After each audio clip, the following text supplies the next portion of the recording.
is your #1 station focusing on business, economy, and development. With global digital reach, we connect Africa's pulse to the world stage. Welcome to SOUQ News Television, and here we go beyond the headlines, from breaking news, in-depth conversational programs, to market analysis and indices.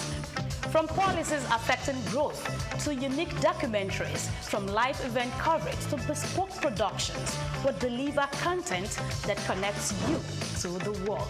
At SOUQ News Television, we provide news surrounding business, economy, and development, infomercials and jingles that stand out, short and long-form documentaries crafted to international standards, independent production spaces with full technical support, special coverage for individual and corporate events, a special form of documentaries through our prestige package, Immortals, where we tell your story the way you'd love it, and business support services tailored for small enterprises. SOUQ News TV, powered by FemWatch Limited, also home to the Isle 95.9 FM Lagos and Kasua 99.7 FM Kano, and Emirate News Television Abuja, together forming Africa's trusted media powerhouse. Storytelling, coverage, and connection that matters. SOUQ News TV, your home for business, economy, and development. Muhammad Yunus was born on the 28th of June 1940 in the village of Batwa, Chittagong, a British Indian colony which is currently known as Bangladesh. He attended Lama Bazar Primary and Secondary School in his village and passed the matriculation examination into Chittagong Collegiate School, where he ranked 16th out of 39,000 students. After his graduation in 1961, Yunus joined the Bureau of Economics as a research assistant and was later appointed lecturer of economics at the Chittagong College. During that time, he also set up a profitable packaging factory on the side. In 1965, he received a Fulbright scholarship to study in the United States, where he obtained his PhD in economics from the Vanderbilt University Graduate Program in Economic Development. Between 1969 and 1972, after his keen education excellence of apex heights and proportions in the United States, he returned home and was appointed professor of economics at the University of Chittagong. He was eventually appointed onto the board of directors to the United Nations Foundation, where he served for 33 years. When Bangladesh suffered a famine in 1974, Yunus felt he had to do something for the very poor. In his country, he founded the Grameen Bank. His motivation was to create economic and social development for the very poor, giving long-term loans to those who wanted to start small enterprises to pay back when they can. The aim to help was to get many of them out of poverty. For this, he was awarded the Nobel Peace Prize in 2006. Muhammad Yunus is a recipient of numerous international awards for his ideas and endeavors, including the Humanitarian Award in 1993, World Food Prize in 1994, Independence Day Award in 1987, Bangladesh's highest award, the King Hussein Humanitarian Leadership Award in 2000. He was also awarded the Volvo Environment Prize in 2003, Nikkei Asia Prize for Regional Growth in 2004, Franklin D. Roosevelt Freedom Award in 2006, as well as the Seoul Peace Prize in the same year.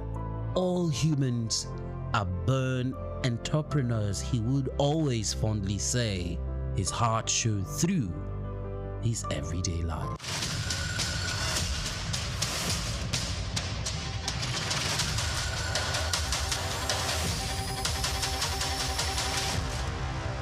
We've got just what you need right here at Femi Wash Media. Call it the Midas Touch, and you wouldn't be wrong. Let us record, produce, mix, and master your audio like nobody does. Reach us on our contact today for the best quality job. Hello Nigeria, hello Africa. Yeah, this is Sound Man. Keep watching SOUQ News. My name is Babalola from Excel LED. Keep watching SOUQ News. My name is Shepherd Michael Adewale Onofuye. I enjoy you all to always watch SOUQ News TV. Hi, I'm Tom Bogaballs, and please keep watching SOUQ News. Wale Seriki, SLG Lagos Island East, SOUQ News, keep out watching them and keep a lookout for them. They're up and coming, and we're proudly to be affiliated with them. You alone where they make me go crazy. This your love in the cool of my brain. You're my medicine, I need you all day. Yo, it's Blackface Nigeria, and you're watching SOUQ News TV. Keep it locked on this dial, don't change it. You know what I say? Blackface Nigeria, love no bad.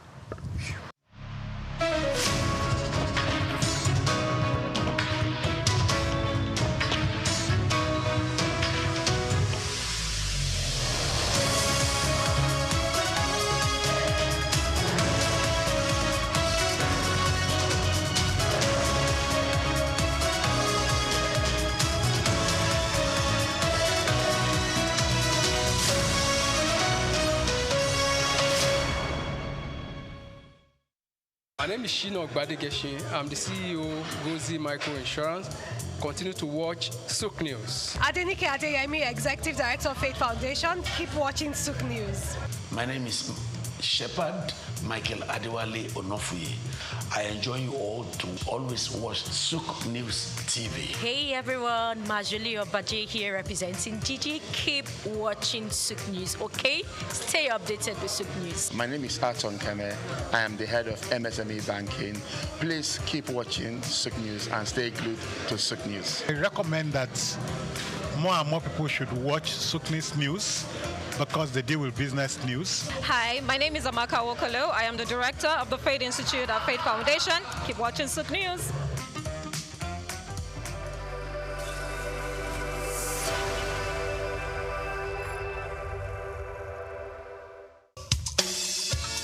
Fellow Nigerians, did you know that constituency and executive projects in your communities are not gifts from your legislators? They are projects sponsored by the legislators and funded by the federal government to improve your life and the lives of those around you. These projects belong to you. Without your vigilance, they might never be completed. Don't allow them to fade away into unfulfilled promises. Stand up, take ownership, monitor their progress, demand accountability, and report concerns to ICPC. Call our toll-free line now on 0800-2255-4272 or WhatsApp only on 0806-656-4726. This message is brought to you by the Independent Corrupt Practices and Other Related Offences Commission, ICPC, with support from MacArthur Foundation and the Center for Democracy and Development in Africa, CDD. Anthony Onyemaechi Elumelu was born on the 22nd of March 1963 in Jos, North Central Nigeria, to Susanna Dominic Elumelu, originally from Delta State. Tony earned a degree in economics from Ambrosely University, where he laid the foundation for his future career, and then furthered his education at the University of Lagos, where he obtained a master's degree in economics. His academic journey also includes attending the Harvard Business School, where he completed the Owner of President Management program, equipping him with advanced business management skills.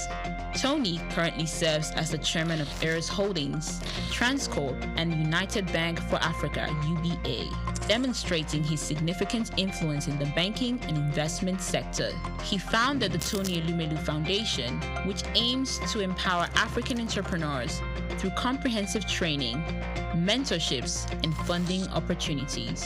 In addition to his professional achievements, he's also a family man, married to Dr. Adele Vivian Elumelu, and together they have 7 children. In 2020, his efforts were acknowledged when he was named one of Time's 100 most influential people in the world. Anthony Elumelu's net worth is estimated to be around $700 million, a testament to his successful ventures and strategic investments. Elumelu continues to be a driving force in the business world, advocating for sustainable economic growth and empowering the next generation of African entrepreneurs.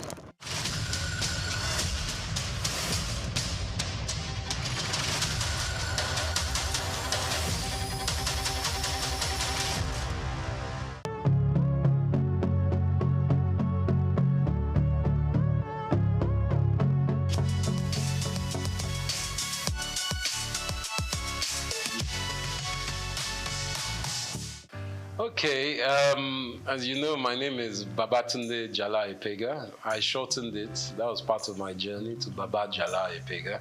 I was born here in Lagos, just a stone throw away from here, in actually Lagos Hospital here. And I was expelled from school. I went to Corona Ikoyi at the age of 6. My teacher, who I found to be quite unjust at the time, made us all stand, and I remember this, even though it's like almost 45 years ago. But I remember standing outside Corona School in the heat with all the students in my class because one boy had done something and no one owned up. So I found that quite unjust that all of us had to suffer. So I picked up a stone and I threw that stone at my headmistress's glass and it broke her window. She told my parents, and my parents weren't very happy, of course, but they realized that I wasn't meant to be in school like that here. So the teacher actually asked me to leave, and my parents took me to England. They said, take this child to England. We can't control this child here. He's a wild fellow. So as soon as I got to England, I went to Tunbridge Wells in Kent. I went to school there, and it was the most cold experience I've ever had in my life. I was 6.5 going to 7, and I went to boarding school at that age. And I think that woke me up in life straight away, that even in comfort, you still have steel. And by that, I mean that everyone would think, oh, you are lucky, you went to England at 6, 7. But I was very young. I was put in a dormitory with children from England, from Japan, from Saudi Arabia. We were all very young. There was a lot of crying in the dormitory, 12 boys, 6 on each side. And the room was very cold. I remember the cold. But one other thing I got to learn was rugby. And through my life, rugby and learning to deal with my condition and environment has instilled a strength in me. And as we know in Nigeria, you have a lot of things that happen that are out of your control, but you have to find a way to evolve and adapt. And I think from the age of 6, 7, I was very lucky to have that. I went to the oldest school in the world called King's Canterbury, started by St. Augustine in 598 AD. This was the secondary school I went to. And my life seemed pretty, what they say, gold-leafed at the time. Everyone's like, you enjoy, you're in Nigeria, you're in London, I learned to speak Spanish. Unfortunately, I lost my Yoruba, but I'm trying to get that back. I learned to speak Spanish and French. But at the age of 17, my father had a stroke. And he was working too hard, obviously. And sadly, my mom and dad had split up by that time. So my whole life that seemed so rosy stopped because my father's business partners, all of them somehow took the business and it went away. And from that going away, we were left destitute. My dad was in a coma for 3 months, and my mother, who wasn't working, because my sisters and I have 2 lovely older sisters, Yewande and Gigi, we were still in school. So much so that my last year's school fees were not paid. But one of my uncles kindly paid for my school fees, and my mother had to go to work. She started her own business. She too was a journalist, Mrs. Ibiene Epega, but she started a chauffeur driving company and started using cars to drive people with her staff. So from that age where I thought a university was going to be given, I was left floating in the abyss because we didn't have financials. So for 1 year I had to work in a post office in London, and it was quite quite an eye-opener for me, but it didn't stop me from adapting. And again, adaptation helped me grow. So from being in a very wealthy family as a young man, coming to the age of 17 to become an adolescent, grown-up, I realized that nothing is given. My father sadly was in a stroke, and when he had that stroke, he became semi-paralyzed. For another 30 years, he was semi-paralyzed. But my mother died quite soon after that time in a car crash on the road to Warri, because my Okrika side and Warri side is where my mom was from, even though my father was Ijebu. So my mother died at the age of when I was 21, which was 20 actually, when I was starting university. And my father was semi-paralyzed. So I became the father of the family, even though my sisters were older and far more intelligent than me. But being the man, I had to take control of a lot of things. And I think that's what really gave me the tenacity to understand that I really need to be someone who doesn't just walk in one field. I need to spread my risk. From my university, I did mathematical economics and Spanish. I was able to go to University, Queen Mary College, London University. And from there, I finished. As I said, I worked again. So I worked before I went to uni, and then I worked afterwards. And for me, life is about collaboration, communication, and tenacity. And I think that those were my first 21 years.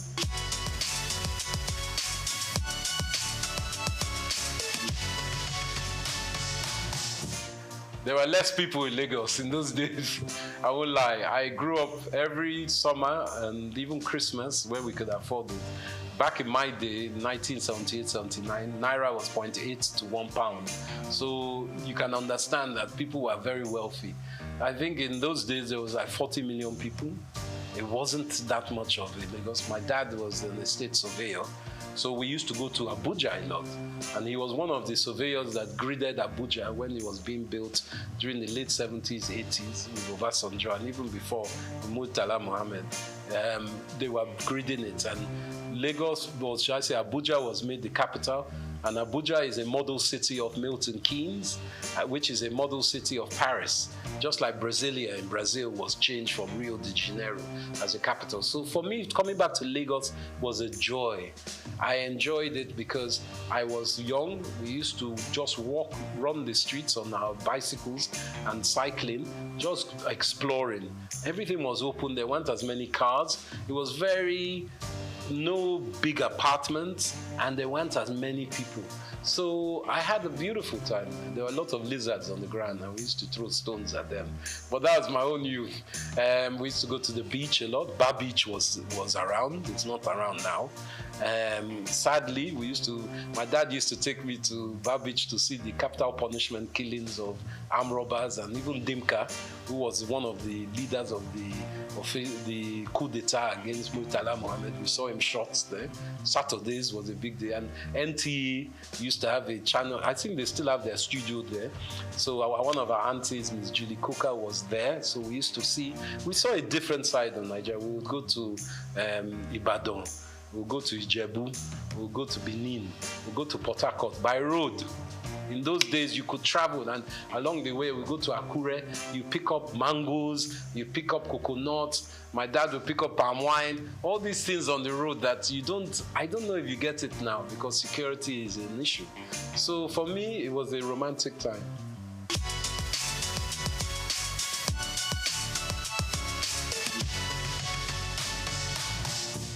I think fashion, evolving through Nigeria, has started as a siloed industry. By that I mean every individual was doing their own thing, whether they were a seamstress, a tailor, a designer, a stitcher, they were doing their own thing. But we are realizing that with the 200 plus million people we have in Nigeria, you can't be an individual alone doing your own thing.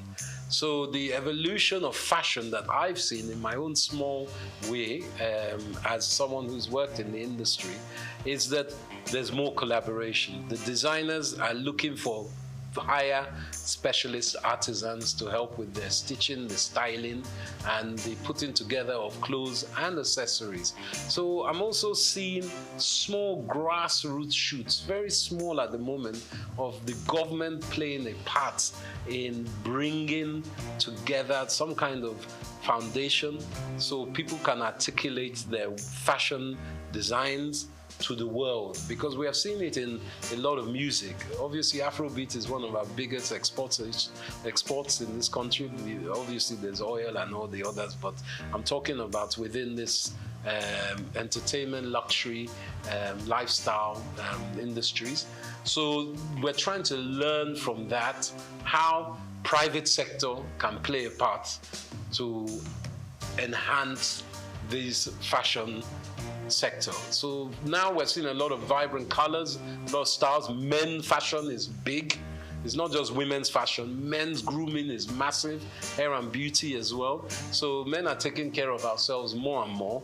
And accessories. Accessories, I think, is fundamentally the quick fix of fashion, where we can enhance and create jobs and hyper growth in GDP by focusing on this. And this is where I implore the government with, working in mineral resources, our precious metals, semi-precious metals, help those industries to grow. There's a great lady, Janet Adeyemi, who works in Women in Business, and she is working within that. Let's help our fairer sex or the female gender to grow in business as well, because there's a fundamental knowledge that if half your population are women, as ours is roughly, or maybe 51%, 52%, you have to educate the women so they too can add it to GDP. It's a simple economist theory. You can't leave them out of it because it's very important. And these industries in fashion are enhanced by women, and we need to push that forward.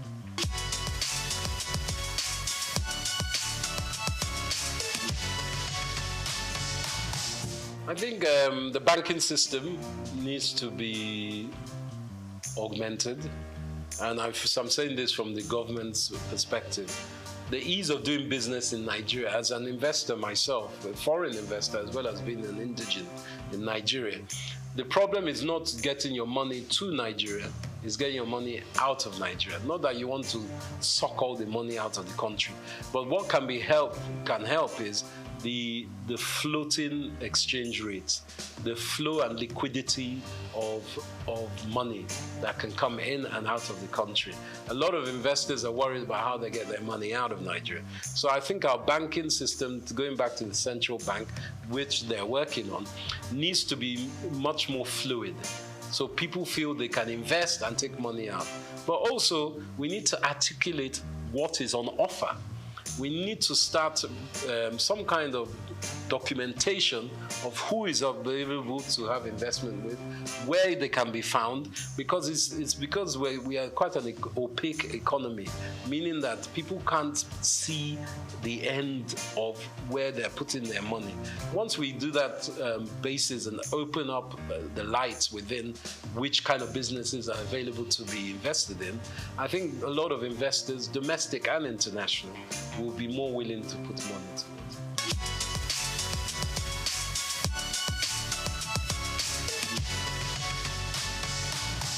I think content creation for me has been an evolution. I started as an ex-banker, as I said. I used to trade futures and options in Barclays Bank. I was on the Life Exchange, trading bonds, and I found that wasn't my life. I wanted to be more closer to people. Some people can be bankers on the trading desk or trading floor, but not for me. So I started doing events. I was very lucky enough to show that I was quite adept at doing events. So a big company called Richemont, they owned Cartier, Dunhill, Hackett. They were part of British American Tobacco. They took me on to do their events.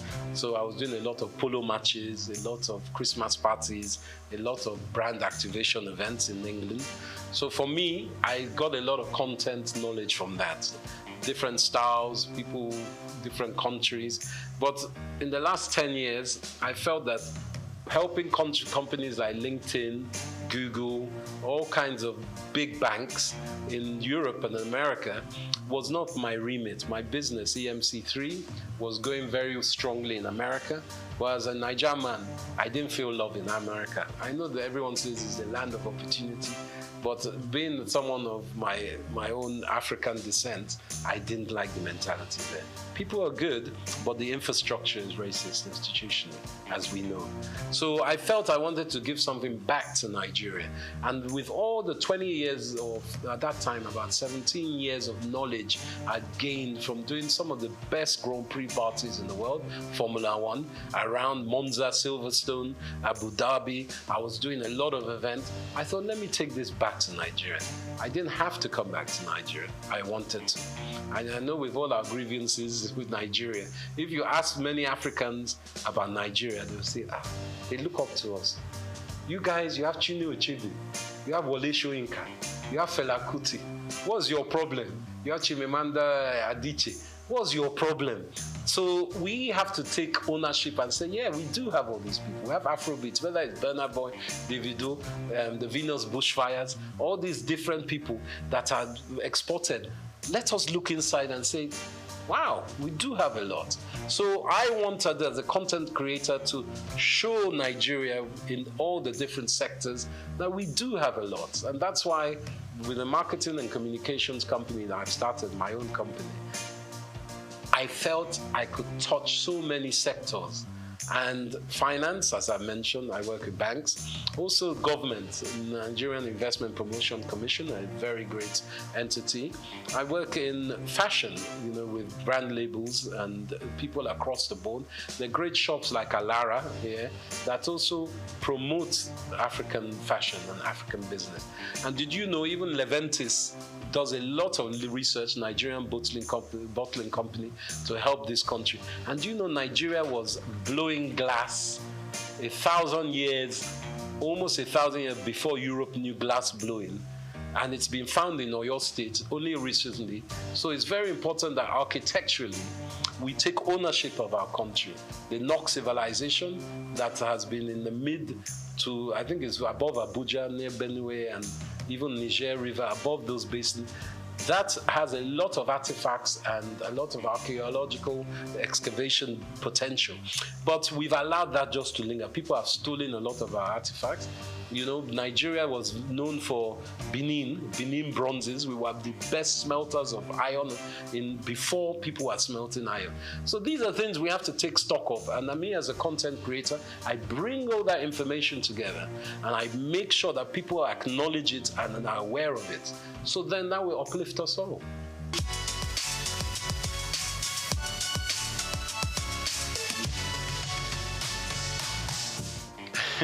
Now, this is a political question, but I believe with our background of the last 20, 30 years, we've had, sadly, leaders who have been militarily inclined, let's just call it that.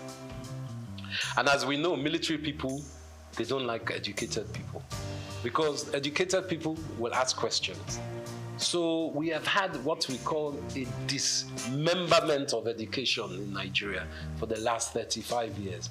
And that has played an endemic part in retarding the gross domestic productivity of our country, because our youths and even people up to my age and older have not had the infrastructure, middle-class education that is needed for a country to grow.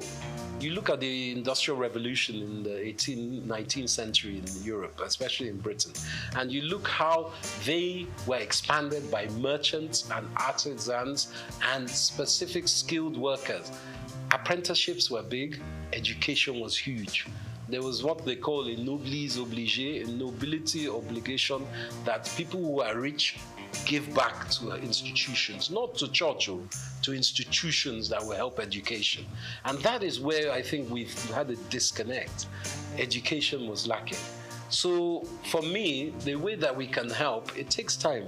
This new government is in. They are trying to implement the 8-point agenda, which is a good agenda. But everyone's looking for results now. Nigeria has been in a very bad state. There's global downturn. Obviously, cost of living is so high as it has been for a while. Nigeria is exacerbated, but in Europe, cost of living is high. There are some stupid wars going on around the world that has meant oil prices have skyrocketed. And you know, with the rocketing of oil, everything goes up price-wise.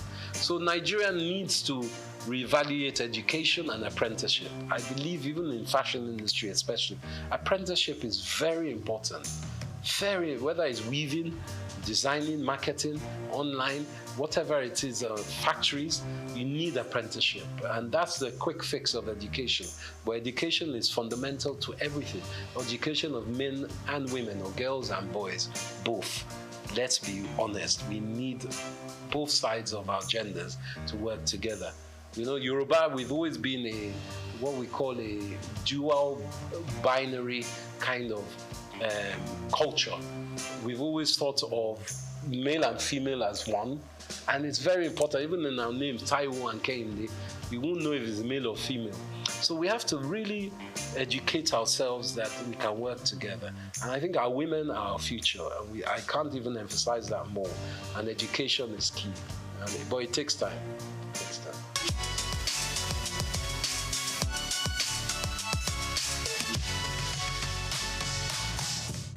I think Japa syndrome is very real. Everyone wants a better life. Let's not lie. You want a better life for yourselves, but for your family, your parents, your children. And the opportunities in Nigeria, even when you have been educated and you finish graduate here, to find jobs is not easy. The infrastructure is very bad for job creation. And this is being worked on, you know, and the last 8 years has been fundamentally broken.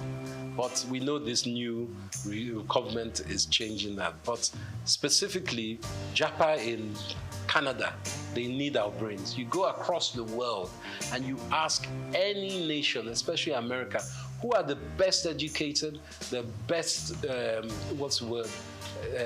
integrated, and the most proficient people, Nigerians.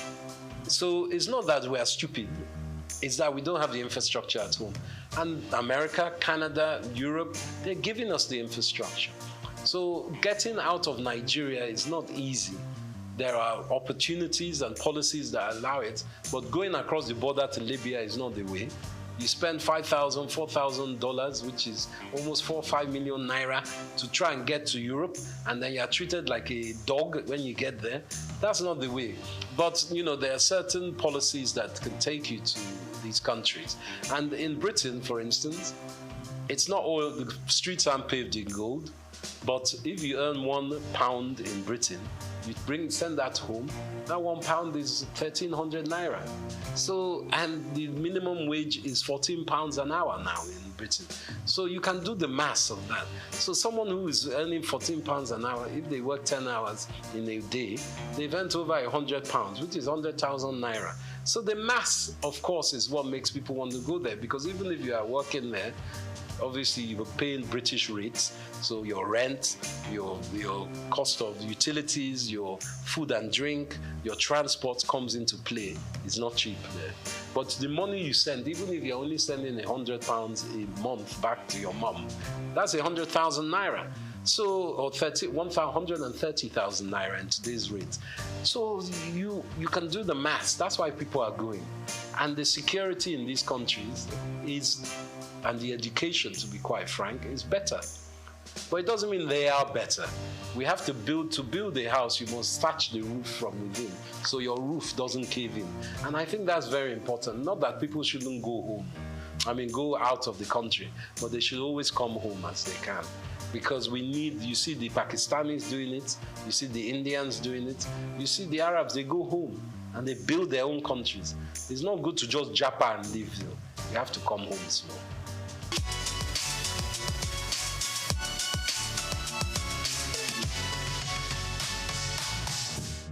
I think my success is down to as much as I can say a success, because it's still a book that is not finished and the stories are still unwritten, is a tenacity of hard work.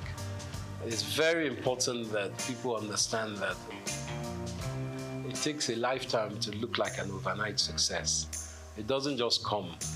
What I'm still doing, I'm not the most successful in my business, but I love my business. And if you can find something that you love and you can make money out of, then you're in heaven on earth, to be quite frank. I think my spirituality and my faith is very important, as is my wife's. My wife, Helen Epega, she wrote the world's first Pidgin English opera. And we've been staging it here in London. We played in Cape Town, in Nairobi, and in Lagos, And we've staged it in London. We're at the Royal Albert Hall next year. I'm executive producer of that. So I think my success, to add to that, is that I don't put all my eggs in one basket. And I work very hard to make sure I research and obtain knowledge of the next thing, or what was the last thing. I'm a historian as well. And I put things in perspective. And I try to add value as I can. But as my momsy used to say, you have 2 ears and 1 mouth for a reason. So I like to listen as well. And from children you can learn, from grandpapa you can learn. So humility is very important. I'm not arrogant with it. And I think that's the most important part. Collaboration, humility, and shared drive. But also knowing that for me, Saturday and Sunday, I'm off. That's my time for the family. I take a break. Sunday, even God rested on the 7th day. Me too, I rest. I'm not 24/7, even though this weekend we have a big fashion event, but that's work. But when I take my tools down, it's tools down. No one can call me on Sunday morning. So you can't be BOing to people. Never let anyone own you like that. That's what I say. Someone calling you on Sunday morning, obviously in journalism, in film, it's a different from projects. I'm not saying every time, but just be aware of yourself and your mental health. That's the most important.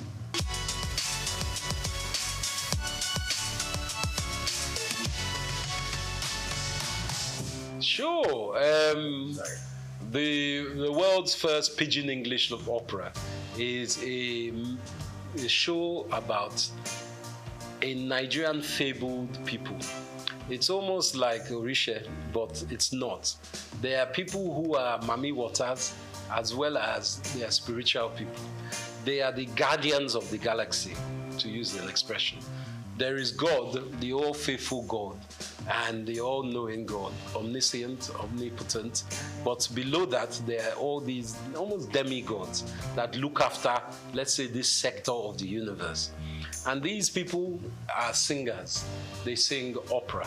But they sing it with Pidgin English. And you know, Pidgin is a language that is known by most Nigerians, but it's a language that people shun and say, it's a bad language. But they speak Pidgin in Hawaii. They speak Pidgin in China. They speak Pidgin, Old English Cockney is Pidgin. American even is a form of Pidgin because they Yankified English. So what my wife has done, Helen Epega, she's also known as the Venus Bushfires. She's an Afrofuturist musician.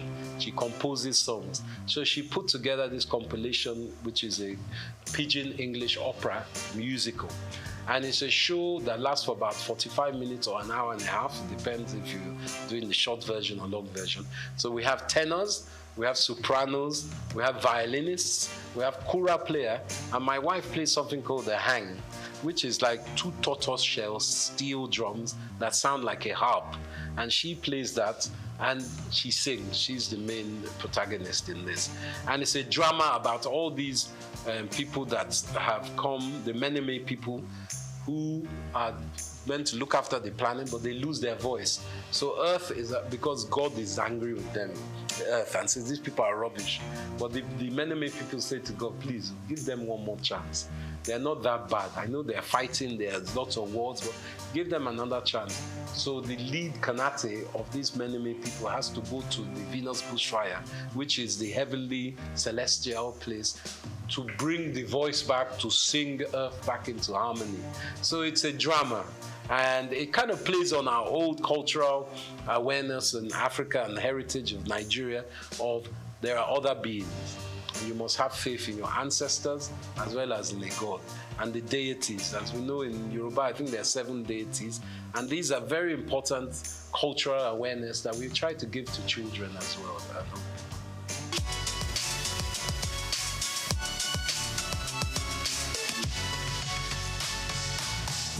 I think the filmmaking in Nigeria is burgeoning. AFRIF, the African Film Festival, International Film Festival, is on now, which is a great show. I helped incept in 2010, many years ago. We had it in Port Harcourt. It was Governor Rotimi Amici that started that campaign, but it's going on very strongly now. Nollywood, as we call it, is being noticed by the international market, whether it's Netflix or Hollywood. I would like to tell you something, actually, which is, I haven't divulged this for many years. My great uncle, whose name is Pa Orlando Martins, God rest his soul, was one of the first African actors in Hollywood. He acted in the 30s with people like Ronald Reagan, Katharine Hepburn, and Bob Hope. And he always played a part as an African prince or chief. He was never like denigrated or made into a lower African slave or anything. And I think that instilled something in my mind with this film industry. I think it's very important that Nigeria, as it is, we have some great actors like Wale Ojo and Ramsey Noah. They are playing part in producing their own shows. And it's very important. Like in America, you obviously have people like Mel Gibson, Robert De Niro, who have produced their own films as well. That Nigerians are not just actors or technicians, they are also producers and directors. It's very important that we have that link within our industry. And we make friends and we forge relationships, not just with Hollywood. There's Bollywood, the Indian industry, and there's also China, because China's film industry is massive. Technically, I think just as big as Hollywood. So we must look to ourselves in Africa as well. There's some great film makers from Zimbabwe, South Africa, Ghana, and I think collaboration I always use collaboration because I would not be here without collaboration.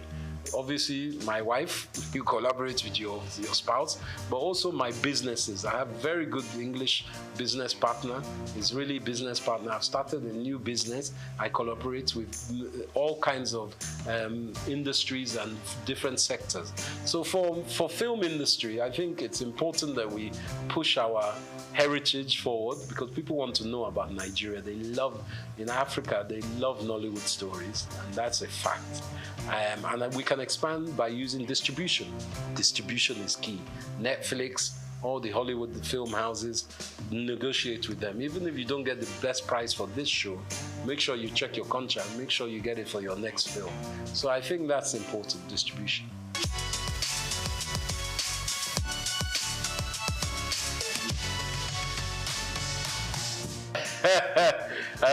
While I'm still alive, that's a very good question. Hope springs eternal with me, and I am optimistic about Nigeria. I think Nigeria is not what we all will think it will be. It's it's a country that needs to be more fluid. We have in diaspora a lot of powerful individuals and groups. I think we need to connect even more with those individuals and groups who need to invest in Nigeria. Our youth is very talented and is very able, but it's also very abundant.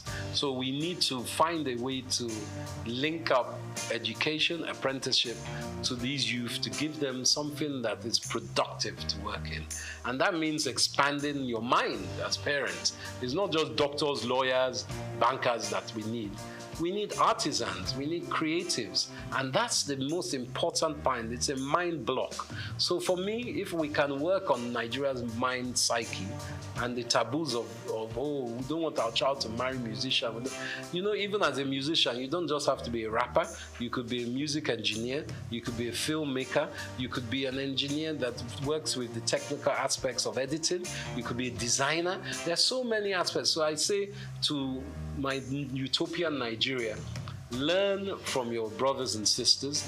International research online is very important. And for me, the dream is to see Nigeria as a fluid country of strength in Africa, where we're trading with African countries and we're using what we have as our assets. Technically, of course, we need Europe and America and everything, but we have it in Africa. We have it in Nigeria. So my beauty of Nigeria would be if we become our own Wakanda, working with other African states and enhancing our own GDP as well as our region and our continent's GDP working together.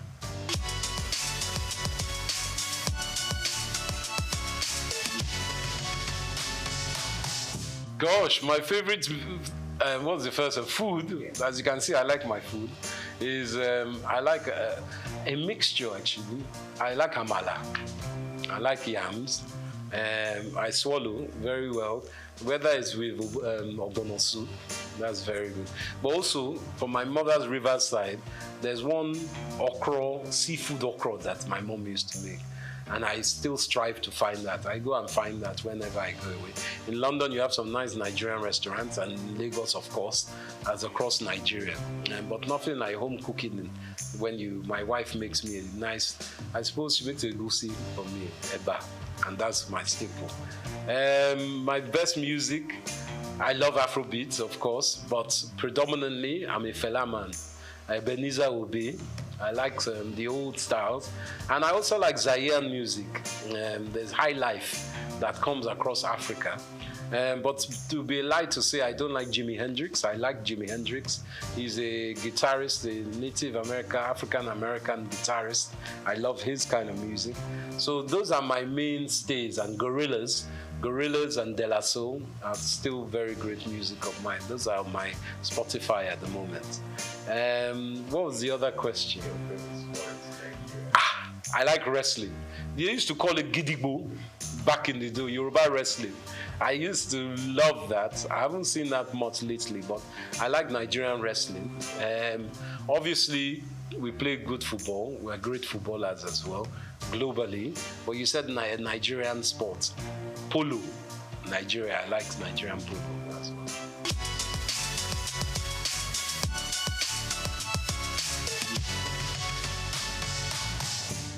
To my young brethren and children of Nigeria, I say it's important hard work. Hard work, research, and belief in yourself. Obviously, times are very tough at the moment, and money is tight. But with your own creativity, you can build your empire from there. I always believe that from one's mind, you can make worlds, and you shouldn't give up. Obviously, if you're not very great at one thing, you find what you are great at. But always be honest with yourself and treat others how you want to be treated. And remember, collaboration is the key or the little sister of success. And always have a smile. Very important. That's what I say.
Drop makes a hole in a stone, not by force, but by consistent dripping.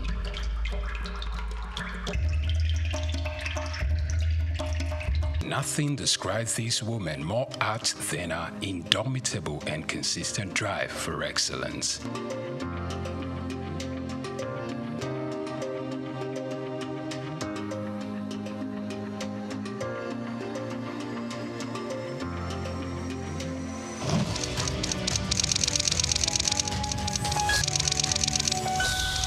born Bilikisu Abiodun Moturayo Omobalanle Adekola on December 24, 1962, into the family of Alhaji Abdulmoshood Adekola, the first grandson of the first Alhaji in the city of Ibadan, and a Cameroonian mother, Mrs. Hannah Aduke Adekola, in the ancient city of Ibadan, Oyo State. While her mother was still pregnant with her, left for England to further his education.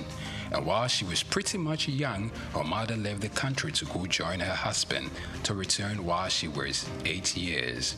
Meanwhile, she was left to be cared for by her grandmother.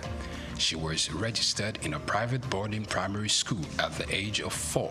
My parents had me. My father went off to England to go to school before I was born. He left my mother pregnant with me. My mother had me, and before I was a year old, left to join her husband in England, and I was left with my grandmother.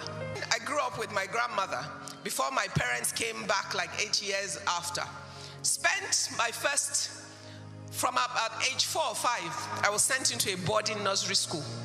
I lived in boarding school at a very early age because my parents wanted to protect me from becoming a local Ibadan girl. And she usually attributes these to her early independence and wisdom. Omo Agbanimi, some of her friends sometimes poke fun at her wisdom, which is way beyond her age. I was raised by my grandmother, so I'm a bit of an old woman in my brain, in how I think, as my friends say. Her foray into business started at a very young age at her grandmother's shop where she sells salt. Little did she know that this was going to stand her in good stead in life. My first exposure to business was my grandmother's little shop where she sold salt. And I used to love to sit behind her little kiosk and help her to sell the salt. But who knew I was being trained for business in my future? While at secondary school, she participated in the literary debating group, excelling in it, which made her consider a career in law, though that didn't last. Also, it is worthy of note that Ibukun Awoshika could hold her own in athletics, earning her the nickname Rabbit because she could really run. As an athlete, if you want to run, and I used to be fast, they used to call me the Rabbit. Unsure of what career path she was going to settle for, she considered becoming many things at one point or the other of her life.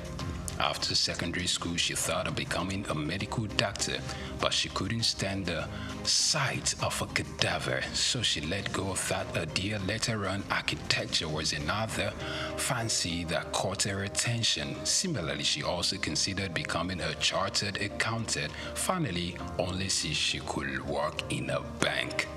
I thought I wanted to be a doctor. Then I found out that they work with real dead bodies. I changed my mind very quickly. I then thought, you know what? I'd like to be an architect. I was good in sciences and had a problem if parents sentence you to science when you're good at both. So I ended up in Ife to study chemistry. By the end of my first year, I realized how much I hated chemistry. I could pass it, but I didn't love it. So then I thought, you know, I'd make a good lawyer. I debated throughout school. I used to represent my school in school's debate. So everybody knows that I can win an argument. So I gave it everything trying to change to law. I used to go and sit outside the door of the dean of law. And then one day the man said, come, what do you want? I want to change to law. Is that why you've been sitting outside of my office? Yes, sir. Okay, if I only take one person from another department next year, it will be you. After the completion of her undergraduate degree at the University of Ife, she went for the compulsory one-year National Youth Service Corps, NYSC, in Kano State, where she worked as an audit trainee at Akitola Williamson Co., which later became Deloitte. For youth service, I did everything to make sure they sent me to an accounting firm. They first sent me to a Muslim school to go and teach. That was easy to solve. I just wore a dress off my shoulder. I went to report. I was immediately rejected.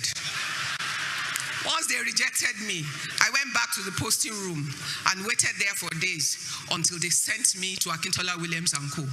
Although she was later given full employment after her service year, she felt becoming an accountant wasn't a thing.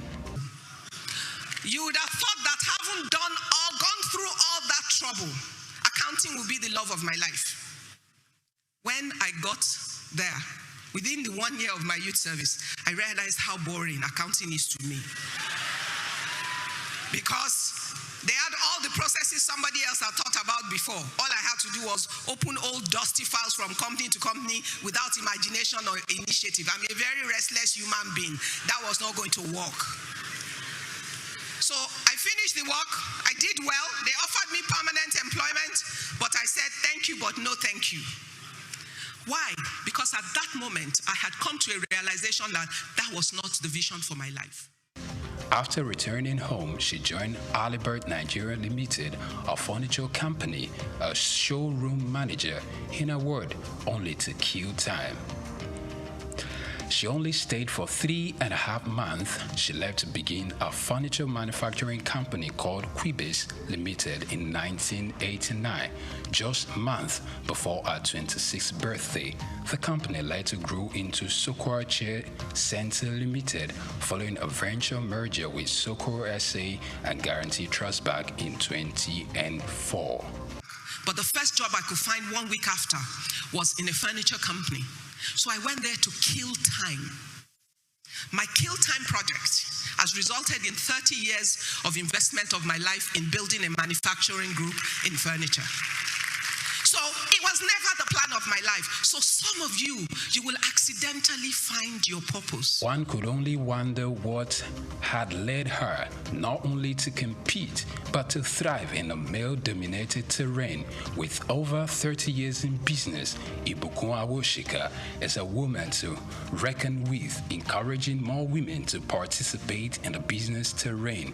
Her passion to see the girl child not just to be educated, but much more to learn to own our own value and trade with it when there is need for it. Her lifelong ambition is to see herself die empty. My biggest ambition in life is to die empty.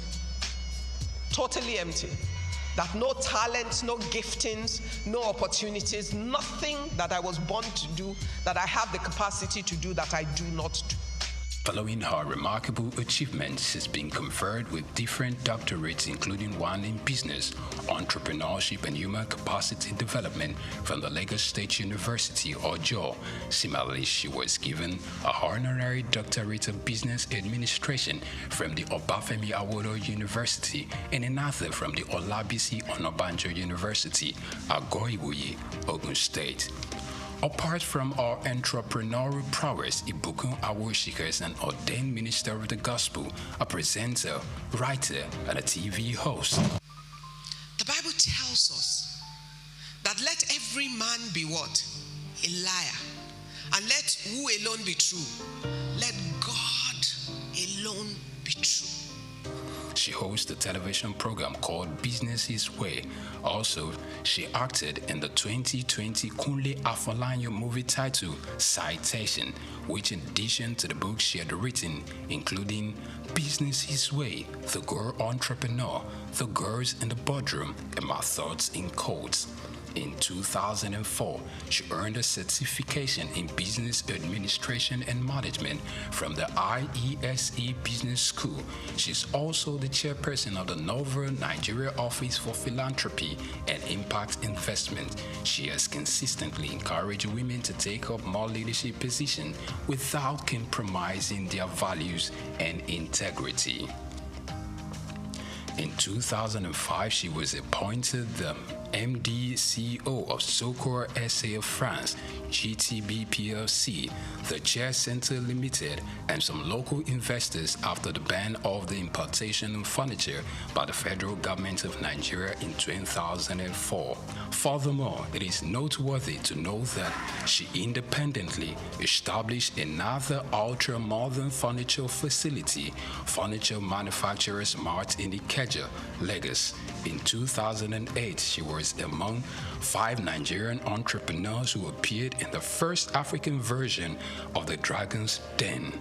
Unlike a great deal of others who knew exactly what they wanted to do from the beginning, she admitted to accidentally finding purpose. Ibukun Awoshika is a member of the Nigerian Economic Summit Group, a member of the board of Nigerian Sovereign Wealth Fund, a former chairperson of the board of trustees of Women in Management, Business and Public Service, and a member of the IESC's International Advisory Board. Furthermore, she sits on the board of Digital Jura Limited and Cabri Nigeria PLC. Additionally, she's a fellow of the African Leadership Initiative and Aspen Global Leadership Network. History was made on the 7th day of September 2015. Following the resignation of Prince Ajibola Afonja, she became the first female chair of the First Bank of Nigeria in its 126 years of existence. Ibukun Awoshika's octo-Nigerian father, Abdul Moshood Adekola, who was a great influence in her life, passed on the 20th April 2020 after serving the Lord as an usher at the Fountain of Life Church in Lukbeju. He was a Muslim convert. He was converted few days before his 60th birthday. She got married on her 28th birthday to Abiodun Awoshika, who is the Chief Executive Officer of Excel Exploration and Production Company Limited, and they are blessed with 3 fine young men, Oludola, Olufishika, and Olamiposi. To celebrate a life of impact at 60, friends and mentees surprised Awoshika by building the Ibukun Awoshika Sports Center at our beloved secondary school, Methodist Girls High School, Yaba, Lagos.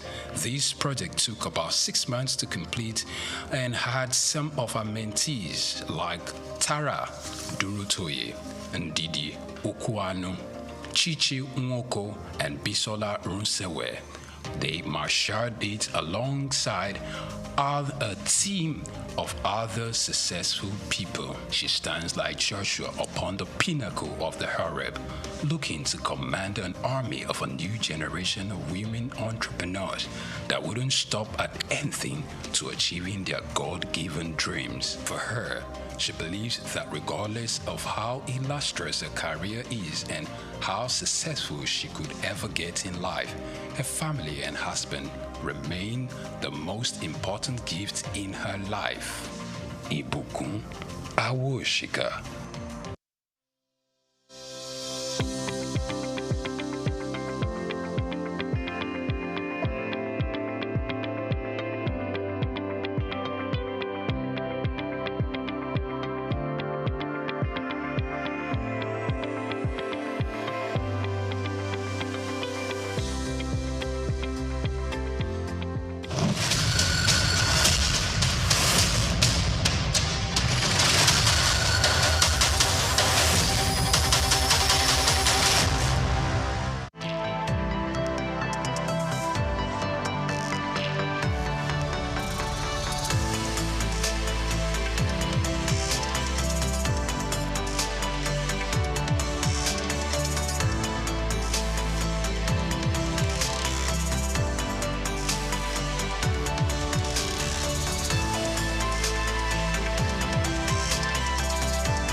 The bank was totally gone, so there was nothing to say they had. But we still approached them and said we would like to take over this bank. The journey since 1997 has been one thing or the other, and I'm happy that many years down the line we look back and we're happy that we're audacious and bold to make that move at the time. That's why today in UBA, perseverance, resilience is a core virtue, a core attribute, a core value of ours, because we apply that early on in this journey. So that's how it all started. Leadership, according to Tom Peters, entails vision, enthusiasm, trust, verve, passion, and consistency. If there's one man who graciously combines these virtues, the name Tony Elumelu comes to mind. They say that success to a large extent is dependent on being at the right place at the right time.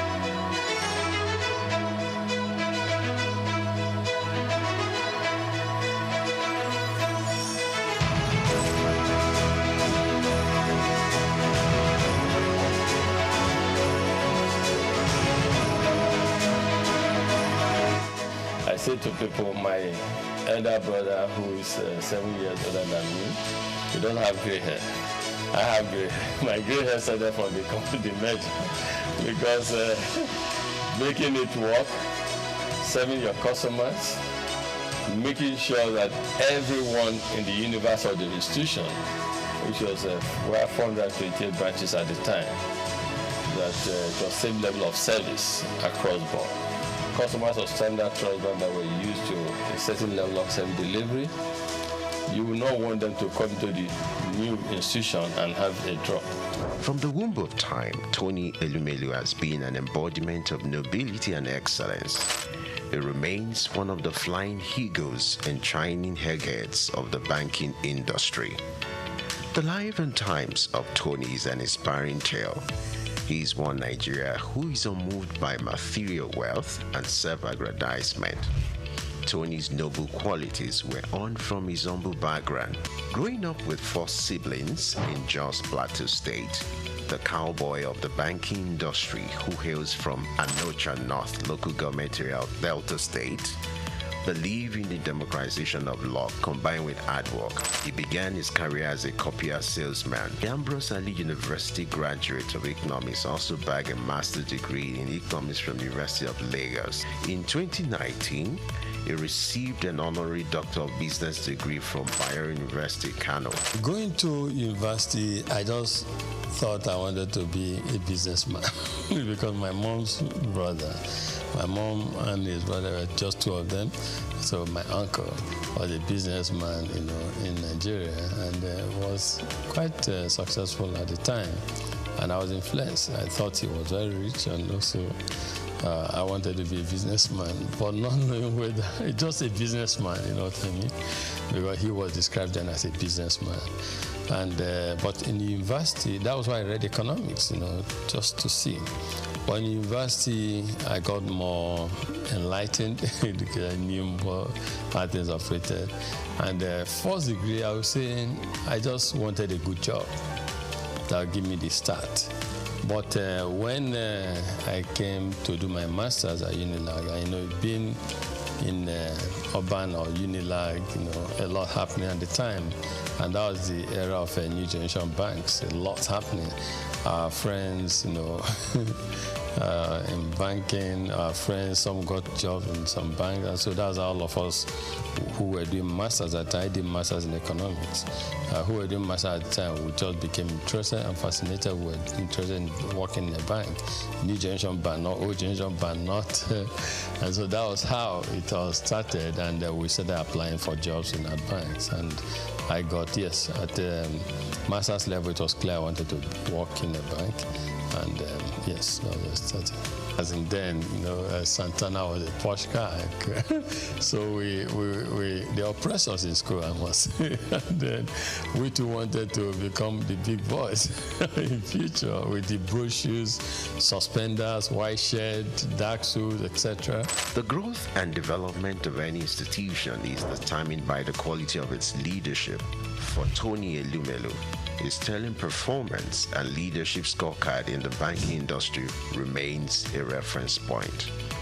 He rose quickly to become the youngest bank branch manager at Allstate Trust Bank at the age of 36.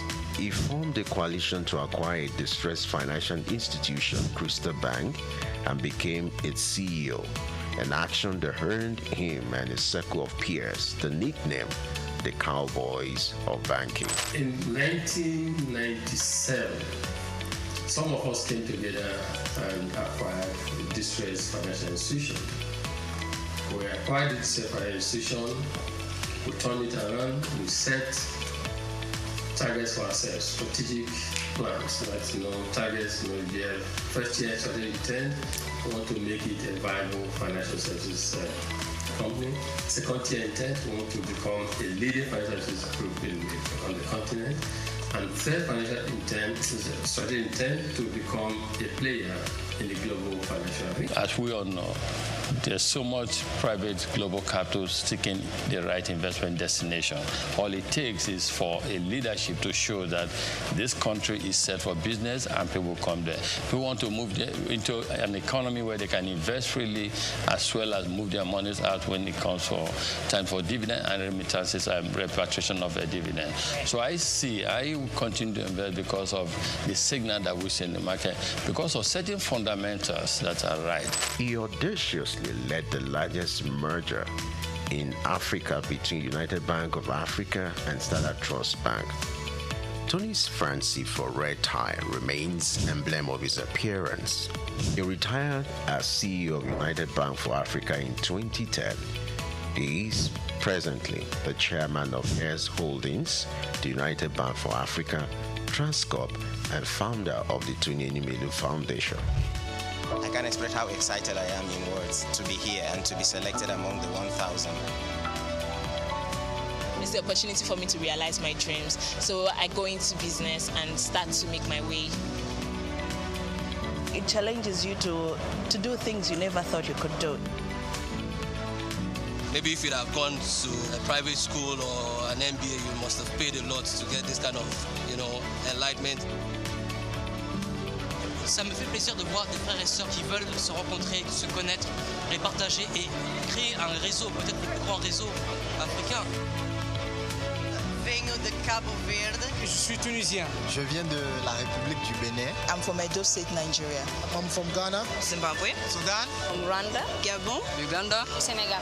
Niger. I'm from the Gambia.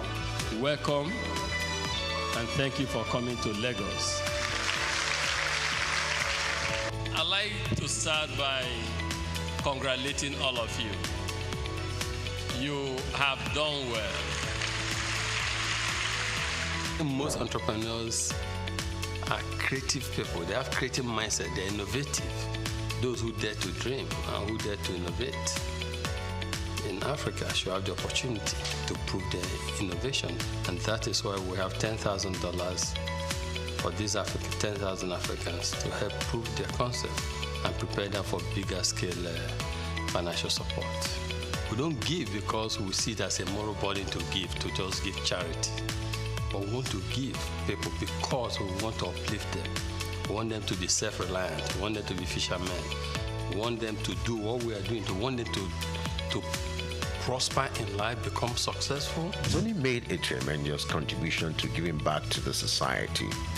His selfless efforts and huge investment into humanity through the Tony Elumelu Foundation is widely adjured as the leading philanthropy empowering a new generation of African entrepreneurs, driving poverty eradication, catalyzing job creation across all 54 African countries, and increasing women economic empowerment. Since the launch of the entrepreneurship program in 2015, the foundation has trained over 1.5 million young Africans on its digital hub.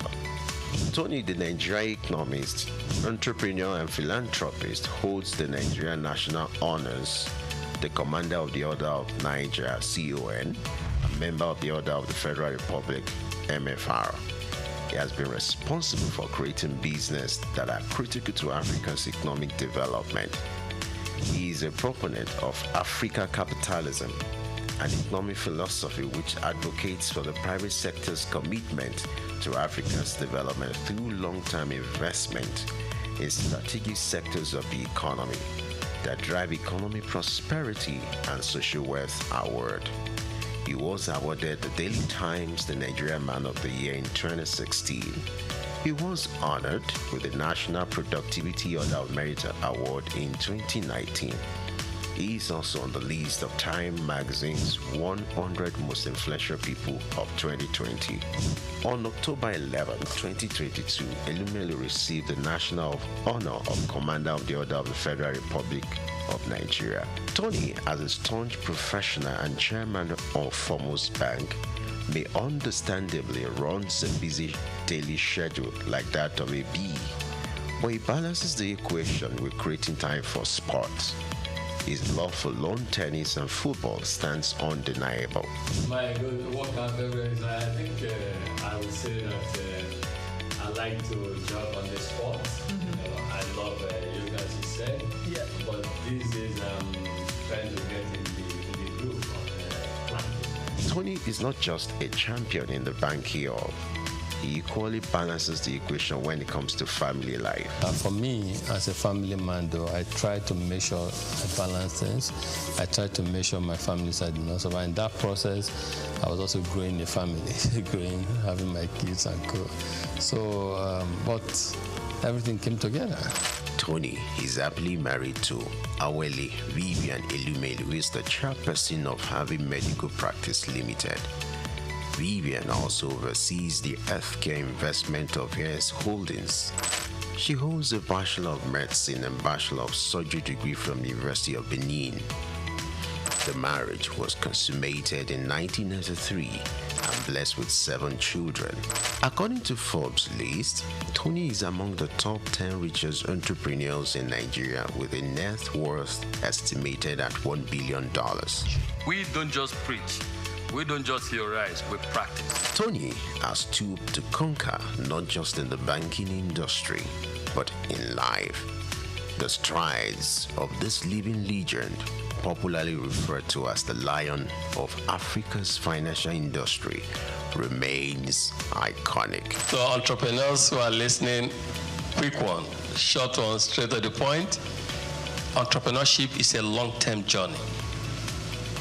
Stop seeing it as a short-term goal. Long-term journey. Great companies, great and accomplished entrepreneurs did not make it in 1 year. They didn't make it in 3 years. It's a long-term journey.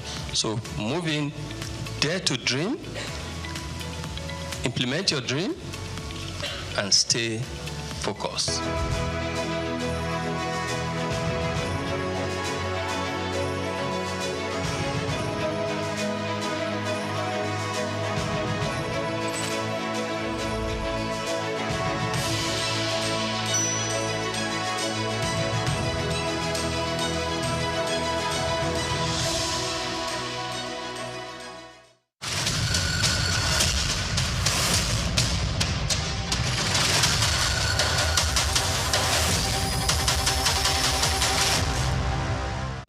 Africa Development Study Center, ADSC, we are committed to driving sustainable growth and development across Africa through innovative training and research. Our mission, empowering leaders, policymakers, and professionals with the tools they need to create lasting change. With customized training, dynamic research programs, and study exchanges on leadership, management, and other critical development topics, ADSC offers a platform for exchanging cutting-edge ideas and global best practices. We provide comprehensive services in research and consultancy, capacity building and training, education programs, publishing and knowledge sharing. Our esteemed faculty, composed of seasoned experts and researchers, ensures a learning experience that is insightful and practical. We specialize in policy development, implementation strategies, and monitoring and evaluation. At ADSC, learning is engaging and enjoyable. Our unique methodology includes talks, interactive exercises, games, video screenings, and lively seminar discussions, all in a comfortable and friendly environment. For more information, email us at info@adstudycenter.com or call +234 912 039 2362. Visit our website www.adstudycenter.com to explore our programs and upcoming events. Africa Development Studies Center, rethinking development for Africa.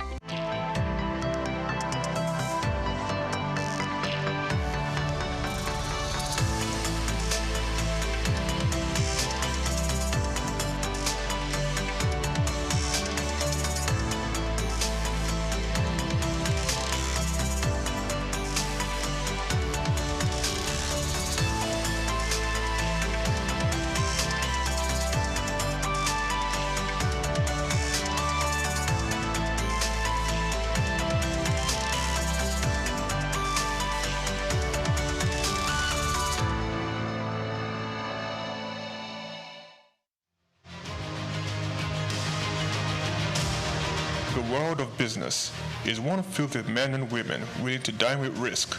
And when we seek African business shapers, we see individuals who have denied self to build conglomerates.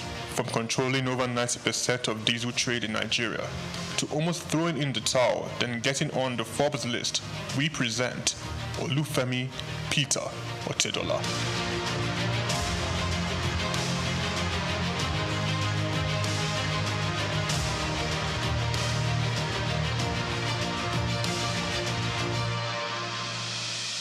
The Nigerian businessman and philanthropist was born in Ibadan, the capital of Oyo State, on the 4th of November, 1962, into the family of late Sir Michael Otedola, the governor of Lagos State from 1992 to 1993. The University of Lagos Staff School, Akuka, welcomed Olufemi for his primary education and secondary education at Olivet Baptist High School, Oyo. Olufemi proceeded to Obafemi Awolowo University, Ife, for his first degree, graduated and joined the family printing press business, working hard and gaining experience. Femi Otedola ventured out starting Center Force Limited. The company focused on finance, investment and trading. The oil and gas sector was Femi Otedola's next port of call. From quite a very humble beginning in the oil and gas sector, utilizing connections and networks of family and friends, he cultivated partnerships in diesel supply chain. Him being the last man to the final consumer, challenges breed opportunities, and in Femi's case, it was a late delivery of diesel from his supplier with a broken truck, and he caught the idea. He could do better and provide better services. He ventured into diesel supply business, buying diesel from a retailer and supplying to companies. Femi Otedola encountered several difficulties securing his supply and timely meeting the demands of his growing clients. This definitely was an opportunity he identified in the fuel retail market. Otedola secured the finance and Zenon Petroleum and Gas Limited was born, petroleum products marketing and distribution company. Otedola, owner and chairman of Zenon, in 2004 invested 15 billion naira in downstream infrastructure development and acquired storage depots at Ibadan, Apapa, as well as 4 cargo vessels, amounting to a combined total storage capacity of 147,000 metric tons. Zenon Petroleum and Gas Limited also acquired a fleet of 100 DAF fuel tanker trucks. By 2005, Zenon controlled a major share of the Nigerian diesel market, supplying fuel to most of the major manufacturers in the country, including Dangote Group, Cadbury, Coca-Cola, Nigerian Breweries, MTN, Unilever, Nestle, and Guinness. Zenon Petroleum and Gas was the name on major invoices and Femi Otedola the name on every lips, playing toe-to-toe with major multinationals. Zenon, in a very short period, silenced the competition and almost unilaterally determined the price of diesel in Nigeria. The competitors came to Zenon for supply. Femi Otedola, with the massive success Zenon Petroleum and Gas achieved, bought a 28.7% stake in African Petroleum. Otedola branched into the financial sector and aggressively stocked up the shares of leading financial houses. He became a top shareholder in Zenith Bank, United Bank for Africa, and the largest importer of diesel in Nigeria. He acquired major shares of Africa's Finance Corporation, Mobil Oil Nigeria Limited, Chevron Texaco, and Visa Phone. Otedola has his hands deep in real estate investments, including an acquisition in February 2007 by Zenon of Sterling House in Victoria Island, Lagos from the federal government. Lagos, London, Dubai, Monaco all have the signatures of FO Property Limited. He was appointed chairman of the Transcorp Hilton Hotel Abuja and tasked with driving its expansion and upgraded to a 7-star facility. Otedola has served as a member of the Nigerian Investment Promotion Council since 2004. Was appointed by President Goodluck Jonathan to Nigeria's National Economic Management Team. Otedola is chief executive and president of the Seaforth Shipping Company Limited and was at one point Nigeria's largest ship owner after extending control over the distribution of diesel products. One of his ships, a flat-bottom bunker vessel with a storage capacity of 16,000 metric tons, was the first of its kind in Africa. In January 2006, Otedola was appointed a non-executive director of Transnational Corporation of Nigeria PLC, a multi-sectoral conglomerate established in 2004 by then President Olusegun Obasanjo to respond to market opportunities requiring heavy capital investment in Nigeria and across sub-Saharan Africa. He held this post until February 2011. Otedola was appointed chairman and chief executive of African Petroleum in 2007 through the acquisition of controlling stake in the business. Following Otedola's entry into the company, African Petroleum share price rose sharply, increasing the market capitalization from 36 billion to 217 billion naira in 6 months. In March 2009, Otedola became the second Nigerian after Aliko Dangote to appear on the Forbes list of dollar-denominated billionaires with an estimated net worth of $1.2 billion. Otedola announced a move to upgrade African Petroleum's liquefied petroleum gas storage terminals in Lagos, Kano, and Port Harcourt in October 2009. Harsh economic conditions necessitated by the slump in the oil prices and credit squeeze of 2008-09 led African Petroleum to record a loss in 2009. With the world oil price crash came difficult moments for Zenon and Otedola. He was very close to complete bankruptcy. I said to myself, I was not going to have friends and enemies. I was going to have only competitors. I had two options: commit suicide or weather the storm. African Petroleum, rebranded in December 2010, changed its name to Fort Oil PLC. Otedola paid his near $1 billion debt and invested in the financial industry, making him a top shareholder in Zenith Bank and United Bank for Africa. Otedola restructured the business, focusing on technology and improved corporate governance, and in 2012, Fort Oil returned to profit. Otedola financed 57% of Fort Oil subsidiary, Amperion Limited, which acquired the 414 megawatt Girigu power plant for $232 million in 2013. Fort Oil improved financial position and diversification into power generation resulted in a 1,321% rise in its share price. The first half of 2014 saw the company's pre-tax profit more than double year on year to 4.1 billion naira. Revenue growth for the whole year was 33%. Fort Oil sold 70% of its equity to Swiss commodity trader Mercurial Energy Group in September 2015, giving Fort access to global commodity markets. The deal was thought to have given Otedola an estimated $200 million. In 2019, Femi Otedola sold Fort Oil PLC and announced plans to change focus from oil to power with his company, Girigu Power PLC. Girigu Power PLC became the first power generation company to list on Nigerian Stock Exchange, demonstrating to stakeholders in the sector how they can fix financing and make profits sustainably.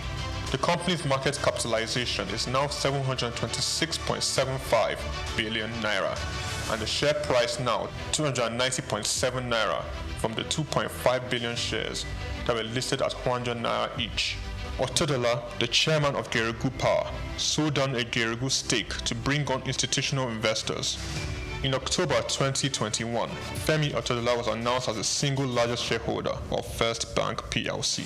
FBN Holdings, the parent company of First Bank Limited, witnessed a commendable 437.9 billion naira surge in market capitalization. FBN Holdings appointed billionaire Femi Otedola as the new chairman of its board of directors, effective January 31st, 2024. Femi Otedola has had its share of controversies. Zenon was among the number of companies named in an alleged fuel subsidy scam report. This was followed by a case against Farouk Lawan for bribery. Otedola has also lost in the ever-evolving competing space of business acquisitions. Transcorp, and Huheli Power Plant are two notable. Take Nigeria because it's the mind that needs to first of all be rebranded. Idris said he's going to be putting Nigerian labor, Nigeria content and materials first. If you say Nigeria first and it is just us down here that, are pushing that agenda, it's going to be a big struggle. Do you think Nigerian firms, Nigerian organizations should start looking at getting their staff involved in this market or buying to keep for their staff? Within this side, let's also learn citizen diplomacy. See something. This is SOUQ Business Landscape. Hello, good morning, and welcome to SOUQ Business Landscape. This is where you are meant to be. So, hey, don't worry. You are at home. It's not a mistake. Now, the holidays are over.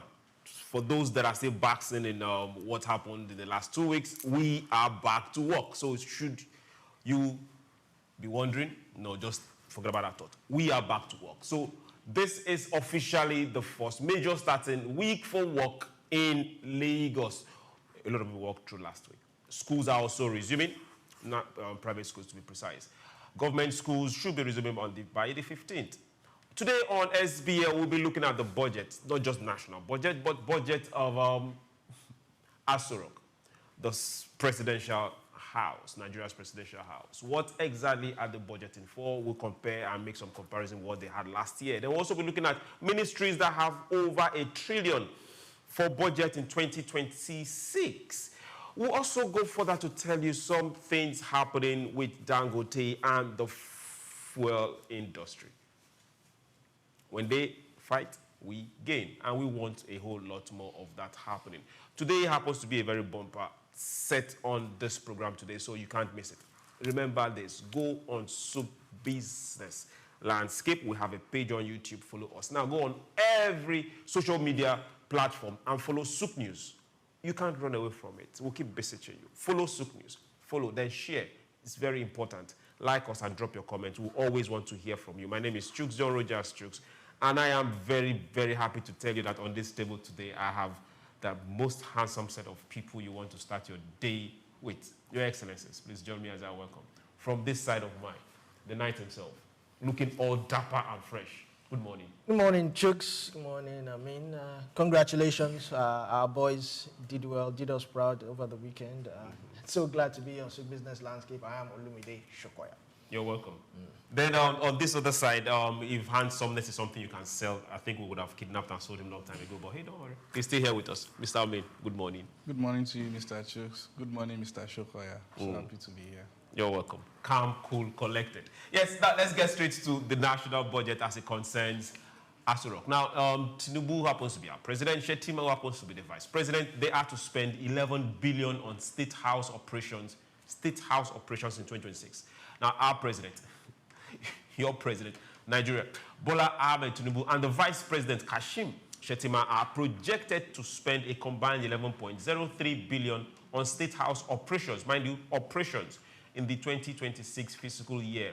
Now, this figure is contained in the federal government 2026 appropriation bill, with details extracted from page 4.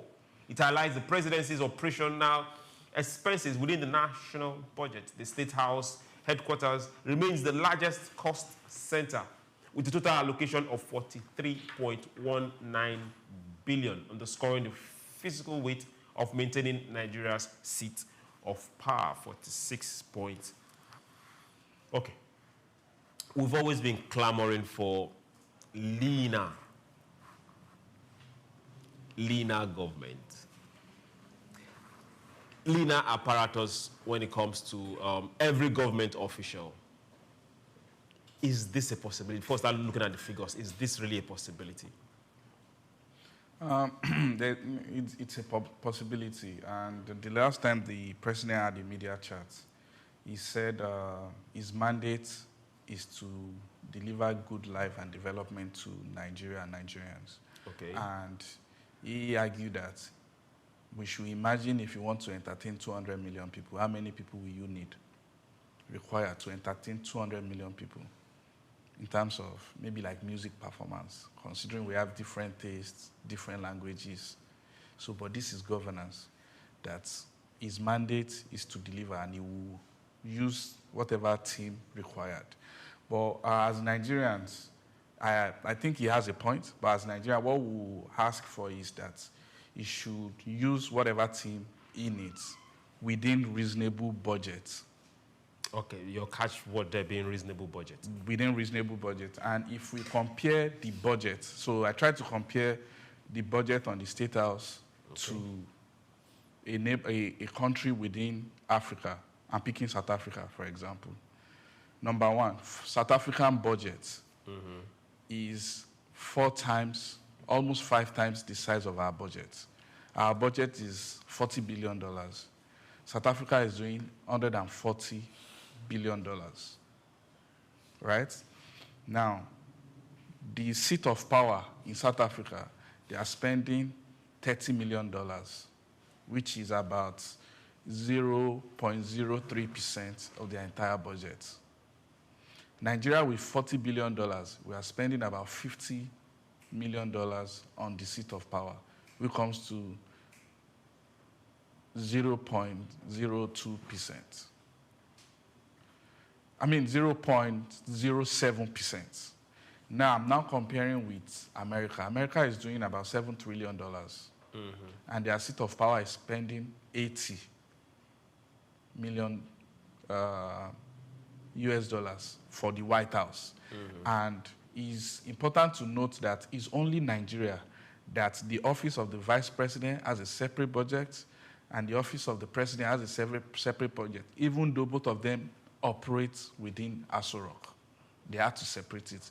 Other countries, the seat of power does not specify if it's first lady, if it's vice president, everything that has to do with the seat of power, that is the budget. It's only Nigeria that, you know, they are separating.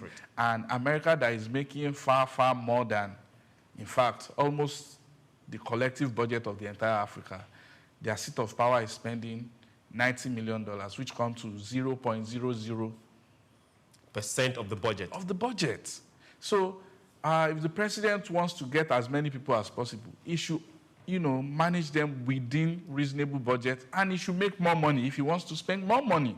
And coming from where you have, sorry for cutting you, the White House itself, they generate revenue. Exactly. They generate, so that's what I'm saying. So if the president and his kitchen cabinet wants to spend more money, they should find a way to generate more revenue. We've overemphasized our potential for revenue as a country. They should tap into it.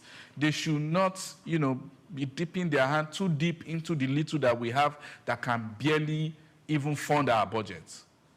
We are here, we are talking about how we are going to fund our over 60% of our budget by borrowings, by bonds, and etc.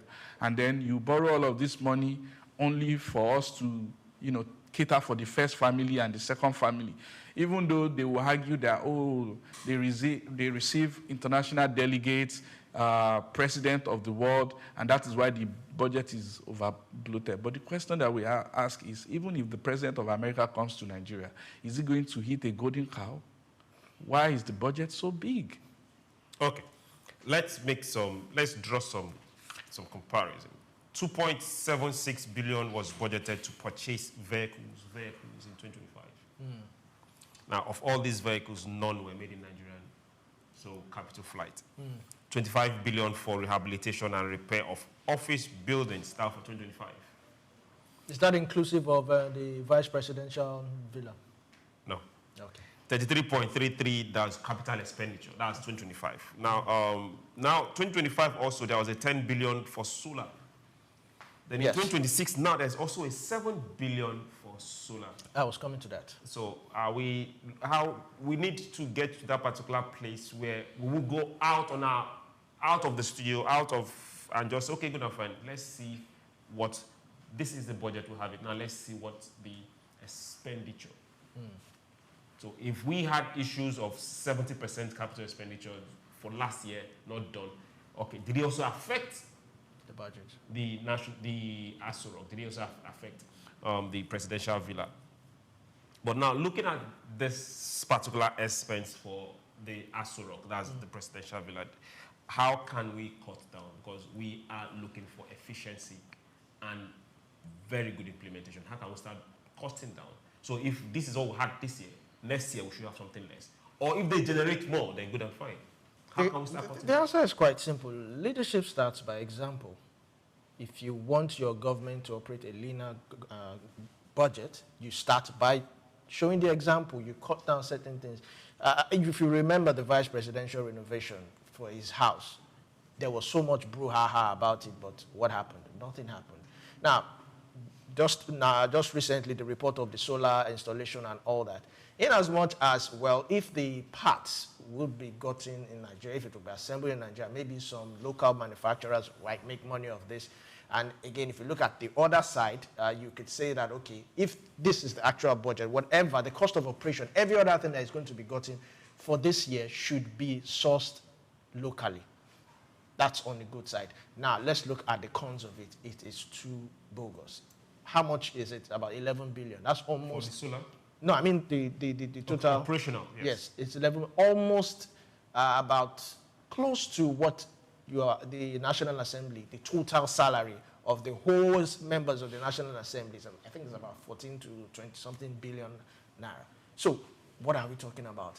How can we operate a leaner government? What are the things that we need and what are the things that... Then he said that, I mean, if the president is coming, U.S. president is coming, is he going to eat a calf? Now, I understand the fact that the presidential villa receives a large volume of visitors. Not necessarily you have to entertain them. Some are there for just strictly business. Some are just there to, submit a report, defend certain things. So they are not basically there to, sit down and have a breakfast or fried rice and chicken with a bottle of champagne with the president. They are not there. So those are the things we can actually use to cut down cost. What and what, who and who. Then again, it also depends on how we can cut down those who have access to the president. If you do not really have business in SOUQ, you shouldn't be there. That way, you cut down cost of entertaining who and who should not be there. But then again, like I said, it starts by example. Until the president decides that, okay, if you also remember, when he went for one particular summit or one particular meeting, it was rumored that he took about 1,000 delegates. They came out to defend that. That was one of the corps. Yes. They came out to discredit that particular report and all that. But it's like it's building up. And in a country or in a year whereby we are saying we're reforming our tax, people are actually complaining. I mean, I don't know whether the 9 to 5 are actually noticing that tax has actually increased. Nobody's saying anything. We've not even started to debate on that. So, but if you are going to say that everybody should pay their tax, automatically you will know that the blowback or the intended blowback will be, what is the government doing? What is my tax doing for me? So this kind of news would not be able to tell people or would not be able to defend this tax, because if people are paying through their nose for tax and they are hearing this kind of figures, yes, to the layman, he might not understand. He might just think that they're just wasting all this money, but it's not all that is being wasted. Some are actually, some go for salary, some go for so many other things. So, but then again, leadership starts by example. That's all I'll say.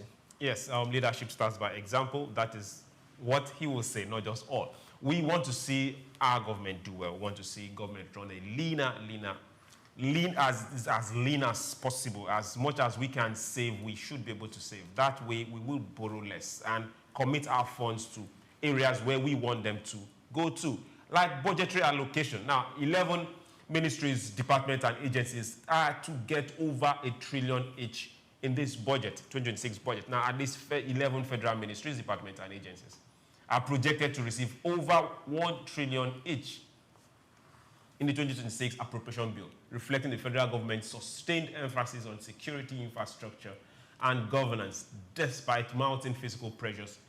The development marks a rise from 2025, when 10 MDAs surpassed 1 trillion threshold. Now, prior to that, no individual ministry or agency had received an annual allocation exceeding 1 trillion, highlighting the rapid growth in public spending under recent administration. Analysts are saying that the upward trend signals the government's push to meet urgent national priorities, including defense, debt servicing, and public sector salaries. However, they also warn of need for tighter fiscal discipline and improved budget performance to avoid compounding the country's debt and inflationary challenges. Now, for this particular ministries that are getting this good money, we have direct from source. We have a Ministry of Defense. They kind of the ones that are standing out, even if they need it more. 3.15 trillion. Ministry of Defense. Then the one that now concerns every other person that was elected, which happens to be INEC, are getting 1.05 trillion. The Ministry of Police Affairs, that concerns all of us, are getting 1.329 trillion. Ministry of Agri, which I think should be up there, are getting 1.44 trillion.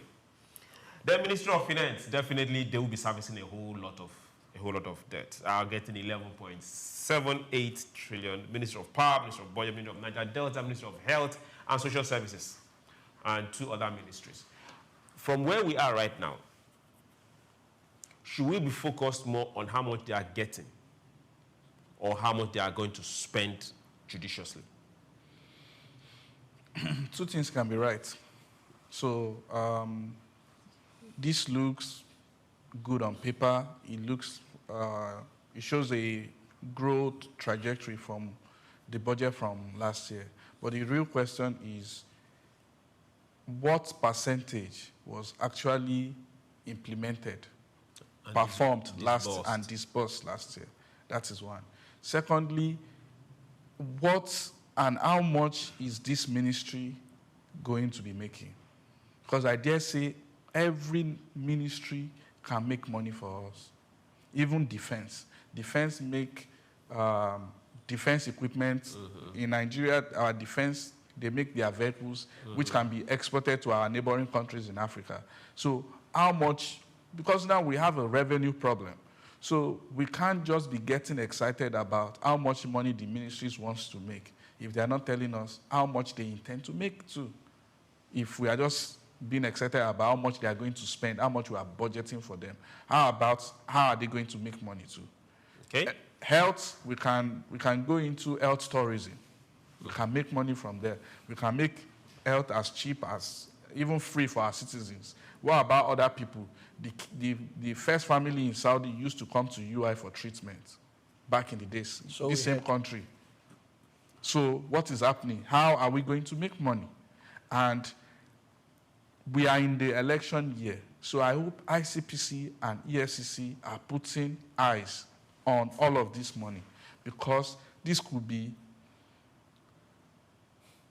campaign funds people putting in the pockets of ministers. Allegedly. Because we have ministers, this could be, and that's allegedly already, this could be campaign fund put in pocket of ministers, because we have ministers from all the 36 states. So if suddenly there's election in less than 15 months, and budget suddenly is climbing up, we shouldn't just get excited. I hope ICPC, EFCC, and other corporate society like budgets and other people, take their spectacles and magnifying lenses and start looking at where all of this money is going into.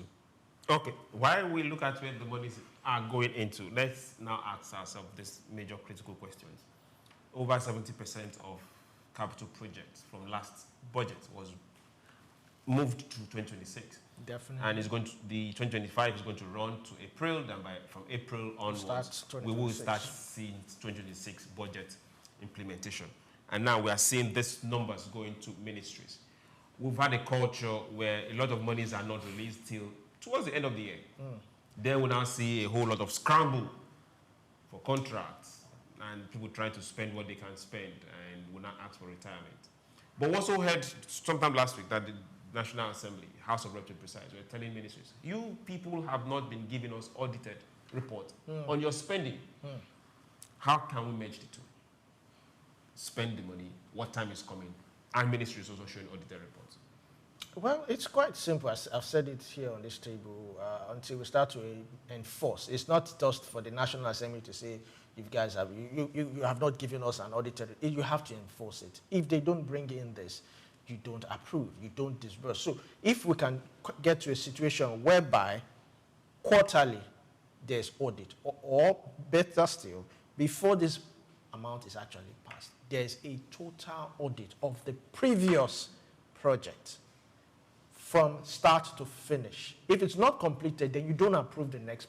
Shouldn't approve the next project. I mean, that's just wasteful spending. That's the way I see it. Now, if you start off with defense, yes, defense. If you look at America's defense budget, is nowhere near. It's the total of Africa's budget. But look at, are they seeing? How will I put it? Are they seeing results? Yes, they are seeing results. India itself has gone into manufacturing of weapons and defense and all that. That is India for you. Yes, I heard sometime that in Nigeria there's a particular state or where they've started manufacturing, owned by Nigerians, they're manufacturing weapons. I hope we have a weapon manufacturing company. Yes, the Army has a weapon manufacturing company. All right. Most of the vehicles that are used in the forest are manufactured locally here. So, but I want to ask the question, what happened to our Tucano jet? How many have we gotten and how many are remaining? Okay. I think that should be audited, because this is not just this administration. This is the past administration that ordered for 3 jets. I think we got 1 or 2. Where is the rest? What happened? Before we can approve this new budget, we need to audit that to know where this money went, whose account it went to, who signed the release of the funds, what is happening.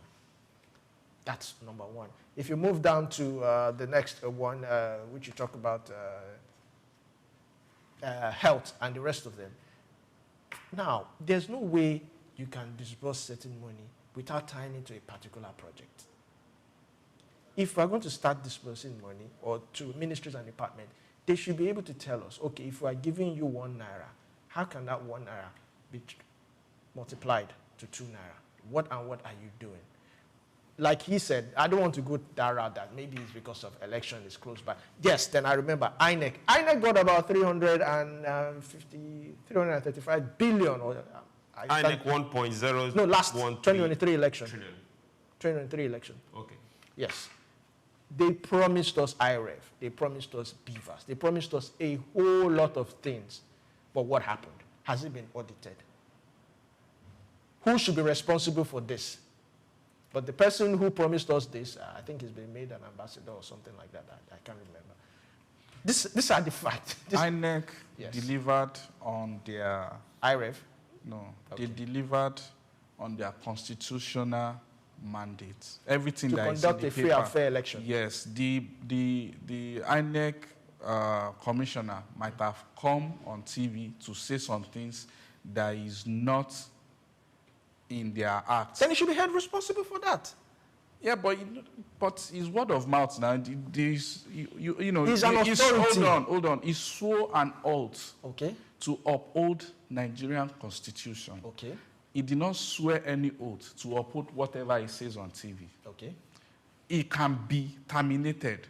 He can be sacked for coming on TV to say what he cannot deliver on. That is on his own integrity. Okay. But INEC as an institution is beyond just their commissioner or the head of INEC. They operate. If he dies, for example, someone takes over. Someone takes over, and the person will follow what is gazetted in the law, the Constitution of Nigeria. When they are swearing into office, that is what they swear to. We swear to uphold and defend Nigerian Constitution. Okay. And as it is, I don't want us to continue to eat the polity. The election has gone to the Supreme Court of Nigeria, and that is the court that can check that. I'm not talking about the outcome of the election. You say he promised so many things. Let's talk about INEC. According to the act. Yes. The Electoral Act. Okay. INEC delivered. The commissioner came on TV to overpromise what is not even in their act. So what the budget that was given for IREF, what happens to that? The money that was released for IREF. So somebody should account for the money. Somebody should account for it. Okay. While we look at accountability, you get to understand us on this side of the divide. We really want things to work, and we are ready to stand our ground and argue for every single thing. every single monies. And revenue we need to generate to make sure these things work. But when the monies are in your hands, what do you really do with them? Now, let's also look at this. We've talked about agriculture for a very long time, and we'll keep talking about it on this table. At what point should we leave boardrooms, those beautiful conferences, and really meet agriculture where the farmers are, where the people that are in the value chain are? When do we start holding local government and councillors responsible for things they should be doing? Because those are the people that should really be the ones carrying this particular fight. Yeah, as soon as we can start protesting across Nigeria, any states where governors are not releasing funds to the local government. So when the day that we wake up from our slumber and we start protesting, that is the day we start holding the local government chairman accountable. Because the local government chairman, we are going to be fair, as Nigeria is constituted today, they are helpless. When it comes to party nomination, the governor does it. There are no true, we no longer have true primaries in the practicality, in the reality of it. When it comes to funding of the election campaign, they don't have the money. The state governors, they fund it. When it comes to the election, the election board at the subnational level is not so independent. The governor, technically, the state runs it, and the state is under the governor. And we can see the trajectory of what local government elections look like from state to state.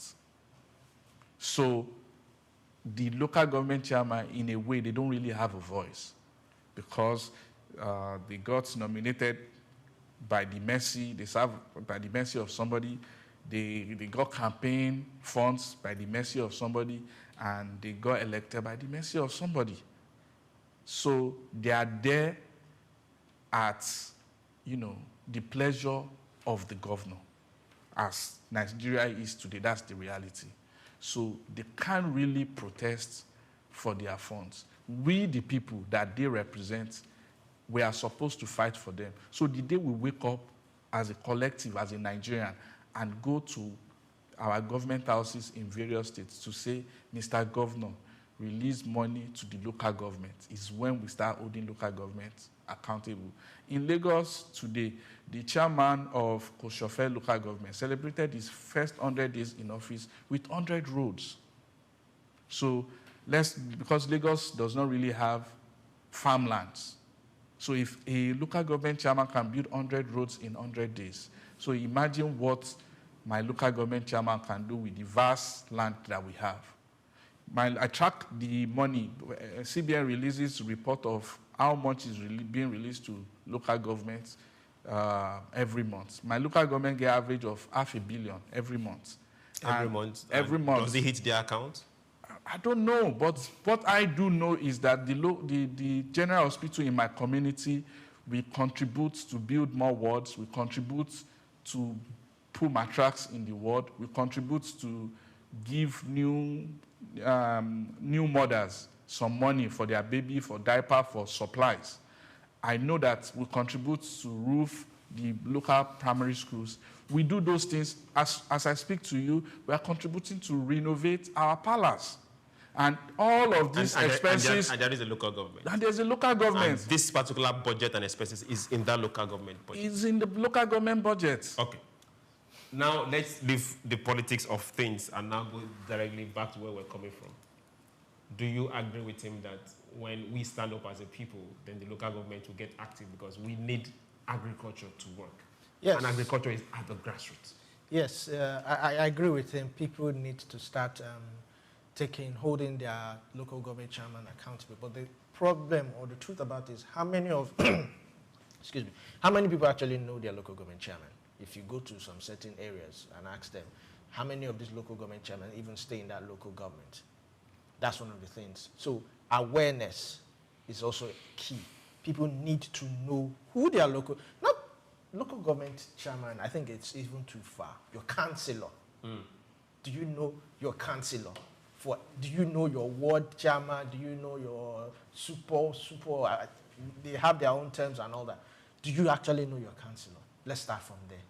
streets, you see people come out and they knock from houses to houses. Oh, we want to fill up this road on our street. We want to do this gutter. And I'm asking, what about your councillor? What about your local government chairman? I mean, what's he doing?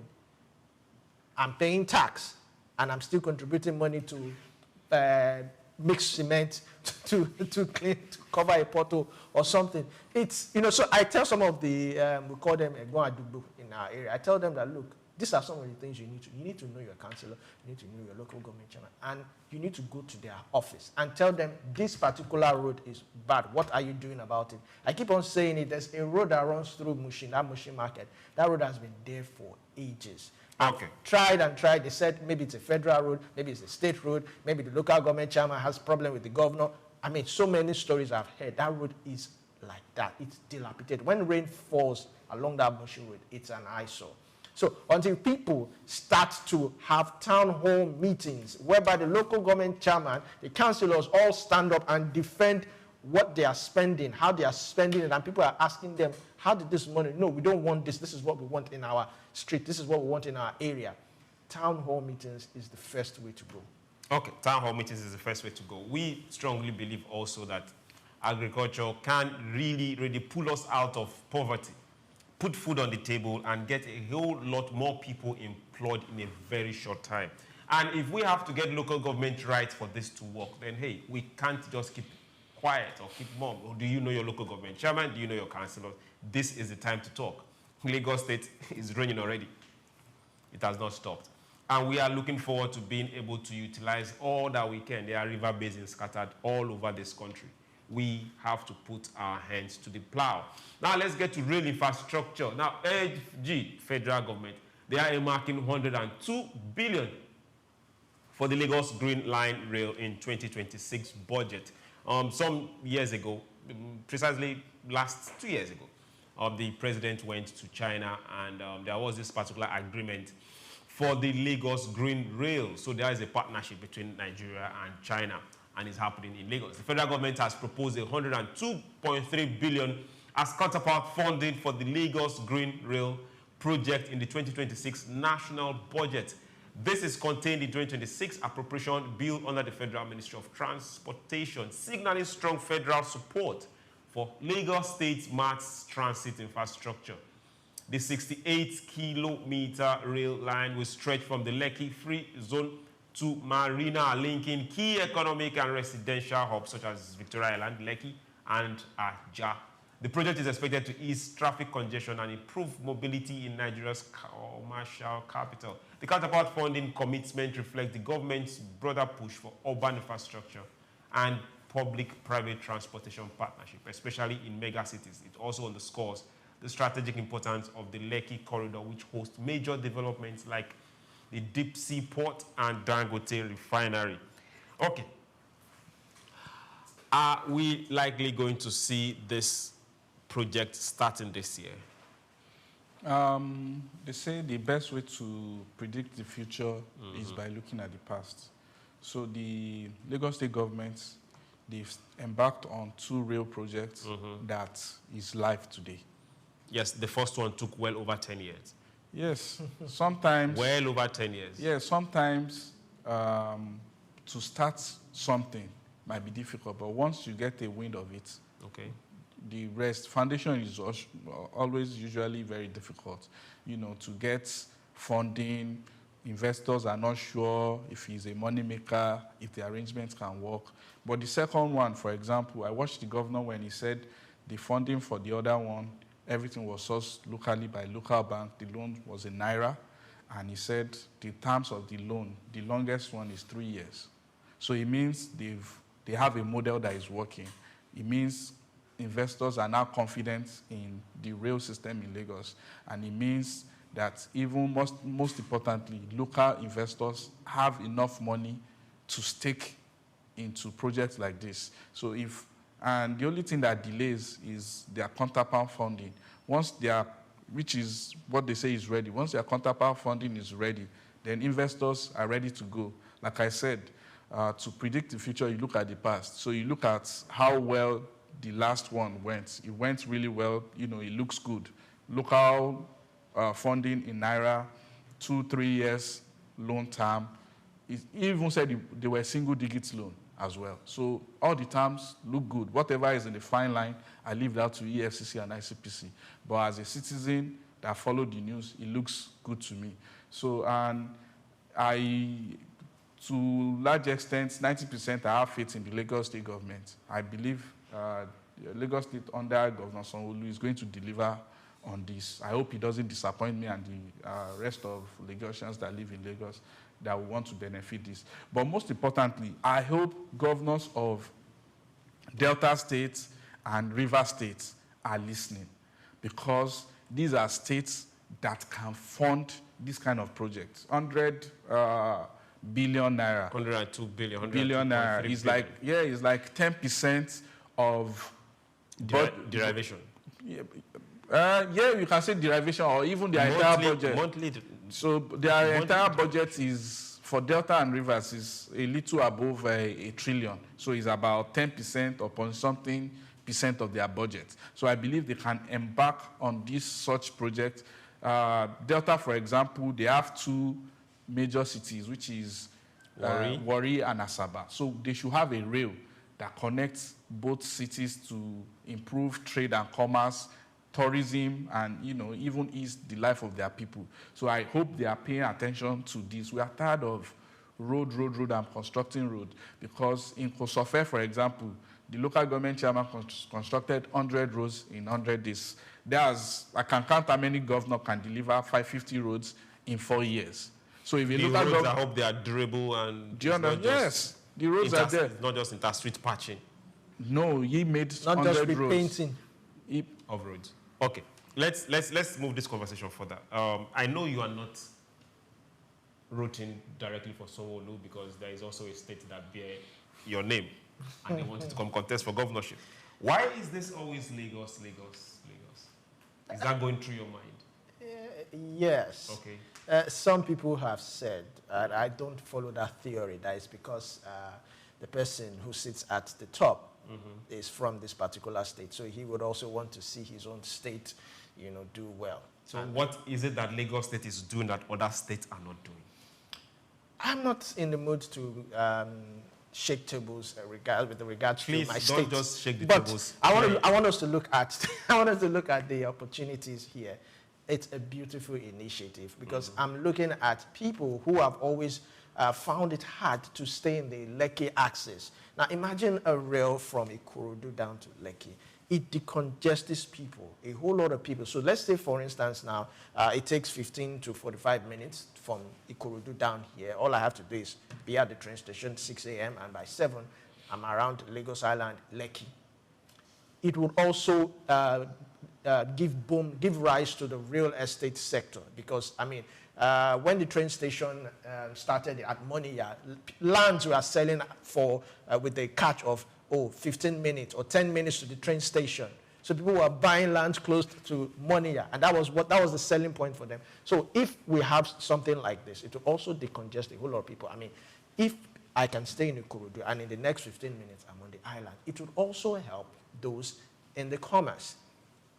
Rails running through the Dangote refinery and our ports and all that, it's a beautiful one. It would also decongest cars on the road, because because rail is one of the safest and the easiest.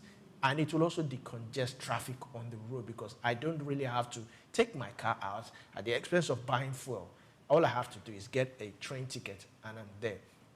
But again, let's also look at the Blue Rail, the success of it. Yes, it's a successful one. How many times does it run in a day? I think about 3 times. More than 3 times. More than 3 times a day. How many more than 3 times? Way more than 3 times. Good. But the routes. Imagine if I had a rail that runs around the state. Around Lagos. Okay, Lagos. Right now we have the Blue That's Rail. the whole idea. So yes, there are 5 rails that is coming. They don't have the fund to do everything. So, this is the third one. There is the Blue Rail, which is up. Yes. There is the yellow one, which construction is almost done. There is purple that is coming too. Then there is a green rail, which goes through my side that we are still waiting for. So even in New York, there is Cosmopolitan, that is the city with the best rail connection. They are still building new rail line.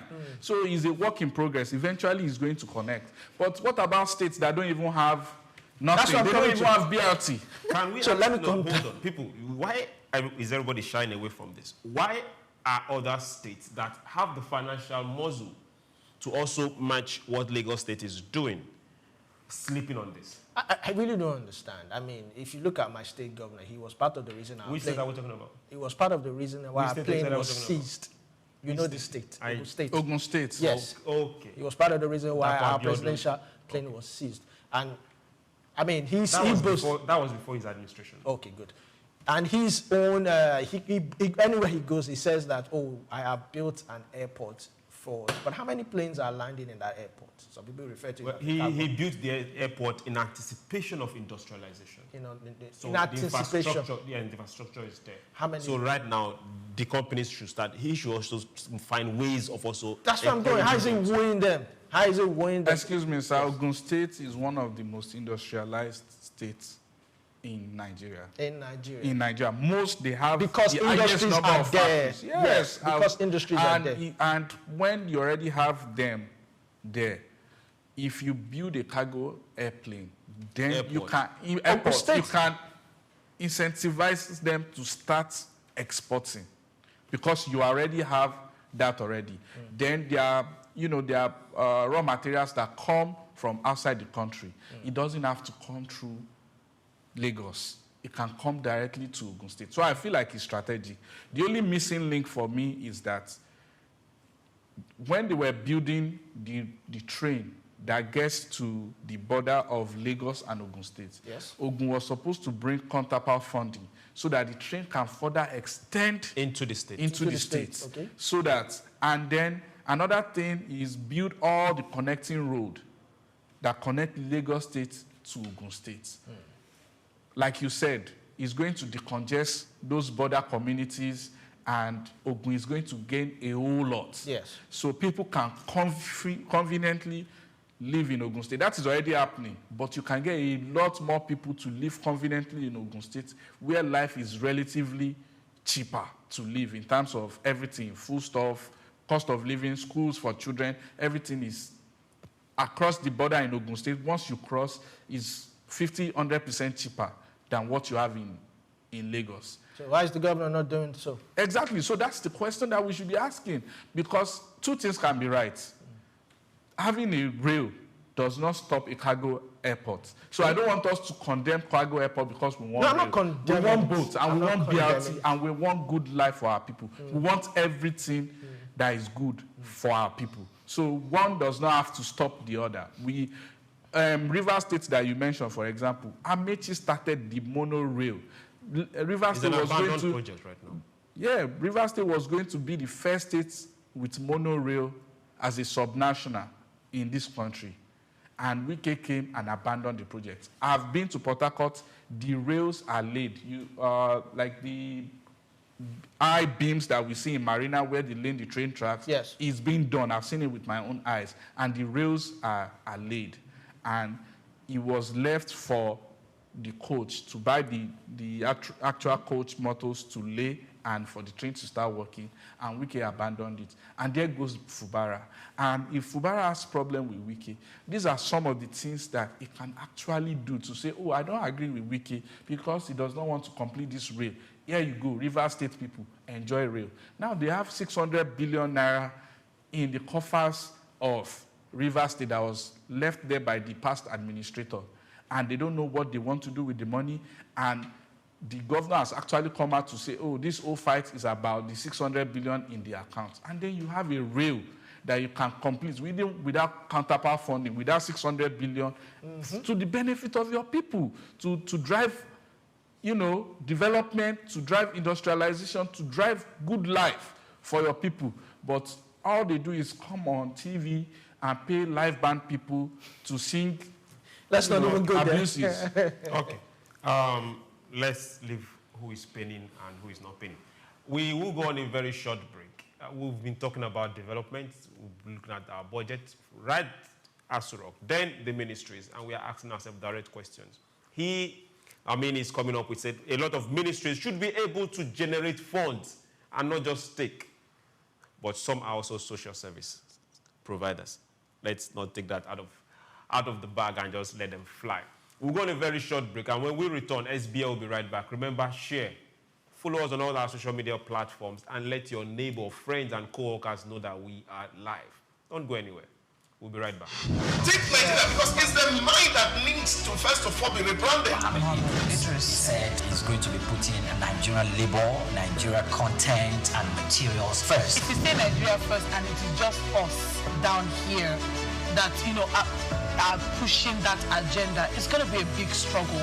Do you think Nigerian firms, Nigerian organizations should start looking at getting their staff involved in this market or buying to keep it for their staff? Within this side, let's also learn citizen diplomacy. See something. This is SOUQ Business Landscape.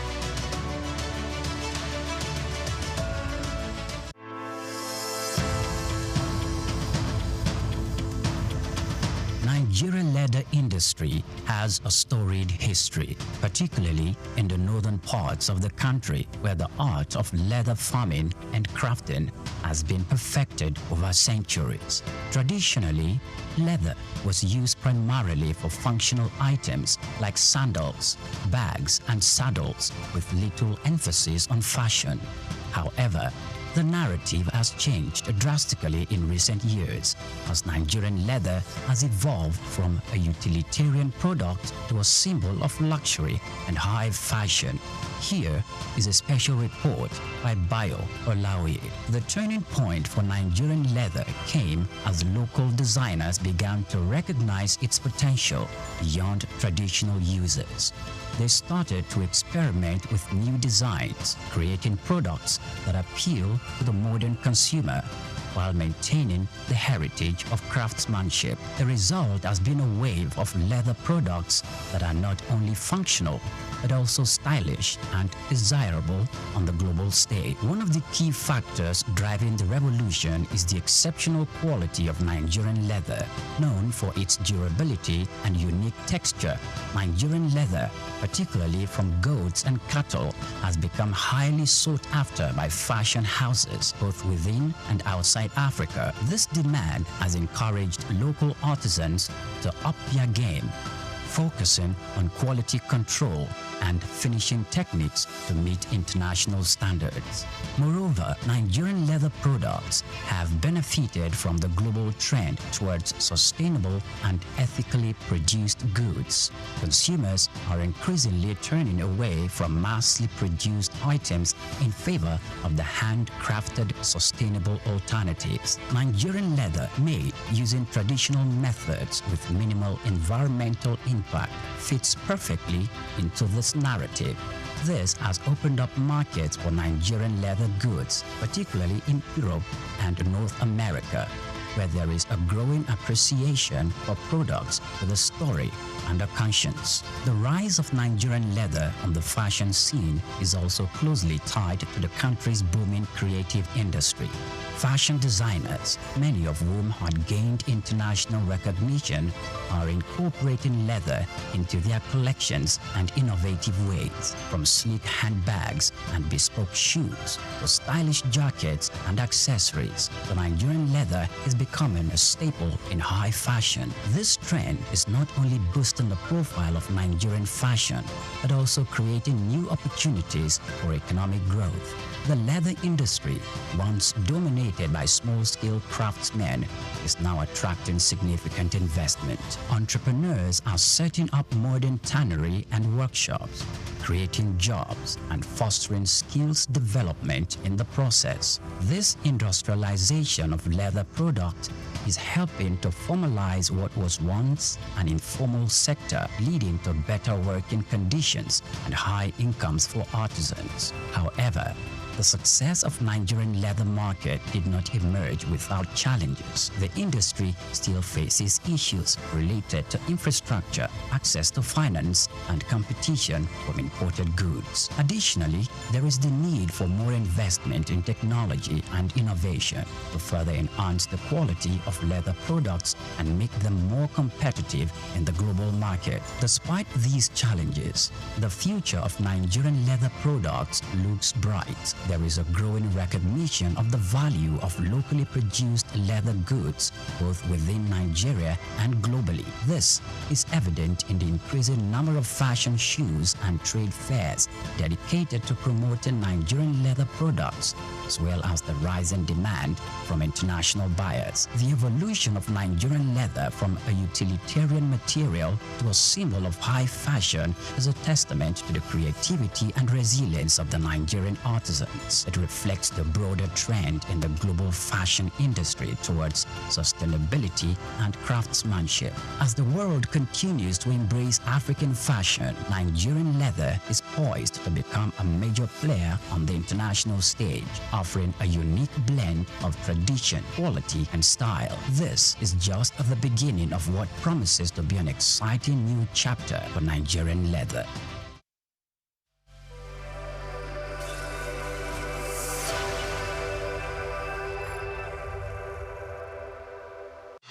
Take Nigeria because it's the mind that needs to first of all be rebranded. Idris said he's going to be putting Nigerian labor, Nigeria content and materials first. If you say Nigeria first and it is just us down here that, you know, are pushing that agenda, it's going to be a big struggle. Do you think Nigerian firms, Nigerian organizations should start looking at getting their staff involved in this market or buying to keep for their staff? Within this side, let's also learn citizen diplomacy. See something. This is SOUQ Business Landscape. Welcome back. This is still SBL SOUQ Business Landscape. Now to our next story of the day. Global geopolitical tensions as it concerns oil. Now, oil price climbed above $63 on global supply concerns. Oil price climbed above $63 per barrel, extending gains early this week. Investors reacted to escalating protests in Iran and broader geopolitical risks that could disrupt supply from a key Middle Eastern producer. Brent crude futures edged higher, supported by concerns over possible supply interruptions, while the U.S. benchmark West Texas Intermediate also saw gains, reflecting market sensitivity to heightened tension. The uptick follows a rally late last week when unrest in Iran combined with uncertainty over oil flows from Venezuela, Russia, and Iraq pushed prices up. Traders say the market is now weighing potential supply risk against prospect of increased output from other producers, keeping prices elevated above recent lows. While the oil market remains influenced by global macroeconomic factors and oversupply concerns, geopolitical development, especially in Iran, has recentered supply security in price formation, contributing to the current bullish sentiment. $63 per barrel. That is still way below our benchmark for budget predictions that we had. But at least it's something compared to the fears that we were having earlier on. But this is majorly thanks to the unrest in Iran and the pumps that are not flowing. What happens when Venezuela decides to open up all the hot taps? They drill and open up all the hot taps. They will oversupply more than what is even coming out of Iran. So, first of all, I believe the global oil price is where it favors us because Nigeria's oil is the burning light. It's usually way above this price. It's in the 70s. So if WTI is 63, then burning light will be around 68, 70, 71. thereabout, 71, thereabout. So that means we are, few dollars above our benchmark, which is right where we want to be, or even higher. At least we've seen the oil price go up as high as $100 per barrel, Jonathan days. I hope those days can come back. Well, but if you remember that when what made them, it was also nations that decided to fight. So they should go ahead and fight again? Well, the president of America has threatened several countries. Okay. Several of them. And by the midterm election in America, we know where we are going. If he remains in office, definitely there is going to be more global disruption. Okay, you just spoke about these midterm elections. Do you think he will want to start pumping before the midterm elections, or you think he will hands off? He wants to start pumping before the midterm election because he needs money to deliver on the mandate to Americans so that Republican can win the midterm election. For example, he has promised Americans $2,000 this year before the midterm election. So he needs money to be able to do that. In my own opinion, that is vote buying, because even the governor of New York did $200 towards the end of last quarter of last year to everybody in New York State. So in my own opinion, I feel like he's vote buying because the money is even tied to the economic hardship. In New York, they say is inflation shock. Okay. Trump too is calling it, inflation and whatever, because he knows that people are bearing the brunt of his economic policies, tariffs, and what have you, and he's scared. His address over the weekend, he talked about the midterm election, and he talked about how if Republicans lose the election, he is going to be impeached, and it's going to be fast. He said it. So that is why it's important for him. He needs a lot of money to deliver more on his promises to Americans and to be able to give the $2,000 check, which, by the way, 90% of Americans are waiting for. Free money. Okay, now let's leave free money alone and now talk about the side that concerns us. Benchmark right now, 63-point-something dollars per barrel, open market, thanks to what is happening in Iran. Okay. For Venezuela, American companies are also not very optimistic in investing because they are seeing it as a bad investment. Several have openly said, well, if you can't give us some direct guarantees, then we will invest, which means give us the money to go in there. We won't be spending our own money. Do you think everything is going to work out for us as Nigeria? Because we depend a lot on what happens globally to fund our budget. Do you see this being stable? Do you see it going up? Or do you see Iraq getting their ass together? Or do you see more issues cropping up that will make the flow dry? Well, excuse me, it's a whole lot happening in Venezuela. China is also threatening certain things, and Russia is still there. Trump is threatening. Mexico is there, and every other thing. And like he said, every other thing will be determined after the midterm elections, because a lot of people would, now for big corporations, they tend to look at a particular administration, a particular government, and they tend to forecast that what happens if this person comes back and if this person, or what happens in it. So for them to go into Venezuela and be assured, because Venezuela, whether you like it or not, it's what is happening there is as a result of what Trump is doing. So if Trump decides to hands off, what now happens? A lot of people are complaining about how the whole operation was done. There's still debate as to whether what he did was right or not. There are a lot of people, and we're still looking at OPEC, that what is OPEC going to do about all this? I think they've been too silent they've been silent for too long. People are still looking at what OPEC is going to do. Is there going to be sanctions? Are there going to be sanctions or no sanctions? What is going to happen? So a lot of people will be very optimistic, very careful rather, to go into Venezuela and look at what is happening in Iran. It's a whole lot that is happening. A whole lot of protests is happening in Iran. It's disrupting all of that. So that helps us in a way. But should we be now praying? Because now there are anticipations, even though we don't always like to talk about it, the anticipations of World War III. We should not anticipate. There is no anticipation of There's no anticipation for it. But we cannot keep going to encourage countries to go after each other, to fight each other, so that we can benefit from that. It's just geopolitics. We are looking at events happening around and looking at how it affects oil price. Let's cast our mind back. COVID. It's almost got to a point where oil was given out for free. A lot of wells had to just stop drilling. Airplanes were not going anywhere. Those that were going were just cargo. Trains were, the world just shut down. So we that depended on oil, even we needed bailout. Countries needed bailout. And we pray not to get back to that era. But just like you also reminded us, there was also an era when oil was selling above 100. We need to be able to utilize this opportunities. I see them as opportunities, market opportunities.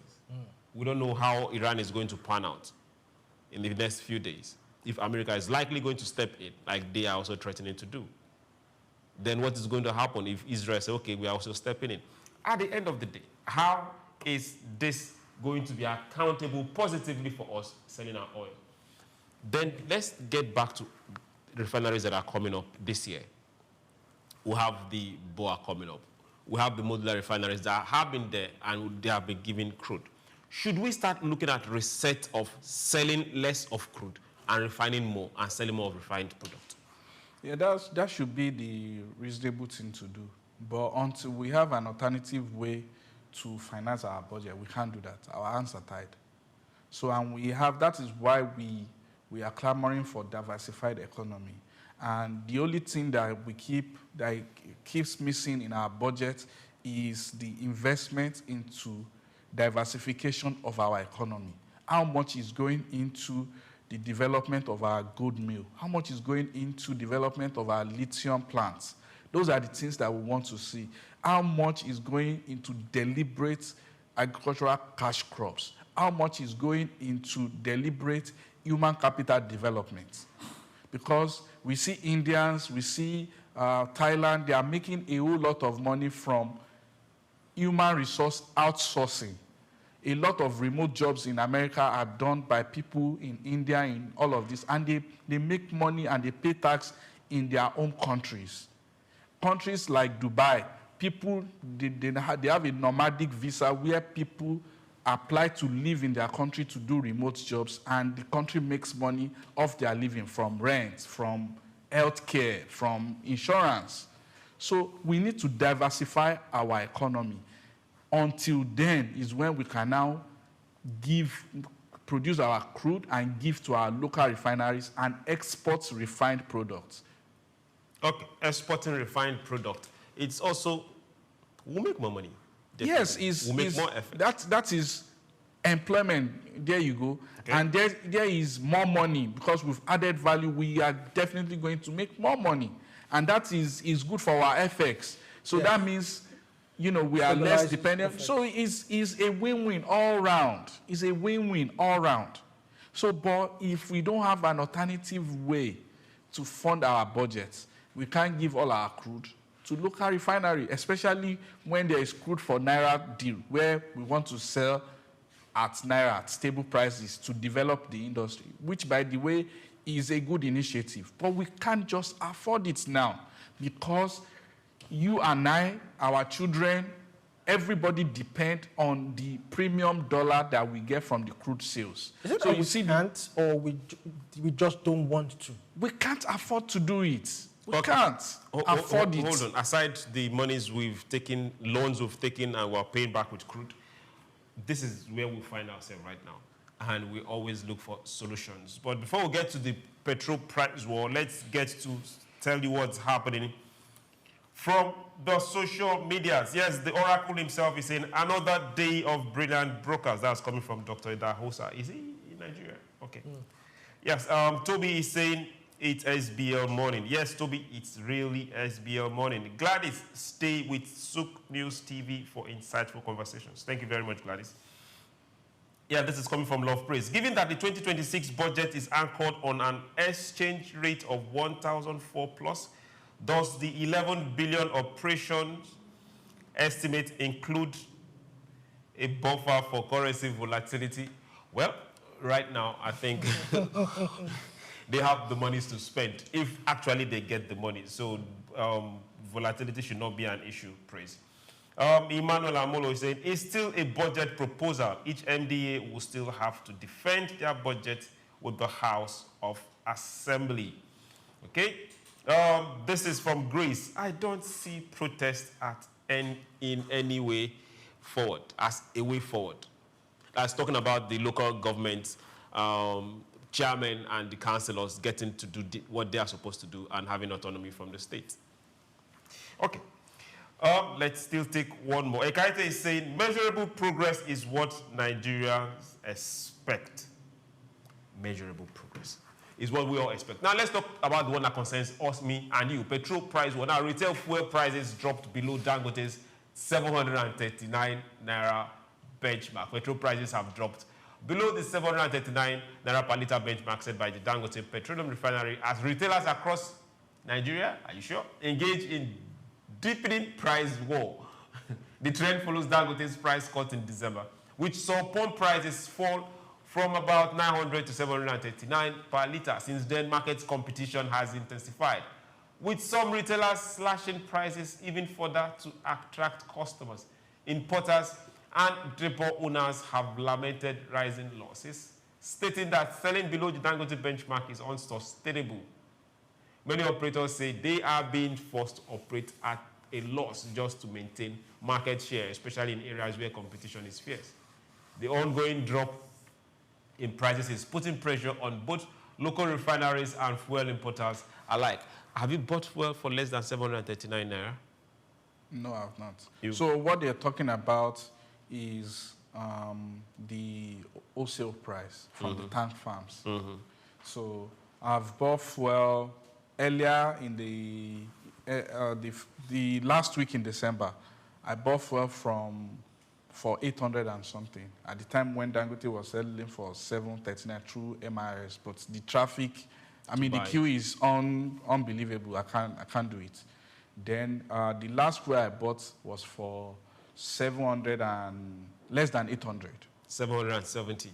Thereabouts. So there's still disparity, but it's not bad. But if anywhere you see MRS, there's at least 50 or 80 cars waiting to get fuel, and which is what we want to see.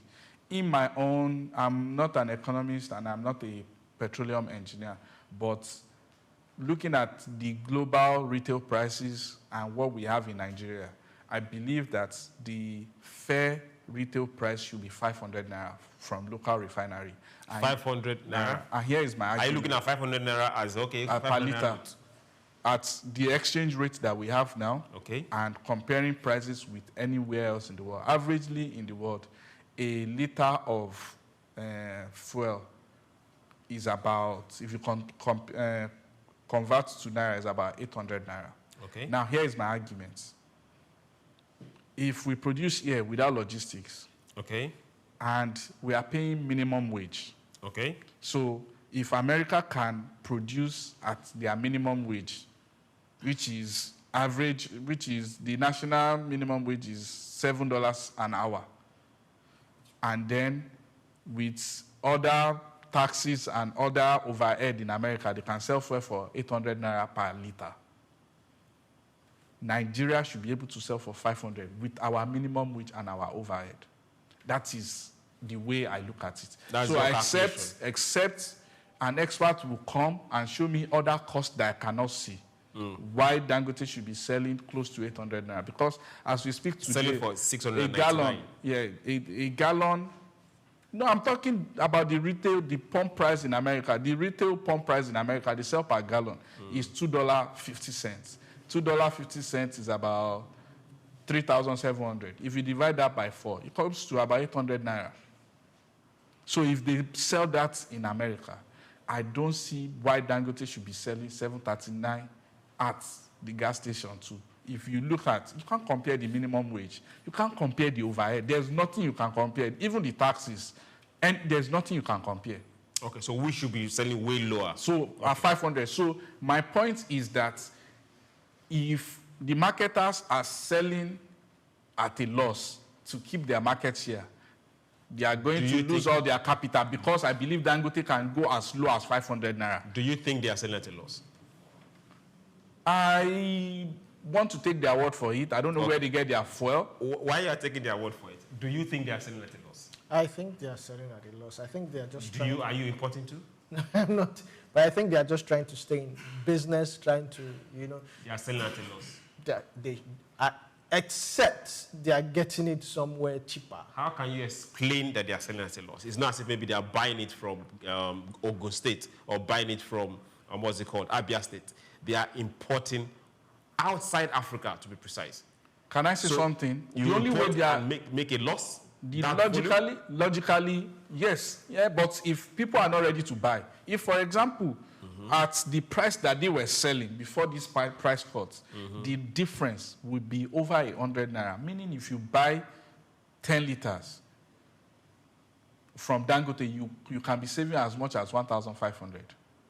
So who is going to buy?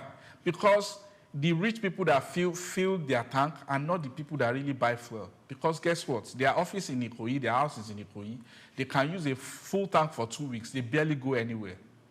The poor people are the ones that really buy fuel, which means those are the people that 1,000, extra 1,000 they can save on 10 liters means a lot to them. The taxi drivers, the Uber drivers. The bus drivers. The bus drivers, those are the people that are buying the fuel. The rich people. The barbers. Sometimes full tank, they use it for a whole month. They barely buy fuel. They live on Ozumba. Their office is on Ozumba. They barely go anywhere. Okay. I'm still of the opinion. I'm just thinking. You think somebody will bring in a full shipload at a loss? Because if nobody is going to buy, they can bring the prices down. Exactly. What I'm saying is, except they are buying the worst fuel in the world to come and dump here, I don't see how they make profits if the retail price for what they are selling is less than 800 naira. It's less than 800 naira. Yes, I just told you that in America, that's the retail price. They are not buying from America. That's for sure, we know. A lot of them are. But what I'm saying is, with the operational cost in America and the taxes, if America can sell at the pump at 800 and they are selling around the same thing, is either their profit is very, very slim or they're already selling at a loss. Okay. While we just look at this and pray that this particular price war continues without easing and abating, we also want to see the refineries that are being built come alive. We can't wait to see more refineries. Then, dear oil and petrol importers, our hearts are with you. Just put money together and build a refinery here. It will save a whole lot. Now, tax exemptions. This is one particular story that we need to talk about. Now, Nigerian tax and 2025 exempt gaming stakes from VAT. Now, listen. The Nigerian Tax Act of 2025 has officially exempted stakes from value-added tax, offering relief to gaming and lottery operators previously affected by unclear tax rules. According to Section 185, Section M of the Act, money, stakes, or security, including interest in money or securities, are now classified as VAT exempt. This clarifies that the actual amount wagered on games should not attract VAT. The update is expected to ease compliance burdens in the industry and reduce dispute with tax authorities. Operators are now adjusting their system to align with the new legal petition. Okay, let's talk to people that really understand gaming. This was an argument that we had sometimes 2 weeks ago. Yeah. And we said, okay, good and fine. If somebody is going to play any form of lottery or buy lottery tickets or get into any kind of the sport games, are you going to tax the person from source or are you going to tax the winnings? Okay, now, how are you going to now define or separate winnings from losses? Because the person must have lost several times before he eventually strikes gold. Yes. And now they are coming to clarify, okay, no. We are not taxing whatever you're staking. But definitely we'll tax your profit. So how now do you define profit? Well, will you subtract losses from the gains? Because most times they will still be owing. It's quite interesting because for one person to strike gold, trust me, he has invested and invested and invested. I like to call it invested. He has actually, placed a bet on several times and he has lost. Some of these gaming companies, they even give you bonuses when they calculate how much he spent, in a month or in a week, and they look, oh, this guy has really invested a whole lot. Let's, give him back. But it's nothing compared to what you've invested. So they just give you that as an incentive to draw you. So in all of it, is that an incentive or a bait? Well, incentive bait. It brings the customer back. So in all of this, it doesn't encourage or discourage betting, because we were all on this table when a report came out talking about how Nigerians, the percentage of Nigerians in betting are more than those in stock. So will this encourage betting companies to, to woo their investors or to woo their regular clients and all that? But then again, I think it has to do with the NRS now. The onus lies on them on how to differentiate this, because we've also talked about it that, when you win this certain amount, how do you move it from the account of the gamer or the gaming company to your own personal account? What would be the, what do you call that thing? Narration and all that. Well, it's a whole lot to think about, but it's also a good one because it encourages the gaming company. It eases tax burden on them. They can invest more. They can expand more. It reduces a whole lot of burden on them.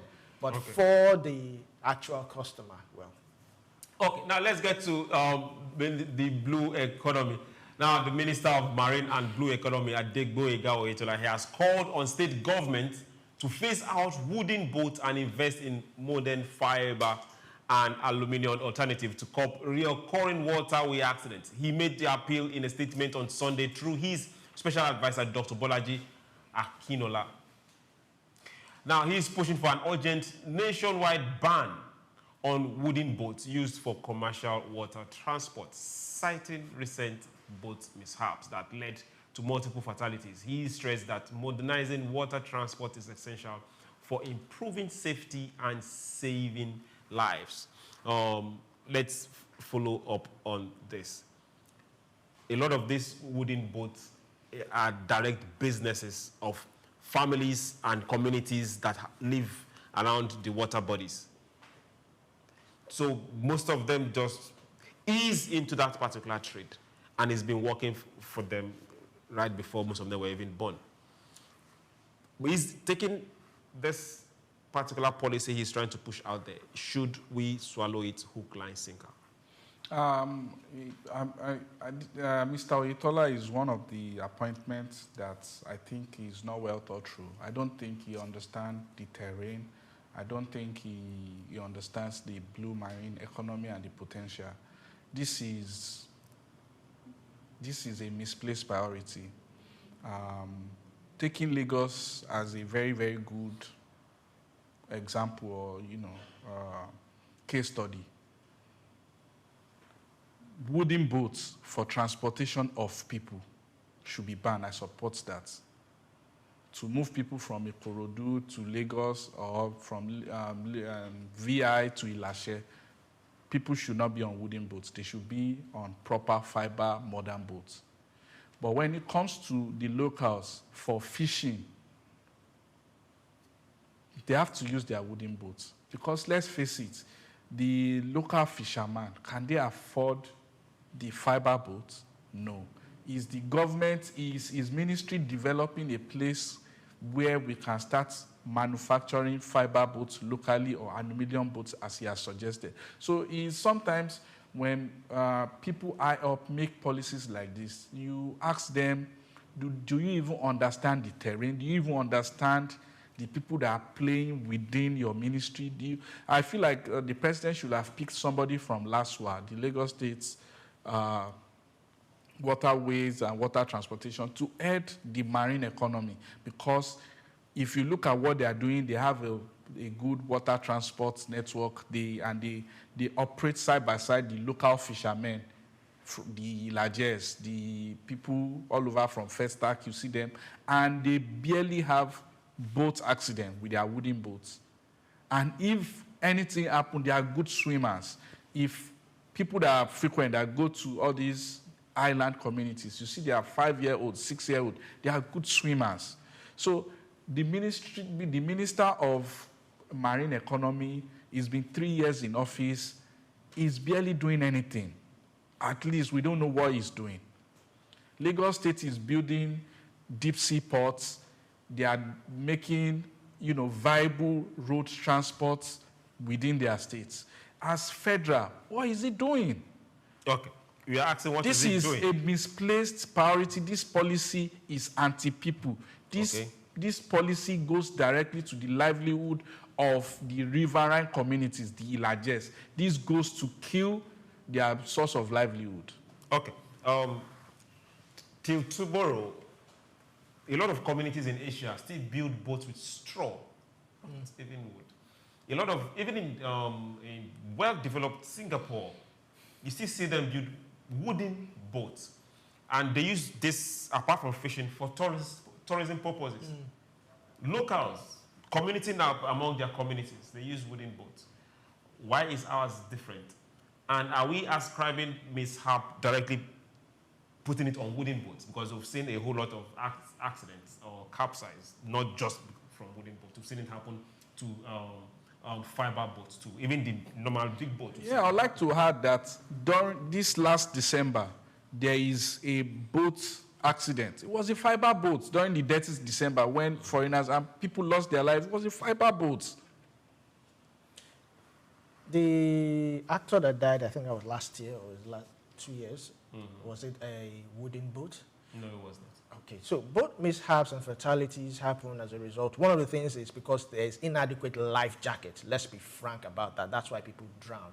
Sometimes these boats, when you get into these boats, you even hear some of these movie actors say they forgot to put on life jackets. So let's clear that one out.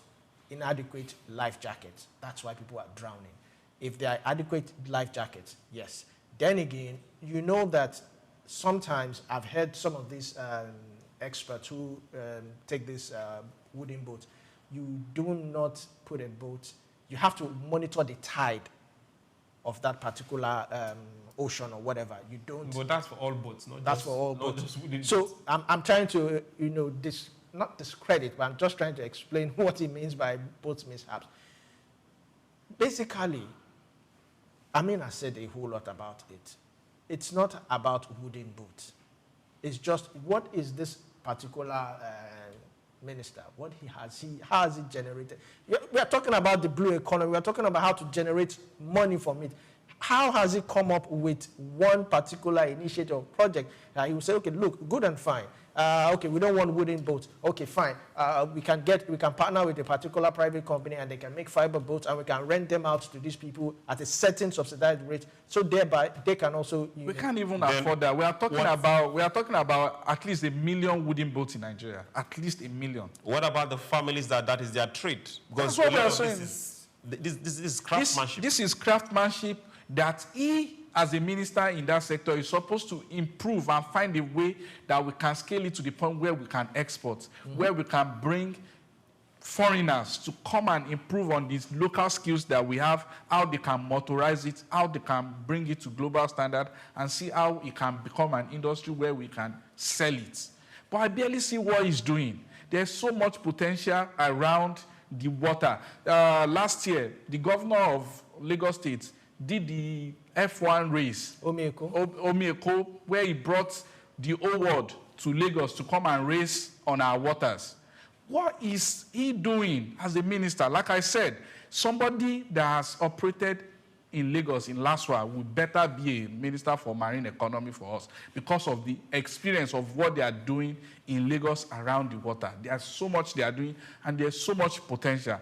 Everywhere you go that there is water, from Miami to Zanzibar, to everywhere, to Seychelles, to Mauritius, is a robust economy around it. And we are not seeing anything. The only state that is barely scratching the surface is Lagos State. From good road transportation to deep sea ports to tourism. Water. Thank you very much. So there's so much that is being done locally here. And the minister is just sitting there, and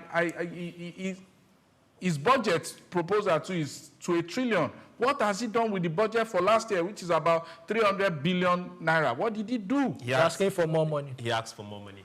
Okay, now this is just more of a public service announcement. Now, BOA has pledged $1.5 million to the Super Eagles for AFCON victory. Thank you very much, Alhaji Rabiu.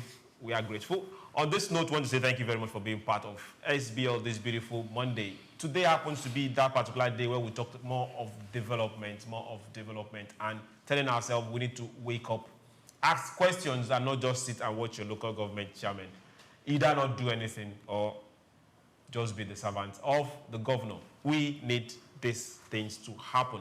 Thank you very much for being part of SBL today. We'll do this again tomorrow being Tuesday. Remember, follow us on our social media platforms. All of it is SOUQ News Television. Follow us, like, share, drop those particular comments, we'll read and get back to you. Then, hey, follow. You can't stop saying it. Follow. Then also share. Thank you very much. My name is SOUQ John Rogers SOUQ. It's been a pleasure staying with us on SOUQ Business Landscape. Be a good citizen of Nigeria and think of ways to move Nigeria forward. I am Olumide Shokoya. Amin. Thank you for joining us up to this moment on this station. As you go by your day, have a great day. And to the Super Eagles, keep making us proud. Bring home the AFCON. Go Eagles. Take Nigeria because it's the mind that needs to first of all be rebranded. It said is going to be putting Nigerian labor, Nigeria content and materials first. If you say Nigeria first and it is just us down here that, you know, are pushing that agenda, it's going to be a big struggle. Do you think Nigerian firms, Nigerian organizations should start looking at getting their staff involved in this market or buying to keep for their staff? Within this side, let's also learn citizens diplomacy. See something. This is SOUQ Business Landscape.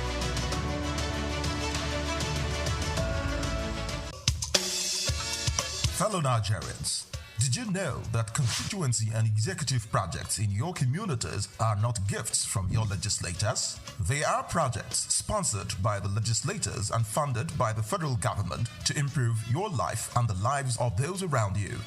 These projects belong to you. Without your vigilance, they might never be completed. Don't allow them to fade away into unfulfilled promises. Stand up, take ownership, monitor their progress, demand accountability, and report concerns to ICPC. Call our toll-free line now on 0800-2255-4272 or WhatsApp only on 0806-656-4726. This message is brought to you by the Independent Corrupt Practices and Other Related Offences Commission, ICPC, with support from MacArthur Foundation and the Center for Democracy and Development in Africa, CDD. Hello Nigeria, hello Africa. Yeah, this is Sound Man. Keep watching SOUQ News. My name is Babalola from Excel LED. Keep watching SOUQ News. My name is Shepherd Michael Adewale Onofuye. I enjoy you all to always watch SOUQ News TV. Hi, I'm Tom Boggaballs, and please keep watching SOUQ News. Wale Seriki, SLG Lagos Island East. SOUQ News, keep out watching them and keep a lookout for them. They're up and coming, and we're proudly to be affiliated with them. You alone where they make me go crazy. This your love in the cool of my brain. You're my medicine, I need you all day. Yo, it's Blackface Nigeria and you're watching SOUQ News TV. Keep it locked on this dial, don't change it. You know what I say? Blackface Nigeria, love on the bad.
The earth whispers tales, the wind. Human rights are a fundamental and universal entitlement belonging to every person by birth, designed to ensure dignity, freedom, and equality regardless of race, nationality, or status.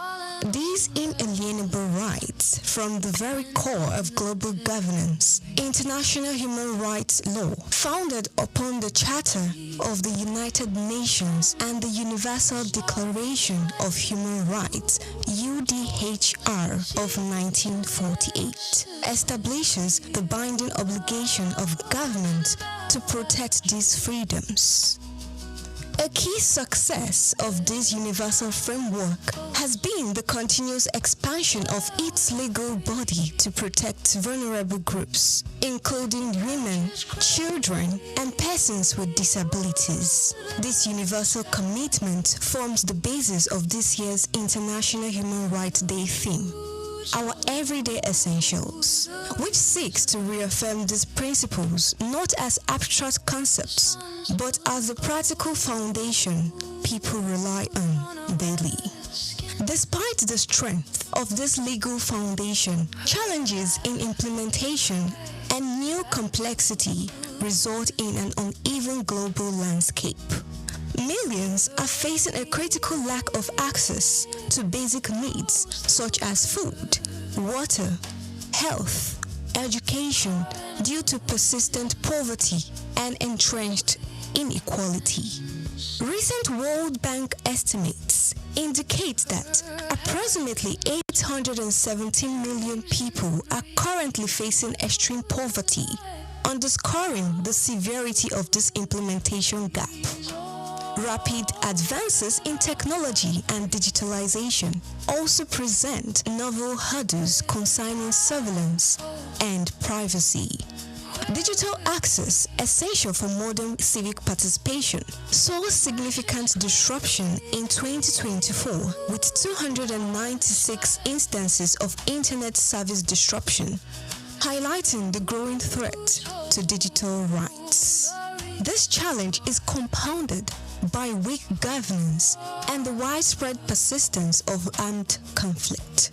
These elements undermine fundamental rights by fueling instability and violence, often perpetuated by a lack of accountability for violations. The devastating impact on civilian life remains profound. The United Nations recorded a sharp 72% surge in the loss of civilian life in conflict zones in 2023, coupled with a record high of over 120 million forcibly displaced persons by the end of 2024. The human rights framework faces compounding issues such as climate change, which threatens the rights to life and health through environmental degradation.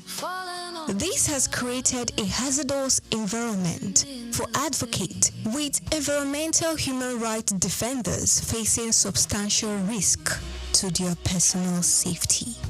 Navigating a fair and constructive way forward requires key action across key primary fronts. Strengthening social safety nets through the establishment of universal social protection floors is vital to close the inequality gap and safeguard essential economic rights. Enhancing accountability is paramount. The international community must increase support for mechanisms that investigate and prosecute serious violations of humanitarian law, thereby countering impunity and restoring the rule of law. Also, the protection of civic space must be prioritized by regulating the digital sphere to ensure strong privacy rights and by enacting specific legal safeguards that protect activists, journalists, and human rights defenders from attacks, allowing them to perform their essential work without fear. Ultimately, ensuring human rights remain an ongoing commitment that demands measurable action over rhetorical assurance. by reinforcing the UDHR's principles through strategic investment in social protection, accountability, and the safeguarding of civic and digital freedoms. The global community can successfully transition these values from legal ideals into the everyday essentials that defines a life of dignity, freedom, and equality for all people. Praise Matthias, SOUQ News TV. And the rules hold the reasons why. The National Assembly, in collaboration with the African Development Studies Center, ADSC, held a 5-day national capacity building workshop on treaties, agreements, and protocols for federal MDAs, with the theme, Enhancing Institutional Capacity for Effective Treaty Negotiation, Implementation, and Oversight in Nigeria. Honorable Barrister Rabiu Yusuf, Chairman of the House Committee on Treaties, Protocols, and Agreements in the 10th Assembly, highlighted the importance of strengthening the skills of key government officials in treaty processes. At this particular moment of our country, we need a situation whereby all the stakeholders involved in external engagement with other countries, particularly state and the federal governments, and mostly MDAs of the at national level, to ensure that they are aware, they know what it takes, they know how it will be, and they know what it takes to ensure the institutionalized democracy and the legal approach as far as ratification, engagement, domestication of treaties. That is why the 10th National Assembly, under the able leadership of the Right Honorable Speaker Tajuddin Abbas, mandated our committee, pursuant to Section 12 sub 2 of the Constitution, that we should reach out to all necessary stakeholders who are personally stakeholders on this engagement to ensure they know how it takes and they know how to execute it. Basically, that's the reason we are conducting this exercise. Actually, I think there is no point for me to deliver my remark at this time, because I'm very much aware that my remarks have been delivered instead of distinction. So in other words, I will just say I sincerely appreciate your presence in this program, and I believe it will go far in helping the system, stimulating the system, and work for the Nigerian progress. So I wish you a fruitful discussion and a successful outcome. Thank you very much. The major challenge, everybody is going silo, in the sense that we are not trying to bring ourselves into the same table to ensure that before you find any entity, be it state, local governments, or federal entity, as far as engagement is concerned with other outside worlds, you need to know there are provisions of the Constitution which you need to comply. Failure to comply with that provision of the Constitution, whatever you do, it will go to a nullity, invalid, and is inconsistent with the provisions of the Constitution. And to the extent of that inconsistency, it is null and void, and of no effect whatsoever. So we're trying to avoid this scenario whereby at national level or at international fora, Nigeria will be embarrassed because the stakeholders, the principal actors, they didn't even know what they are doing. So that is why we decided at this particular moment it is ripe and necessary to ensure that we engage with unnecessary stakeholders. That is the basic reasons for engaging these activities. Actually, I recommend their effort to any other entity, because if you can see, most of them, they are legal luminaries. They know their audience, they know what they are doing. So I really appreciate, they did a very wonderful job. And I sincerely appreciate. That's the main reason that I say I need to be here in Lagos, at least to supervise the happening in Lagos, and I'm impressed. Engagement with outside world it is two ways. It is going to be either bilateral or multilateral. So with this kind of workshop or with this kind of discourse, we believe the principal actors will now know what it takes to enter a treaty. And if they comply with what they are taught in this session, if they advise their principal when they go back to their respective MDA on the right way to go, I believe most of the treaties will be legally binding in Nigeria, provided they follow the procedure laid down by the Constitution. The future is bright. And the future, we will ensure in the future that all the treaties, all the agreements, all the international protocols have been observed to the latter, have been protected and imposed as it is enshrined in the Constitution. And with this kind of workshop, we believe we will create a series of avenues whereby we will engage other parties, other necessary stakeholders.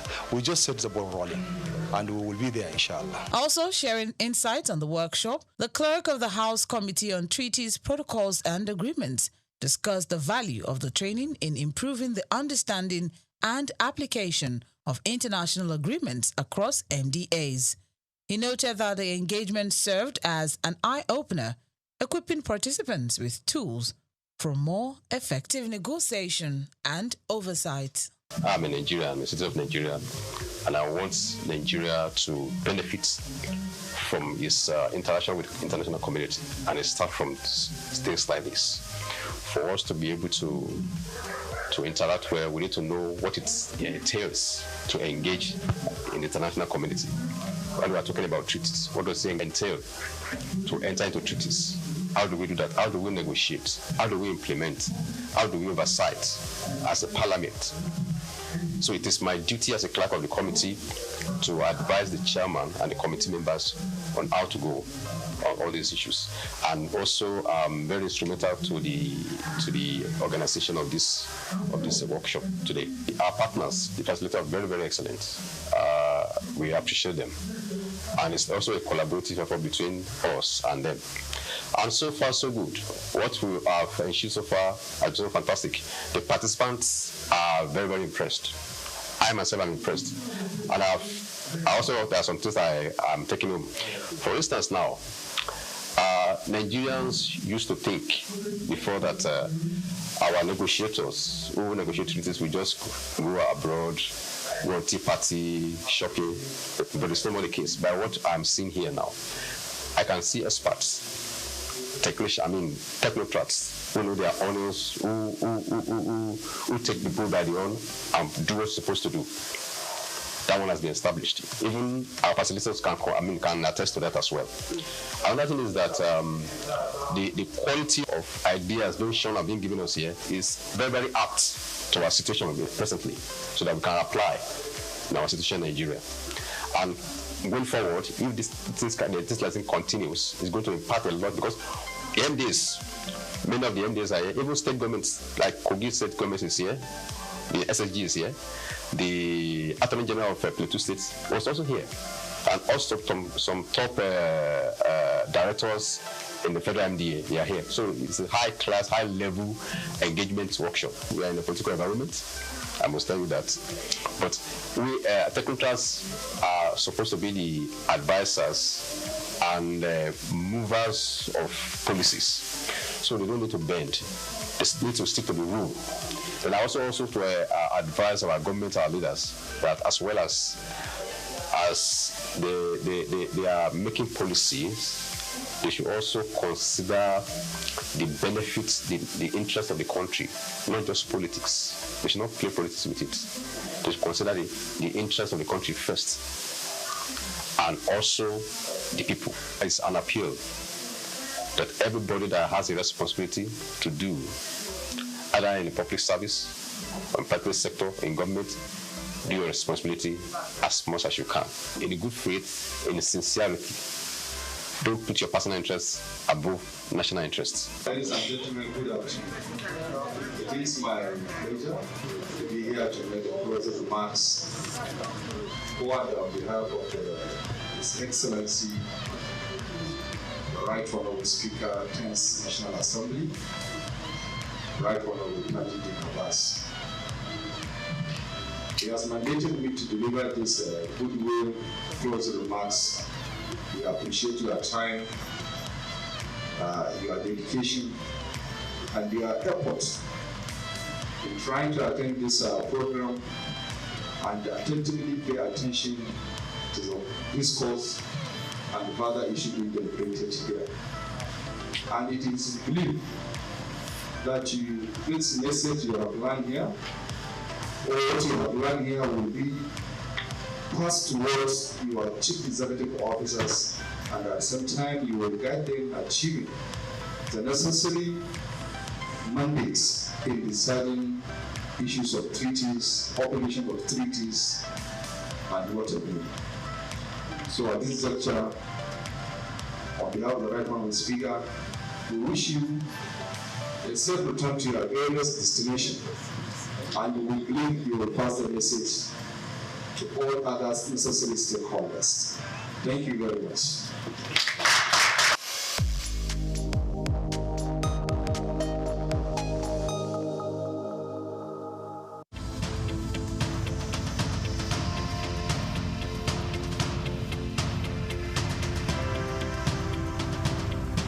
SOUQ Atlantic has become Nigeria's most sought-after city for its high-end infrastructure, prestige, and well-planned city layout, as reflected in an 8-lane boulevard, about 13 internal bridges, underground cables, and green footprints defined by over 30,000 trees. Additionally, having a building in the city has become a trend among the so-called big boys, as was the case with Old Ikoyi, Victoria Garden City, popularly called VGC, Osborne Foreshore, and now Banana Island.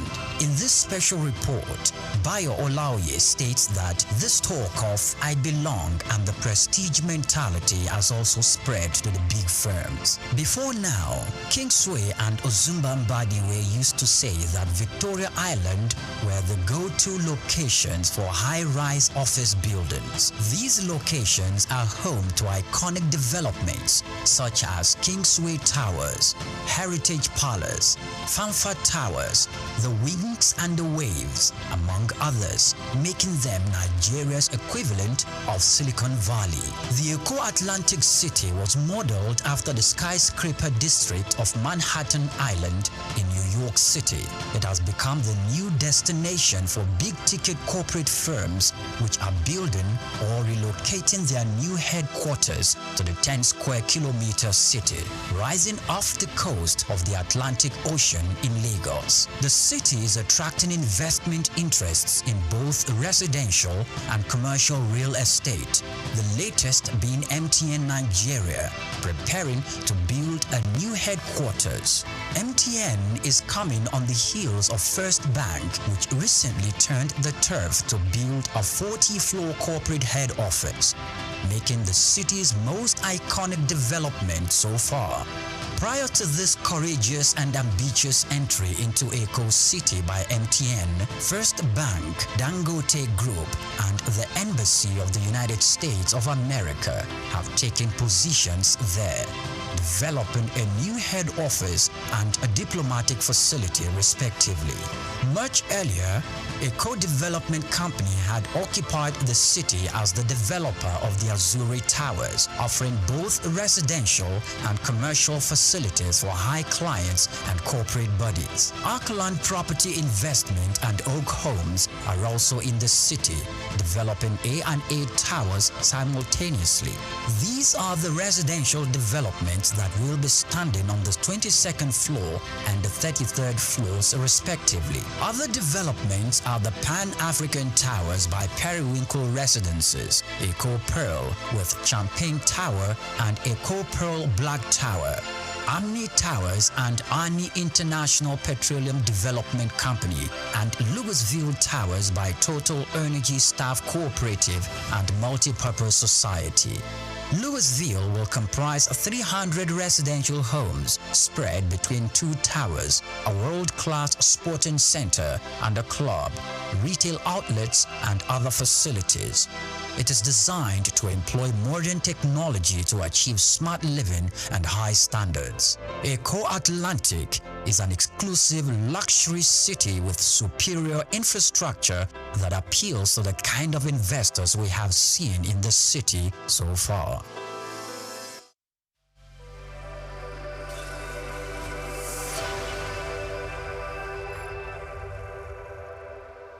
Majek Fashek's 1991 album, Spirit of Love, was a groundbreaking success in Nigeria.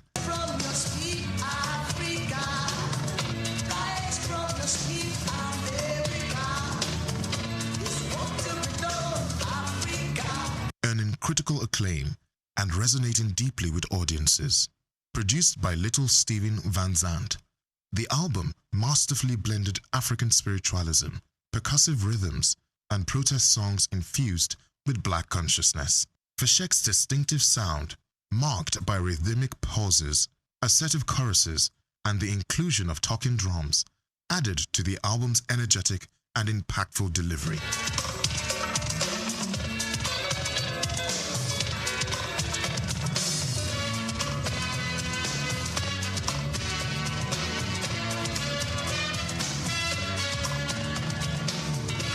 And spiritual struggle, reflecting the political and social climate of the time. The success of Spirit of Love, coupled with Feshek's tour alongside Tracy Chapman, cemented his place in the annals of the Nigerian music industry. In this music review and special report prepared by Bayo Olawe, we examined the profile, power, and legacy of Spirit of Love, a 10-track masterpiece that helped solidify reggae music's mainstream status in Nigeria in the early 1990s. The album opens with Beware, a wake-up call that urges Nigerians to remain vigilant against deceptive leaders and the manipulation of political power.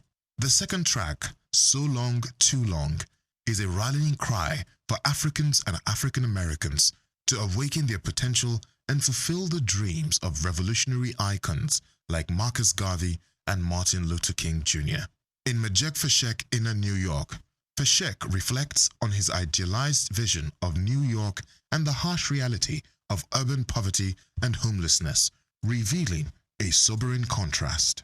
The title track, Spirit of Love, conveys a powerful message about the endurance of love over material wealth and worldly desires. On Jah People, the fifth track, Feshek criticizes oppressive political systems, likening those in power to Babylon people who exploit and subjugate the masses. He calls for resistance, lamenting humanity's obsession with control. In Religion is Politics, Feshek delivers a bold message about the misuse of religion to spread hate and fuel conflict. He urges people of different faiths to see beyond dogma and work together to build a better world. Holy Spirit presents a prophetic vision where 7 angels are sent to destroy the earth due to human transgressions. Yet, Feshek envisions a new heaven and earth, one filled with love, unity, and divine justice. I can see brothers and sisters, we're sharing love together now. I can see you and you, oh Lord. Yes, I can see, yes, I can see, yes, I can see, brothers and sisters. With Send Down the Rain, Majek draws on the metaphor of rain as a reward for diligent effort. The track reflects his spiritual longing and anticipation for success based on the principle of reaping what one sows.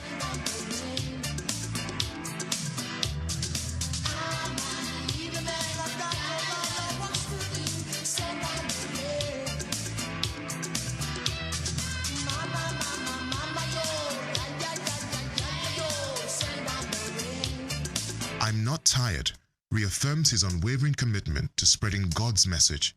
Here, Feshek expresses spiritual resilience and praises the goodness of God, refusing to grow weary.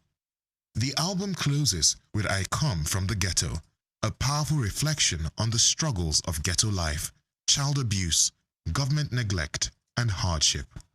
Yet, Feshek celebrates the strength of these communities, invoking figures like Nelson Mandela, Jesus Christ, and Marcus Garvey as examples of greatness emerging from humble beginnings.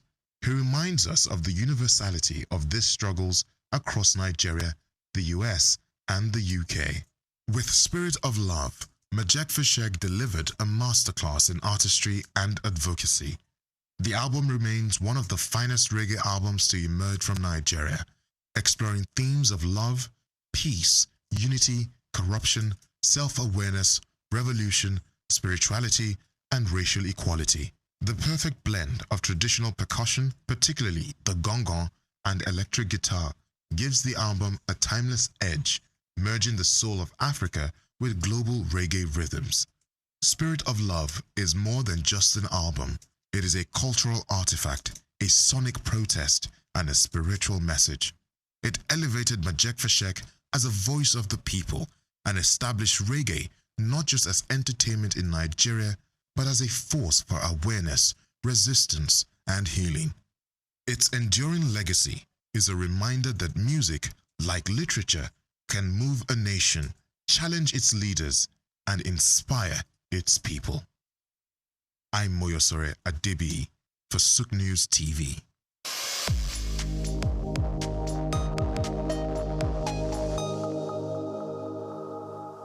Broad Street.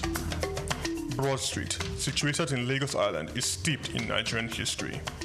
Once the biggest financial hub of the country, it housed the headquarters of major banks, linked to CBN, the stock exchange, and the loads of lender companies.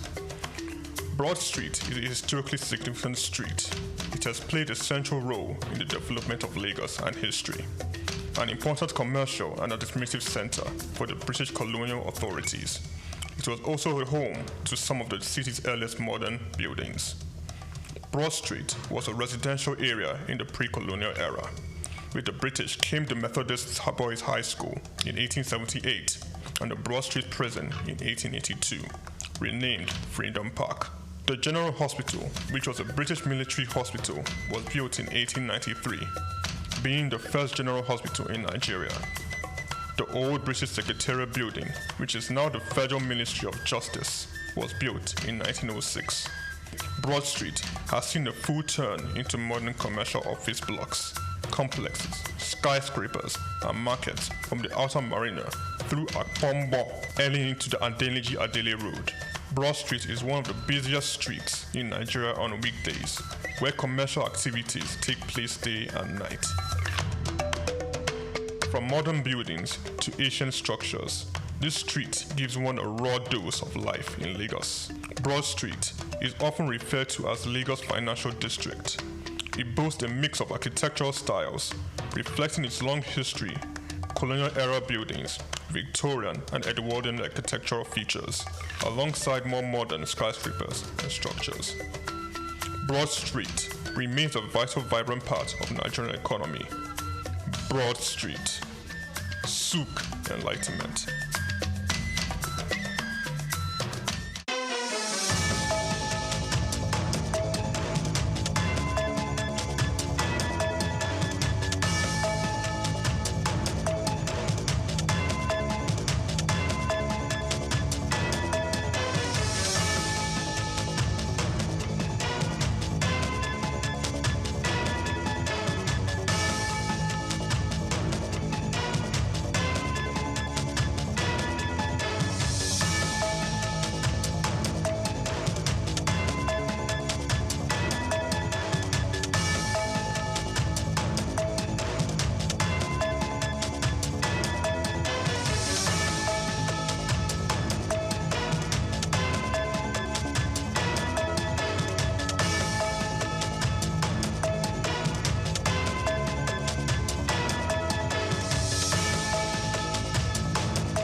Well, I would say now he's gotten the job. If this question had come before now, I would be able to say that I do not think we need him. But he's there now, so all we need to do is see what best he can do or what best we can do to support him to succeed.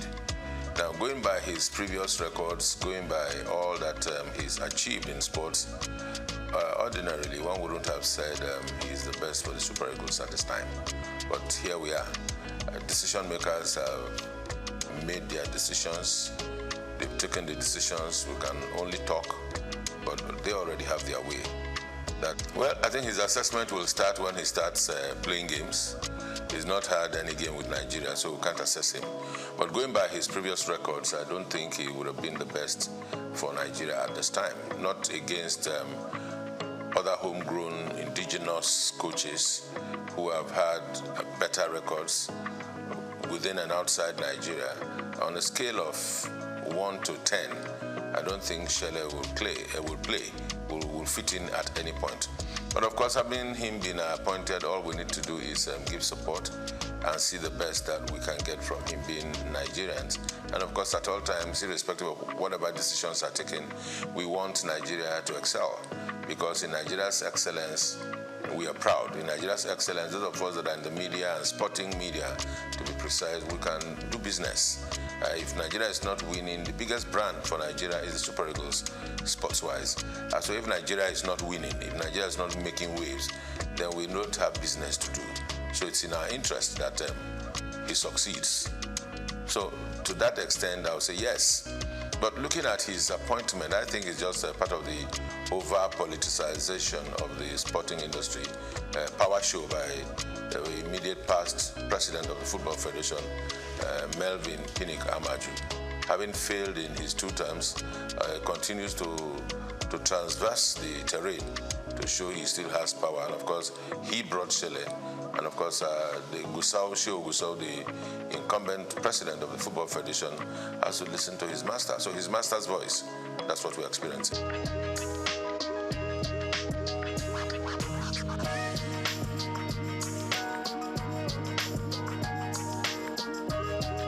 If they like, let them bring the Hirusadi. You see, there are things about Nigeria and Nigerian sports that should not surprise anybody. Politics are played everywhere, and balancing of acts are played everywhere. Federal character everywhere, and the federal character thing is just all very pretentious things they do. Yeah, it's not for the interest of Nigeria, just to show that okay, we've taken somebody from the south, or we've taken one from the west, or we are now taking from the north. Who will we take in the north? Let's bring Ahmed Musa. He's calm. He'll be able to talk to the players. What is he going to say to the players? He's past his prime a long time ago. So it's all politics and not in the interest of the nation. I can tell you that. But for Chele going around Europe, yes, he has to. Because everywhere you go, to be the chief coach of the Nigerian national team, senior national team, can be a huge task. Because every day you have Nigerian boys showing up in big leagues, in small clubs, in championship clubs, even around the country. You find players everywhere. Nigeria, I think today, if we are not exporting oil, I think we are exporting footballers to everywhere, even those that are born abroad.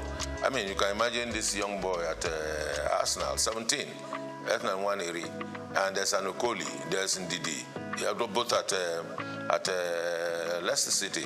So everywhere you go, you see Nigerian boys showing stuff. So to be the coach of a Nigerian team at the level of the Super Eagles is a huge task. One would expect that we should have a scouting department.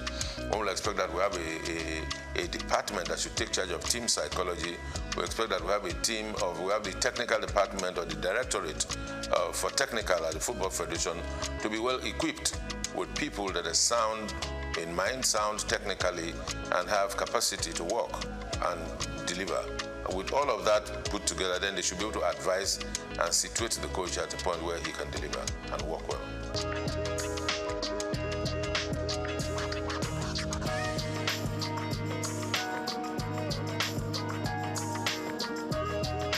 Well, you see, I said yes, because I've been one of those that have always been clamoring that there's need to have a National Sports Commission. Now, having a National Sports Commission that is populated or that is headed by politicians, it's neither here nor there.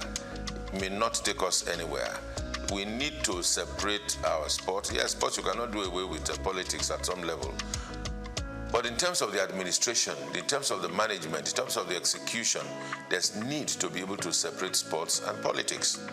In the days where we held sway in sports, where the National Sports Commission functioned effectively, all of those that occupied the position as Director General, as directors in the then National Sports Commission, were professionals.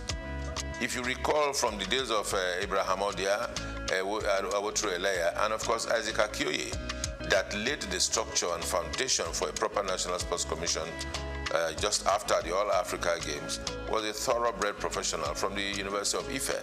And there are other such professionals all around this country.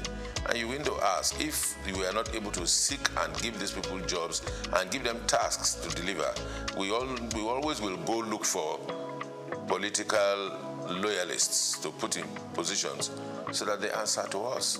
Politics is just, to me these days, it's more like a window for public relations for political parties and individuals that are into politics to express themselves, or maybe also at the same time also reward loyalists. That's what we find. So in terms of the technicalities on administration and management of sports, in its true sense, we are still very far from it.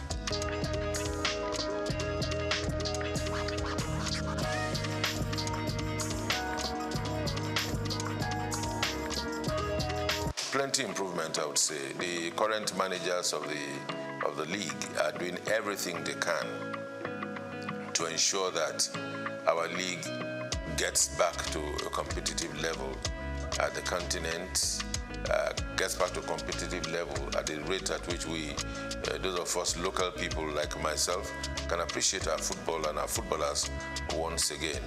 The question to ask is to say, are we doing enough? The answer will be no. Who are those not doing enough? The media, the sporting media in Nigeria is not doing well enough. Would I say sporting media? Yes. And also the bigger media is not doing well enough. And because we are not doing well enough, that's why our league is still where it is. We would have gone further than this. The other aspect of it is government. Government across the states.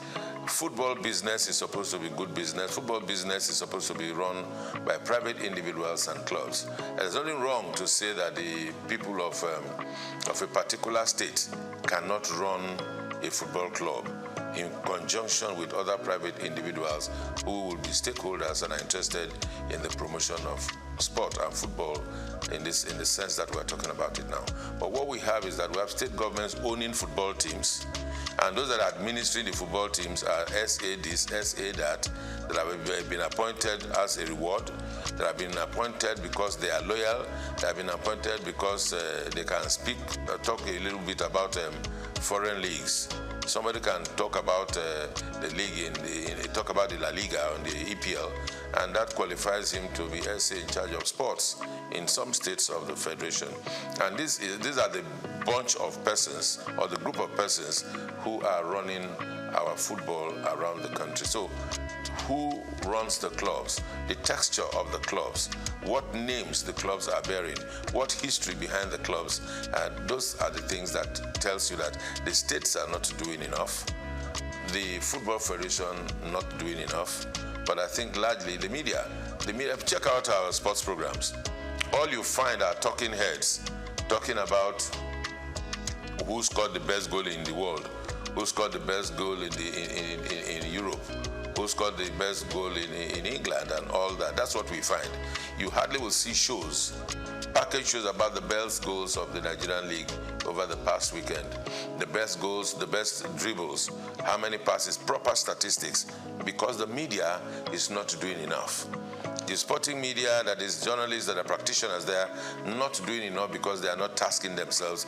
They just go on the internet, download one or two things, watch and everything. All you know is you take, as a content creator in sports, you need to just take a shot of the goal that the assist that Nwaneri gave, or Merino scored a goal for Arsenal, and you superimpose yourself and you talk over it. And that's content, and you post it, and there are likes and there are followers, and that's it, what we do. But you do not have individuals going to places to take content.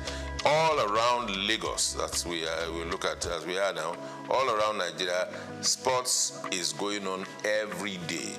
As a practitioner myself, in those days when I used to be the street reporter, we covered football from everywhere. From Abeson, from Bagada, from Volkswagen, down on Ojo, Abete, anywhere. All of those places, and boys are still playing football. You go to Evans Square, boys are still playing football. Go to Lafayette, they're still playing football. Go to Alakoro, you still see boxing. So all of these sports are still going on. But where are the journalists that will cover these events and bring them to the fore and package them? The journalists are not ready to do that job. Even those that are ready are not funded.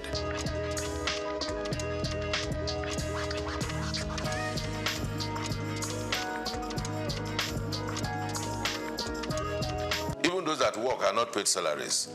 So everybody is just finding the easy way out, cutting corners and doing their best. Now for our league and our sports to grow, there has to be heavy investment in the media. Because everything you see about the EPL, the La Liga, you take the EPL and analyze it, you see a variety of shows all about the weekend games, the weekend wrap, the best goals, the best flops, the referee angle, even the advertising and marketing. Because when all of this are put in a fray, then people can relate to it. People can leverage on it. Brands can come and give sponsorship. But we are not able to attract sponsorship because there's nothing for the brands to take away. Because if you give brands value, they will attach to it. And it never used to be so. Before 2006, the La Liga was not popular. The EPL was not popular. The Champions League was not popular. What were Nigerians watching? Because the media itself sold out. By investing, Nigerian media organizations came together, put money together, and went to buy rights of the EPL and started broadcasting it on Nigerian television for the consumption of Nigerians so they can make cheap money from telcos and from the brewing industry. They made more money for themselves. I mean, the media houses, rather than invest in the local league. Then they will tell them who will watch Nigerian league. I mean, those are the questions they asked at the time. Some of us that were able to find courage, we found courage and we asked them, why would we be doing this? But of course, we were not many enough for our voices to be heard. And that's why we're here. We are where we are. So it's not far when we lost it. Can we redeem ourselves? Yes, we can. If we want to. But it will take a whole lot of courage. It will take a whole lot of work. It will take a whole lot of commitment. God help us.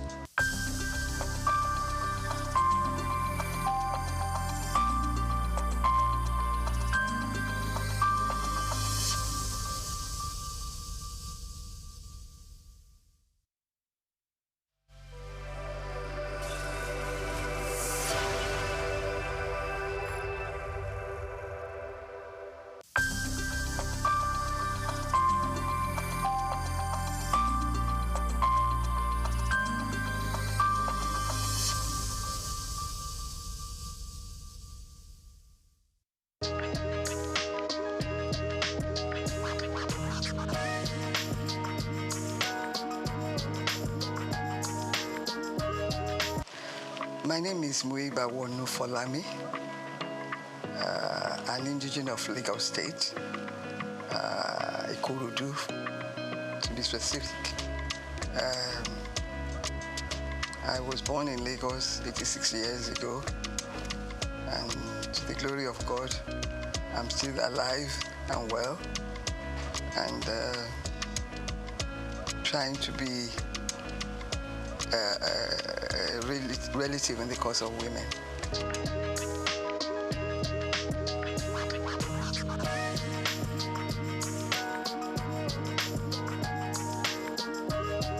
I attended primary school. I started at Ansarudin Alakuru School. From there to CMS Girls School, and then Queen's College, Lagos. From Queen's College, I went to the Portsmouth College of Technology for my A-levels, and then University of London for my first degree in law. The same university for my master's degree in law.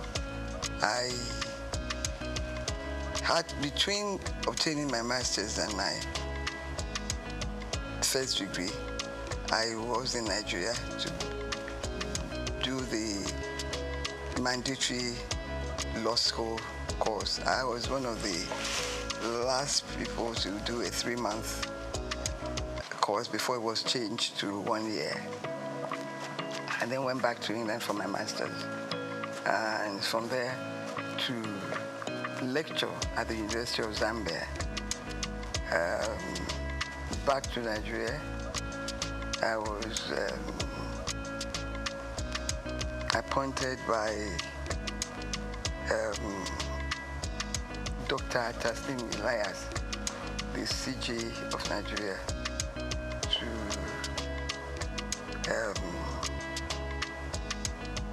the Commission for Advanced Notice to Lawyers of Developments in Law. It was a commission funded by the Ford Foundation to keep lawyers abreast of the developments in law. I was a director there. Then from there, I was admitted to the Federal Ministry of Justice. After being legal advisor to many ministries, I ended up as the Director of Public Prosecutions for the Federation. And after that, whilst I was the Director of DPP, I was appointed Attorney General and Commissioner for Justice in Lagos State. After retirement, I've been involved in social work, in religion.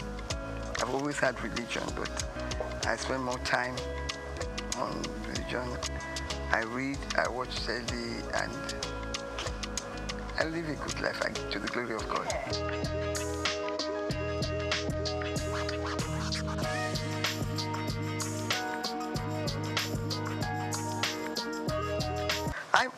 You see, when you begin to think that it was not until 2007 that women started to get equal pay in tennis tournaments. And it was something that was fought for. Little things like that does not add to equality. But when it was done, it may be small, but at work, even at work in employment, women are still discriminated against. And most women do 2 jobs. They look after the home, and they do the normal work that a man does in an office. Why I fail to understand this inequality in the treatment of women is that the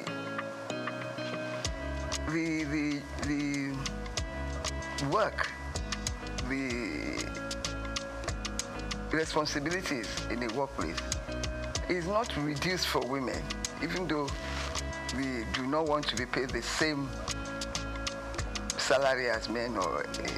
It's a fight that has continued, and in that area, I think we need to do more to push for more recognition. Women have contributed immensely to the society. The men that are now resisting equal pay were brought up by women. That's what I do not understand, that they can think like that. We continue to push. But how can we speed this up?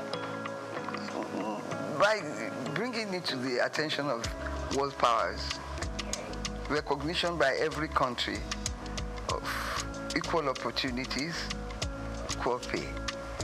I want to know, I want somebody to explain to me the jobs that women cannot do. Yeah. They've contributed immensely. Even in the new thing, IT, we're at par with men. So I do not see the reason for it.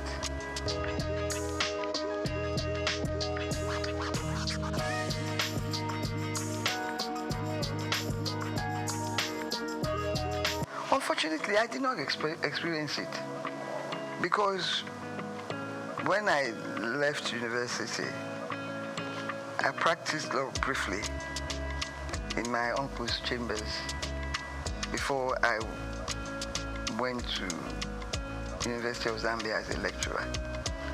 There, my position was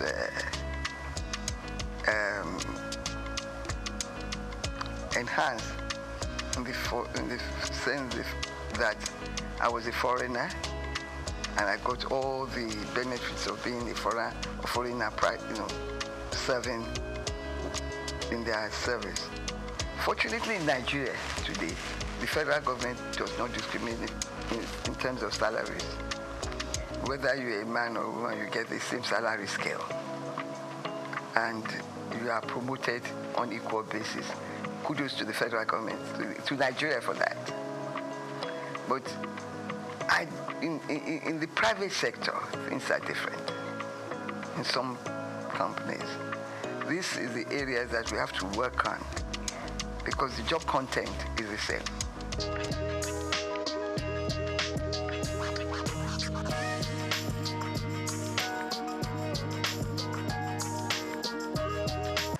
Some of these facilities are available in Nigeria.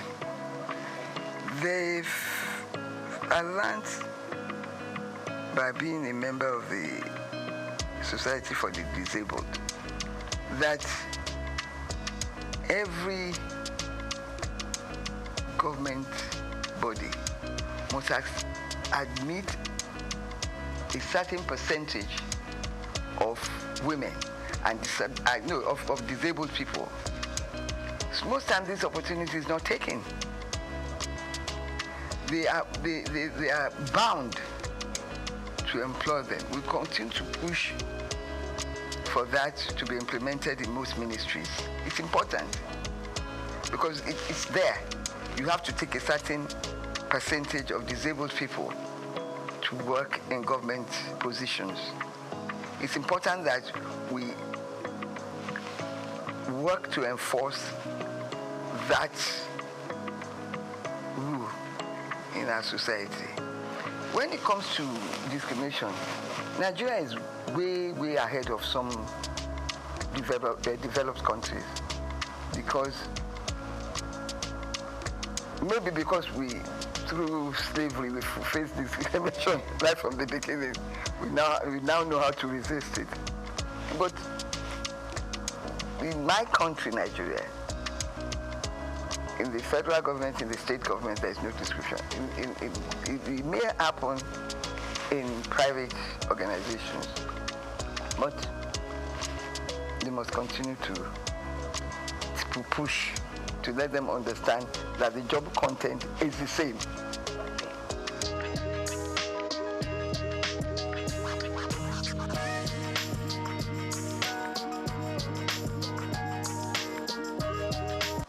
Well, you see, traditionally, under our culture, women are in the other room. To borrow the quotation. Yeah. That's our society, that's our culture. It's going to take a long time to evolve. In my time, female education was not so popular. It's only the educated few that strove to send their children to school, their girl child to school. They end up trading with their mothers or going to market and getting married off early. But as education began to rise in our community, its value was seen by my parents and others of their contemporaries to educate the girl child. And I believe the society is benefiting from that. So we must continue to push for the education of women, of girls.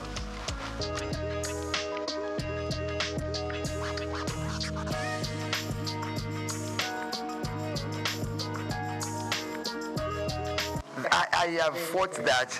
You know, when I read that, the certain state government has appointed for look at our National Assembly, 4 women in the Senate. Isn't that shameful? And that is the society. We have to continue to push women up. Let these political parties know that we want women. Let us organize ourselves to continue to vote for women massively. I give kudos to our governor, Babajide Sanwo-Olu. His cabinet is, women is well represented in his cabinet. And I enjoy that, I love him for that. And I continue to urge him to do more. He's done a lot. I think Lagos State has the largest representative of women in cabinet.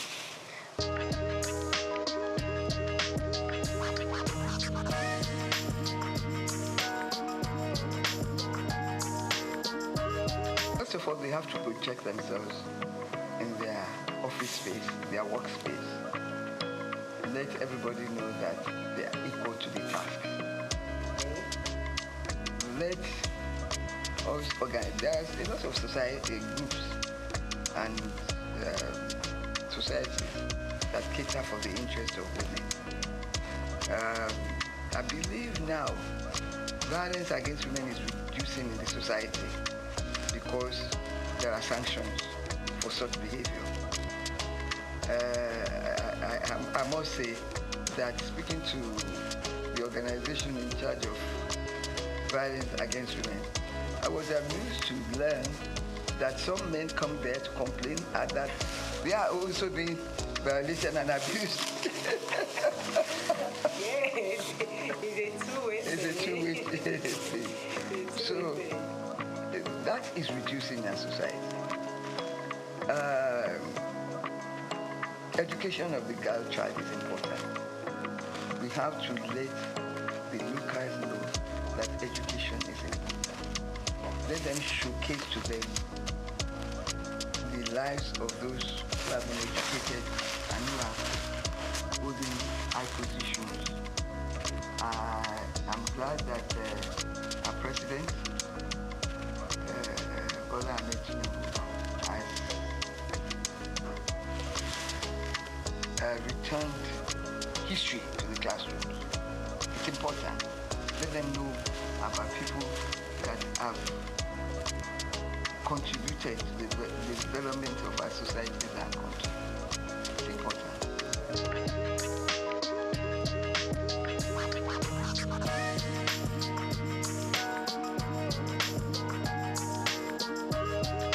Yes, it's education. It's education. Once people are educated and they know that there is nothing a man can do that a woman cannot do when it comes to the workplace. We have women engineers, miners, and also all over. Give me a job specific that a woman cannot do, then I'll change my views. So the moment you begin to upgrade education, let government now continue to vote more for education. I don't believe we are doing enough. There is a UN convention, and I think Nigeria is part of that convention, that a certain amount of a nation's income should be devoted to education. I'm not sure whether Nigeria is complying with that. But some states are better than others. And we must, education, I believe in education of the girl child. Some states now are taking children, girls off the street. Walking is completely prohibited. Things like that will help.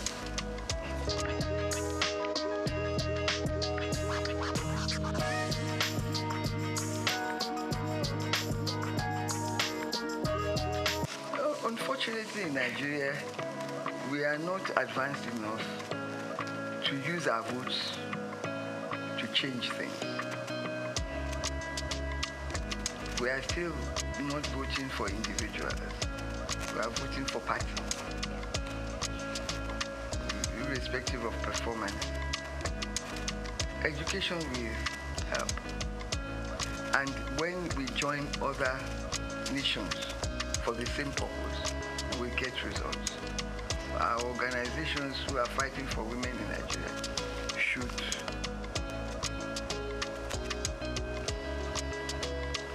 join worldwide organizations to showcase our own situation and learn.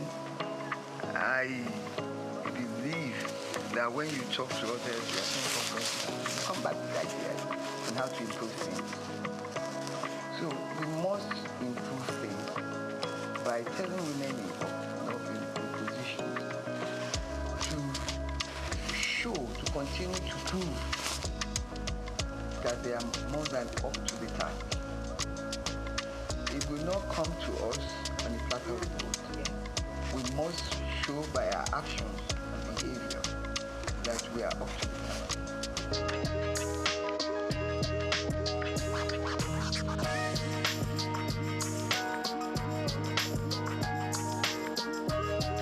Of course, some women are wrong in claiming equal rights to their husbands in the house.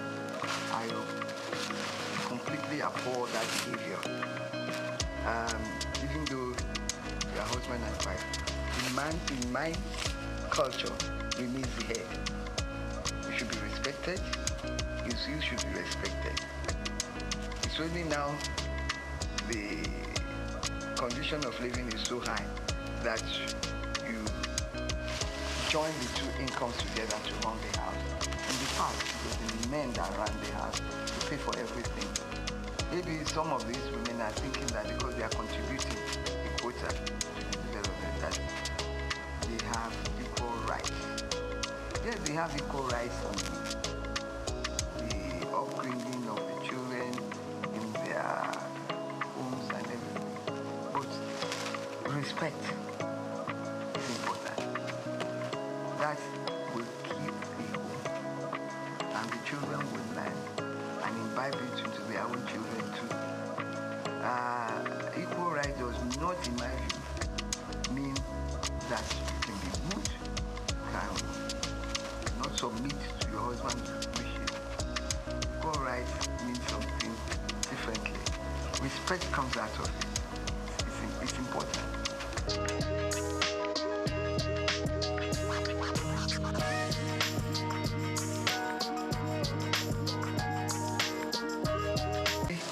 I go out and I'm like appalled at the way women dress. There's a competition to show as much of your body, to produce as much of your body that you can. It's absolutely disgusting. They're not women. They're no longer women. The exposure, things that if you did in my time, a member of the community will cover you with a cloth and send you home. Because community mattered at that time. You dare not misbehave outside your compound because this community is watching you and reprimanding you if you go wrong, if you behave badly outside. That is law. And that is why you see people, even their dressing, show disrespect to womanhood and to themselves and to the community. We must learn, teach our children etiquette of dressing,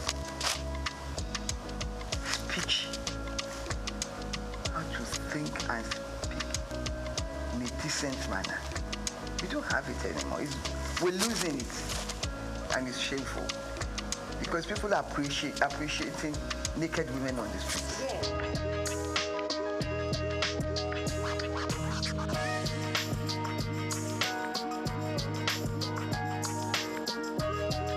Both sides.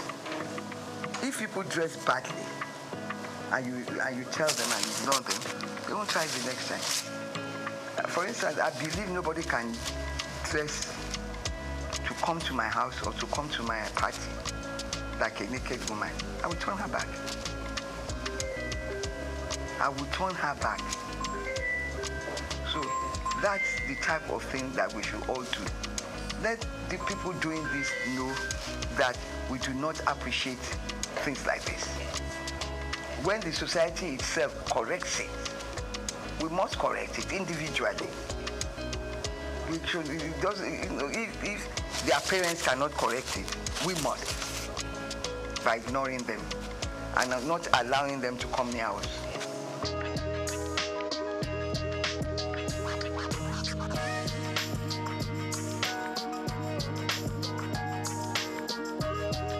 Show our women that have contributed to the society. Show them, showcase them, showcase them. Yeah. We have the first woman senior advocate of Nigeria. We have Okonjo Iweala. We have, in the UN. We have all sorts. We have, what's this pharmaceutical woman? She's done so much. The younger ones are there. Little ones like Shadi Okoya is managing her husband's company and doing well. Let's encourage them. They are young. The young ones, they are working to improve the society. There's so many of them out there. We should showcase them. Let them know that we have women who are of top quality, intelligent, and well-behaved, and they dress well. Dressing well is dressing in a manner that is appealing to the eyes, not nakedness.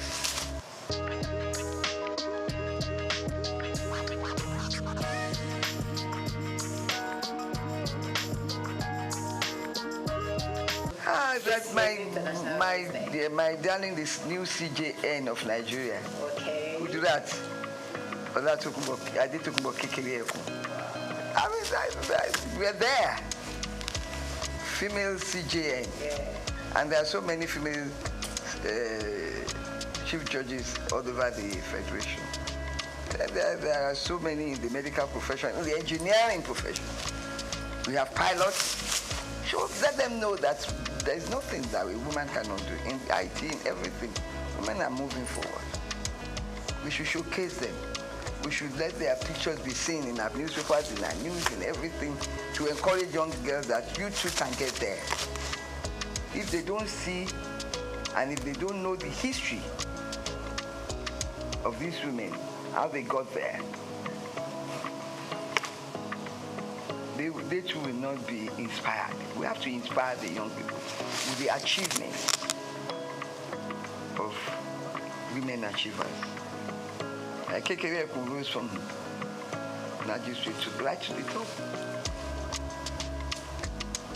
I admire her. She's well composed, well behaved. Some of these people, when they become something, they lose their heads. They start with, no, she's so respectful, well behaved, well dressed. I don't think she would allow herself or her children to come out naked. Never. So people like that, Okonjo Iweala the same. We have a lot.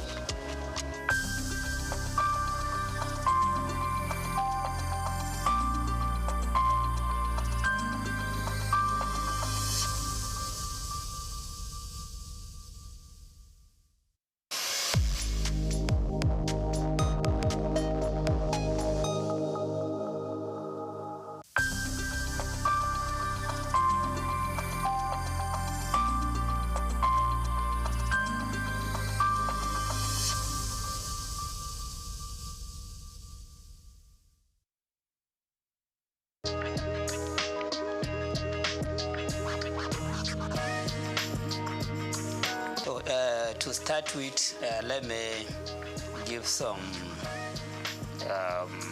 introduction to myself. as you said, I was a former commissioner of finance. I was a commissioner of finance during the Ganduja's administration from June 2015 to October 2018.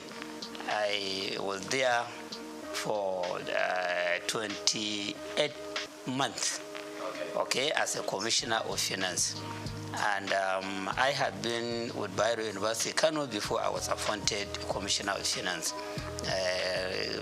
Still, I'm a professor of accounting in the university, but I double as a commissioner of taxation because at the Prince Abubakar Audu University, Ayumba, Kogi State, there was a chair that had been vested there by the Federal Revenue Service in 2011. And they invited applicant for that chair, and I was the successful person, successful applicant. So I still occupy that chair, even though the chair is not functioning. But I got the privilege of serving as the elected or selected professor of taxation in that university. So I am in the area of taxation. I have done a lot of researches in that. And then I serve as the Federal Commissioner of the Tax Appeal Tribunal.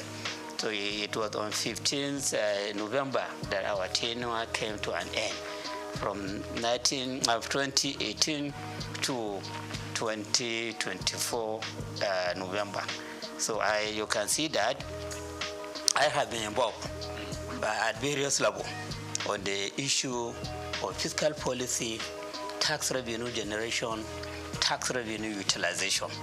So this the reform that we are talking about was brought about by the president with a view to maybe perfecting the tax system in the country. So he formed a committee to advise him as to how to go about coming up with very good national fiscal policy, not just tax policy, and then how to reform the taxes in the country to make them better so that Nigeria can compete with other economies that are advanced in the area of utilization of taxation as a means of growing up the economy and achieving sustainable development. So this I know, the process and all that have gone into this project of reform.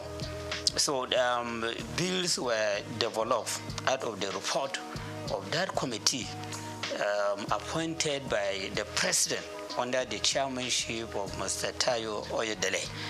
And for the first time in the history of forming a committee in Nigeria, we had a committee that the president has given the power of implementation. So it's not just about recommending something to him.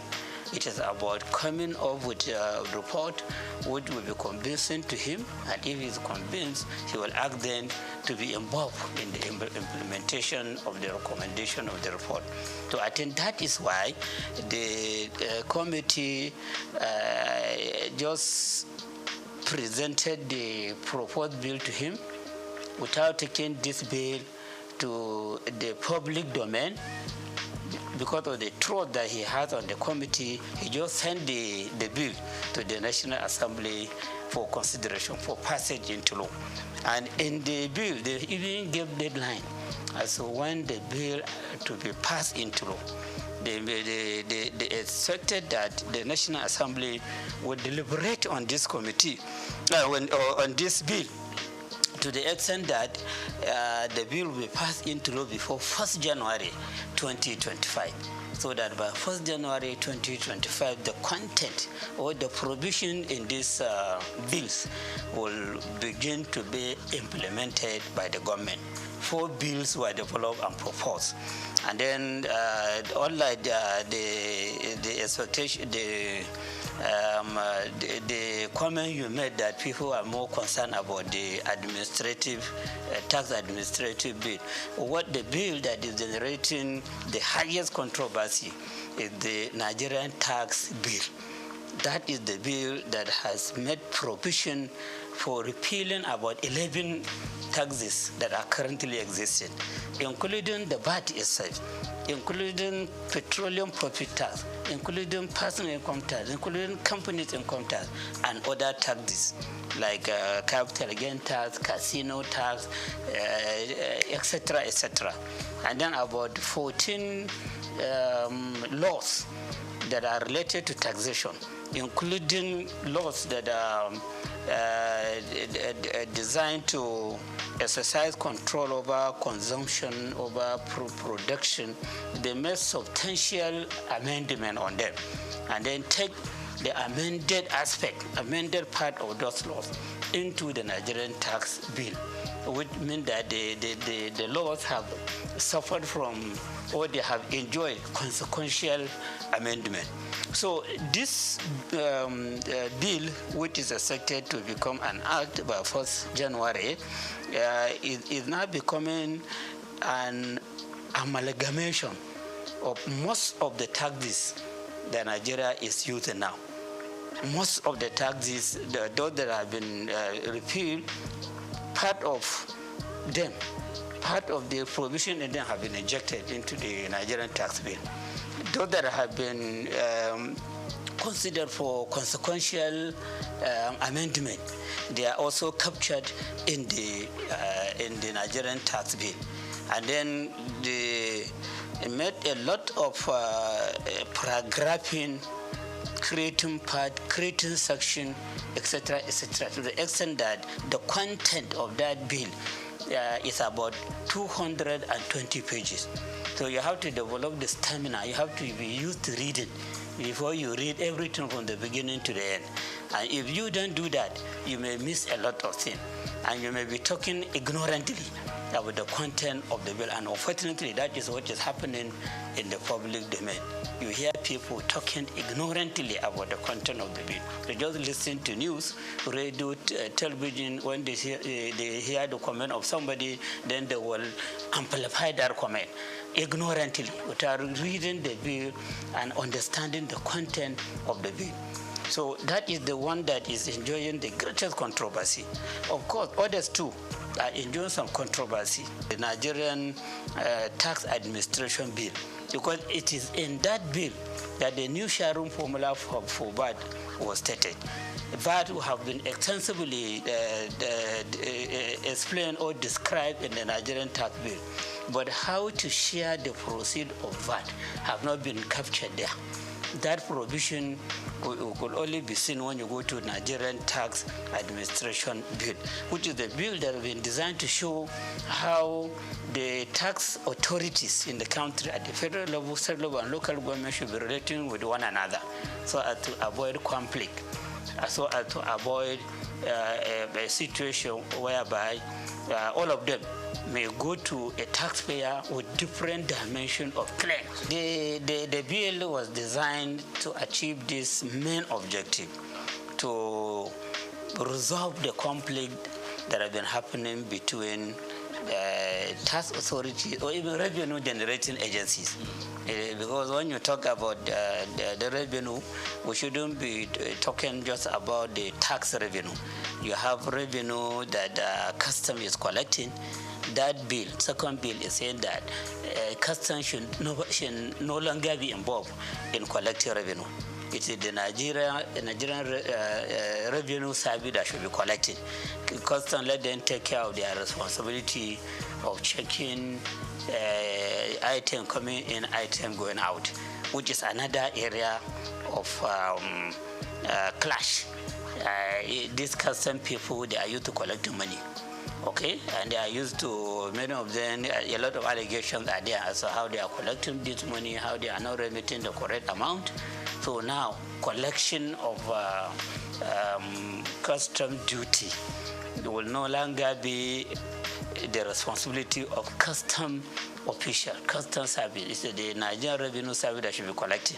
The same thing with all other agencies of government that are considered as revenue centers. So that bill has made adequate provision to show that they know the moment this bill was passed into law, they don't have any power to collect revenue. It's the Nigerian Revenue Service that should collect. Let them deal with their own responsibilities of stabilizing the economy, ensuring control over consumption, over production, over whatever. But then collection of revenue is not their own.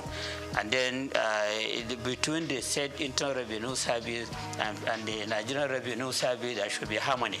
If there are revenues sources that are difficult for the State Revenue Service to utilize in generating revenue, they can bring in, they can collaborate, or they can reach agreement with the Nigerian Revenue Service to do the collection and then share the amount collected as per the agreement, or take cost of collection as per the agreement and then give the State Internal Revenue Service or even local government revenue committee what they deserve. So the expectation of the Nigerian Revenue Nigerian Tax Administration Bill is to bring about harmony and understanding. So how that could be brought about is a question to be answered. Because of the nature of Nigerian, the nature of official, and the way the people put their eyes on money. They want to be the one collecting money or keeping money or doing something with money. And now you are saying that all those that are used to that, they have to, they will be suspended from doing that, or they will be barred from doing that. It is only that agency, the Nigerian Revenue Service, that will be doing it. So there are some issues there that are calling for a question, okay, understanding among the agencies involved or the tier of government involved, and then of course patriotism to ensure that whatever we do as revenue collectors, as treasury managers, as revenue utilizers for the execution of various projects, we demonstrate ethics, we demonstrate honesty and integrity. The revenue agency itself, before now, the revenue agency is behaving as if it is for the federal government. And this bill that has been sent to the National Assembly is encouraging the Nigerian Revenue Service, which will now replace the Federal Revenue Service and the law that established it. It's encouraging it to consider itself as a federation agency, not federal government agency. It is to be serving the interests of the federation. And so the concern of the state should be addressed by that agency. The concern of local government should also be addressed. It should be an agency that should be mentoring local government revenue agencies or tax authorities and state government revenue authorities or tax authority, so that they carry themselves together as a team, then ensuring that we have very good tax system in the country, that we have adequate revenue generation on taxation, which should be put to use for executing various projects that will bring about sustainable development in the country. So when you look at all the provision made in the Nigeria Revenue Service Bill, they are talking about the need for harmonious working relationship. They're talking about the federal Nigeria Revenue Service to serve as the model to state revenue service and local government revenue committee, so that they have very good understanding in implementing the provision in the Nigerian tax bill and the Nigerian tax administration bill. So all the provisions are like that.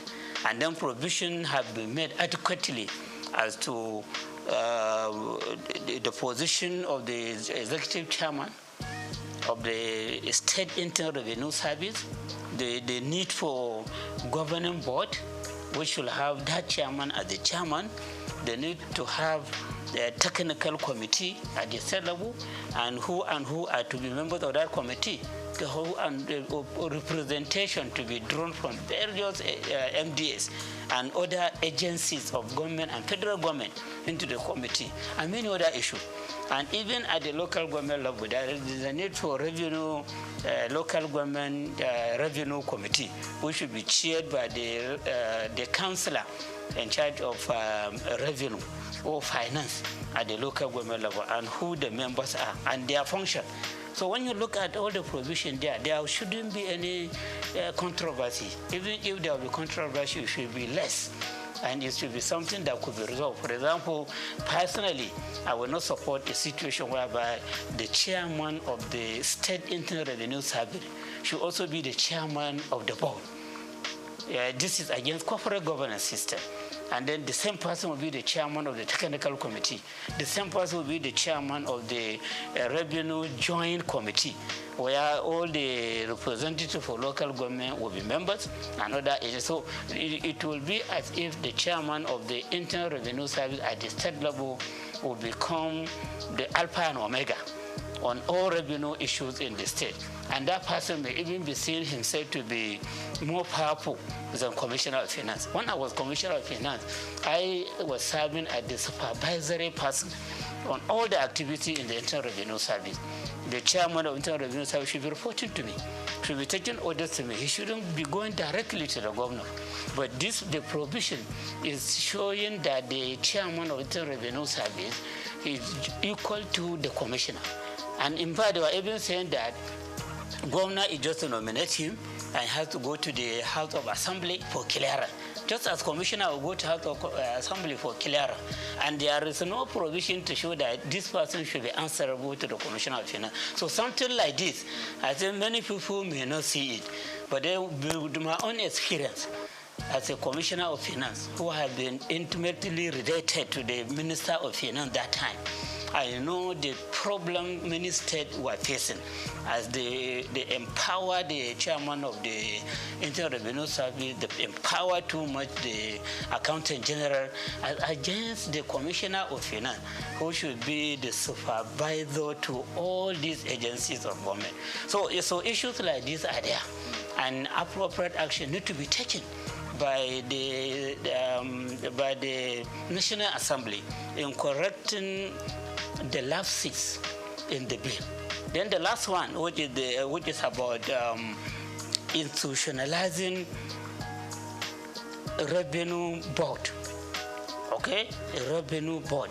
Before we have joint revenue board. Before we have joint tax board. So now that joint tax board is an appendix of the personal income tax. It's just under personal income tax. So now the drafters of the bill, they will want joint revenue board to be on its own. I have a law supporting it, so that at the federal level, where we have the chairman of the Federal Revenue Service, he will now serve as the chairman of the Joint Revenue Board. Then all the chairmen of the Internal Revenue Service at the state level will be members. Ministry of Finance will have a representative. Ministry of Budget and Planning will have a representative. And you have some other agencies of federal government that may send representatives into that board. So that board will be taking decision on monthly basis on where improvement should be made, how to solve problems between one tier of government and another, and many other things, which will be very, very beneficial to the president or the Federal Executive Council, and then beneficial to governors and the various state executive council on fiscal policy and on utilization of taxation to generate revenue and on utilization of the revenue being generated by these agencies. Because many people are having the feeling that the agency, they collect this money and they spend the money.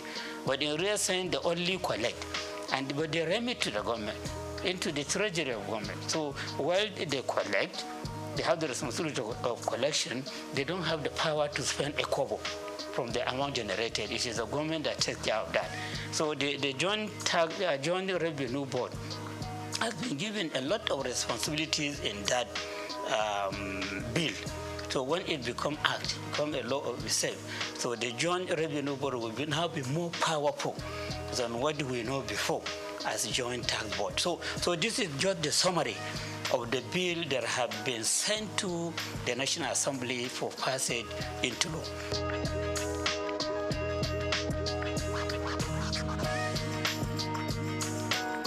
Yeah, my point is that we need reform in our tax system. As a student of taxation, I have the belief that no economy can make any progress if it doesn't have a good tax system. Most of the economies of the world, or I can say all of them, all the developed economies of the world, they are tax-based economies. And most of the natural resource-based economies, they are among the backward economies in the world. Look at it. All the members of OPEC, none of them is part of the G20. They have the revenue, they have the oil, they are producing it in great quantity, but they are still being considered as developing economies.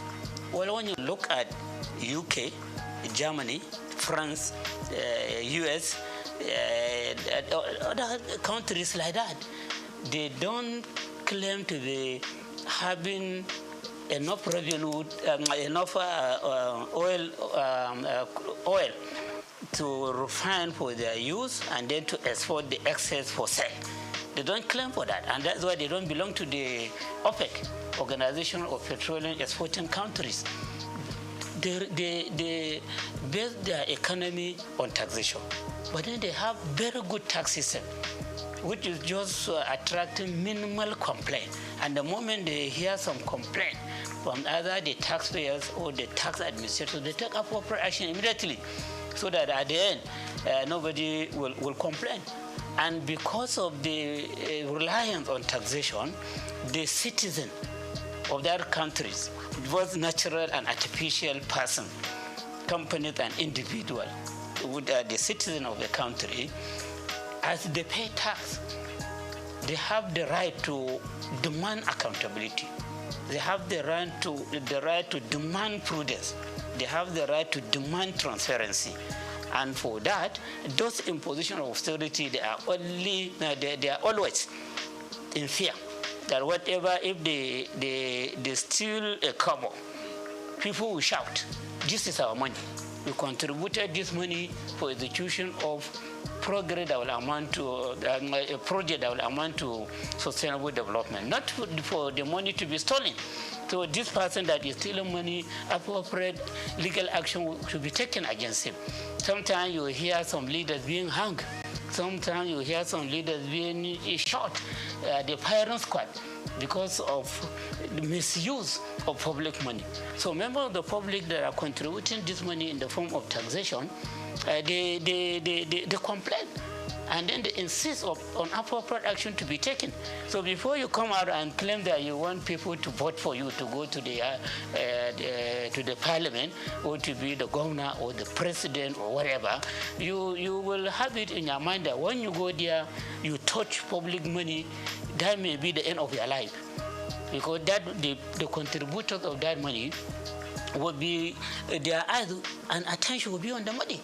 And the moment you misuse it, they will take appropriate action against you. Your image will be tarnished. You may even lose your life.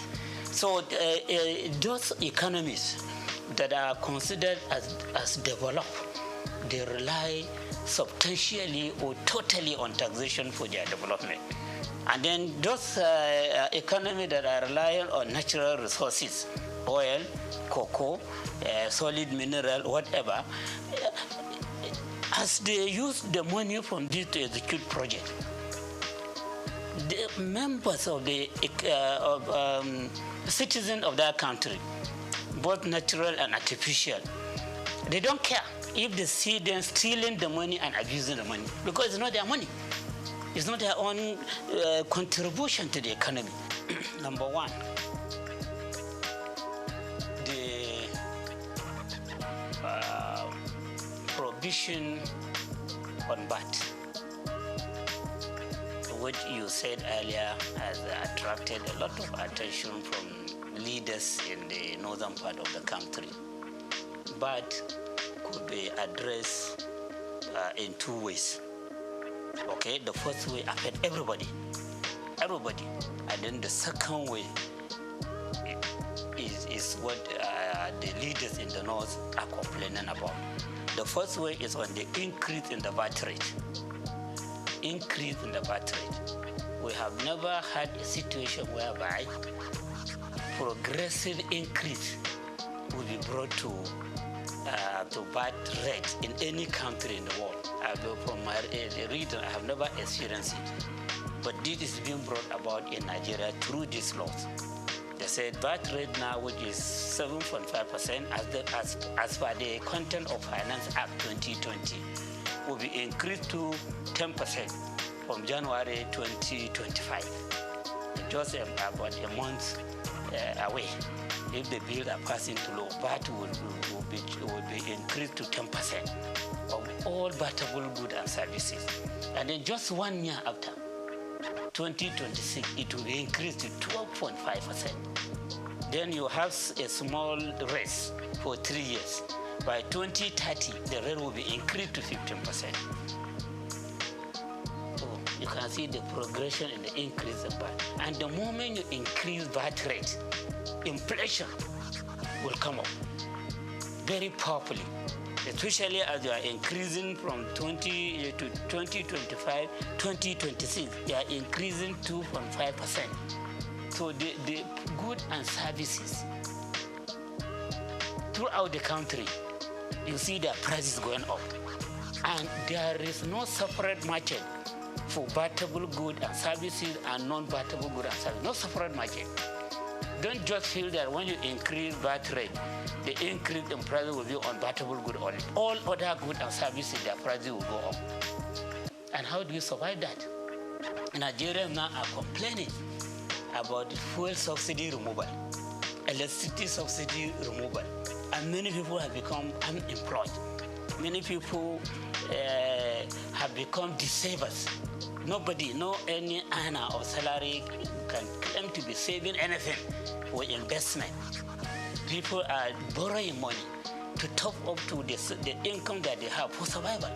And those that have no work, they are complaining. We just finished induction for ICANN. About 3 inductees met me that if I have any chance for them to get employment, you are qualified as a chartered accountant and you're looking for jobs.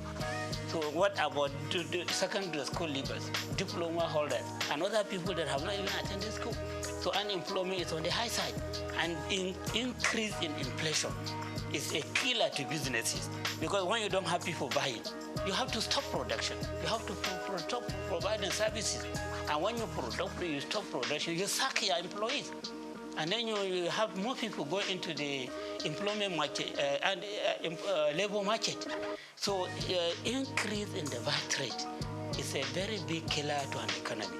And this is a problem that affects all the states in Nigeria. And our president himself in 2020, I could remember, when they are trying to increase VAT rate from 5% to 7.5%, he came up and warned the government that this increase in VAT rate will be harmful to the economy because of the inflation that it will ignite. That was during his, I think, 68 or 69 birthday lecture.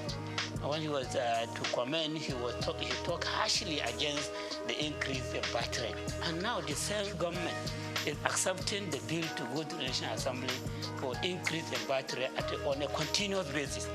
So I see this as a very big mistake. The timing is very wrong. And then the policy, the idea of progressively increasing VAT rate, especially as Nigerians are complaining about the subsidy removal, electricity subsidy removal. So this is one thing that need to be looked into. And as we are interested in generating more revenue through taxes, particularly consumption tax, we have to be very careful about the consequences of the increase. And this is for the whole country. So that is one part. The second part is about the sharing of the amount that will be generated. Yes, right now, when VAT is generated, internally and of course the one for custom. They put it together and share it using vertical formula and horizontal formula. Vertical formula between federal government, state government, and local government. So federal government takes 15%, state government 50%, local government 35%. That's how they share it vertically. And then for local government and state, since they are not at the same level in terms of population, in terms of level of economic development, in terms of weight for industrial development, so they have to use the separate formula. And they agreed that 50% of whatever belongs to state government should be shared equally. 30% should be shared on the basis of population. And then 20% should be shared on the basis of derivation. And that derivation, in the simple language, is about the contribution of every state to the VAT that has been generated. And at the local government level, they are to consider the contribution of each local government to the VAT that has been generated.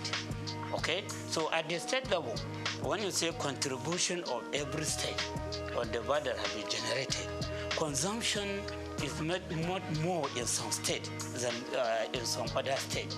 But then the formula, the derivation, the term derivation, this date, that is being applied now, is giving priority to states where the head offices of companies providing services and goods are located.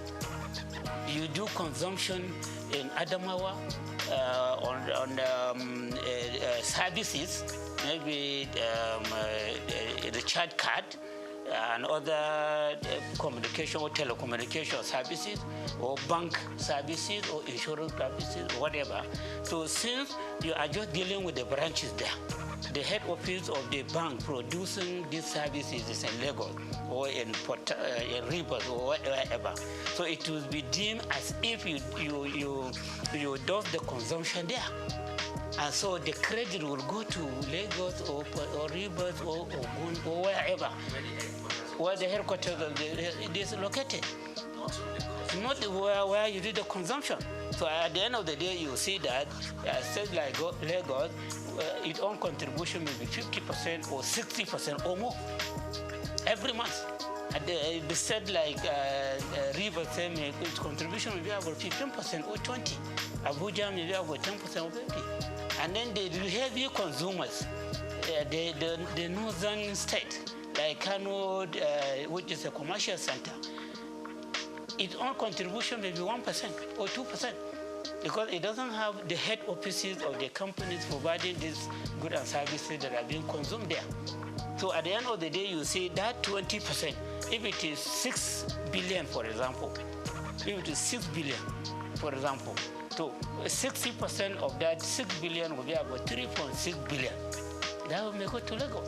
And then 10% of that 60% may be about 600 million. It may go to this. And then you, the consumers, you may get 1% of that. So you can see that particular 20% is the crux of the matter. That is the basis of the controversy. So now that this bill has been submitted to the National Assembly, then these people have saw that this derivation has been increased to 60%. 60% instead of 20%. Now, not previously, right now, 20%. Not right now, 20%. And it has been jacked up. It has been jacked up. And the depression has been jacked up. And then in the law, derivation has not been defined. But then people have to go by what is happening now. As they go against it. Since now the derivation is about contribution of state that are producing these goods and services being consumed. So they have the right to just say that, oh, so now instead of 20%, it will now be 60%. And then you hear the government functionaries, including members of the committee, saying that no, that's not what they mean. They mean area of consumption. This 60% derivation is about consumption area. not location of the headquarters of company that produce the good or services. You should have defined that in the law. When you say the issue of derivation have been increased to 60%, but what we mean by derivation is this and that. So that controversy will have been avoided. Or you go under the interpretation section. And so as you are interpreting this, and then you say derivation. By derivation, we mean this, and that. That has not been done in both the Nigerian Tax Act and the Nigerian Tax Administration Act. So you can sympathize with the people complaining. And then if it goes like that, if they don't correct it at the National Assembly before passing into law, the moment it is passed into law, they will go back to this issue. The suspicion that they will just go back to the pleasing state where the headquarters of the companies are located, because there is no definition that says that it is about consumption. So everything needs to be documented. Yeah, in a society that is well informed, you should always talk on the basis of evidence. And evidence in accounting, we said you prioritize when you are to prioritize between two evidence, verbal and written. Written is more important than verbal evidence. Okay, and that is why in court, even if you say you give verbal evidence, they want to write it down and read it for you. Then you sign or you put your thumbprint that yes, this is your comment. Because written evidence will continue to remain. Verbal evidence could be denied in a later date. So these are two issues, all based on that. And then you can appreciate why people are talking too much on this matter, to the extent that they don't even care to notice other lapses that in the act. But they, as student of taxation, I have to read and try to pinpoint lapses that need to be corrected so that we have a perfect reform on taxation or on revenue generation in our dear country.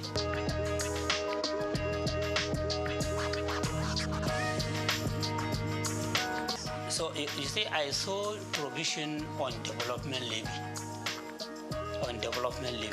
That there will be development levy, and that development levy will be 4% of accessible profit of companies whose turnover is more than 50 million per annum. So their accessible profit, 4% will be charged as development levy from 2025 to 2026. From 2027 to 2029, development levy will be reduced to 3%. From 2030 and thereafter, development levy will go down to 2%. So that development levy will be the reason for wiping out other development levies that is used by some government agencies that are providing vital services for this country. You have TED Fund, Tertiary Education Trust Fund. Now they are relying on 3% of accessible profit of companies for all the projects that they are executing across the country. TED Fund, as I hope you know it very well. So it's the one that is most of the infrastructure development in federal university, federal polytechnic, federal college education have been executed by TED Fund. They sponsor lecturers of various institutions to go for further study, to attend conferences, and they have what they call National Research Fund. They take care of all the researches that are being conducted by all these tertiary education institutions using that money. So TED Fund will now get some share from this new development levy. And then you have NIDA, Nigerian Information Technology Development Agency, which is given the mandate of making Nigeria to become an ICT economy. And that agency is relying on 1%. 1% of the profit before tax of GSM companies, banks, insurance companies, etc. These are companies that are pushing for ICT technology development. So the agency is the one to be monitoring the activities, and they want to be funding ICT development in various institutions, and taking many other measures which should take Nigeria to ICT economic level. You have NASENI, Nigerian Agency for Science and Engineering Infrastructure. So that is an agency that has been given the mandate to make Nigeria become science and technology economy, to promote local manufacture of cars, local manufacture of motorcycle, and many other things that we show that we have grown up as an economy that can compete with all these developed economies. So that agency is also relying on a particular share, I cannot remember, from what internal, I think, Federal Revenue Service is collecting. And now the government has introduced NELFON. So NELFON is collecting 1% of the total taxes, levies, etc. that are passing through the Federal Revenue Service. So these are 4 agencies of government that are relying on levies, charges, etc. for them to take care of the mandate given to them. So this development levy is designed to ensure that 3 of them are phased out systematically. Only NELFON, which is for giving loan to students, will survive. By 2030, that 2% that we are talking about, from 4% to 3% to 2%, the whole of that 2% will be for the NELFON. Well, all these have been put aside. It's up to the government to decide whether to disband them or to put them into the mainstream budgeting system. So in 2025 to 2026, TED Fund will get 50% of that 4%. And NEL Fund will get 25%. NIDA will get 20%, NASEMI will get 2%. So by the end of 2026, NASENI, NIDA will no longer get anything from that development levy. So they will be on their own. It's up to the government to decide whether to cut them out or to continue to fund them through the budgeting system. And then by the end of 2029, TED Fund will not be getting anything. But from that 27 to 29, they said TED Fund will be getting 66 and 2/3%. And NELDA will get 33 and 1/3%. That is what will happen for 2028 and 2029. By the end of 2029, forget about TED Fund. It is only NEL Fund that will be getting that 2% development levy that will be charged. So you can see that by 2029, all these 3 agencies that have clear mandate for moving the Nigerian economy forward, they may either be passed out or they may be taken back into the mainstream federal government budget. And agencies that are used to being independent, are going to working on target. How can they survive under the mainstream government budget? So the other implication is that as you have only NELFON, even before transferring everything to NELFON, NELFON is there to give loan to students. All this money that will be coming to you just for giving loan to students. So this shows that a Nigerian student will mainly become debtors. And when they become debtors, will they have the mouth to complain about the government being a debtor nation? Nigeria as a whole becoming a debtor nation. Every day loan is increasing. So students too will now become debtors. Secondly, the federal institution, all these federal universities, they are not charging tuition fee up to now.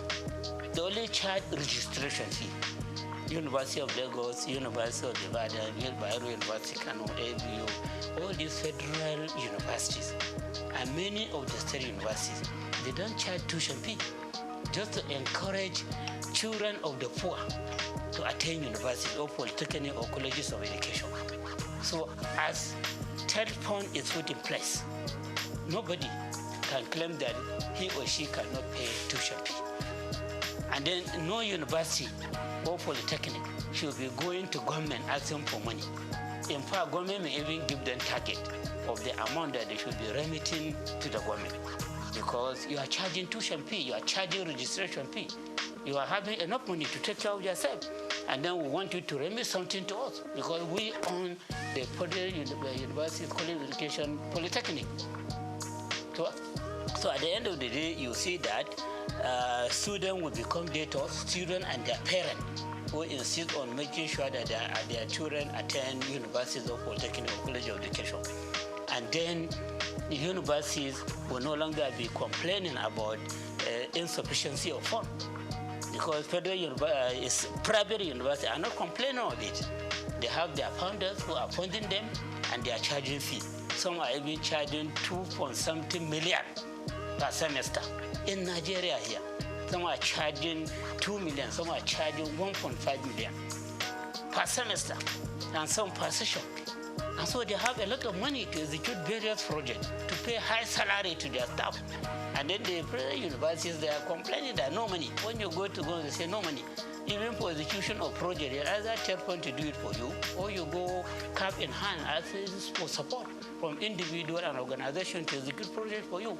But now that you are allowed to charge fees, and the student, if they don't have money to pay, or their parents don't have money to pay, to go to NELPO to collect loan for the payment of the tuition fee and the registration fee, and even for living costs. And they made it very clear that when you borrow such kind of money, you will start making repayment 2 years after graduation, and even 2 years after graduation until you get a job to do. And then from the job that you are doing, you'll be paying 10% annually up to when you finish paying the loan. How will that be feasible in Nigeria? How would that be feasible? So this provision too is a matter of concern.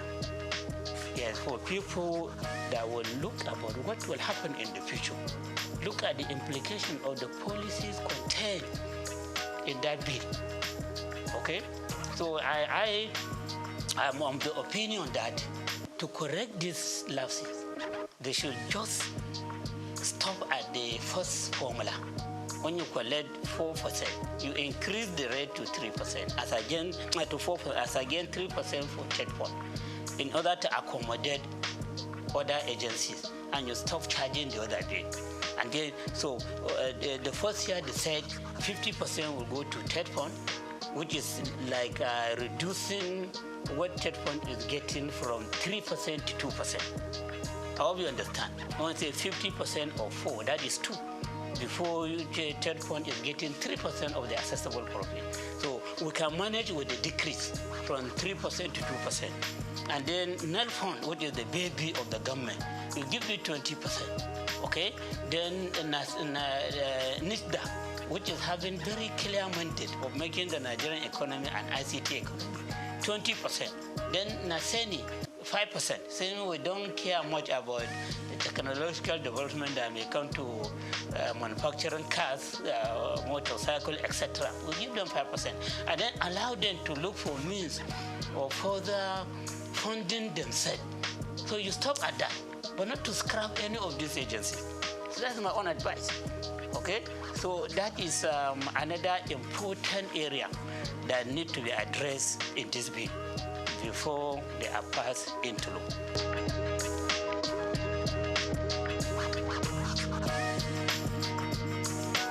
In taxation, as I said, we encourage payment of what you can afford. A situation whereby, this is my own personal opinion, yes, and people may feel that I am in support of taxing the poor. No, I'm not talking about the poor. Anybody that doesn't have income, that doesn't have profit, that doesn't have gain, it should not be considered for taxation. But if you are making some gain, you are making some income, no matter how small, and you are paying something, no matter how small, out of what you are gaining, that will make you to have greater moral right to challenge government. But if you are put outside the tax net, you are not contributing anything. you don't have much more a right to come and challenge the government for inefficiency, for poor accountability, for poor transparency. When I was Commissioner of Finance, I had called to be organizing some town hall meetings with small, medium, micro, small, and medium enterprises across the market that we had in Kano. I will invite their leaders and inform and address them. You see, we are introducing presumptive tax. We are doing that with a view to ensuring that you own the government. You own the government. This government belongs to every one of us. But then those that are contributing money into running the affairs of the government, into executing various projects for the state, they have greater stake than those that are not contributing anything. And no matter how small their contribution is, you have the right to claim ownership of government. So many of them were encouraged. So I said, okay, you are in this business, you are at this level. How much can you afford to pay as your presumptive tax? So we say they themselves, yeah, they will accept, yeah. So there was a time that we had meeting with some of them. I was saying that you are too small, or maybe every month you should be contributing 100 naira. Some say no, if that group of people can contribute 150, we can contribute 200 naira every month. Through engagement, interaction with the micro, small, and medium enterprise, you can arrive at something that they will be contributing in the form of presumptive tax. And that payment will make them to have the pride of becoming taxpayers. And they will be having their eyes on how government is spending the money. But the situation whereby you come openly and say that you are pushing away about 90% of the people out of the tax net. So you are only relying on 10% of people for the payment of tax.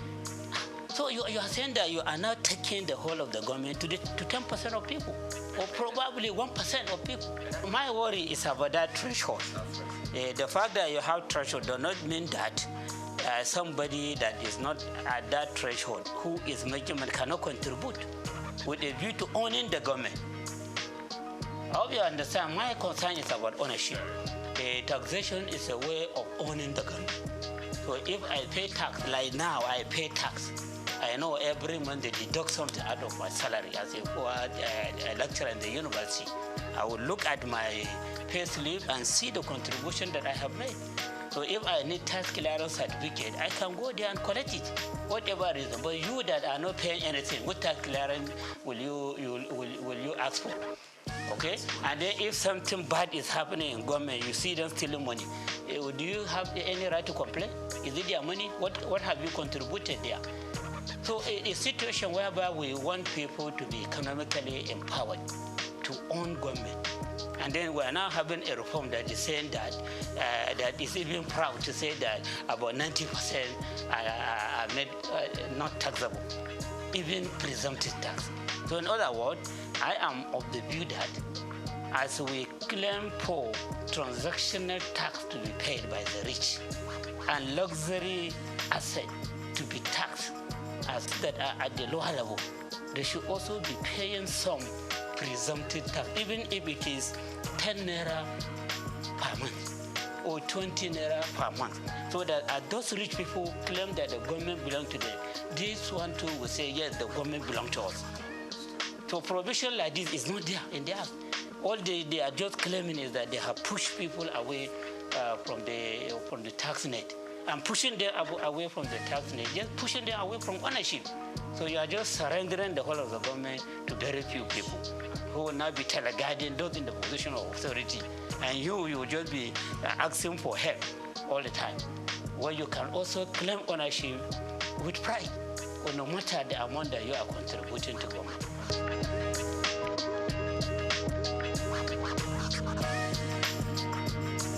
The other aspect of it is this absence of adequate provision in the Act on property tax. Property tax, yes, property tax. Like I was talking about luxury asset. Those with luxury asset, they need to be taxed on the value of this luxury asset so that we generate more revenue. Those that are doing transaction of high volume of money, they need to be taxed for this transaction. That's what we call transactional tax.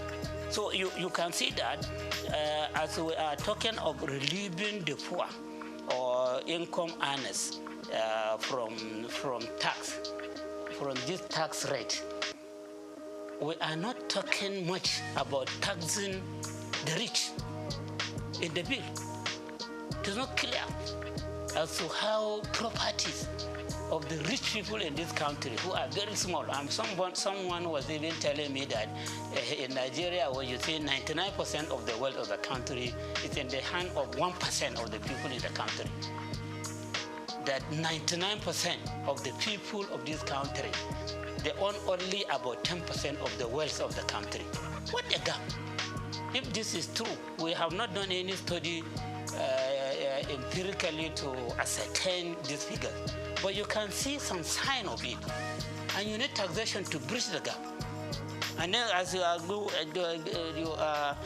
arguing for the bridging of the gap, you now have a reform that is throwing away 90% of the people from the tax net, and then the people drafting the bill are even proud to say it.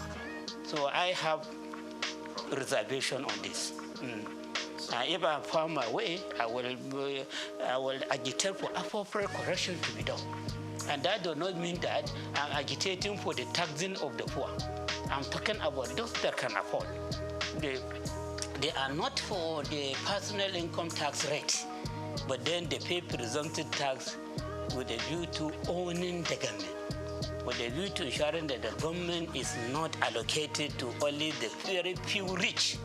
And then these few rich, in the other way around, there are no adequate provision, there are no clear provision to see how their wealth will be taxed.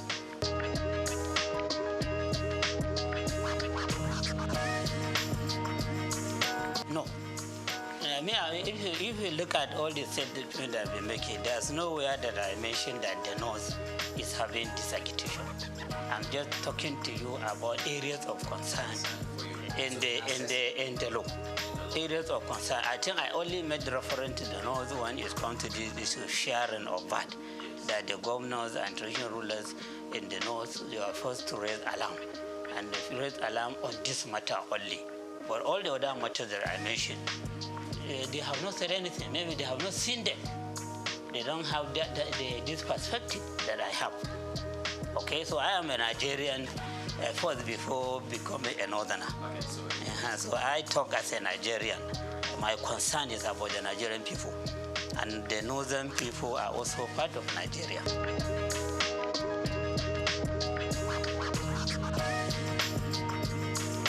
Yeah, you see their position, or the worry they express is just about the injustice they suspect from the issue of VAT collection and sharing. I even that provision has been made perfectly. I doubt very much if they will complain. And then secondly, they may be having the suspicion that the drafters of the bill were just reading the mind of the president. A president who was a governor in Lagos State, who developed, people are just having the feeling that he was the one that developed the Lagos agenda, which is about making the Lagos State to have a special status in Nigeria. And special status is just about maybe putting it in a position higher than other governors, but not up to the level of the federal government. And then when you are targeting that special status position, then a lot of things could be designed that will be favoring Lagos. So those that are attaching the bill, one, they are doing that in view of the formula they discovered, which may not be, will not augur well for them on the VAT allocation. And then secondly, they may be having the feeling that this law was just designed to favor Lagos State in the course of its own effort to become a state that has special status. Okay? It says so that will make it to be seen as if it is a country of its own. even though it's not up to the level of country, but it is higher than all other states in the country. Probably this may be the reason why they are agitating. The one that you can see clearly is on this issue of BAT. And then they have other suspicion. So that is another worry that I have. The issue of trust. Trust, what some experts call trust deficit. Yes, will be promoted greatly by this bills if corrective measures are not taken. All these issues that I mentioned, I did that honestly as a Nigerian. By all standards, I should be accepted as a Nigerian. Even by virtue of my past, people should accept me as a Nigerian. I don't have any reason to be sentimental against any part of this country. I don't have any reason to be favorable to one region against another.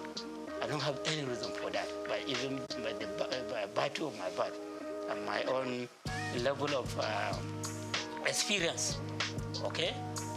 And of course by my age, somebody that is around 60.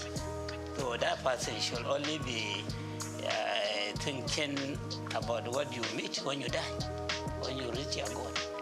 Okay, so I think to be fair to them, we can say that their worry is mainly about that issue, and then all other issues are suspicion.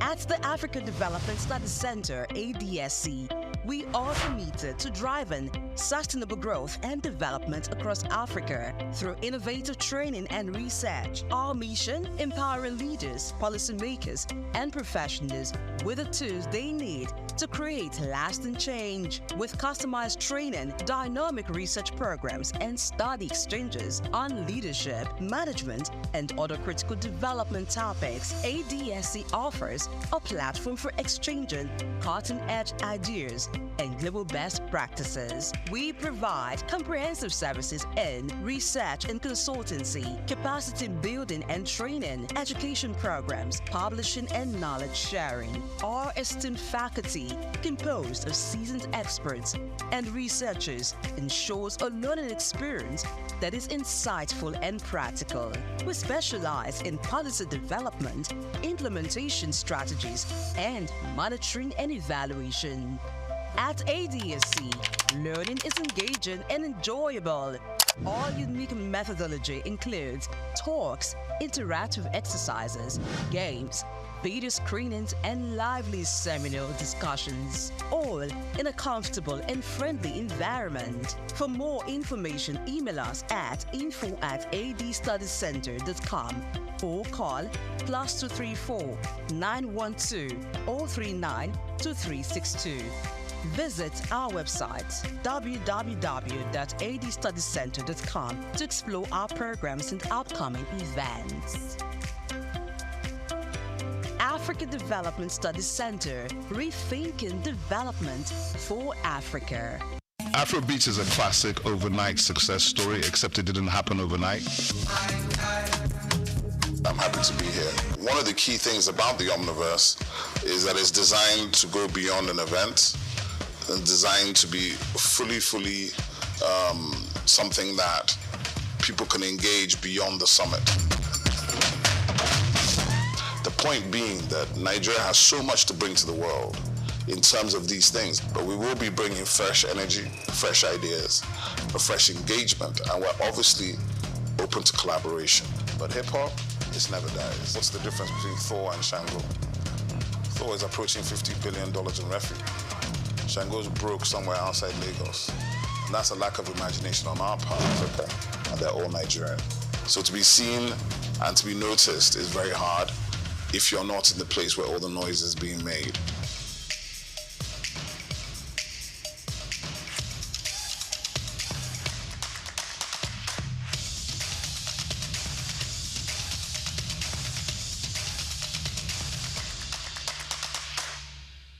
At the Africa Development Studies Center, ADSC, we are committed to driving sustainable growth and development across Africa through innovative training and research. Our mission, empowering leaders, policymakers, and professionals with the tools they need to create lasting change. With customized training, dynamic research programs, and study exchanges on leadership, management, and other critical development topics, ADSC offers a platform for exchanging cutting-edge ideas and global best practices. We provide comprehensive services in research and consultancy, capacity building and training, education programs, publishing and knowledge sharing. Our esteemed faculty, composed of seasoned experts,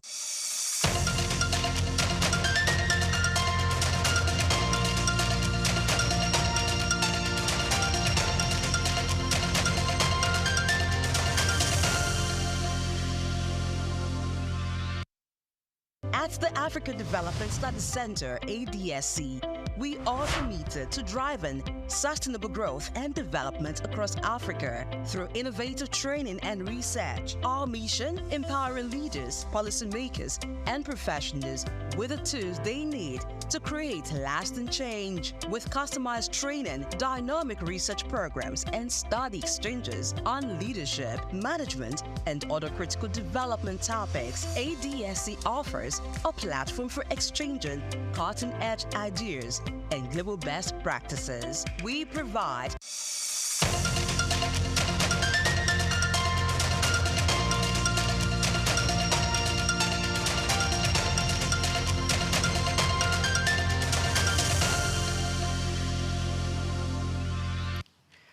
Millions of young people are ambitious, creative, and driven, yet too many businesses fail before they find their footing.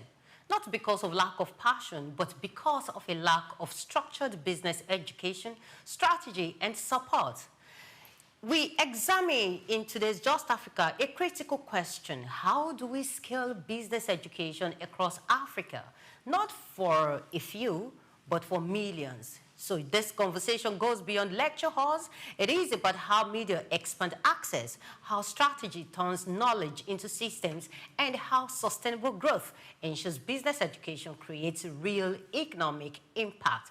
My name is Omevi Idolo, and this is Just Africa on SOUQ News Television. And I'm not doing this alone. I have my favorite person, as he always wants me to call him, Emmanuel Amulo, with me in the studio. Good thing you said your favorite person. I told you if you didn't introduce me well, I would not even introduce you. Hey, hello Lagos, hello Nigeria, hello Africa. Of course, we're here again to spotlight people, ideas that are shaping the continent. I've got a very wonderful guest today. I've watched him break complex ideas down, and I said, no, we need to bring him here. Perhaps his intuition into some of these things would help one business person, even if it's just one, to scale up in 2026. So this conversation is very, very important. Talking about business education, you know, someone was asking just a few minutes ago that how does this topic today relate to the everyday African? What I see one of the things that Africa, we know they have a lot of small-scale businesses, SMEs. Yes. And many of them just go in because they just want to feed themselves, right? But the intricacies that a business structure should have, especially going into a new year like this, the pitfalls that you need to be aware of so that you avoid them, and your business should grow, not just outlive you, essentially. Not just because you want it to be a subsistence kind of thing. You need to know it now. So even if what you're doing is a shoemaking, or you're just into tailoring, seamstress, I don't know the names they use these days. Whatever it is, no matter how small it is in that corner, you need to know what it is, even if you decide not to use the strategy. But know it first. That knowledge, you will not get it in the four walls of a school. Sometimes you see it in the street. So when you learn some of these things and you know, perhaps the kind of decisions that you would make going into this new year would be very, very helpful. You know, many people don't even think about the knowledge about a particular business that they are venturing into. Like we have so many entrepreneurs, we have so many SMEs out there. But just as I said during my introduction, many businesses fail even before they start. That's because people don't even understand the nitty-gritty of that business. So the knowledge, you know, most times people just feel, let me just do what everybody's doing. Someone is selling food. Because of that, you want to sell food. You don't want to go deep. You don't want to dig deep. You don't want to carry out research. You don't want to know what it takes to run a food business. I remember Ambassador Femi was the owner of SOUQ News Television and, of course, the other business that he owns. He says before you recognize somebody as an entrepreneur, you'd have done 5 years of failing. Like you'd have done a business and failed and continued and failed, because that's when you can end the toga as I'm an entrepreneur. Because many people will get to the first failure and they say, I'm not doing this again. I'm not doing it again. Right? Because essentially you didn't even do any groundwork. You didn't do any SWOT analysis. What is your strength? What is your weakness? Oh, because everybody is selling food, let me to go also go and sell food. You don't even know the location you're in will favor you. You don't know the kind of food you're going to sell would resonate in that place. If you're in the north, for example, you want to now begin to sell jollof rice. When there's maybe someone like two of Chinkafa that will probably sell more because it can be based on culture. Do those kind of checks and balances. Make sure you know, oh, these are the kind of things I can do. Let me go to a place where, because location can also matter. The taste can matter. All these things are things that essentially you not even learn in the school, but you will learn with conversations that we're having like this. Exactly. So from entrepreneurs and SMEs to policymakers and educators, we ask, what must change for business education to truly power Africa's economic future? We'll go on this quick break, and when we return, you'll be meeting our amazing guest, very fine guy.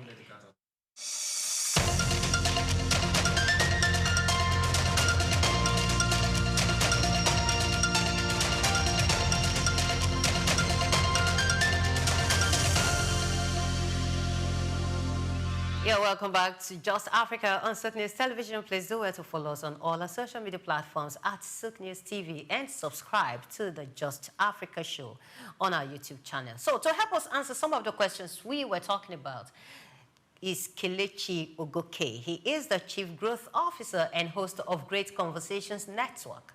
Kelechi has produced over 30 long-form business conversations, reached over 25 million views, and launched a revenue generator business academy, showcasing how media can become a lever for African entrepreneurial growth. Hello, Kelechi. Welcome to the studio. Thank you for having me. I hope I live up to my... Yes. You will. You will. And how was getting to the studio? It was easy. It was fine. I like it when the guests get to the studio. Yeah, wait, hang on. There's that amazing stats that you said. Over 30 episodes of teaching people, essentially. Yeah. How did you pull that off? Network, opportunities, taking opportunities. So I think my profile before starting Great Conversation Network, I ran cinemas. I ran 4 cinemas in Lagos and in Ogun State. I also led a startup in Port Harcourt. Then I went on to lead growth for an Australian firm, which was my last place of assignment before coming to build Great Conversation Network. And one thing I've come to understand is that people struggle with businesses. I had to figure it out the hard way, because there was no resource for us in the country for us to consume, even in the continent for us to consume, to know what we do. Most of the literatures around business are from the international space. But you cannot compare American spending power with Nigerian spending power. There's a lot of disposable income there, but there isn't. So the question of how do we market to Africans that have less disposable income came up. How do we do sales? How do we do partnership? How do we raise money? How do we do finance? How do we do strategy? And our school system is not really covering it as detailed as we are. So we said, you know what, let's bring operators into the room. Let's have them into the room. Let's get them talking about these conversations. Let's ask them more detailed questions about this. Let them spill the beans. So anybody anywhere can just pick up their phone and get the knowledge they need from an operator with 5 to 10, 15 years, 30 years experience in the game. So I feel it's also the biggest transfer of business experience ever, because these people are coming to share. And there's something that happens. You guys are OAP. When you have somebody in the room and the person is comfortable and you're asking the questions, the person keeps giving you the answer. But we're very intentional with the way we structure our questions. We don't want it vague. We want it straight to the point, and we want to design the questions in the way people share. We're launching a new series now. It's called 10 Questions. It's supposed to air, I think, last week of this month. We're bringing in VCs, partnership leads, sales experts, because we understand that people consume a lot from their phone. People are moving away from traditional TV and it's on their phone. So how do we meet them in YouTube? At YouTube, how do we meet them Instagram, TikTok, so they can get this information? And if they want deeper knowledge, they can come into the room with these experts that teach them the whole playbook, and they can even ask questions and become part of a growing community of entrepreneurs in the continent. That's what we're just trying to build. Yeah, it's a very beautiful thing. You asked the question, and you've broken it down to a very large extent. Now, from the aspect of OAPs, presenters, not in the conversation. Now, we have seen many entrepreneurs, SMEs, businesses being set up, many, yet the rate of failure is still very, very high. What is missing? Is it capital? Is it education? What do you think is the missing gap? I saw a video this morning on Twitter, Davido's sister. She said she has spent over $100,000 and the business isn't clicking. It's not capital that is our problem. Yeah. Okay. So for me to answer that question, you could see the peculiar. It's everybody with his own shoe. So mine could be capital, yours could be marketing, yours could be sales. Okay. So every business, every environment has its own problem. So the conversation, so the goal is, where is that one platform I can go to that if I'm lacking in some certain skill set, I can learn about it and also build a connection with these people. And it does just stop from consuming the media. You have people that, we have a newsletter at Great Conversation Network. What we do is that we send you strategies that is happening in the global market, and we send it directly to your email. Nobody's currently doing that kind of communication with their consumers in terms of business. And we look at the continent, 1.4 billion people. The median age is 18 years. It means that young people are the ones going to run the economy. Yes. And these young people, most of them won't even get the opportunity to go to school. School is becoming way more expensive. The average cost of a business school, if you want the top tier one, you're looking for 15 to 30. You're looking at 15 to 30 million. If you want the one that's fairly okay, 15 million downwards. So how can young people compete? The average SME earns 250,000 in profits every month. So where will you even save for you to go to the business school? So we're trying to create a media platform that moves people from point A to point B to point C without so much commitment in terms of time and in terms of finances. We had a masterclass in November. We had people pay. And people were coming in from Borno, Ilorin, Ibadan, Kogi. That impact has never been felt before in the country. So our goal right now this year is, how do we scale it? And yeah, the business part is very, very boring. We're in a social media we're in a social media world where it's overstimulated with entertainers. They have most of the money. And I think we also blame ourselves because we have left in terms of our social media space for them. So the question is, largely, you hardly see a Nigerian operator building an online brand for himself.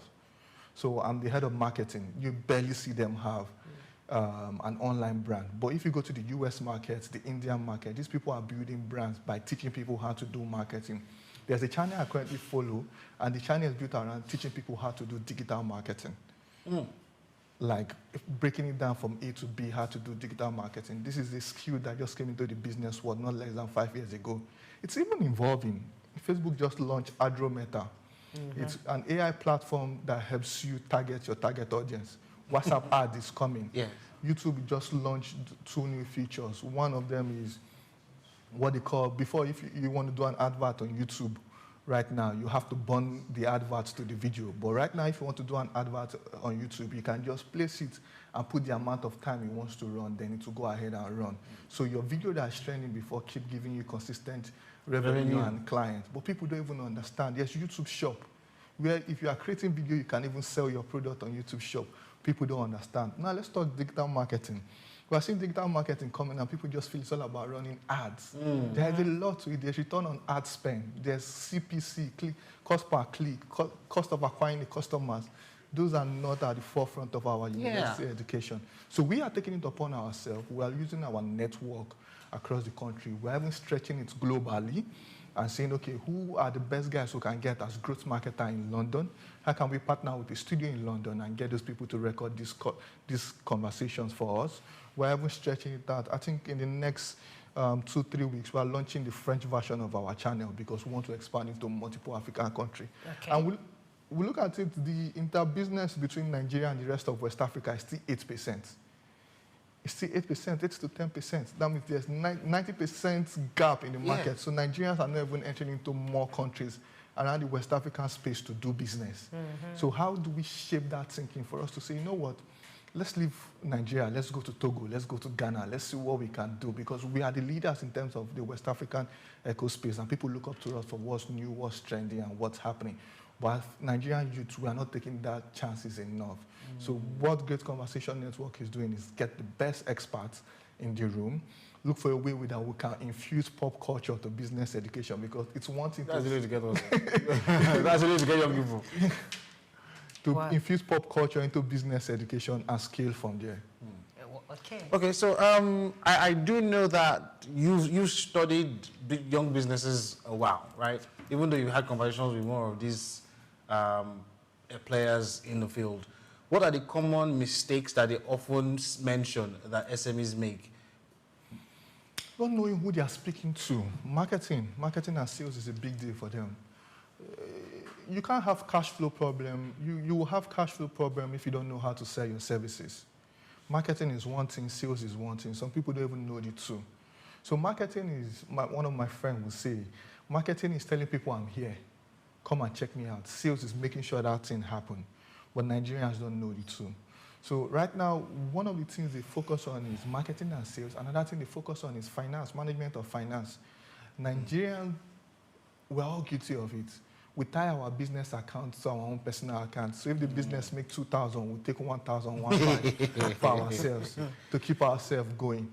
But we forget that business is like, Elon Musk would say business is like eating glass. Then if you don't have a buffer in terms of finance to keep you going, you definitely run out of money. And once you run out of money, you lose it up here. And once you lose it up here, you can't keep going.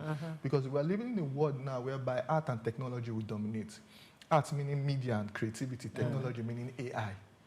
So the question is, how are you being creative? You only be creative from here. And if your mind is not settled in terms of finance, you can't create anything.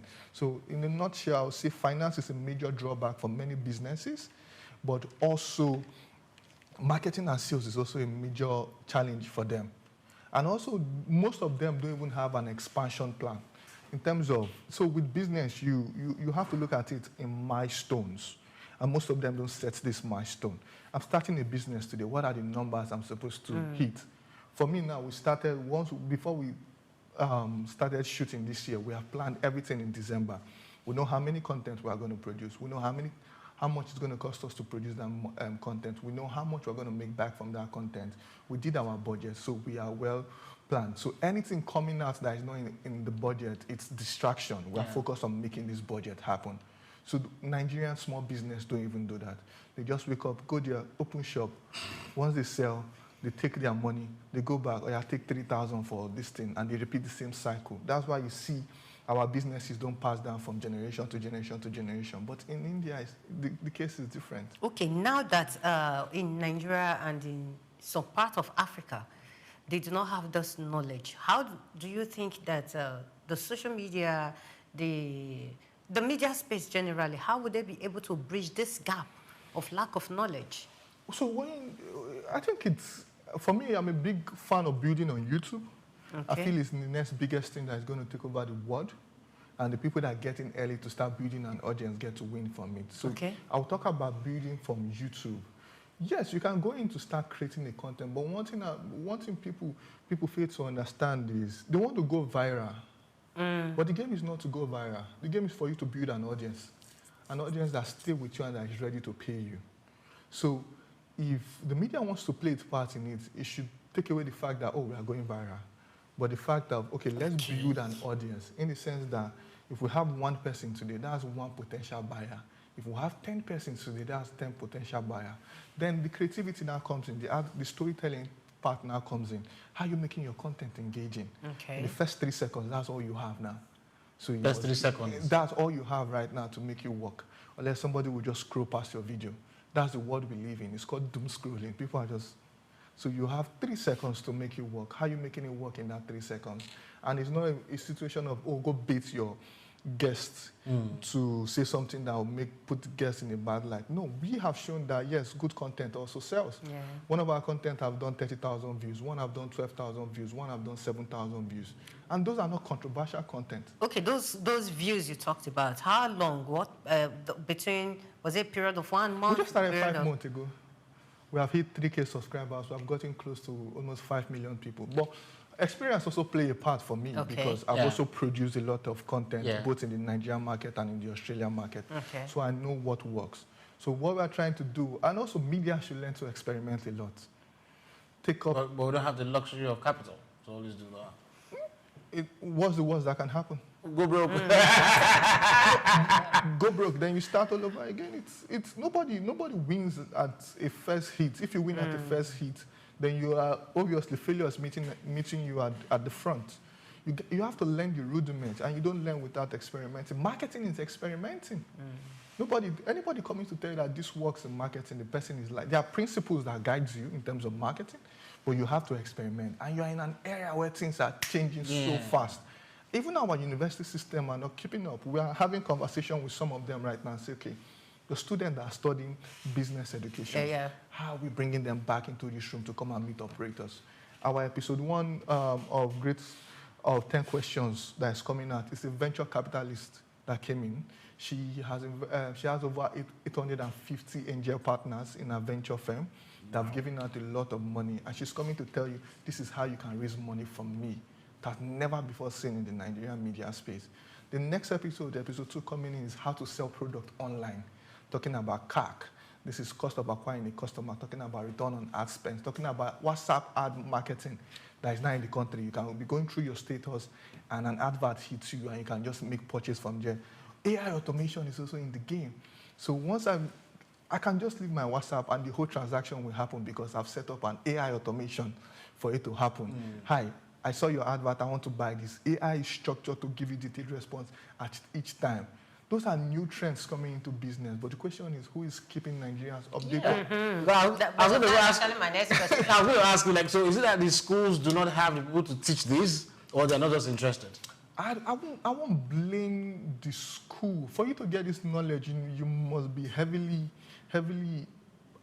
invested in it. But the question is, there's a cap to what they can do. These are new trends coming out. WhatsApp are these platforms are designed to keep improving every quarter. The school system can't catch up. But the people doing the job in different companies can catch up because it's their role. Their KPIs are defined by what they are able to bring in. So if we can get access to these people and bring them in the room and break it down, I can go do my MBA in school, then I learn the principles, then Great Conversation teaches me the real-life experience of what to do.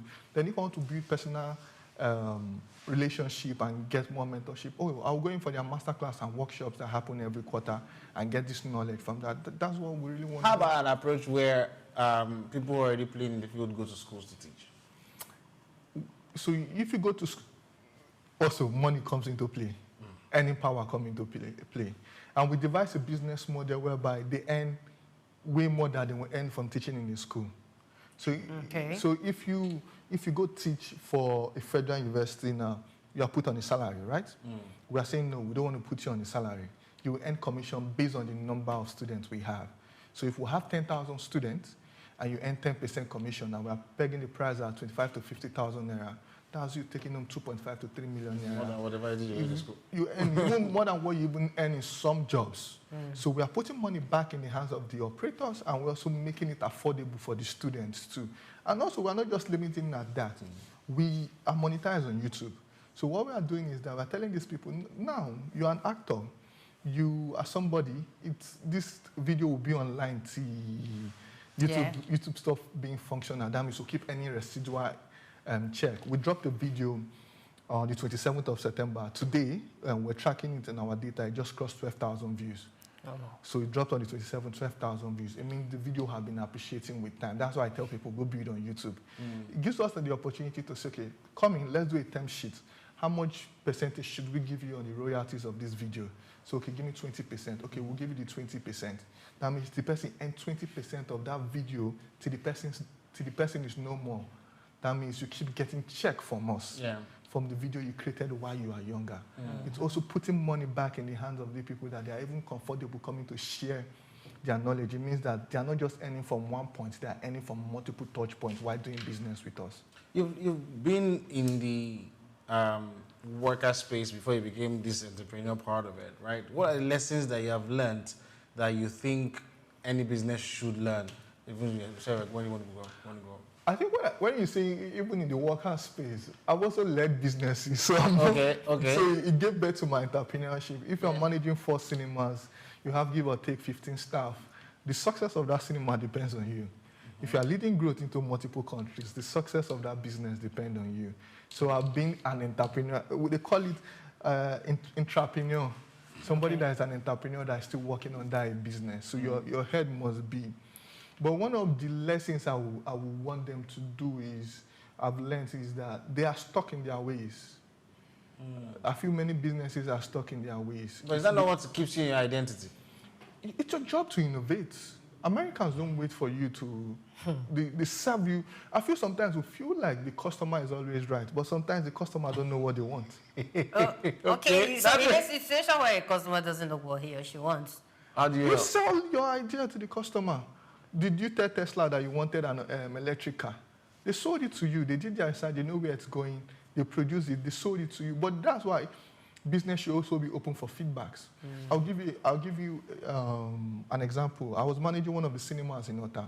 When I came in, the cinemas was not performing well, and we said, okay, this community is a community that don't have spending power. Movie is not in their top priority. So let's go to a community that has spending power. So we did our research. Otta has thousands of Indians there. How do we get Bollywood movies in there and bring these Indians? Because they can buy tickets for 5,000, 6,000 because they're movie fanatic. Even when they wanted to sell the cricket league in India, they have to use their celebrity to sell it. So I understood that part, so I brought the movie in. And this is what most businesses got in. The first time we did 60% capacity. Everybody was hailing me, oh, you have done something good, you have opened up a new revenue. The second movie we did only 4 people. In a hall of 120, my boss called me and said, don't bring any Indian movie there again. But I said, I brought my team into the room and I said, what did we do wrong? I called some of my Indian customers, this customer feedback. We brought this movie. The movie, I can't forget the name. It gave me so much sleepless night, made in China. It didn't do well. What happened? The Indian said, we don't like it. And again, we had the cricket game going on, so we had to go watch the cricket game. Okay. I said, okay, do you know what we'll do? We'll create a WhatsApp group, 10 of you. Let's put you guys on the WhatsApp group. Then we'll also expand our distributors. So instead of having one person distributing their movie for us, we have multiple people. So when it's time for Indian movie to come on, we ask our distributors to send all the movies they have. They send their movies, then we'll put it in the WhatsApp group. They say, this one will sell, this one won't sell. So then we started having sold out on multiple movies. They kept giving us feedback. Oh, your popcorn is too salty, reduce it. Be open. It's not criticism, it's feedback. Okay. Tesla has developed the way it has developed now because they listen to their customer. That's why I see some of them recalling cars. And one of the key things businesses don't do is that they don't listen to their customer. Even though when you are marketing to the customer, what's the customer saying? What does the customer want? What experience would the customer want? If you send us now a bad email to say, okay, I don't like your product, it's my job to get you in the room to ask why. Because that's more even important than the sales. Because that keeps me innovating. The sales is just, if it depends so much on your sales, you have a way of losing traction of why you even started. Okay. But if you keep having that conversation with your customers, getting to know them, getting to know their pain point, getting to know why your business is not fulfilling their need, trust me, the next 1 year or 2 years will be better off. Okay, so I want to ask, in scaling business education right now, what should one look out for? Is it just impact or income? You can have both. It's not either or, you can have both. So now, with our content that we make free, we are looking for impact and we are looking for the numbers. But with our masterclass and workshop, we are looking for the revenue. Okay. That's how we are combining. Okay. That's how we are combining both. Because at the end of the day, to produce one content at that scale is massive budget. How do we fund it? It's not even funding it, making sure that we are profitable now. How do we build a profitable business that we know in the next 12 months we are going to be profitable? That's what we're also looking at for. So with the masterclass, with the workshop, I was, this is the reference to my mom. I was telling her, oh, we need to take the price of the masterclass up. We're just having a conversation. Then the other day, she said, no, it will be too expensive for people. But you know why you created it now? But I said, okay. You know what? I went back to the drawing board. I said, okay, if you want a 1 week experience, this is the amount. We'll call it the masterclass. If you want a workshop experience, this is the amount. So we're not telling you, oh, we are making it more expensive. We're just telling you, come and buy according to your capacity, and each experience is tailored to make sure it benefits you. So that's how impact and revenue is going. So now let me take somebody that works as growth marketer for a firm. I can start up a YouTube now, just teaching people how to do growth marketing in their business. I keep creating content, and I'll tell them, oh, for you to learn more, or for you to come into a mentorship class, come and pay this amount, and design an experience for them. That's mixing impact and revenue. So if we're going to scale it across the continent, we're going to make sure, okay, what is the dominant language in the continent? English, French, Swahili, Zulu, African. Okay, how do we now start creating content and dubbing into those languages? And how do we start having multiple tutors around these countries that can come in and say, okay, we're doing this now for Cameroon, or we have a Cameroon tutor that will come in and teach. We're doing this. So that we scale it. It's more like a personal Bible for businesses. So business gets into the room and say, okay, I'm having issues with sales. Well, let me go watch Great Conversation and see what sales strategy I can deploy. How to design sales playbook, how to get partnership.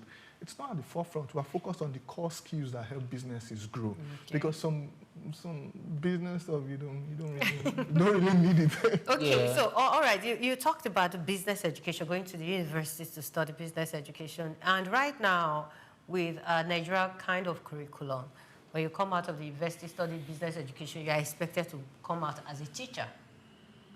You understand? So that you're expected to be in school, be teaching business studies as a business education graduate. Now, do you think there is something that we need to do about our educational system in Nigeria and in Africa generally, if we want to change, or we want our African businesses to really thrive on the global stage? I think we should make it more practical. Okay, our educational system. I think we should make it more practical, less theory. Okay. It's good on paper, doesn't mean it will work in the real life.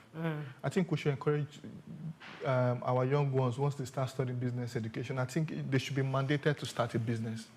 And the school should be mandated to keep track of the progress with the business. They can even do a pitch day or a business review day. It's a great program that makes sure, I need to make it more competitive. So let's say we have an opportunity to talk with Ibrahim Badamosi, I hope I don't spoil it, university, and we're trying to bring them into the room to say, okay, let's do these programs with you. And one of the key things we will do is to make sure it's very, very practical for them. How to raise funds have never been taught in some of our schools. Exactly. And venture capitalists have disbursed how much in the past 3 years? So it's only a specific few that are collecting this money. How about the guy that is in the village that sees the local problem? Because I'm actually coming to those rural areas. They want to develop a problem for how does the person even structure a pitch deck? How does the person identify the problem? How does the person know what the pitch deck is? So this is how we could also use media to close the gap. But once the person gets into the room and the person understands it's practical, the person gets access to a community that you even receive business strategy to your emails, the person wants something more. The person wants to try more. The person feels like you only feel failure when you are alone with it. Once you have a community and you fail, you can go in there and say, hi, I just failed. This is what happened. This is what happened. They will coach you. You have that vibe to keep going. So the mistake we make, we feel like we need to get it once. I should start it and it should be successful now. Okay. It takes... A lot of abuse like that now. Look, I also see that one of the things a lot of African entrepreneurs or business people realize is they always want to talk about, there's not enough money, right? And the truth is, there really isn't. But one of the things that have become very popular these days is this venture capitalist system. I don't know whether it is new here, but I know it's very common these days. How can businesses tap into this? Because just like you rightly said, there's a lot of money in there and not a lot of us are tapping into it. So I think my new episode will answer it, but let me just break it down to you. So venture capitalists only invest in scalable problems that they know they can get 10 to 15x their return. That's the sad and honest truth. But we also forget there's also something called private equity. So private equity are guys that come in and buy or invest in businesses that have proven track record. There are a lot of private equity firms buying plumbing business in the US. Being a plumber, you can sell and go do another thing with your life. That's how young people are even making money in the US. They start a business, they build it to a particular point, they sell it to private equity, exit, and go into other markets because they have fixed the money problem. The question is, yes, there's not enough money. Before even thinking about VC money, the one you are running, have you run it well? Have you run it well? How much is what's your profit margin? Go ask them, even the person pushing a wheelbarrow now, ask him, what's your profit margin on everything? They don't know. Because at the end of the day, they want to buy, sell, repeat.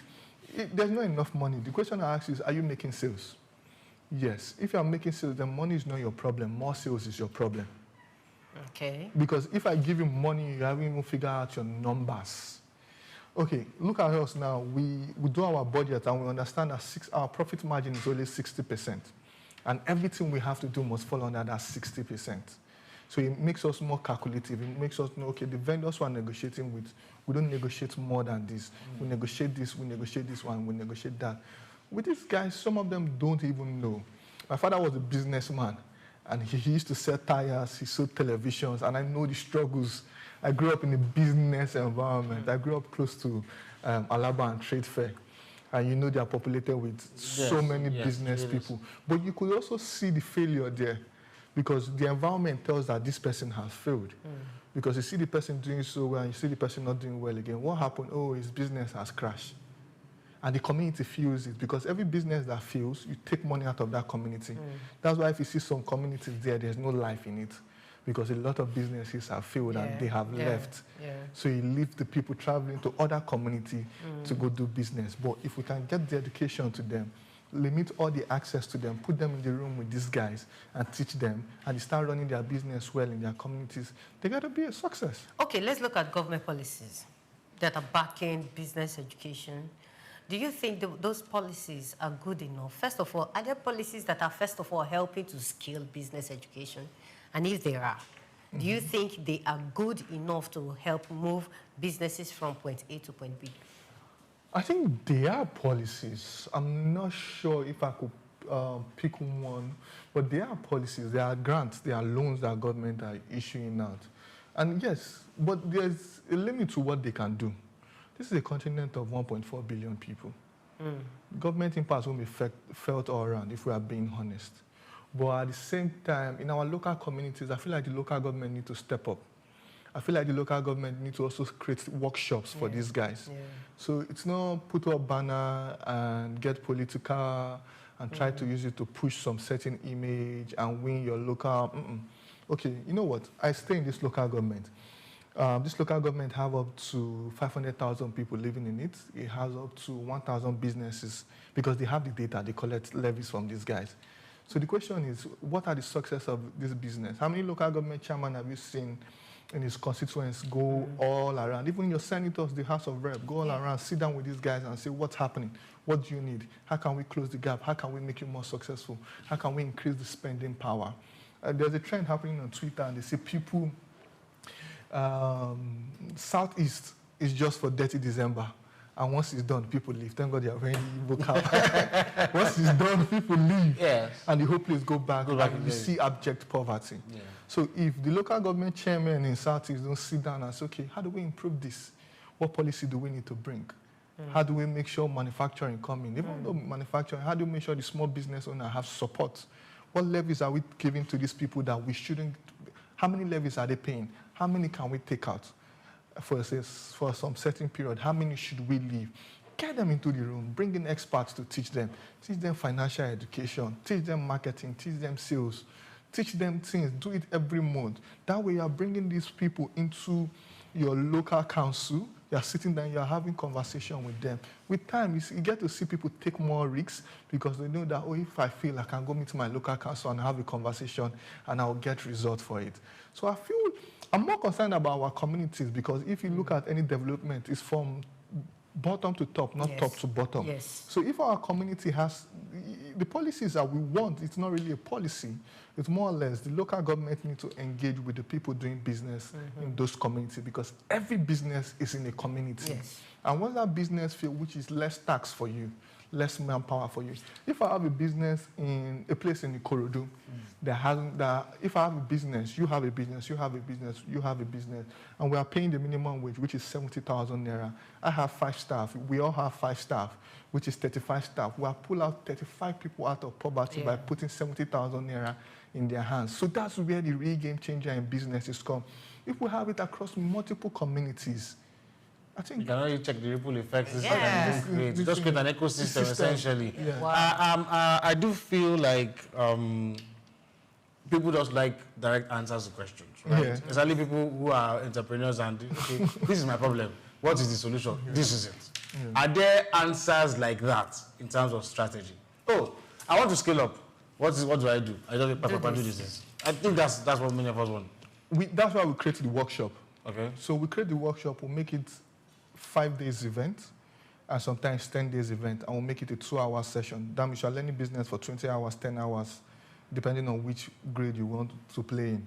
So the question is, we'll leave 1 hour, 30 minutes for teaching, then the 30 minutes for question and answer.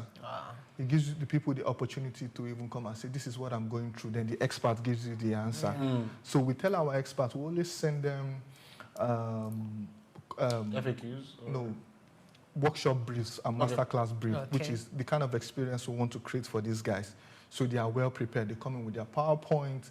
They come in with everything you need. They share tips, strategy. Recently, we had one. It's called marketing strategy. And there in the class, the expert has 25 years experience in marketing business and has done campaign for multiple businesses. And there in the class, the expert shared how people consume content online. Not many people have access to that. This is how baby boomers consume content. This is how Gen Zs consume content. Do you know what it does for you? You doing your marketing, you now know, okay, this is how I should tailor my content. So now we are doing the art of storytelling. It's an email newsletter we are sending out. We are doing it. The art of storytelling is a 4-hour course by Neil Graham. We got access to it, and we are breaking it into short bits that we are sending to people in their mail. Okay. We understand that AI now will dominate the internet in terms of content. Now you watch content and you say, is this AI or is this real? Exactly. So the question is, how does brand stand out? Storytelling. You have to tell a story that connects the consumer to you. That's the only way you get a follow now or like now. So the question is, we're telling our community that, okay, this is the new trend coming in. We want to push you ahead of the trend. This is how you tell a story. It infuses their content. I will always push for, don't go viral. Speak to the people you want to speak to and keep growing them. Before you know, you hit 1 million people of people that want to pay to you. So once you drop anything, it's off the shelf. Well, thank you so much, Kelechi. There is a lot that we really want to ask, but because of time, in fact, the questions, we've not even gone very far with them. But thank you once again for coming on the show. Thank you for Where are you from? Imo State. Imo State. So can you greet Africans in the Igbo language? She's putting me on the spot. This is just Africa. I'm an Igbo boy Igbo boy. So can we? Just try. Okay, let's try. Because the interesting part of it is, at least we know where you're from. Yeah. Right? Just try. Can I do English? No. We can't do that. I want to hear Igbo. All right, She said, I told you. Mama, please, be the crazy thing is, my friend always tell me, do you know how to speak? I'll learn later.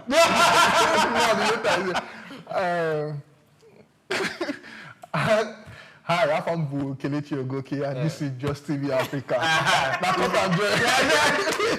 Thank you very much, Kelechi, for coming on the show, Yeah. and we are so happy that you are not us with your presence. That was a whole lot, Amulo. It's a lot to take in because I'm not an entrepreneur yet, and one of my bosses always say, not everybody is built to be an entrepreneur, right? But having to understand where your strength is, if you have decided that I'm an entrepreneur, you need to go through all the rudiments of it all. Not necessarily everything, but like as I asked the last question I asked, go for the right questions that you want answers to so that you can scale up. Yes, go for the right questions and get the right answers. A very big thank you to Kelechi for coming on the show, and a very big thank you to you. We'll go on this quick break, and when we come back, We'll be coming with the second segment of Just Africa. Stay with us. We'll be right back.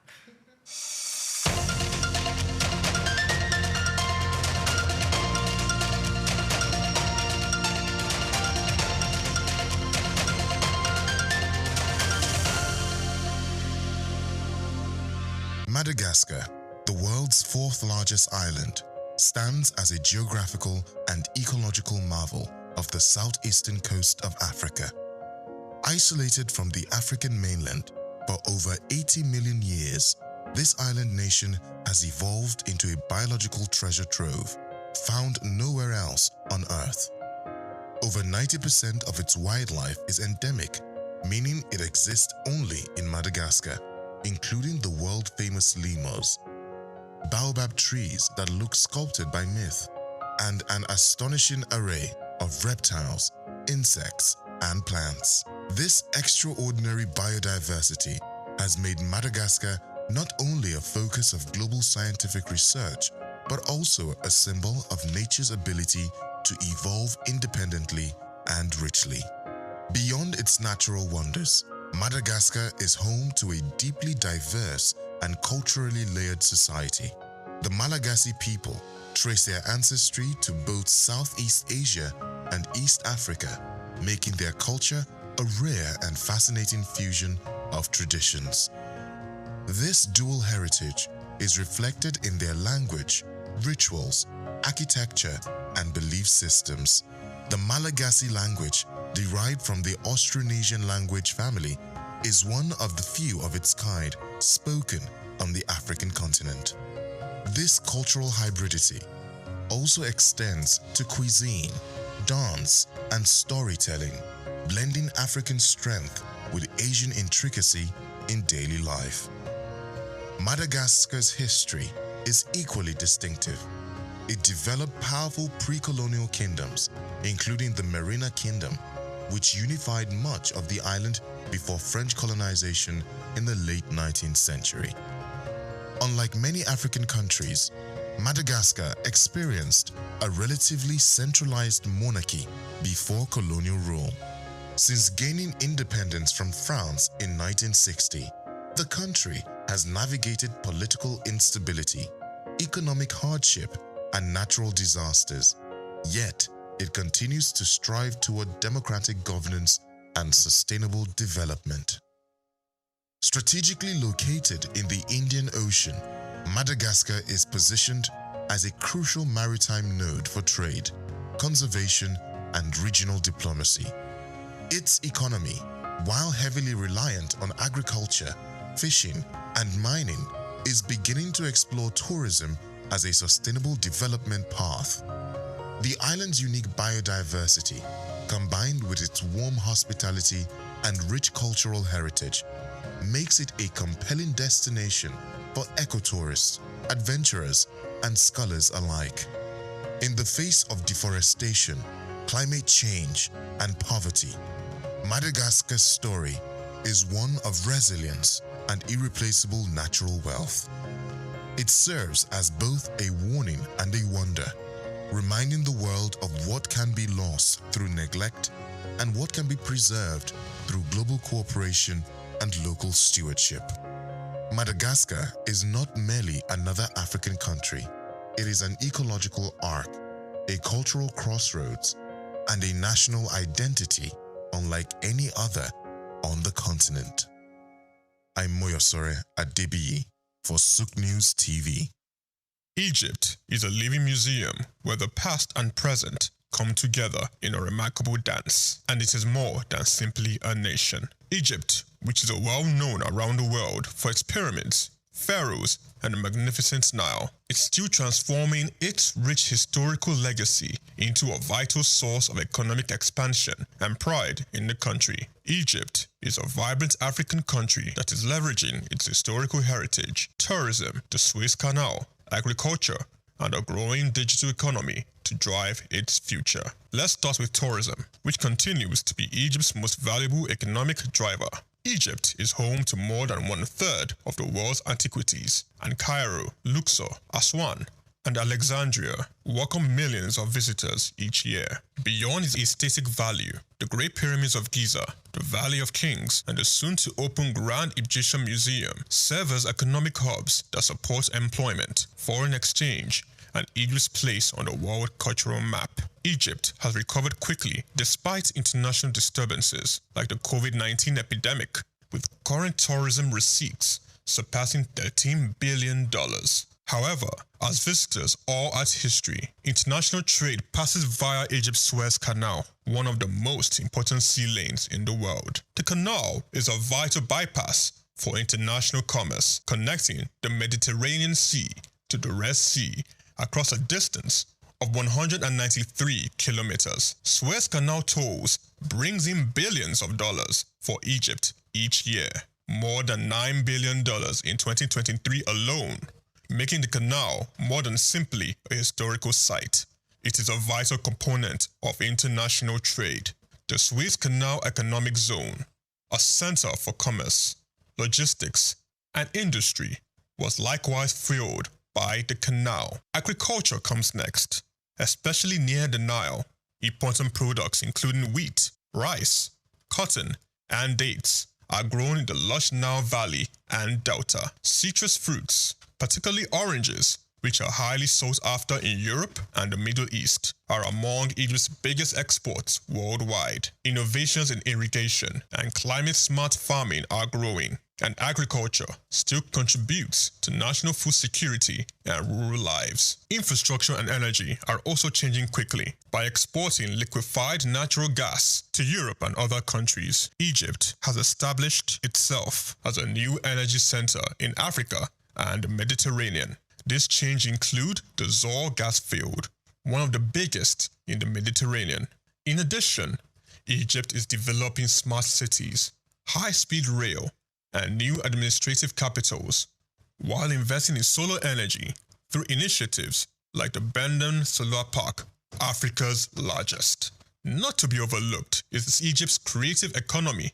The film industry in Cairo is sometimes referred to as the Hollywood of the Arab world, and pop culture in North Africa and the Middle East has long been influenced by the Egyptian literature, music, and television. Young Egyptian creatives are already establishing new industries such as tech companies and fashion. Thanks to the growth of social media and digital storytelling, Egypt has geopolitical weight due to the advantageous location at the intersection of Europe, the Middle East, and Africa. Its position as a continental power is further supported by its participation in peacekeeping missions, commercial agreements such as COMESCA and the African Continental Free Commercial Area AFCFTA, and regional diplomacy. However, the way Egypt skillfully combines innovation with tradition is what really makes it stand out. It is one of the few African countries where a more than 5,000-year-old civilization still shapes its economy and reputation outside. Egypt continues to leverage its history to forge a strong and aspirational future, whether it's a software entrepreneur in Cairo, or a relic in a museum, or a ship across the Suez. This is Just Africa, and I am Chike Okolo.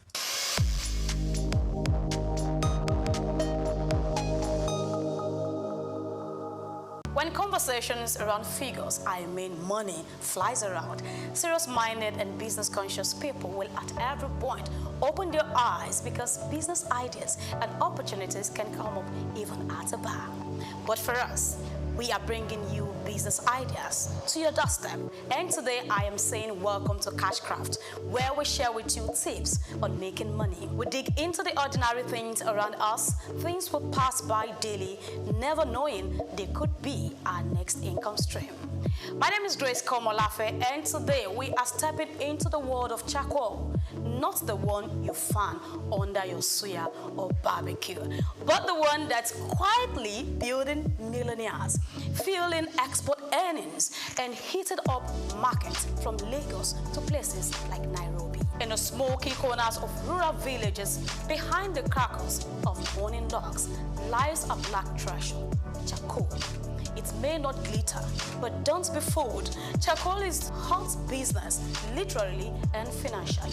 Now, before you turn up your eyes thinking it's dirty work for tired farmers, I want you to pay a close attention, because this is business, not bush talk. Charcoal is made by carbonizing wood, burning it slowly in a low oxygen environment to remove moisture and volatile compounds, leaving behind a high carbon energy packed fuel. It's used in households, restaurants, bakeries, foundries, and exported in tons out of Africa to Europe, the Middle East, and Asia. Straight to the numbers, according to data from the International Trade Center, Nigeria exports over 400,000 tons of charcoal annually. That's millions of dollars flowing into an industry that, up until now, barely makes the headlines. Charcoal ranks among Nigeria's top 10 non-oil export commodities, and guess what? The market is growing, especially with the rise in demand for natural and organic heating fuel abroad. But how can you, yes you, tap into this business? So here are tips from top to bottom. Step 1, know your entry point. The charcoal business is wild. You can be a producer cutting and burning the wood, a distributor buying from villages and selling to cities, or a transporter, a retailer, or even go big as an exporter. If you want to go into production, you will need access to hardwood species like acacia, mahogany, or share. This burn longer and cleaner. And please, don't just cut trees anyhow. Get your wood legally and where possible.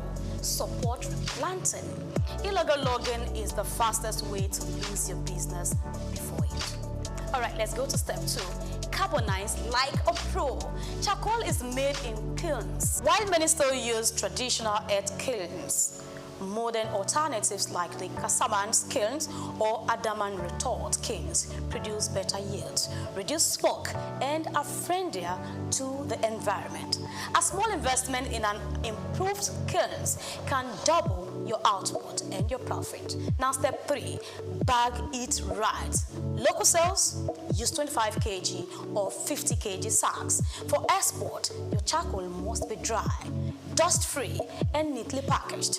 Now, exporters deal in 20-foot or 40-foot containers, each holding up to 25 tons. So let's go to step 4. Know your market. If you're selling locally, look for suya sellers, grill restaurants, and food vendors. In urban centers like Lagos, Abuja, or Port Harcourt, and many in Nigeria, charcoal sells fast, especially during festive seasons. Now, exporters, on the other hand, deal with buyers in Germany, UK, Belgium, Israel, UAE, and more. You will need a registered business and export license from NEPC and reliable logistics partners. That's very important, isn't it? So let's move to 5. Learn network. Grow. You need to network and you need to grow. The charcoal business is not enter and blow. No way. You need to learn the ropes. Join export forums, visit charcoal hubs in places like Oyo, Nasarawa, Kogi, and even Ogun State. Build relationships with local producers and study what foreign buyers want. And yes, think beyond just lump charcoal. There's briquette charcoal, eco-friendly, compressed charcoal made from agricultural waste, and that's the future. It's cleaner, greener, and already catching fire somewhere far off Africa. If you get small capital and you no load, this business they pay you. You fit load one truck and make better money. But customers and forest wahala, if it spoil your market, so yes, there are risks. The government can clamp down on deforestation. Poor quality charcoal can ruin your reputation, especially with international buyers. Export delays, customs seizure, they are all real. But with knowledge, structure, and strategy, you can turn charcoal into gold. So here is your takeaways. Charcoal is not just for the poor man's stove. It's for the smart man's pocket. It's a hustle, a venture, a serious export commodity.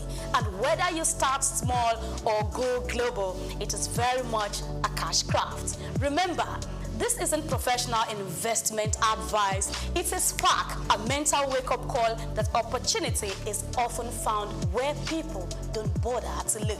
Until next time, I am Grace Komolafe, and today, what did I do? I have actually helped you to turn smoke into substance on Cashcraft.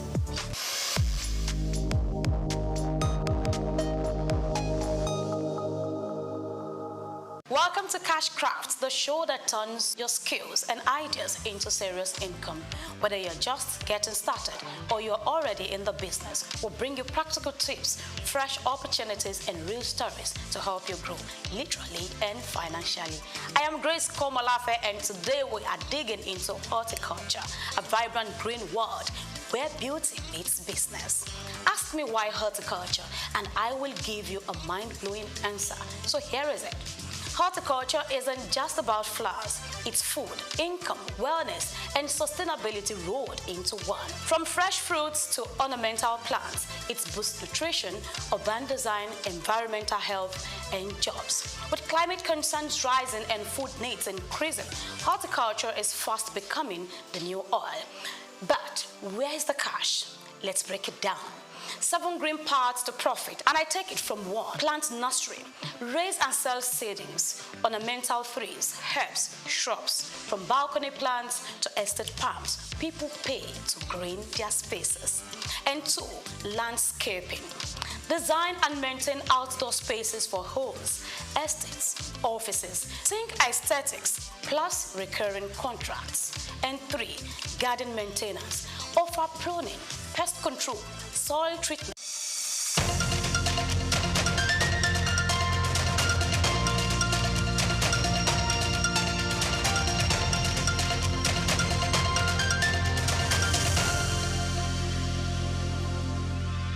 Yeah, welcome back to the second segment of Just Africa on SOUQ News Television. Of course, you can follow us on all our social media platforms at SOUQ News TV and subscribe to the Just Africa show at the Just Africa on all our YouTube channels. Thank you very much for staying tuned. So, across Africa today, classrooms are full, but are our students truly prepared for the future? We are educating millions, yet too many young people leave school without the skills to lead, innovate, or compete in a fast-changing world. This raises a critical question. What must change for education in Africa to truly work? Once again, welcome to the second segment of Just Africa. Amolo. Yeah, first we did business education. Now we're talking education. And I love the fact that I've got a school principal here to help us break it down. Yes, you know, we're seeing the number of persons that are graduating every day from the university and looking at the labor market. Do you really think that our system of education in Africa, in Nigeria, do you think it's equipping students enough? Just like our first guest said, is it preparing those people enough to face real-life situations? I mean, if it was, we wouldn't be having so much problems that we're facing now in Africa. So essentially, the answer is no. But again, there are efforts that are being made to fix these gaps and, you know, plug the gaps and fix the problems. So when we have conversations like this and people get to see and then know, perhaps that way fixes 50% of the problems, and then we'll get to the place we'll get to. Yes, you know, that's really a whole lot for us to do. So today on Just Africa, where culture inspires business and leadership drives innovation, we'll be talking about an interesting topic, very, very interesting. We focus on powerful conversation, transforming education in Africa, leadership, innovation, and school excellence.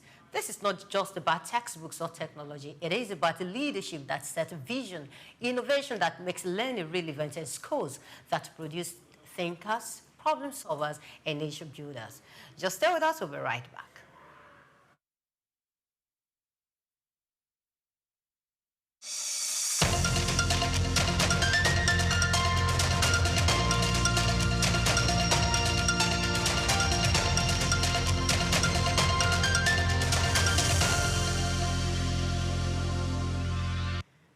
welcome back. On the second segment, we focus on a powerful conversation transforming education in Africa, leadership, innovation, and school excellence. Our guest today is Kevin Donnelly. He is the principal, British International Schools, Nigeria, education leader, and youth development advocate. As principal of the British International School, Lagos, Kevin has overseen programs that foster high academic achievement, creativity, and character development, prepare students to thrive both locally and globally. Hello, Kevin. Whatever, how are you? Welcome to the show. Thank you so much. Yes, how was getting to the studio this afternoon? The traffic was so easy. Right. I think people are still on holiday. Yeah. It was quiet this afternoon. Okay, that's beautiful.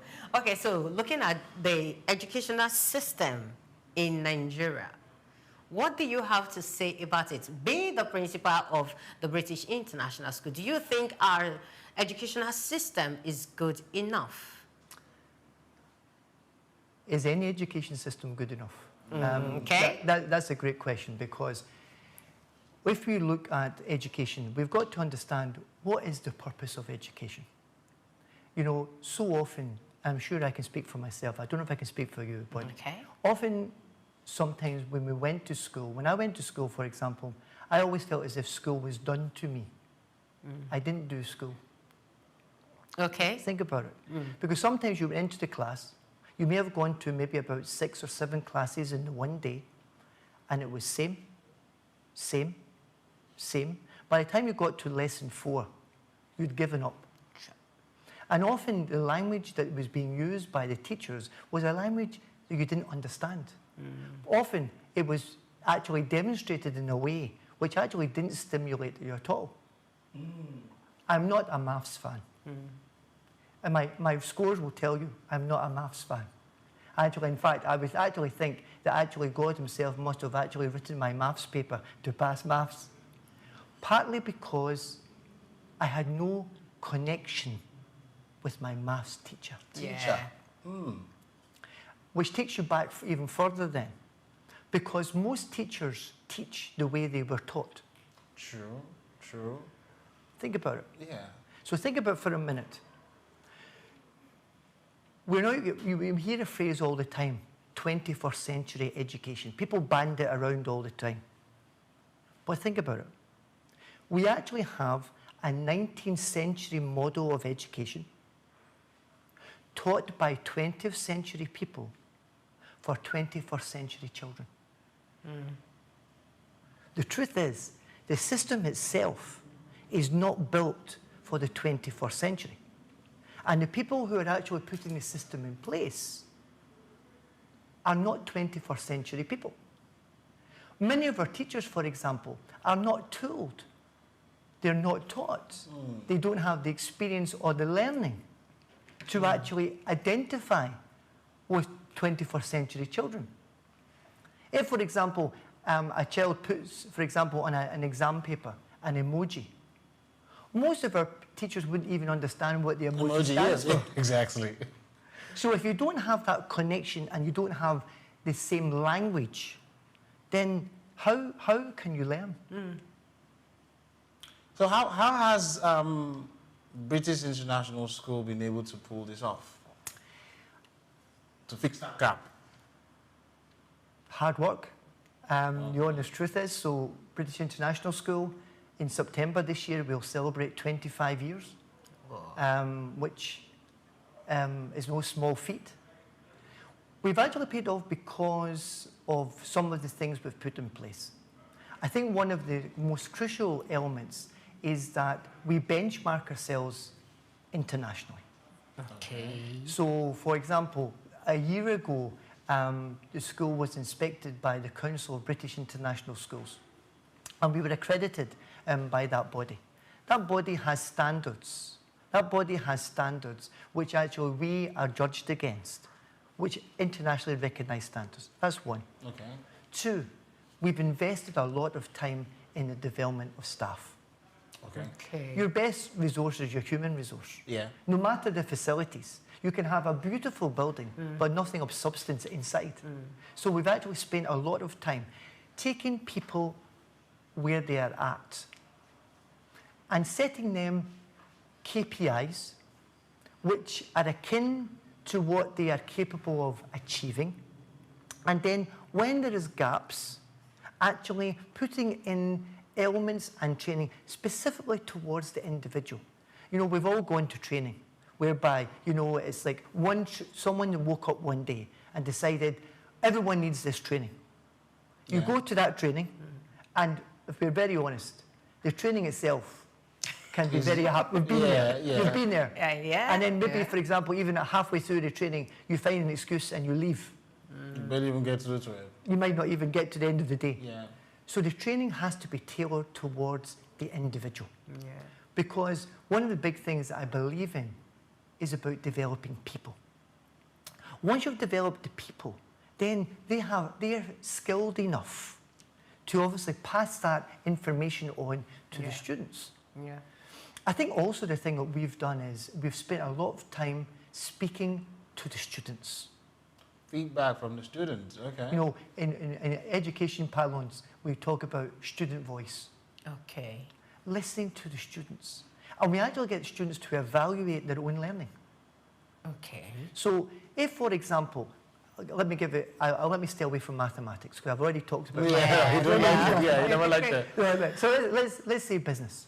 Okay. So one of the things that we have in British International School is that when I came to the school 4 years ago, I made business education a compulsory subject. Okay. Every student, no matter what you do in the future, has to study business education. Wow. Okay. Why? We have got to understand how business works. Most of our children, for example, are not financially literate. So for them to have an understanding of how business works, no matter what field they go into the future, they have an understanding of how to make money, the pitfalls, the ethics of business.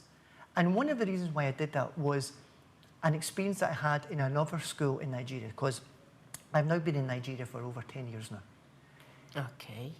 A parent came to me do you remember, for example, the time when you used to choose options or what you wanted to do for exams? Okay, yes. Yeah. So parent comes to me and says, Mr. Donnelly, my son has to do medicine. Because I'm sure your parents already decided what you were going to do in the future. Yes. You had to do medicine. When I said to the gentleman, I said, sir, your son does not have a flair for science. He's more of an art student. Yeah. He says, no. He has to do medicine. And I said to him, sir, why does he have to do medicine? He says, I'm building a hospital, and he has to run my hospital. Okay. And I said to him, sir, if your son becomes a doctor and runs your hospital, you will make no money. True. He said, why? He says, doctors don't care about money. They care about saving lives. If you want your son to run your hospital, go and let him do an MBA. Go and let him do business administration. Thank you. If you actually want to have a hospital as a business. So we make business education a core subject. ICT, a core subject. Okay, so looking at your journey into education, what was the drive? Because right now you're not talking just as a teacher or as an educator, you're talking as a parent. So what was the drive from the very beginning? Oh, that's a great question. Because if I was I'll tell you a secret, but don't tell anybody. Okay, won't tell anybody. Don't tell anybody. I hated school. I really hated school. Okay. School was a waste of time for me. I went to school, and the reason I went to school is because it gave me an opportunity to play football, because I love football. And it was only up until year 10 in school when I actually had a serious injury, I realized that football wasn't going to be for me. And then all of a sudden I took studies seriously. But my biggest motivation was the fact is that I'm also an educational psychologist. Okay. So many children were coming with issues. So I said, let me go to the classroom. So I did a PGCE in education and became a teacher. And then when I became a teacher, I realized that the honest truth is children just need to be led. They don't actually have to be taught. No child is born with a blank canvas. If you look at the word education, the word education comes from two Latin words. Educare. And educare means to draw from within. So the truth of the matter is, it's already there. I don't know if you're parents yourselves, but if you listen, or might you have nieces or nephews, they're always asking the question, why? Yeah. Why? Why do I need to do this? Why? Do this? Yes. So naturally, they're inquisitive. There's no child who actually goes through life and has not learned something. They're like sponges. Children are actually like sponges. Yes. They absorb a lot. Yes. What the teacher's job now is actually to facilitate that learning and guide that learning. It's not necessarily to put in. Remember when you were at school? Most of the time you just copied notes. Yeah. You copied. Yes. Then you read, then you get exam, and you pray that what you remembered comes up in the exam. Yes. That's not learning. But that's what we have. Yes, because I was going to ask that question. Looking at our academic system right now, do you think we are teaching or the children are learning? What are we actually practicing? Great question. Because if you look at, again, in education pounds, people have this huge debate. Is it teaching and learning, or is it learning and teaching? Back in the day, maybe about 10, 15 years ago, the Office for School Standards and Education Development in the UK actually spent a lot of their time observing lessons. And what they were doing is they were observing the teacher. I'll give you a quick story, if I may. Go on. So I'm an Ofsted inspector, so I actually inspect schools in the UK. And I went into one school one day. I won't name the school. And I went into a history lesson. I sat there and I had my clipboard, and I was ticking off. And it was a fantastic lesson. It was about World War II. And the teacher had changed the classroom into, for example, like a trench. Okay. There was airplane sounds. It was amazing. And to be honest with you, you would actually say that that was an outstanding lesson based on what I saw. And then it all fell apart. Because one child put his hand up, and the teacher said, Michael, what's your question? The boy said to the teacher, sir, is it because we're getting inspected? Because the lesson isn't normally like this. The truth is, the child was being entertained, but the child was not learning. So to go back to the question, it's learning and teaching, not teaching and learning. Because the teacher himself should be a lifelong learner.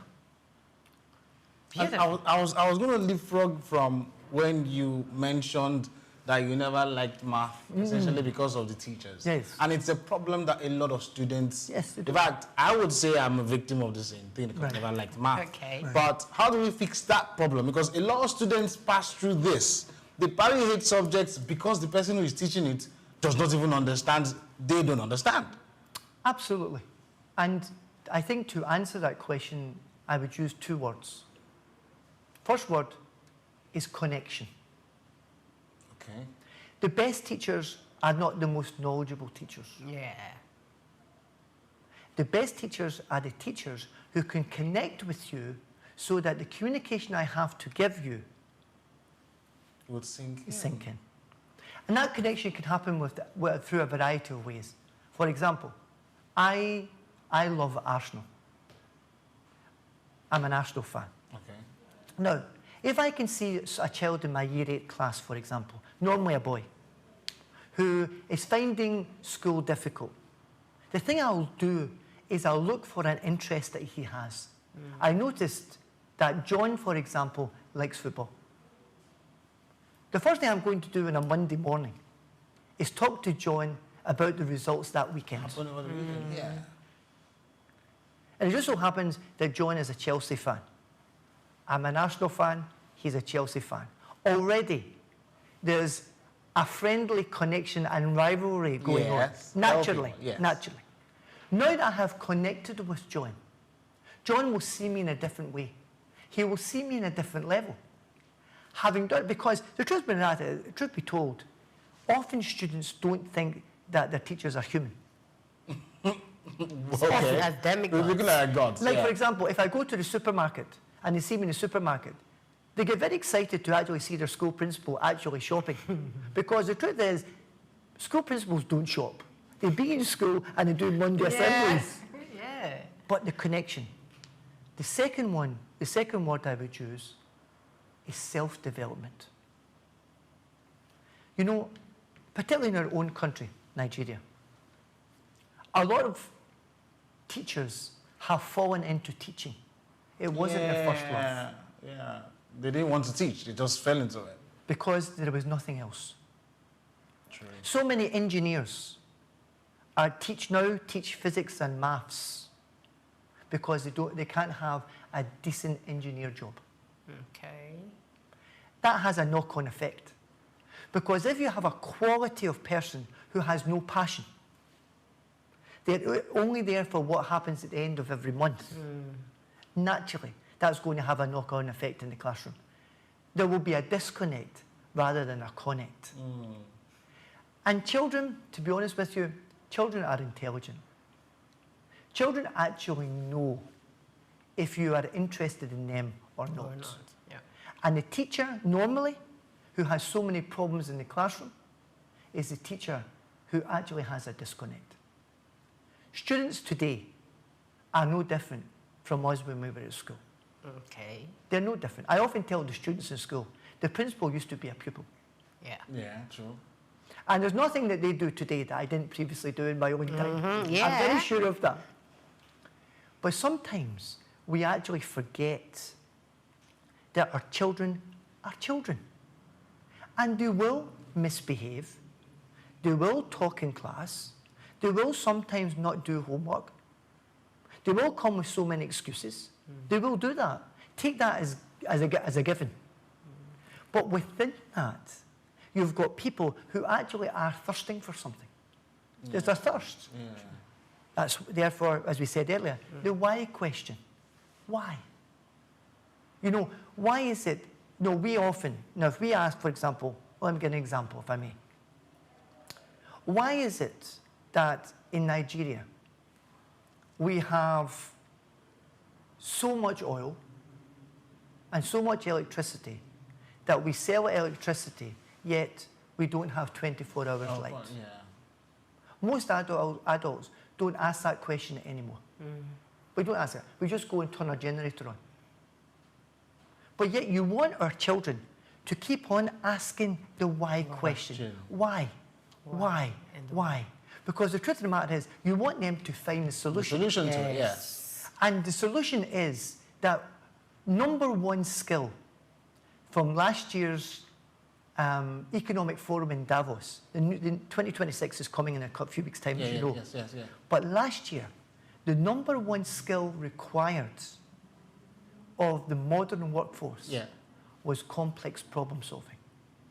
And it's not taught in schools. It's not taught. It's not on the curriculum. Wow.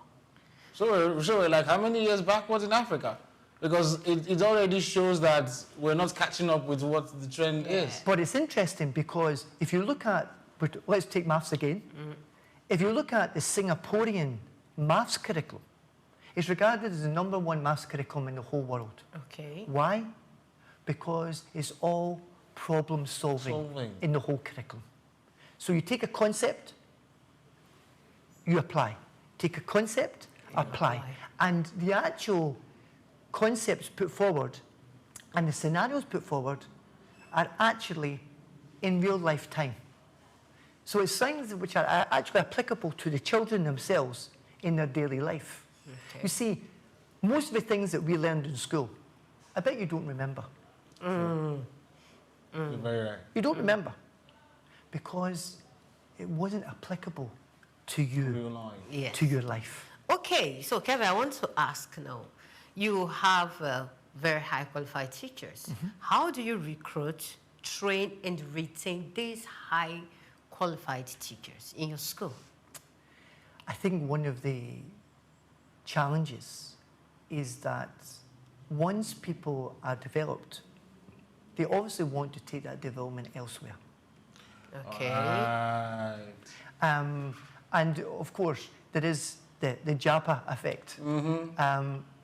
Thankfully, to be honest with you, it hasn't affected my school. Okay.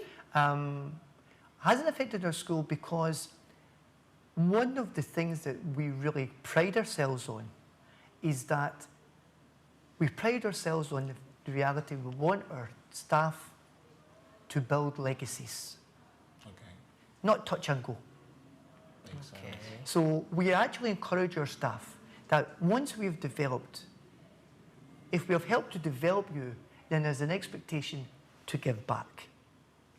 Okay. So if you look, for example, in my own school, we have teachers who have been there for 19 years, 17 years, 16 years, 15 years. Why? Because they're part of the fabric of what makes the British International School the school that it is. Yes. You see, you have a vested interest.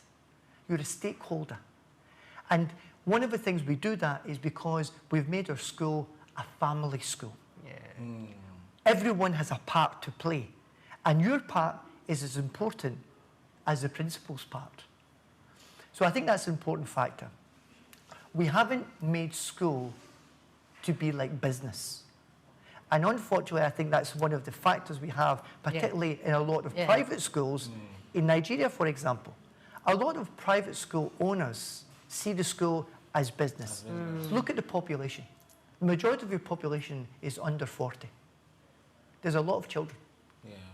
So the truth is, if you money to be made. Money to be made. Yeah, if you want to put it as crudely as that, money to be made. But look at the quality of the school. Because the truth of the matter is that every child that comes into your school is carrying the hopes and dreams of their family. Yes. True. And every parent's dream is that their child will do better than them. So if you've got masters, your child should have PhD. I say to the students in my school, my job is to ensure that every single one of you is not an employee. You must be an employer. Wow. That's a good mantra. Because why I'm saying that is that I want them to be the people who actually can make a difference to society and ultimately the country.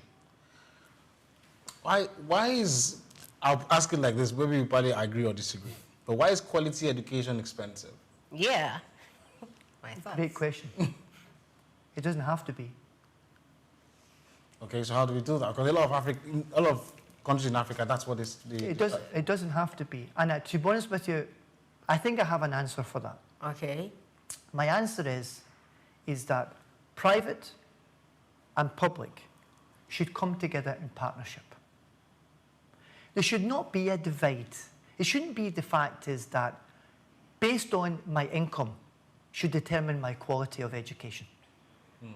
So there actually is an opportunity here for private schools to work with public schools in partnership to enable them to get to international standards. In my own school, for example, we do partnerships with our local government schools. Okay. In fact, my students actually go to the local government schools and teach. Whoa. I put them there on teacher placement. Why? To apply what you have taught.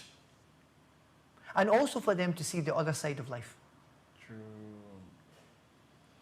You know, and while we're there, it's interesting that they are getting an understanding of what it means to be on the other side of the divide, but also for them to understand that there's an opportunity. You see, sir, there's an opportunity for every single one of us to make an impact. Yeah. So the money that you have in your pocket doesn't necessarily determine your destination. And I think there's an obligation on private schools to put out the hand of friendship to public schools. And, you know, I would say, for example, to the Minister of Education, okay, reach out, sit down and have conversations. Because things can be learned from the private schools for the public schools, and things from the public schools can be learned from the private schools. Okay. I want to ask, do you think that Africans, it's high time we stopped copying the Western education models and we should design our own models that suit the African kind of educational system? Do you think it is high time we do that? That's a difficult question. I don't think there's a need to Africanize education models. I think there's a need for Africa to invest in education. Okay. Let me give an example.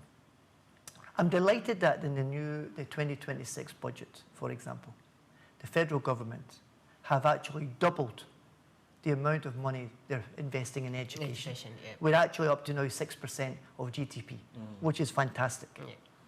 The problem is, how is the money going to be used? Yes. That's the issue.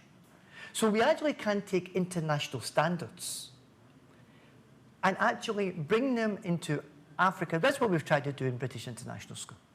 I talked about international benchmarking, international standards, international systems. We can do that. You know, the truth of the matter is, a child in Lagos has the same aspiration as a child in London. The aspirations are not different. The opportunities are different. Yes, yes. So what we can actually do is, and again, I'll go back to what I said earlier, we can sit down and have proper, deep discussions. We can rub minds. The needs of a child in Africa are not different from the needs of a child in London. Okay. We're talking about a 21st century child. No, and it's interesting, going back to the International Forum in Davos last year, what was the fastest growing skill? I'll throw you back a question. Yeah. What was the fastest growing skill required for someone in the 21st century in employment?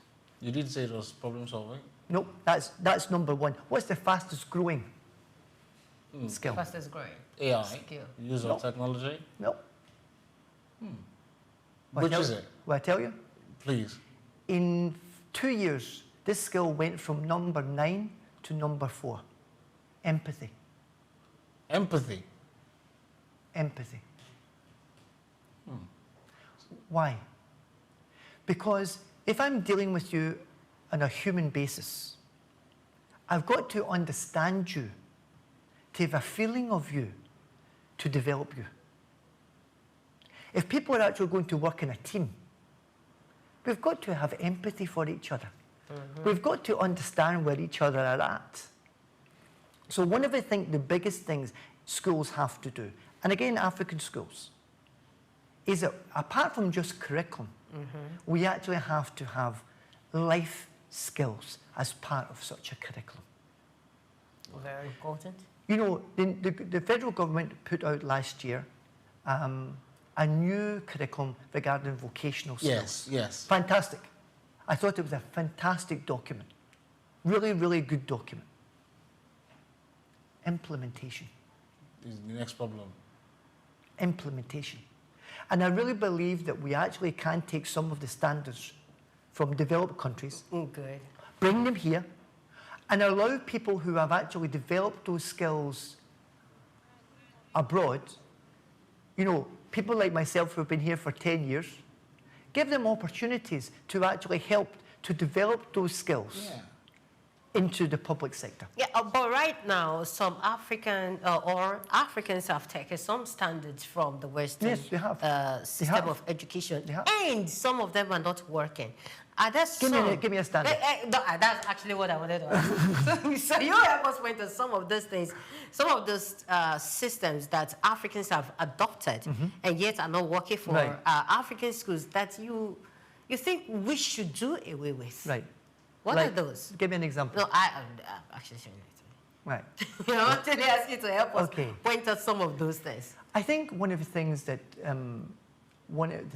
we've kind of put to the side is that responsibility for learning. Okay. Let me mean by that. Why I'm saying responsibility for learning.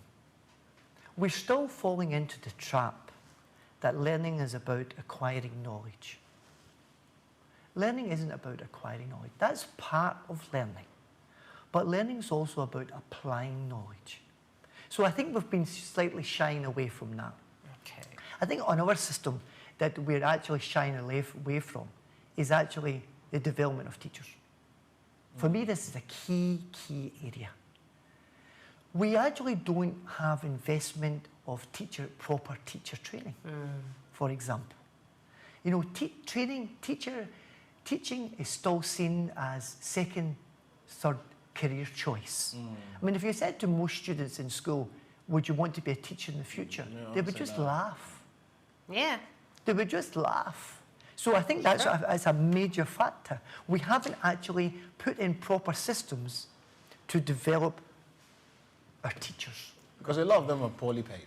Very poorly paid. Because, I mean, even in the universities, you still see the lecturers tell you they want to go on strike because their monies are not enough. Yes.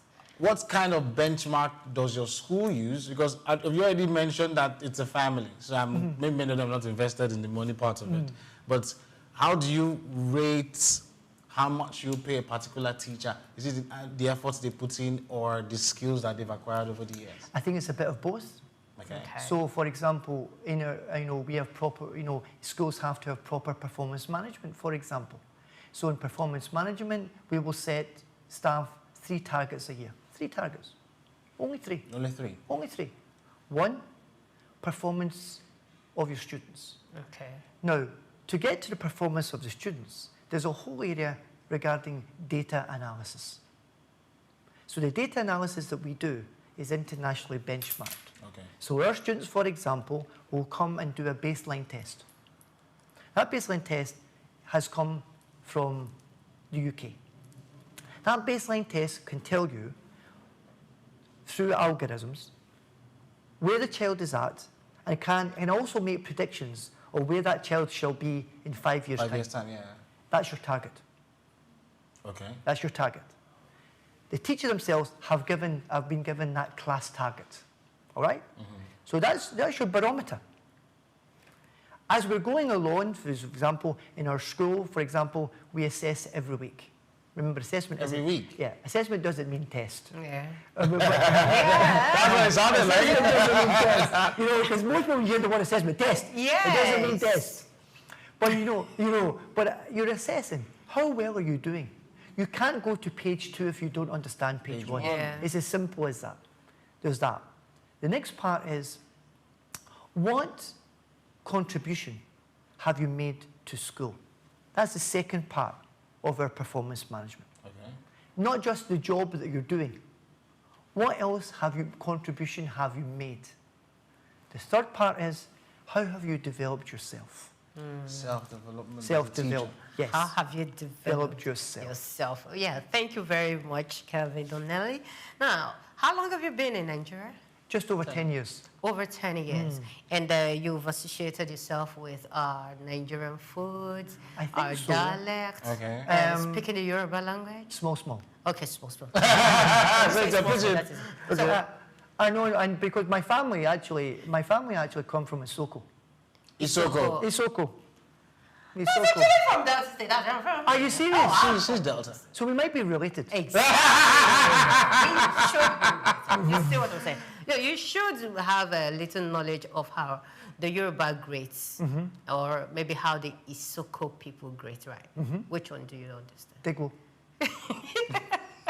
Okay, how does the Yoruba greets? Akaro. Akaro. He did that, right? Wasn't bad? Yeah, no, it wasn't bad. It wasn't bad. I mean, we got it. But do you like any particular Nigerian food? Beans and plantain. Oh, my. But I've now graduated. Graduated to where? No, I've graduated now to stew and amala. So I'm actually graduating.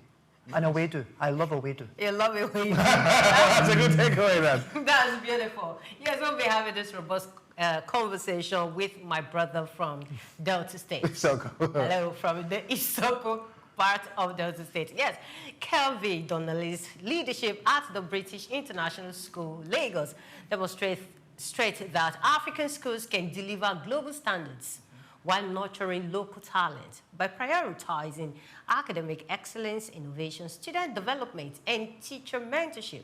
Schools can create learning environments that produce confident, capable, and socially responsible students. Once again, we'll say a very big thank you to you for coming on the show.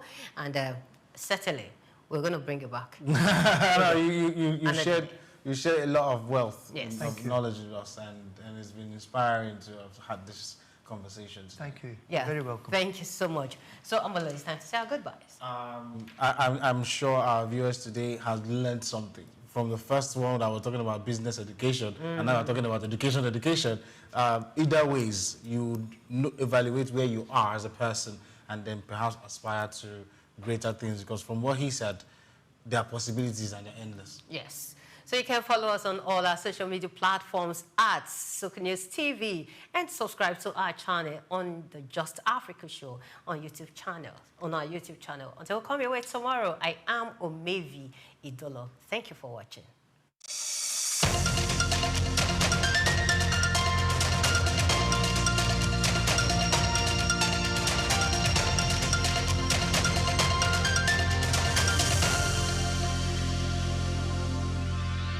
Known as the father of African literature, Chinua Achebe was born on the 16th of November 1930 in Ogidi, now Anambra State, eastern Nigeria. He was born to Isaiah Okafor Achebe, a teacher and an evangelist, and Janet Anenichi Iluegbunam, a vegetable farmer. Achebe has reshaped the global understanding of African identity through the power of storytelling. Raised during the twilight of colonial rule, Achebe's education was steeped in both Igbo tradition and the Western values of post-colonial Christianity.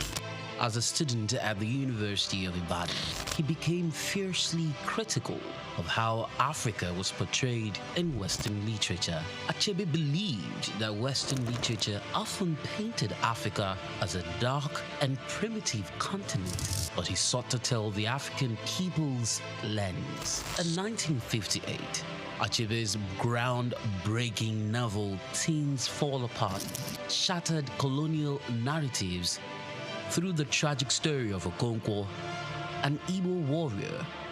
Achebe illuminated the complexities of African culture and the devastating effects of European colonization.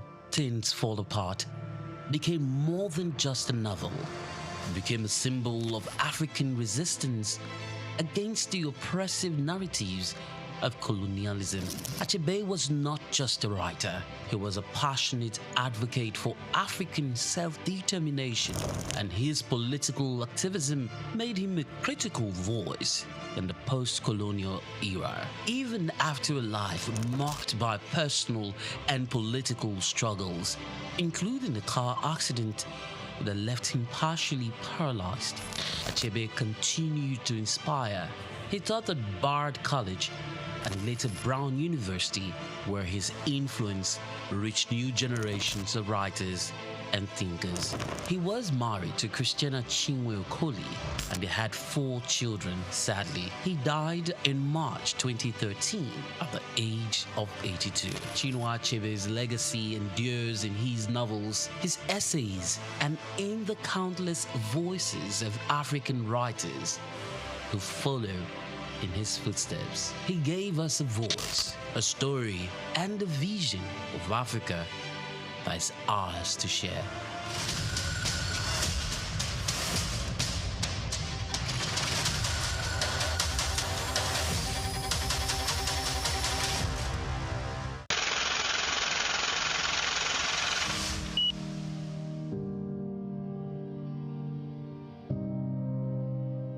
Wole Soyinka.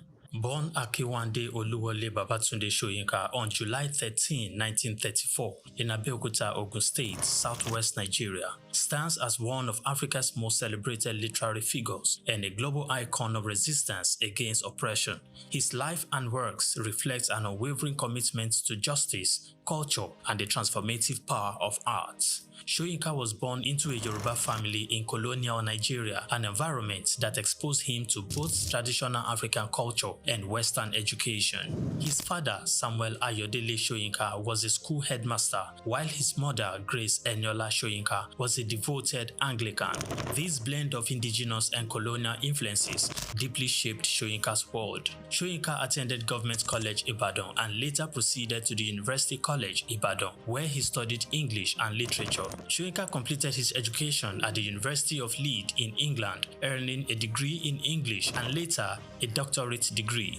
In the late 1950s, Soyinka began working as a dramaturgist at the Royal Court Theatre in London. However, his passion for storytelling and cultural preservation drew him back to Nigeria, where he founded two theatre groups known as the 1960 Masks and the Orisun Theatre Company.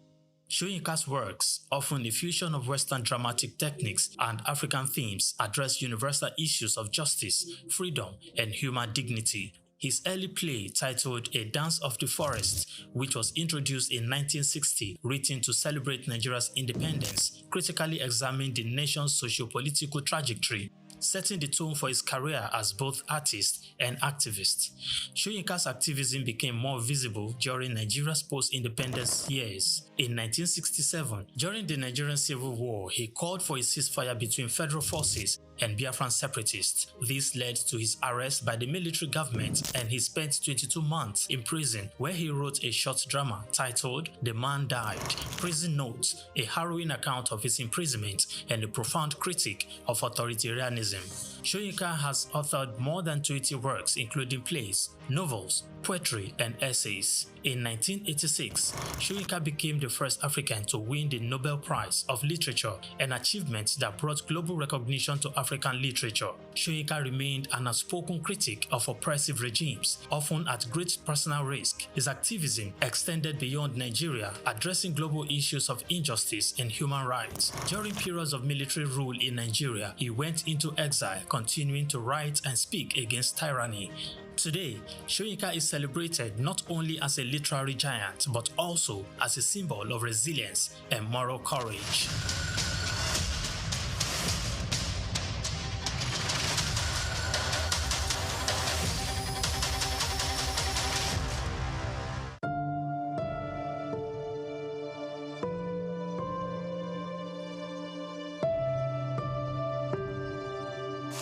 In April 1960, just months before Nigeria's independence, a 26-year-old ascended one of the most revered thrones in Yoruba land. His name, Oba Sikiru Kayode Adetona. His reign, almost 65 years. His legacy, a modernized crown, a globalized culture, and an unwavering voice for truth.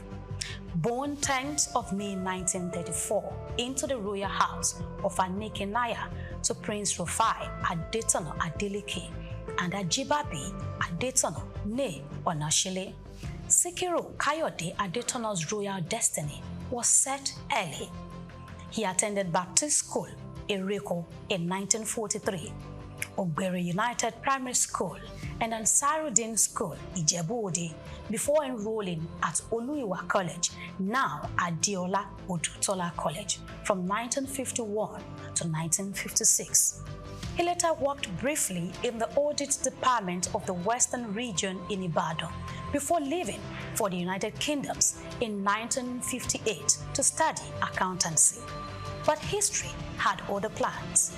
On the 2nd of April 1960, he was installed as the 58th Awujale of Ijebu land, taking the regnal name Ogbagba Agbotewole II. Young, confident, and stepping into leadership just as the new Nigeria was emerging, marking the beginning of one of the longest and the most consequential reigns in Nigeria's history. Despite his demanding role, Oba Adetona maintained close family ties. He was married and blessed with children, who were raised in the blend of royal tradition and modern education that defined his worldview. Known to be a devoted family man, he valued privacy in personal matters, but ensured his children had opportunities for education both within and outside Nigeria. Socially, he was at ease in multiple wards, equally comfortable in palace courts, university lecture halls, diplomatic gatherings, or informal community events. He cultivated friendships across business, politics, and academia, yet was deeply rooted in his hometown, often mingling with his people during festivals and communal projects. The coup that saved a king.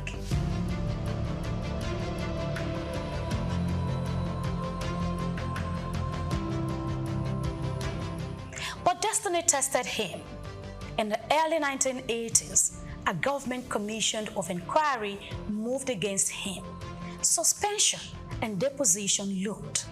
The order was to take effect in early 1984. Then came 31st December 1983. A military coup swept away the civilian administration, and with it, the threat to his throne. The Awujale returned more respected, more resolute. Beyond royal ceremonies, Oba Adetona built a reputation as a monarch unafraid to challenge authority. He spoke plainly on governance, justice, and public accountability. In 2016, he institutionalized those ideas by endowing a 250 million naira professorial chair in governance at Olabisi Onabanjo University, OOU, the first of its kind by a Nigerian traditional ruler. It was a deliberate investment in shaping ethical leadership for generations to come. The Oju-Dioba Festival long predicted his reign, but under Adetona, it became an international spectacle, a celebration of Ijebu identity, Yoruba elegance, interfaith harmony, and cultural soft power. It drew politicians, captains of industry, global tourists, and the diaspora to Ijebu each year, making it both a cultural statement and an economic engine.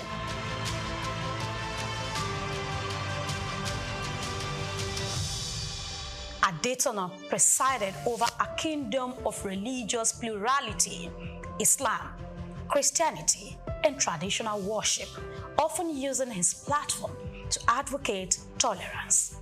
Though a devout Muslim and president of the United Muslim Council, he regularly attended Christian events and encouraged interfaith harmony. And now, the final chapter. On 13th July 2025, Oba Sikiru Kayode Adetona Ogbagba Agbotewole II passed away at the age of 91. He was buried according to Ijebu customs in solemn rites, shielded from public view.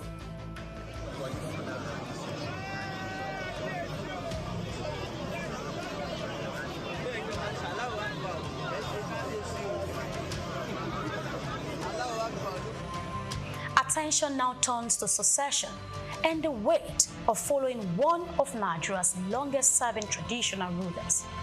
Oba Sikiru Kayode Adetona reigned across three Nigerias: the colonial twilight, the start of military rule, and the promises and failures of democracy. He proved that a throne could be modern without losing its roots, bold without losing its identity, and proud without closing its doors. His voice will echo in the university lectures he inspired, the festival he globalized, the cultural pride he nurtured, and in the personal values he instilled in his family. As Ijebuland turns the page, one question lingers: whether or not the next Awujale will match relevance with integrity and tradition with transformation, following the path of the past hero. Grace Komalafe, SOUQ Perspective.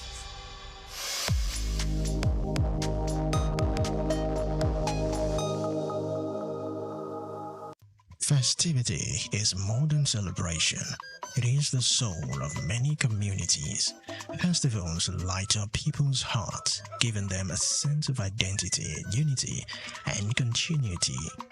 There are moments when culture speaks loudly, reminding generations to erode their values, norms, and traditions. In a number states, one of the most revered and celebrated festival is the Ofala Festival of Onitsha. Deeply rooted in history and spirituality, Ofala is not merely a royal ceremony, expression of pride, belonging, and resilience. It has become a unifying force, strengthening the bond between the monarch and his subject, while also positioning Onitsha on the global cultural map.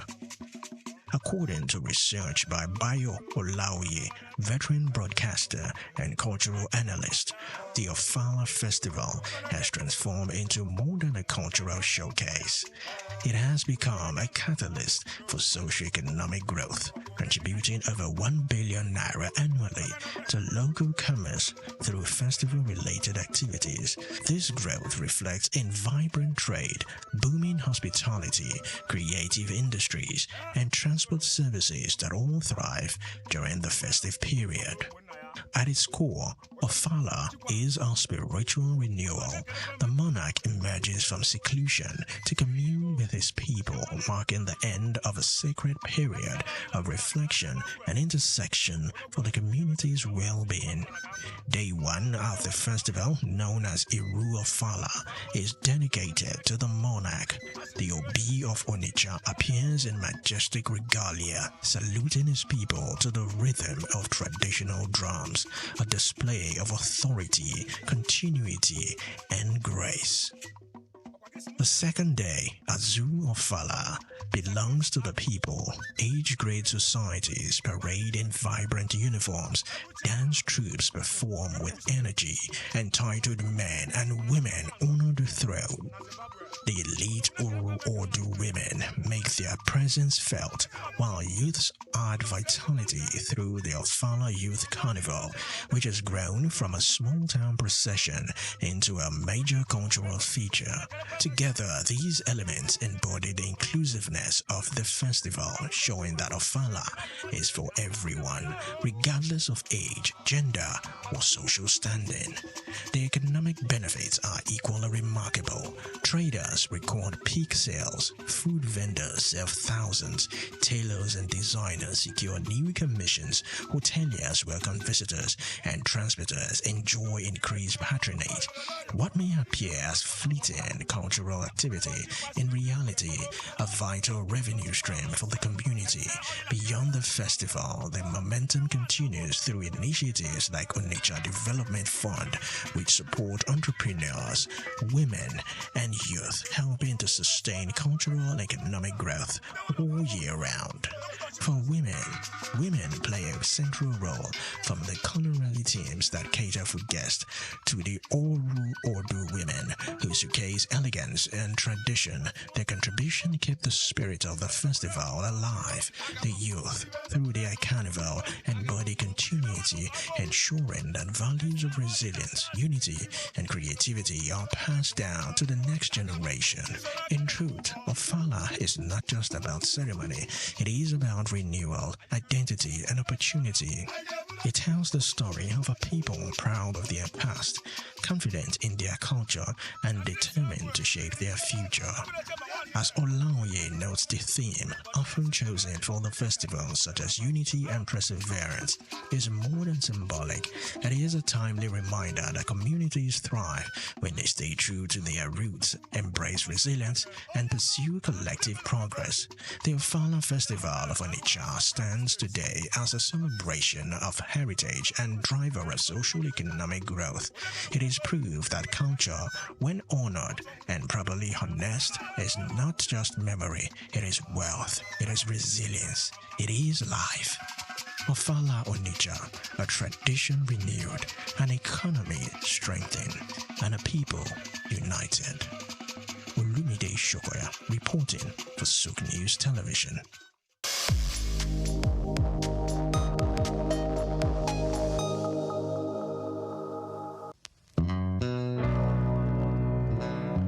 Olumorok, Lishabi and the people of Egbala, a story of resilience and transformation.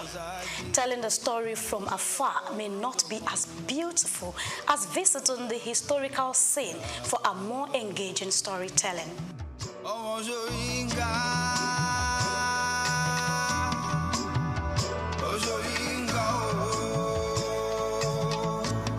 I welcome you to the foot of Olumorok. So climbing the rock is in two ways. Either you go through the panoramic elevator or the stairs, but whichever way you choose to go through, I'm assuring you are going to land at the topmost part of Olumorok safely. So Olumorok is like every other rock you've ever climbed or know about, but it play an important role in the life of the people of Egba during an intertribal war between the Egba and Old Oyo Empire.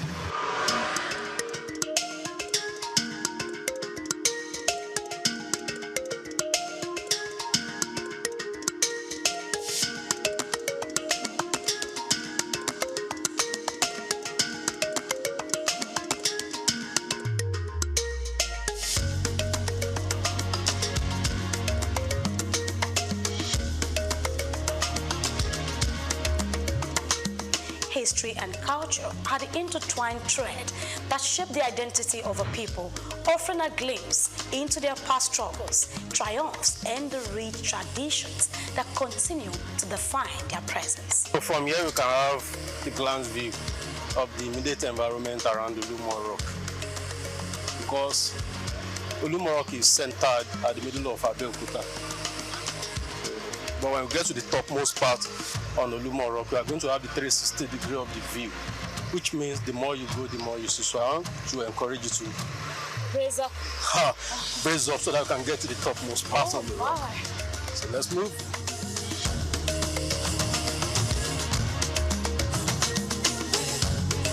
History is what we bring to you today. What is the connection between Olumorok, Lishabi, and the Egba people? My name is Grace Komolafe, and this is SOUQ Perspective. Let me take you on an inspiring journey through the history of one of Nigeria's most significant landmarks. Come with me. I welcome you to the first level on Olumorok. Thank you. So this is the first level on the rock. Olumorok is in 3 stages, from the ground floor to the first landing scape. I want to inform you that you have climbed 120 stairs to come this far. Can you give yourself a round of applause for that? And I'm sure you are fit to climb to the topmost part in Olumorok. I'll try. That's great to know.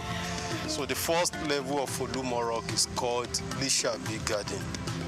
Lishabi Garden is named after one of our past warriors called Lishabi Agbungwakala. Lishabi was one of the warriors that fought for Egba to gain their freedoms from Old Oyo Empire. It is a natural garden set aside for people to take relaxation after climbing the first level of the rock. Also at this spot, we have 2 trees that we can talk about. The first one is Dongoyaro tree. This is it here. Dongoyaro tree. English call it neem tree. It botanicizes as Adirata indica. If you get from its leaf and cook cassava and drink, it cures malaria. And if you drink from its stick, it clears bad breath from mouth. Also, its name is derived from an Hausa face, which means tall boy, Dogo Yaro. This is a flamboyant tree. Its botanic is Dilonis regia.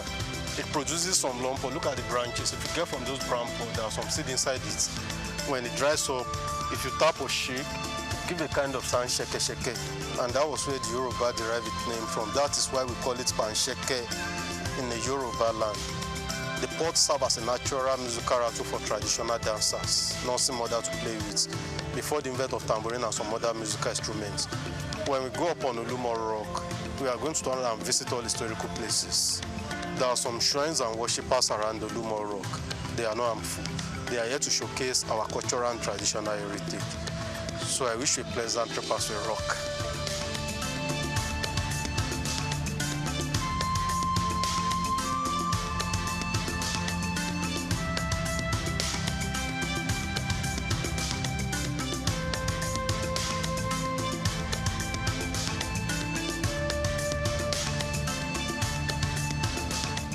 Olumo Rock, a striking natural formation rising 137 meters, which is about 450 feet above Abeokuta, Nigeria. It's more than just a tourist attraction.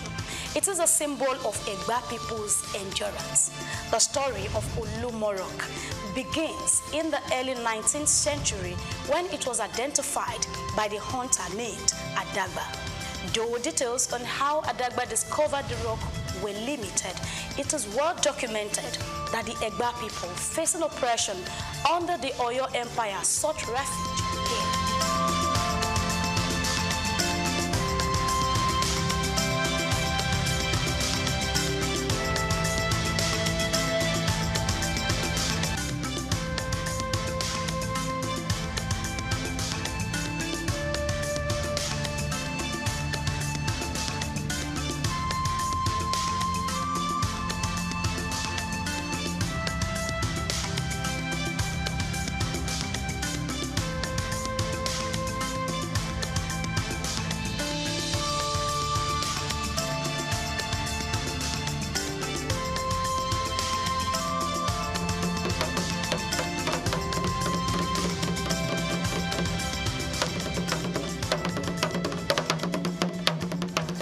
This is the cave. This was where the people of Egba took refuge during the war.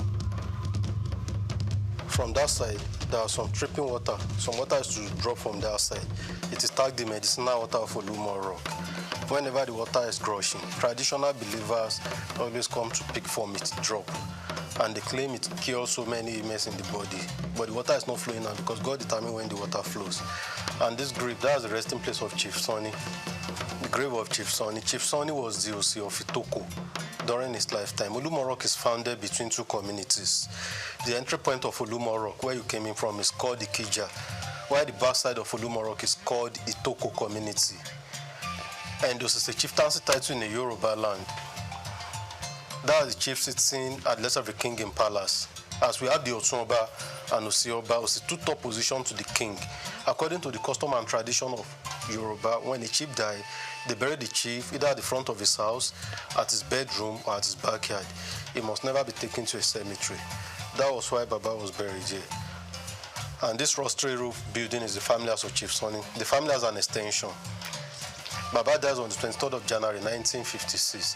20 years after his death, government took over this place as a tourist site.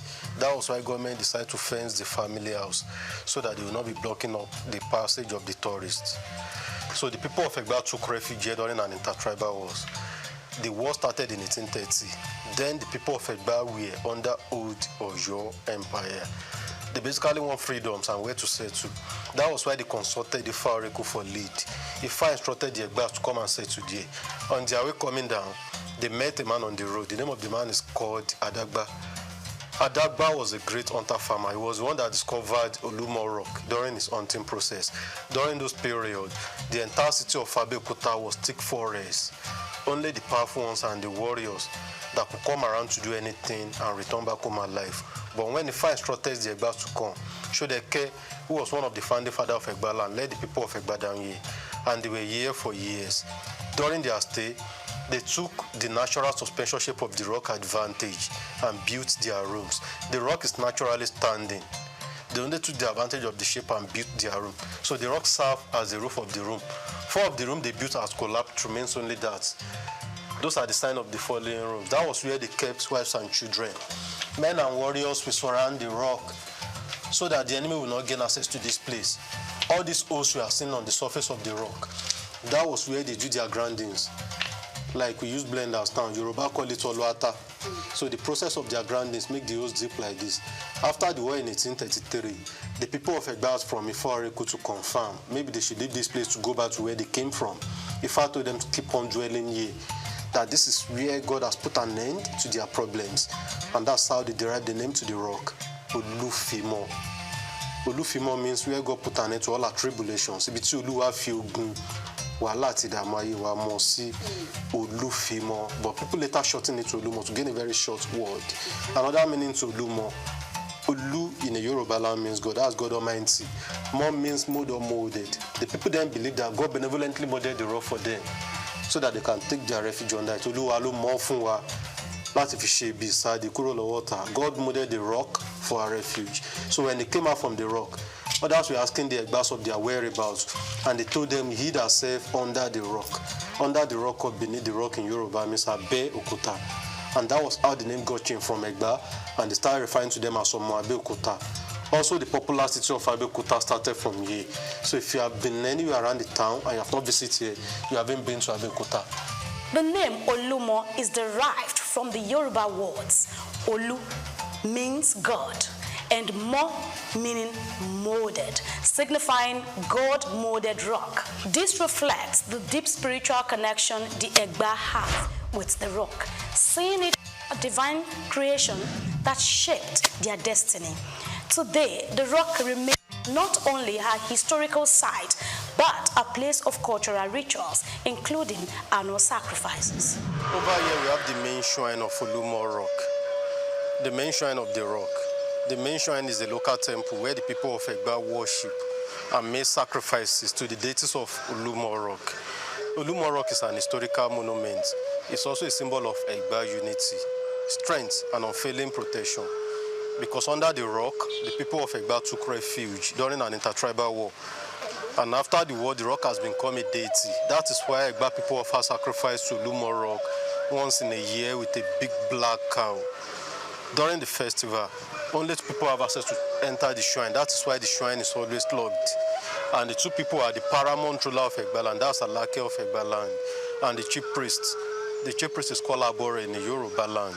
Other traditional rulers in Abeokuta invited guests, indigenous of Abeokuta, will stay outside to say amen to his prayer. During the festival, the Alake of Egba land will pray for the whole nation. He prayed for Egba unity, also the climbers of Olumo Rock, so that they will not fall. No one has ever fallen while climbing the rock. Also at the shrine, traditional believers always come to make their requests in prayers. When the prayer is answered, those that made pledges while praying will come back to redeem their pledge, ensuring appreciation to Almighty God and to Olumo Rock that interceded for them. That is why we have those feather, blood, and cloth on the face of the shrine. Those are the sign of pledges people have been returning. And the people refer to the rock as Olumo Abelowo, Abelomo, Abeloro, Asadi Mulu Egba. There are 4 traditional rulers in Abeokuta: Alake of Egba land, the paramount ruler of Egba land, Oshilo Fokiono, Agora of Bagora, and Oluwu of Uwu.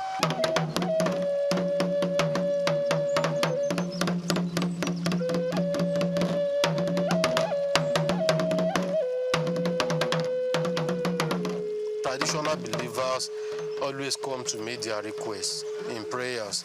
Maybe they are looking for words, children, or anything in life. So when the prayer is answered, those that make pledges while praying will usually come back with their pledges. That's why we have those feather, blood, and stuff on the face of the shrine. Those are the sign of the pledges. And the people refer to the rock as Olumo Abelowo, Abelomo, Abeloro, Asadi Mulu Egba, meaning a deity you can pray through for words, children, and every other good things in life.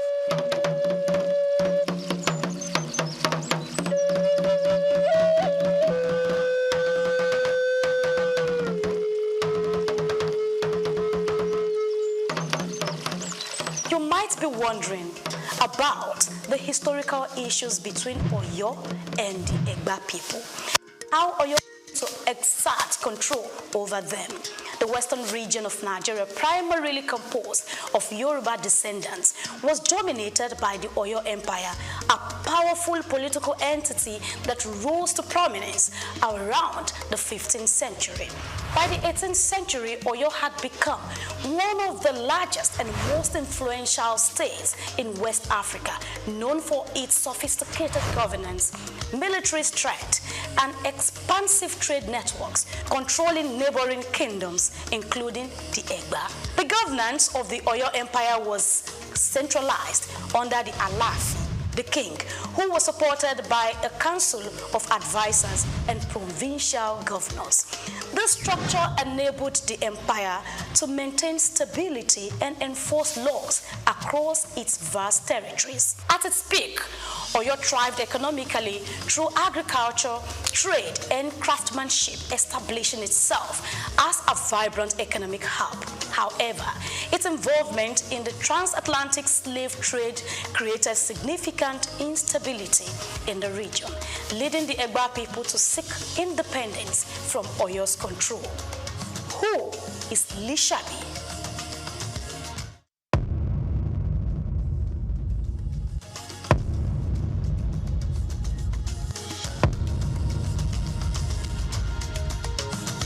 No story about the Egba people is complete without mentioning Lishabi, the legendary warrior whose courage and strategic leadership freed the Egba people from the oppressive dominance of the Oyo Empire. Lishabi heroism is etched deeply in the annals of Yoruba history as he led a rebellion that broke the chance of subjugation and paved the way for Egba autonomy. Lishabi Agbongbo Akala, a native of Itoku, Abeokuta, was not just a fearless leader, but also a tactician. In the late 18th century, the Egba were subject to heavy taxation and constant exploitation under Oyo's rule. To resist this, Lishabi secretly mobilized a group of Egba farmers and hunters into a covert warrior society called Egbearo, a vital step in organizing the rebellion. With his deep understanding of the terrain and his influence over his people, Lishabi led a series of coordinated guerrilla attacks against Oyo forces stationed in the Egba region. His strategy was not one of open warfare, but a methodical plan to undermine Oyo's authority. By ambushing Oyo tax collectors and military detachments, Lishabi weakened the empire's grip over the Egba. His leadership unified the Egba people, turning their frustration with Oyo into a force for liberation. Following their eventual victory, the Egba people were freed from the oppressive rule.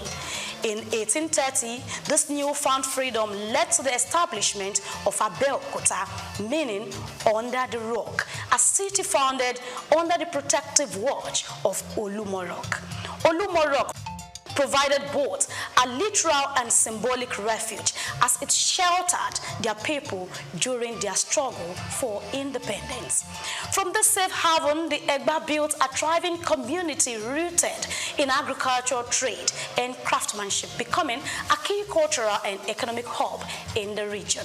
Today, Lishabi Agbongbo Akala's legacy is celebrated not just as a warrior, but as a symbol of unity and resilience. His actions not only ensured the survival of the Egba people, but also contributed to the rich historical and cultural fabric of Abeokuta and the entire Yoruba as a whole. By the mid-19th century, Abeokuta had attracted European missionaries like Thomas Freeman, whose introduction of Western education and Christianity left a lasting influence on the community.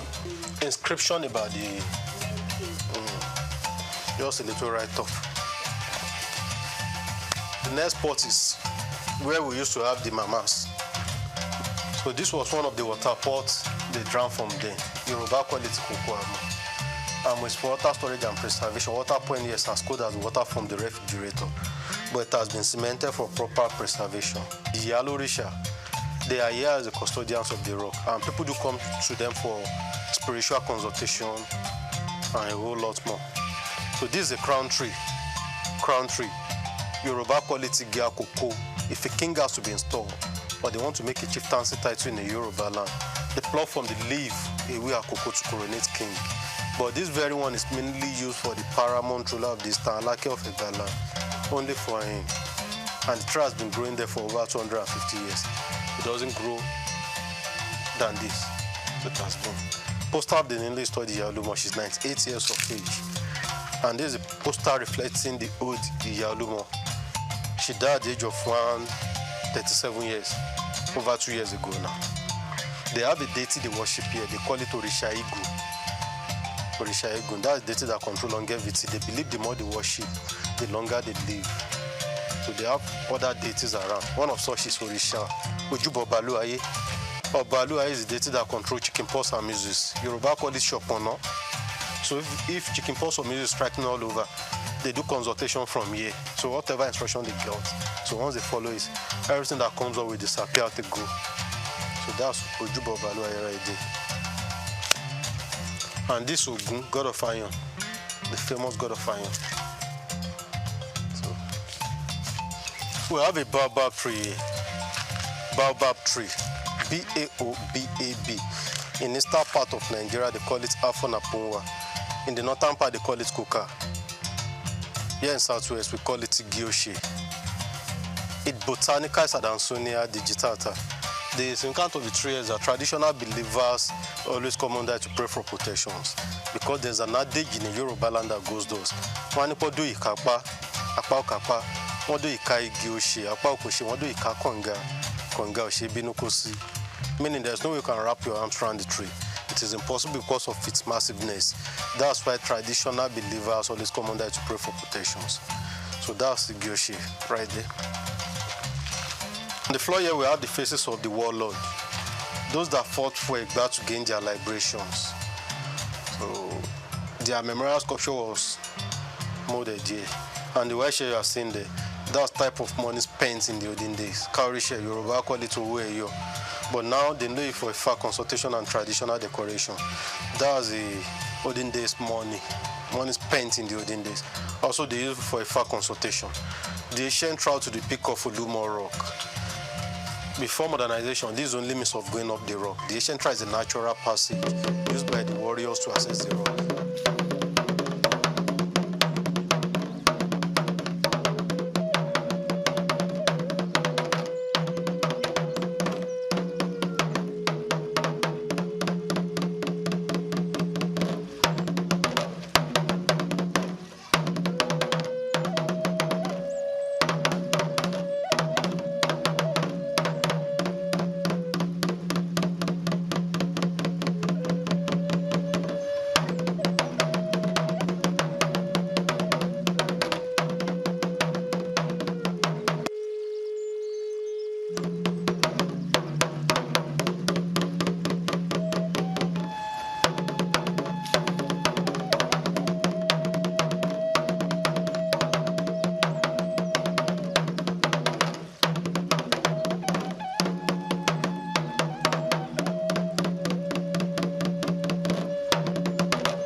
As a beacon of history, attracting visitors from all over the world who seek to understand the resilience of the Egba people, showcasing various historical pieces, traditional items, and, on the other hand, the establishment and continuous celebration of the Lishabi festival. In the evolution of the Egba from warriors and hunters to craftsmen, traders and national leaders, their history illustrates the power of unity and determination. Lumorok continues to tell the story of a people who overcame oppression to build a vibrant, self-sustaining community. I welcome you to the topmost part in Lumorok. From here you can see almost everywhere in Abeokuta. And the height of the rock is 137 meters above sea level. That's about 449 feet.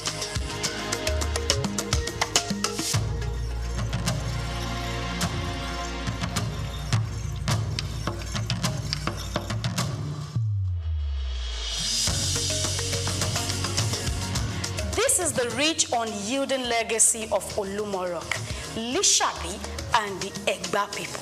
A narrative of survival, courage, and transformation. Now you see the connection. You see the missing link. I am Grace Komolafe, and this is SOUQ Perspective on SOUQ News Television.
Jim Ovia, one of the most influential and successful businessmen in Nigeria, who has made a mark in the financial system. He is the founder and chairman of Zenith Bank, one of Africa's largest and most profitable banks. He has been described by Forbes Africa as the godfather of banking in Nigeria. My name is Jim Ovia. I'm chairman of Zenith Bank, and I thank you all for listening to me. This illustrious son of Africa was one of the financial leaders who revolutionized the banking sector in Nigeria. Let's take a close look into the life, background, career, and achievements of this enigma, Jim Ovia.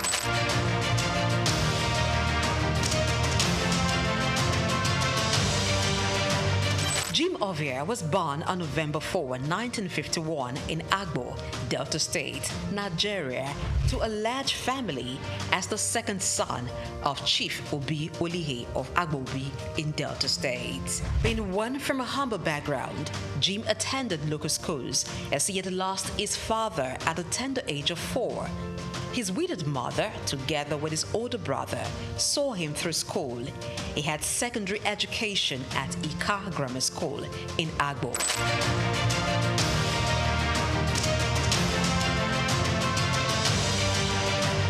Due to his interest in business and technology, he proceeded to the United States to study business administration at Southern University, Baton Rouge, Louisiana, USA, where he obtained a bachelor's degree in 1977.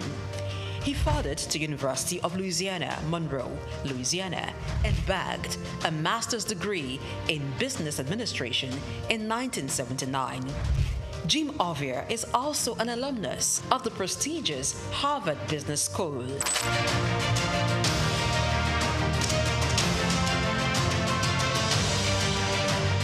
Jim Ovia worked briefly as a clerk in Union Bank in 1973 before proceeding for tertiary studies. Upon acquiring immense business knowledge from international institutions, he returned to Nigeria, his home country, and began a career in banking. He continued at this for years, working for banks such as Lion Bank, Merchant Bank of Africa, and International Merchant Bank.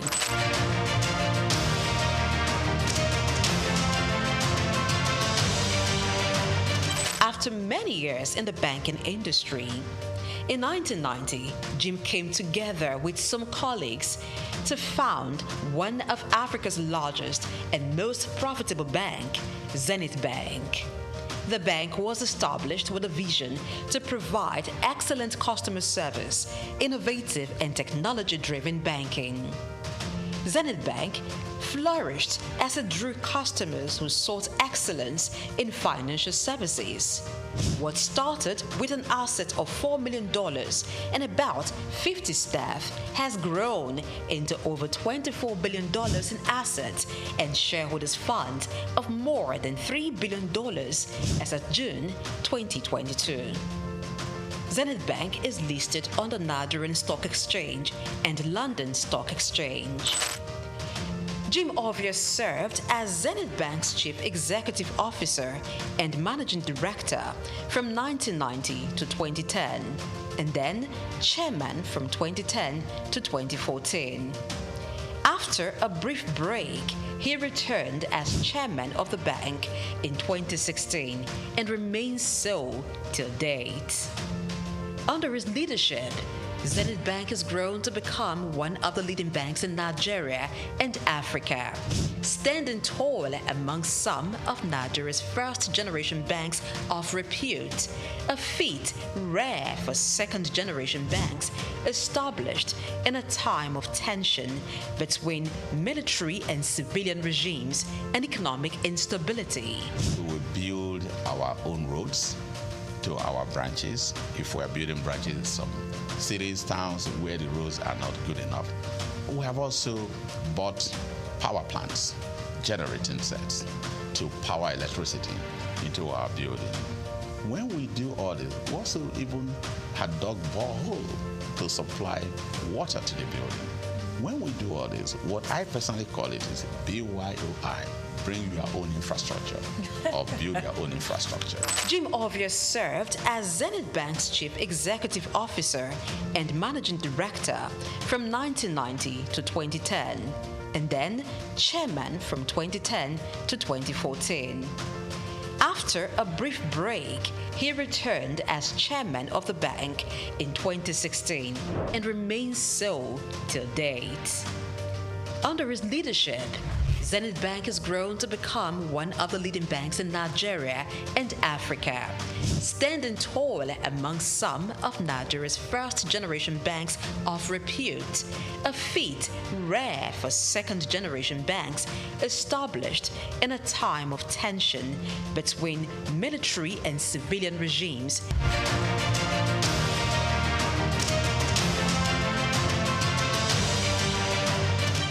Bank has diversified its services to include insurance, pensions, stockbroking, and investment banking.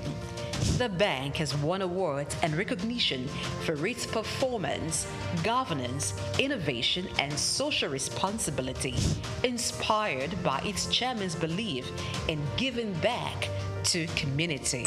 Really, it's my special pleasure, my honor indeed, for this opportunity offered by AAI to be awarded in the category of Business Leadership Award for 2017.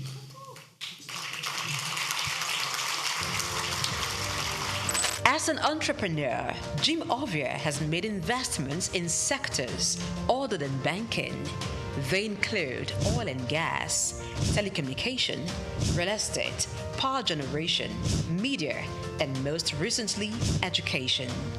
He is the founder and chancellor, James Hope University, Lekki, Lagos State, which has been approved by the National Universities Commission, NUC, to offer postgraduate degrees in business courses.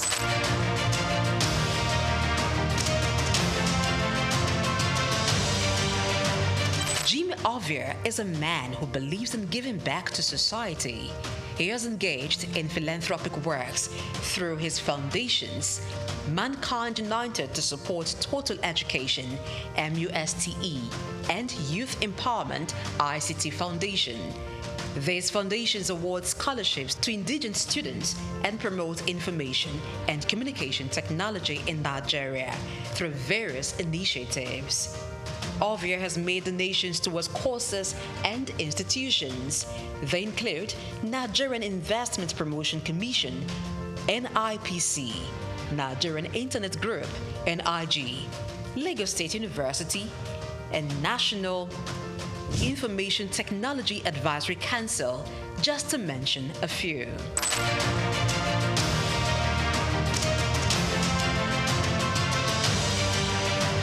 In recognition of his contributions, Jim Ovia is a recipient of many honors and awards. In 2012, the University of Benin awarded him an honorary doctorate degree.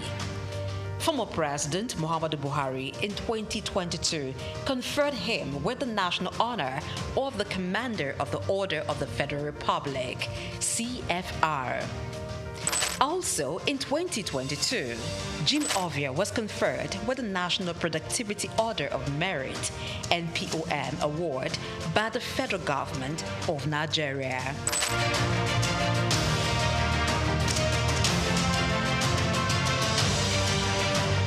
Jim Ovia is a proud member of the World Economic Forum, the Nigerian Economic Summit Group, and the Institute of Chartered Accountants of Nigeria.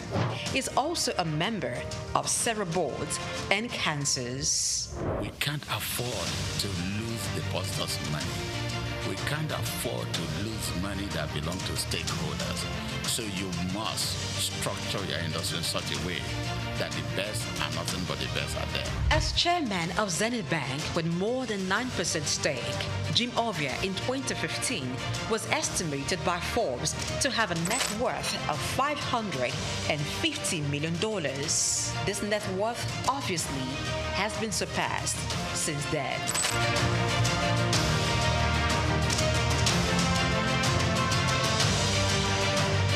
Jim Ovia, as a business person, founded 5 companies.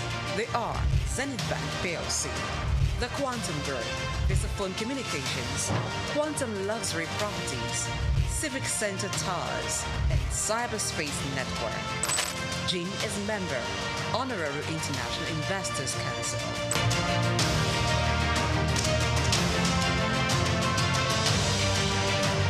Kay Ovia is CEO, Quantum Markets Limited, a firm that offers stock brokerage services.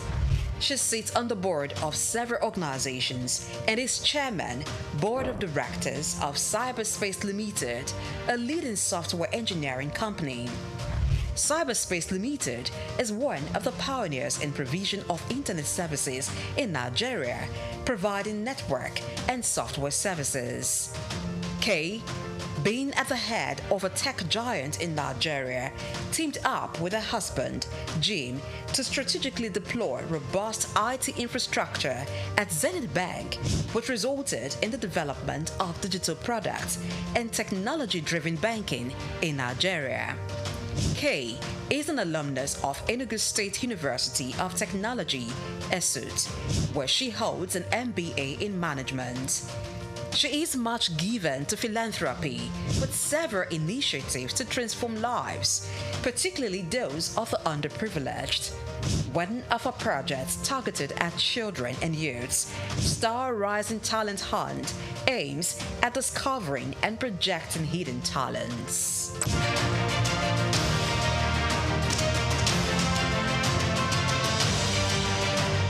Jim is married to businesswoman and philanthropist Kay Ovia.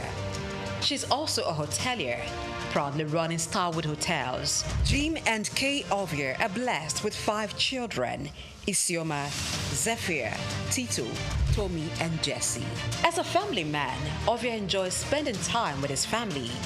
He also likes reading and traveling.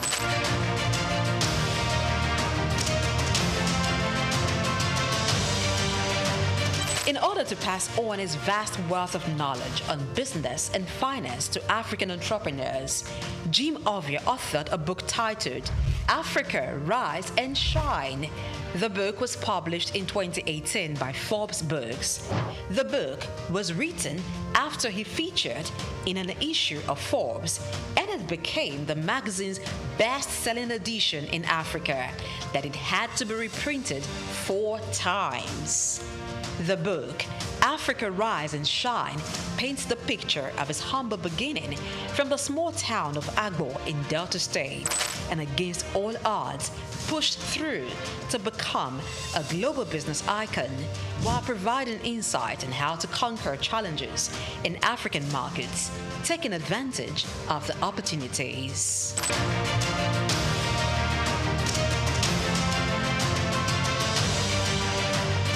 The man, Jim Ovia, is a firm believer of Africa being a continent abundant with natural and human resources.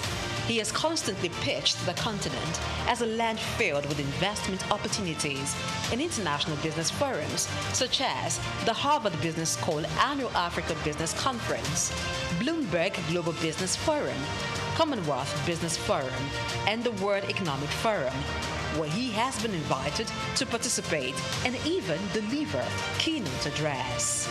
Jim Ovia remains one of the pride of Africa and a great contributor to Nigeria's economy and the financial landscape in Africa.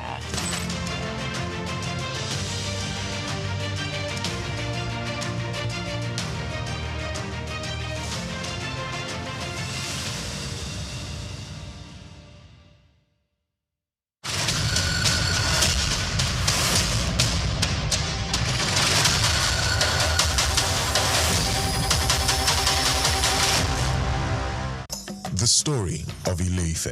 Ile-Ife, often described as the spiritual heart of the Yoruba people, is not just a city, it is the cradle of identity, civilization, and belief for millions across West Africa. Located in present-day Osun State, Ile-Ife is revered in Yoruba tradition as the place where life began and where the gods descended to create the earth. Archaeological findings, however, suggest the city's origins date back to between the 8th and 11th centuries CE, making it one of the oldest continuously inhabited urban centers in sub-Saharan Africa.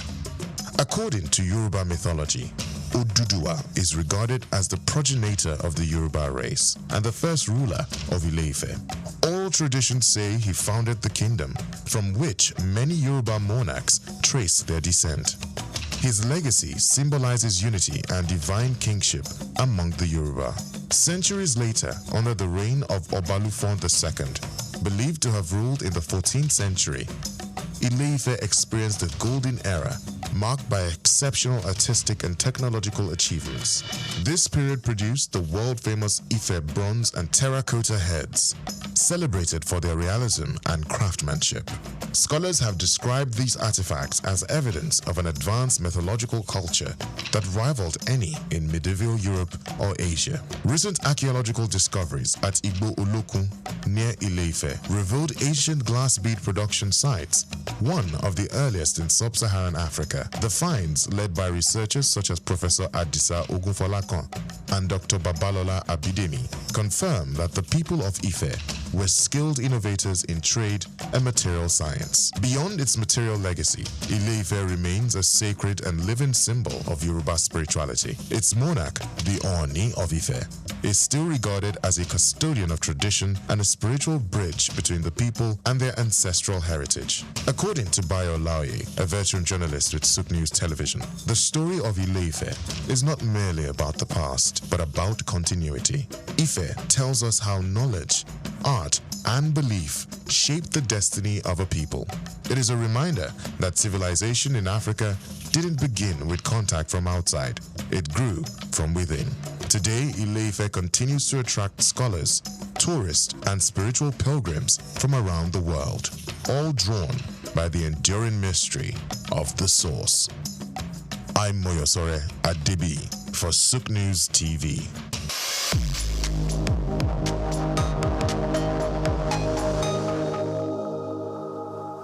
Muhammad Yunus was born on the 28th of June 1940 in the village of Batwa, Chittagong, a British Indian colony which is currently known as Bangladesh.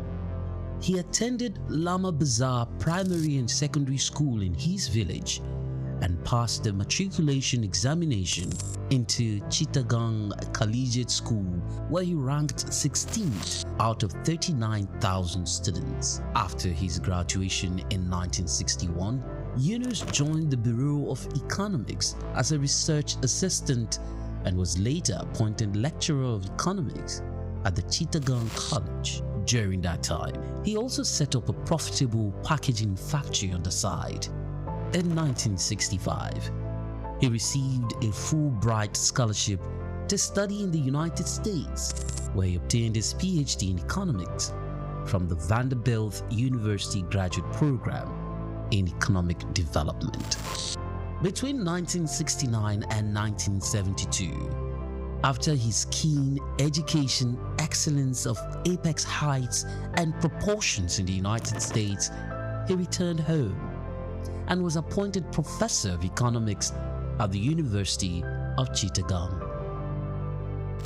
He was eventually appointed onto the board of directors to the United Nations Foundation, where he served for 33 years.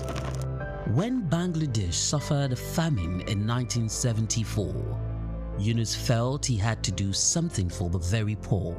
In his country, he founded the Grameen Bank.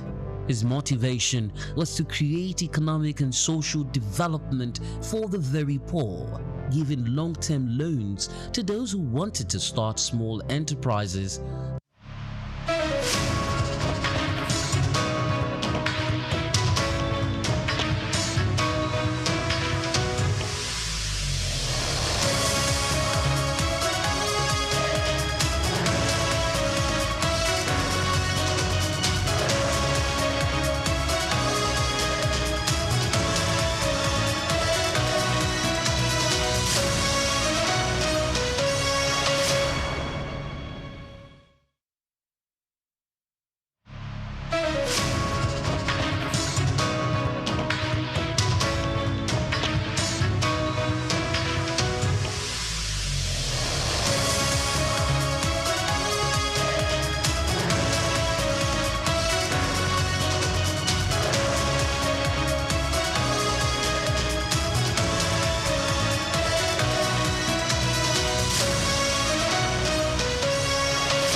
Hello and welcome to World News on SOUQ News Television. I am Omobola Sandra.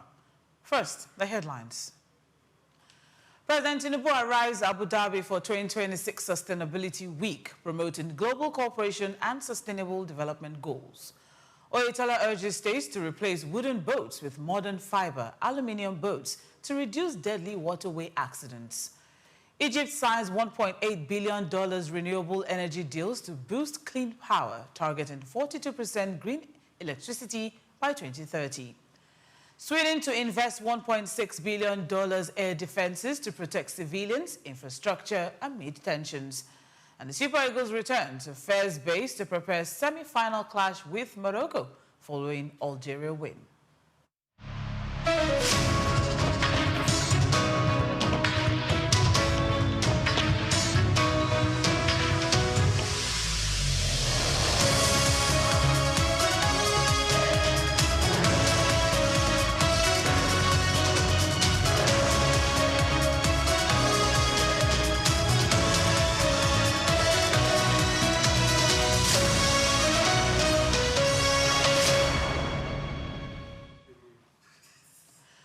President Bola Ahmed Tinubu has arrived in Abu Dhabi, United Arab Emirates, to participate in the 2026 edition of the Abu Dhabi Sustainability Week, ADSW 2026, a global forum focused on advancing sustainable development. The president landed at the UAE capital on Sunday night at approximately 11:30 p.m. local time. On arrival, the president was received by the Minister of State in the Ministry of Foreign Affairs, Sheikh Shakbut Nahman Al Nahyan. The forum provides a platform for world leaders, policymakers, and industry experts to discuss initiatives promoting environmental sustainability, renewable energy, and inclusive economic growth. Officials said the president is expected to engage with international delegates on climate action, green investments, and partnerships that support Nigeria's sustainable development goals. President Tinubu's participation reflects Nigeria's commitment to global environmental effort and investment in green technologies. Nigeria's downstream petroleum price war deepened this week as some retail outlets slashed the pump price of premium motor spirit below the 739 naira per litre benchmark recommended by the Dangote Petroleum Refinery. The move signals intensifying competition among fuel marketers, particularly in major cities, as operators battle for market share in a more liberalized pricing environment. Market checks showed select filling stations selling petrol several naira below the Dangote reference price, despite logistics, forex exposure, and supply chain costs. Industry sources say the cuts are driven by aggressive discounting strategies, excess inventories, and attempts by independent marketers to retain customers amid fluctuating supply from local refining and imports. The pricing divergence highlights growing fragmentation in pump prices nationwide. Analysts warn that while short-term price cuts may benefit consumers, prolonged undercutting could strain weaker marketers and disrupt supply sustainability. They note that without clearer pricing coordination, volatility may persist.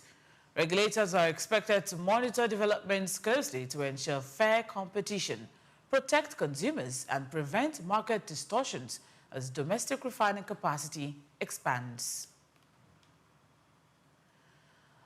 Nigeria's federal government is on track to spend more than 91 trillion naira on debt servicing between 2023 and 2028 under President Bola Tinubu's administration, underscoring the rising cost of public borrowing. The scale's projected payments reflects Nigeria's growing debt stock and the increasing pressure interest obligations are placing on public finances. The multi-debt service burden comes against the backdrop of persistently weak revenue performance, with government income struggling to keep pace with expenditure needs. Analysts warn that a large share of federally collected revenue is now absorbed by interest payments, leaving limited fiscal space for capital spending, social services, and economic stimulus. Despite ongoing fiscal reforms, including tax restructuring and subsidy removal, concerns remain over debt sustainability if revenue growth does not accelerate. Economists say improving revenue mobilization, curbing borrowing, and boosting economic productivity will be critical to preventing debt service from crowding out development priorities over the medium term. The Minister of Marine and Blue Economy, Adegboyega Oyetola, has urged state governments to invest in safer modern fiber and aluminium boats to curb frequent accidents on Nigeria's waterways. He said outdated wooden vessels, poor maintenance, and overloading continue to drive fatalities, stressing that modern craft offer higher stability, durability, and safety features sustainable for inland transport. Oyetola said state-led investments supported by private operators would modernize river transport, improve passenger confidence, and cut response times during emergencies. He pointed to fiber and aluminium boats as lighter, corrosion-resistant, and easier to standardize with life jackets, navigation lights, and tracking systems, adding that training for operators must accompany fleet upgrades. The minister called for regulation and data sharing across states to enforce safety standards. He said safer boats would unlock economic benefits for boosting tourism and fisheries. States were urged to prioritize procurement in 2026 budgets and align with federal reforms.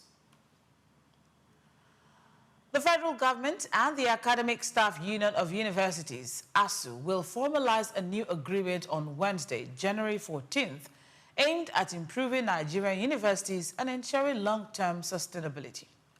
The announcement was made in a statement on Sunday in Abuja by Folashade Buriwu, Director of Press and Public Relations at the Federal Ministry of Education. The upcoming formalization follows years of negotiations between SOUQ and the federal government to address recurring industrial disputes that have disrupted academic calendars across the country. Officials said the agreement is designed to enhance the quality of education, strengthen institutional capacity, and foster a more conducive environment for teaching and research. Sources said the deal will focus on funding, infrastructure development, and mechanisms to prevent future strikes, signaling a renewed commitment to stabilizing the nation's higher education sector and restoring confidence among students, staff, and stakeholders. The federal government has earmarked 142 billion naira in its proposed 2026 budget for the construction of 6 national bus terminals across Nigeria, according to the 2026 appropriation bill. The initiative falls under the Ministry of Transportation, which received a proposed allocation of 352.1 billion naira for the fiscal year. Officials said the terminals aim to improve urban and intercity transport, reduce congestion, and provide safer, more organized transit hubs. The project aligns with broader government plans to modernize infrastructure and enhance public transportation nationwide. The proposed 2026 budget totals 58.47 trillion naira, with allocations spanning healthcare, education, debt servicing, and capital projects. Analysts note that successful implementation of the bus terminal project could boost mobility, create jobs, and stimulate local economies while modernizing Nigeria's transport network. The federal government has confirmed it has no plans to toll the recently rehabilitated Third Mainland Bridge in Lagos. Minister of Works, Senator David Umahi, said on Sunday. The clarification followed questions from journalists during the inauguration of a 40 billion naira closed-circuit television CCTV monitoring center on the bridge. Umahi explained that tolling was not feasible because construction for toll infrastructure would add static load to the bridge, potentially compromising its safety. He also noted that the bridge's urban location would worsen traffic congestion, creating additional bottlenecks if tolling were implemented. The minister emphasized that the bridge, a critical artery connecting Lagos Island with the mainland, would remain freely accessible to motorists. The new CCTV center aims to enhance safety and surveillance, enabling rapid response to emergencies and supporting traffic management on one of Africa's busiest bridges. Iran said on Monday it is keeping lines of communications open with the United States as President Donald Trump weighed responses to violent crackdowns on protests.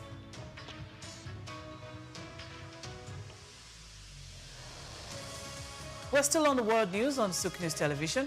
We'll be right back.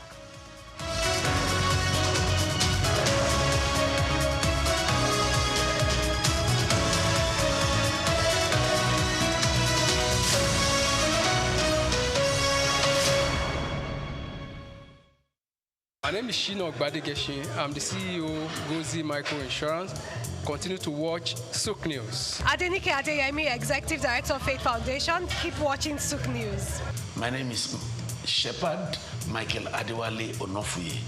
I enjoy you all to always watch SOUQ News TV. Hey everyone, Majuli Obaje here representing Gigi. Keep watching SOUQ News, okay? Stay updated with SOUQ News. My name is Aton Keme. I am the head of MSME Banking. Please keep watching SOUQ News and stay glued to SOUQ News. I recommend that more and more people should watch SOUQ News because they deal with business news. Hi, my name is Amaka Wokolo. I am the director of the Faith Institute at Faith Foundation. Keep watching SOUQ News.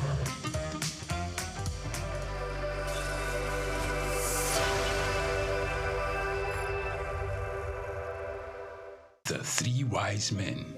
Iconic sculptures and statues adorn major metropolitan cities of the world. In Lagos, Nigeria, the statue of three men designed to depict the state's cultural heritage and to usher in visitors and tourists into the ever-accommodating center of excellence is no doubt an astounding work of art. Originally built under the administration of Colonel Raji Rasaki, designed by Bodu Shodende in 1991 and standing over 12 feet high, referred to as Agba Meta or Aro Meta, the three sculptured chiefs were placed along the Lagos-Ibadan toll gate to welcome people coming into Lagos State. The statue called the Three Wise Men by many has become a major signature for the state. 3 white-capped chiefs clad in white wrappers, knotted across their shoulders and with clenched right fists are shown in the artwork. The images fascinate and create impressions in the minds of visitors coming into the state, captivating the attention of visitors who look with keen interest, pondering on the messages which the posture of the engraved images signifies. The 3 wise men has been relocated thrice from its original position at Ojodu Berger end of Lagos-Ibadan Expressway to Magodo area before its final relocation to its present site at Olowo Drive. The sculpture has suffered severe damages over the years and renovated. Bodun Shodende, through this sculpture, depicted the highest honor that can be afforded to anyone in the Eko greeting tradition. The 3 wise men, Arometa, SOUQ Enlightenment. At the Africa Development Studies Center, ADSC, we are committed to driving sustainable growth and development across Africa through innovative training and research. Our mission: empowering leaders, policymakers, and professionals with the tools they need to create lasting change. With customized training, dynamic research programs, and study exchanges on leadership, management, and other critical development topics, ADSC offers a platform for exchanging cutting-edge ideas and global best practices. We provide comprehensive services in research and consultancy, capacity building and training, education programs, publishing, and knowledge sharing. Our esteemed faculty, composed of seasoned experts and researchers, ensures a learning experience that is insightful and practical. We specialize in policy development, implementation strategies, monitoring, and evaluation. At ADSC, learning is engaging and enjoyable. Our unique methodology includes talks, interactive exercises, games, video screenings, and lively seminar discussions, all in a comfortable and friendly environment. Ready to make an impact? For more information, email us at info@adstudycenter.com or call +234 912 439 2362. Visit us today at www.adstudycenter.com to explore our programs and upcoming events. Africa Development Studies Center, rethinking development for Africa.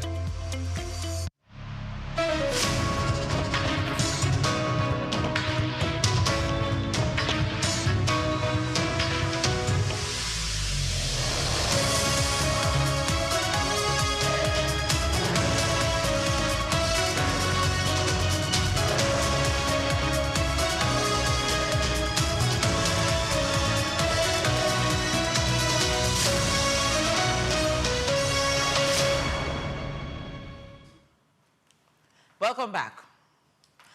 Egypt has signed renewable energy agreements valued at a combined $1.8 billion, marking a significant step towards expanding the country's clean power capacity. Officials said the deal aims to boost renewable energy generation and support Egypt's ambition to have 42% of electricity come from green sources by 2030. The first of the projects will be led by Norwegian firm Scatec, which will construct a solar energy plant along with energy storage facilities in Minya, Upper Egypt, the cabinet said in a statement. The project is expected to enhance grid reliability and reduce dependence on fossil fuels. Egyptian authorities caution that achieving the 42% target will require continued international support, including investment, technology transfer, and expertise. They stress that these partnerships are crucial for sustaining the country's renewable energy expansion and meeting global climate commitments. Ethiopian Airlines on Saturday officially commenced a $12.5 billion construction project for a new airport in Bishoftu, Ethiopia, which officials say will be Africa's largest once completed in 2030. The state-owned carrier secured the contract to design and oversee the construction of the 4-runway facility. The town of Bishoftu, located roughly 45 kilometers southeast of Addis Ababa, will host a sprawling airport, expected to handle millions of passengers and serve as a major aviation hub for the continent. Ethiopian Airlines officials said the project is part of the country's broader strategy to expand air transport infrastructure and boost regional connectivity. Once completed, the airport is projected to rival major international hubs, supporting both passenger travel and cargo operations. Authorities said the development will create thousands of jobs and significantly contribute to Ethiopia's economic growth and tourism ambitions. India and the United States are scheduled to discuss outstanding trade issues on a call on Tuesday, according to Washington's newly appointed ambassador to New Delhi, SOUQ News. The talks come amid rising tension in bilateral economic relations after months of stalled negotiations. The failure to secure a trade deal has added strain to the relationship, with market reactions already evident. The Indian rupee recently hit a record low against the dollar, reflecting investor concerns over uncertainty in trade policies and potential U.S. tariffs. Both sides have stressed the importance of dialogue to prevent further economic disruption. Ambassador Gore indicated that the call will focus on resolving disputes and identifying pathways for cooperation. Officials in New Delhi and Washington are preparing technical teams to support the discussions, which are viewed as a critical step in stabilizing economic and diplomatic ties between the two nations. Indian banks are projected to deliver stronger year-on-year and sequential earnings in the December quarter, driven by improving loan growth and resilient asset quality, brokers said on Monday. Analysts expect growth in retail and corporate lending to support net interest income, even as competition for deposit may limit gains in funding cost. Despite steady asset quality, banks face pressure on deposit growth, which could tamper profitability and constrain balance sheet expansion. Brokerage reports suggest that lending momentum will likely offset some headwinds, particularly for larger private sector lenders with diversified portfolios. The expected results come amid a cautiously optimistic macroeconomic backdrop, with rising consumer demand and credit uptake boosting the financial sector. Analysts note that monitoring deposit trends and credit risk remains key for sustaining performance into 2026.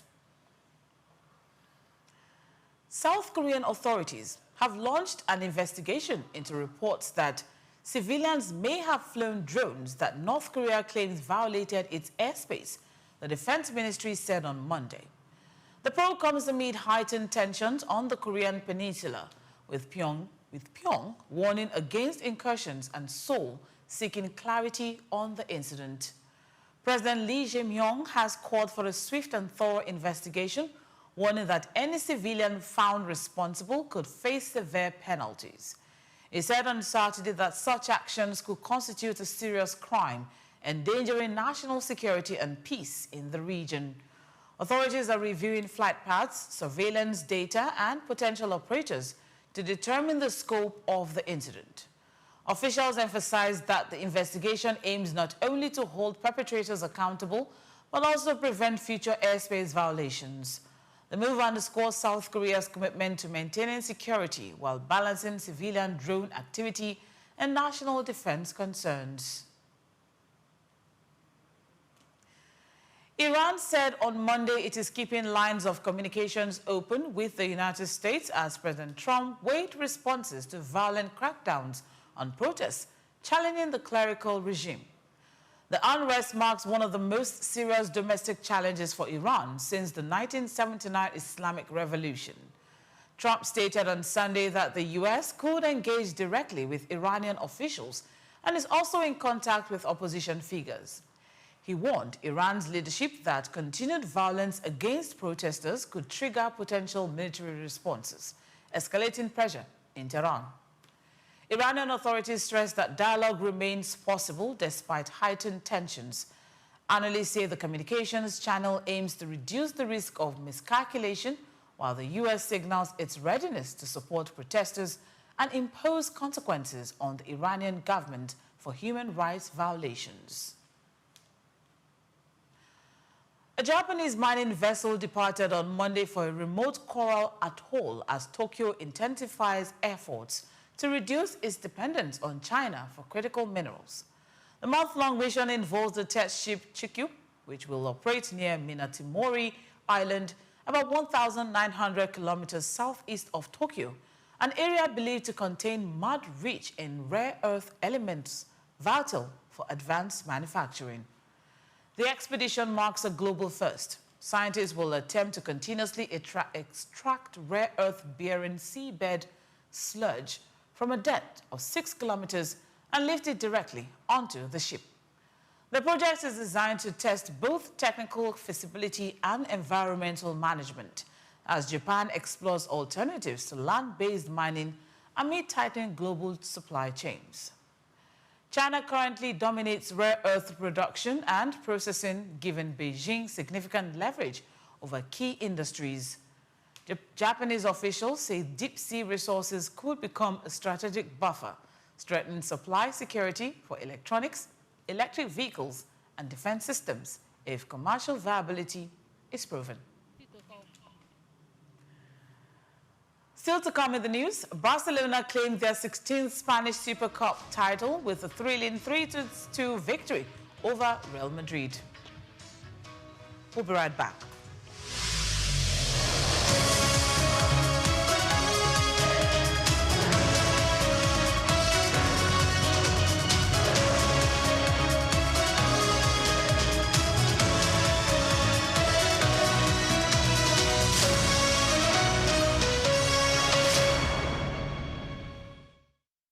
Rising demand for healthy proteins, snail-based cosmetics, and export opportunities have driven a surge in Nigeria's snail farming industry, far outpacing local production and opening a significant gap for investors to fill.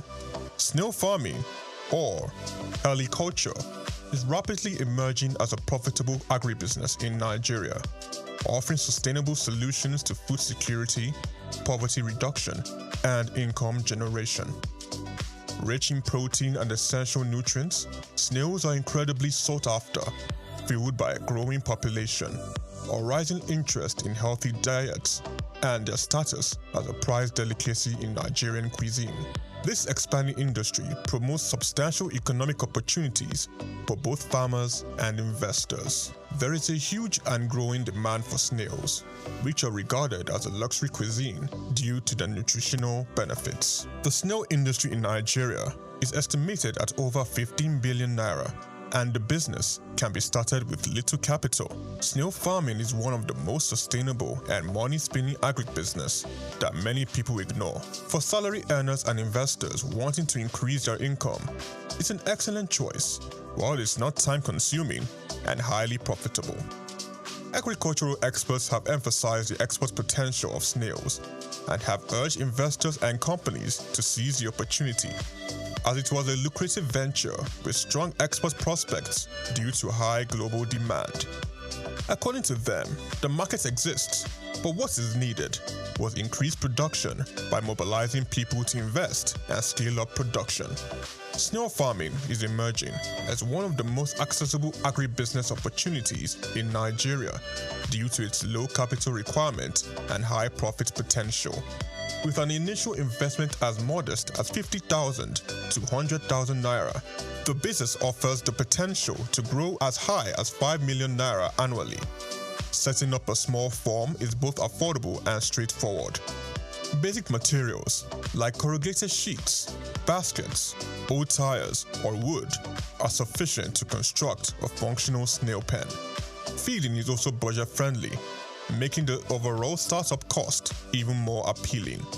A bag of snail feed is between 10,000 and 16,000 naira per 25 kg, and you can use just 2 bags to feed 50 snails for 3 months. Everything needed for snail feeding has been provided by nature.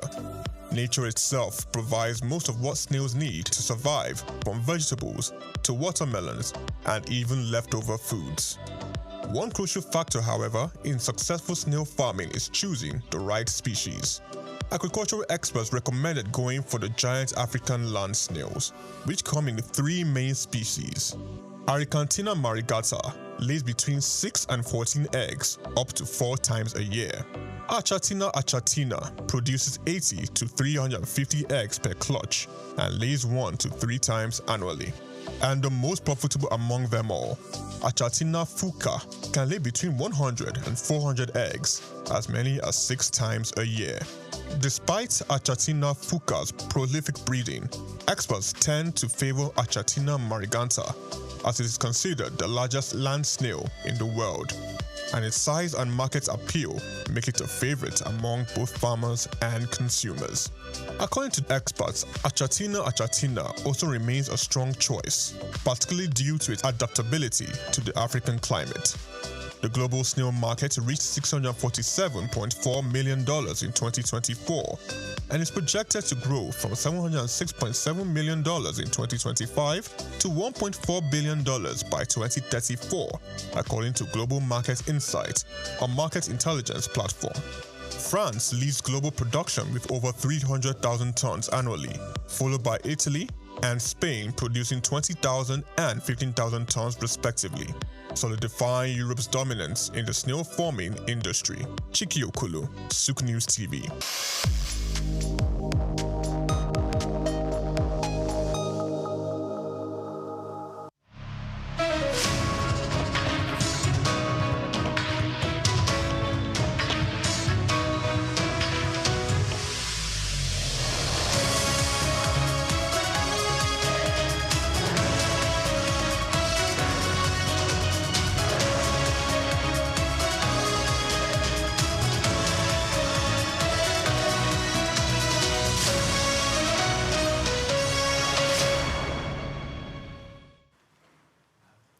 Welcome back.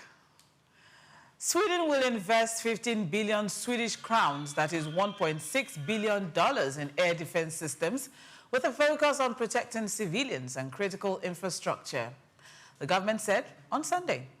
The move underscores Stockholm's continued effort to strengthen national security amid regional tensions.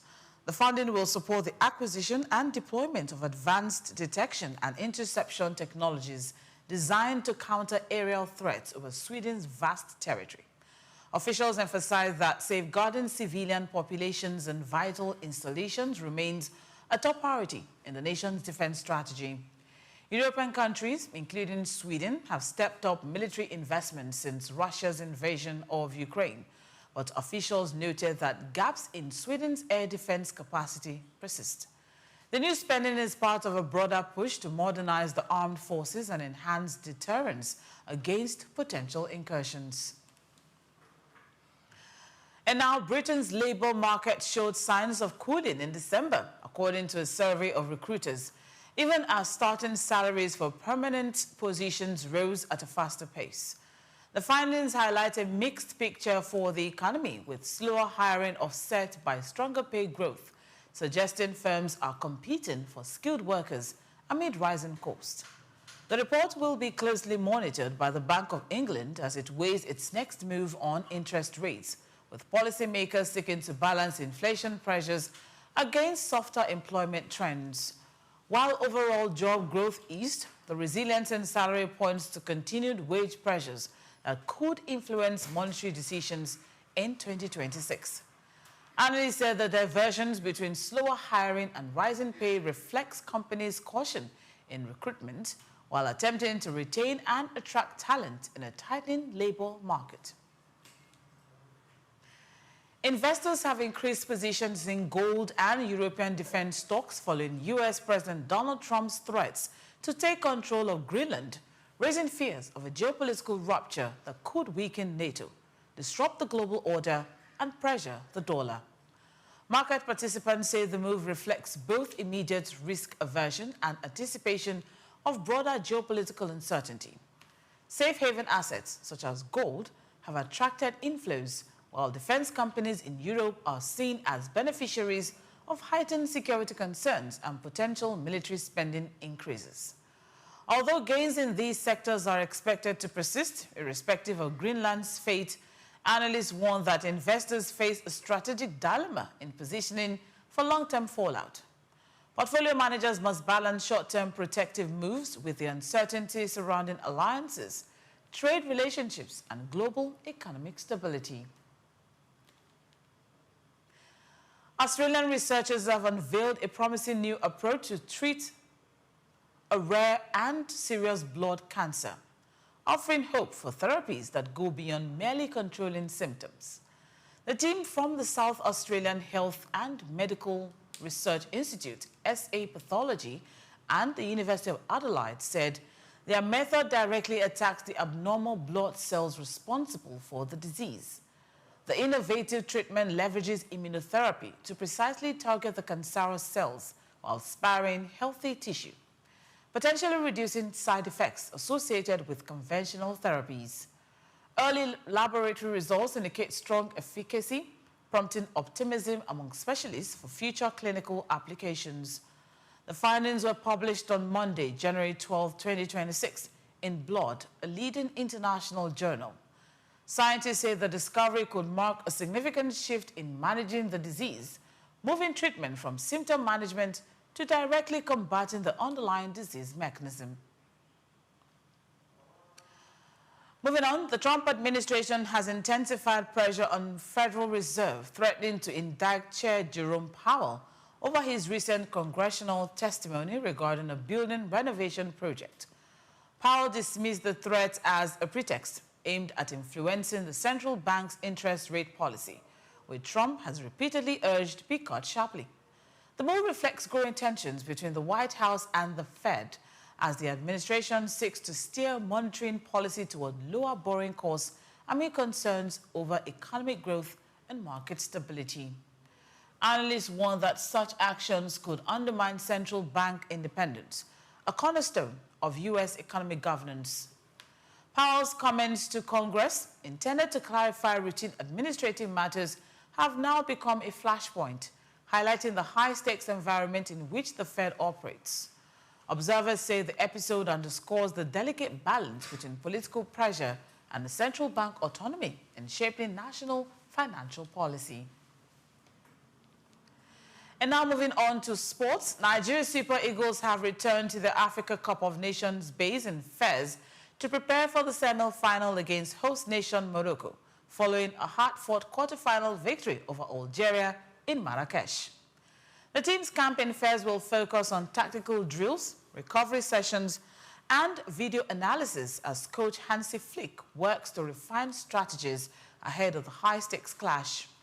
Players expressed confidence after their 4-0 win over Mozambique and a narrow victory against Algeria, highlighting their momentum and determination. Morocco, meanwhile, will leverage home advantage and strong fan support, setting the stage for a tense encounter. Analysts expect a competitive match with both sides aiming for a spot in the AFCON final, keeping fans across Africa eagerly anticipating the outcome. Barcelona claimed their 16th Super title with a thrilling 3-2 victory over Real Madrid, extending Hansi Flick's record in the competition. Brazilian forward Rafinha opened the scoring at the 36th minute with a precise shot into the bottom corner, giving the Spanish Giants an early lead. The first half ended in dramatic fashion as Real Madrid responded with 3 quick goals during stoppage time, leveling the score and setting the stage for the 10-second half. Both teams created chances, but defensive resilience and sharp finishing defined the match's final moments. In the 73rd minute, Rafinha struck again with a floated effort, securing the winning goal for Barcelona. The result reinforces Barcelona's dominance in the tournament and delivers a significant morale boost ahead of upcoming domestic and European fixtures. And that's a wrap on the news, but before we go, here's a recap of today's top stories. President Tinubu arrives Abu Dhabi for 2026 Sustainability Week, promoting global cooperation and sustainable development goals. Oyetola urges states to replace wooden boats with modern fiber and aluminium boats to reduce deadly waterway accidents. Egypt signs $1.8 million in renewable energy deals to boost clean power, targeting 42% green electricity by 2030. Sweden is to invest $1.6 billion air defenses to protect civilians and infrastructure amid tensions. And in sports, Super Eagles return to Fez base to prepare semi-final clash with Morocco following Algeria win. Many thanks for watching. Please do well to follow us on all social platforms at SOUQ News Television. I am Omobola Sandra. Good afternoon.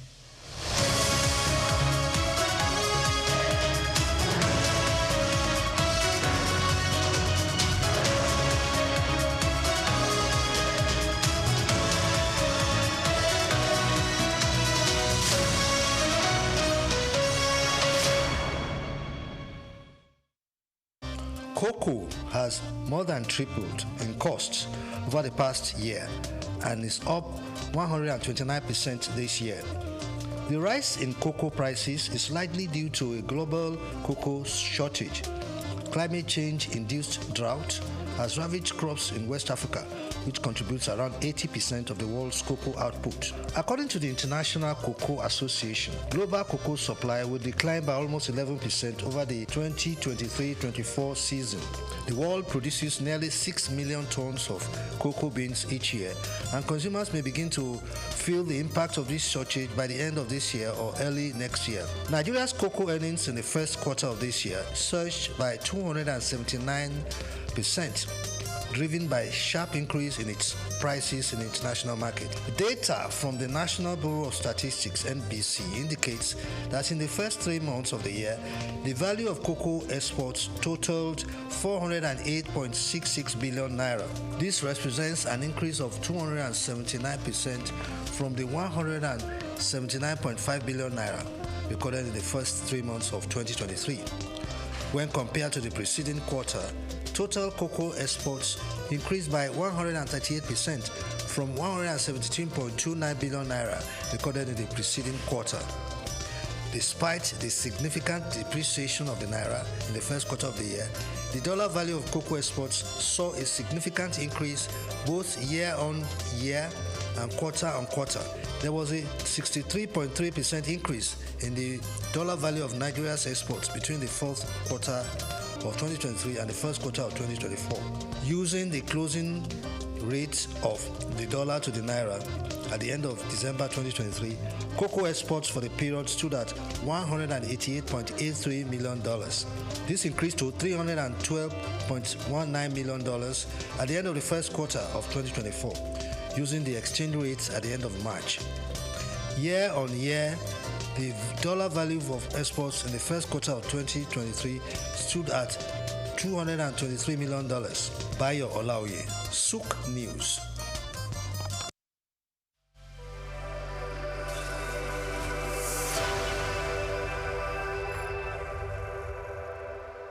As the world navigates constant change and competing voices, the call for purposeful leadership rings louder. The Scalable Leadership Summit 2025, hosted on the Leadership Channel Consulting platform, wasn't just another conference. It was a clarion call to leaders, seasoned and emerging, to abandon short-lived titles and build the kind of leadership that endures storms, spans generations, and reshapes nations. In a compelling convergence of Africa's top-level thought leaders, entrepreneurs, and organizational trailblazers, the summit issued a bold call for enduring, values-driven leadership. Under the theme, Lead Beyond Limits, Build What Lasts, the convener, Wale Adekola, emphasized that this event is not for applause.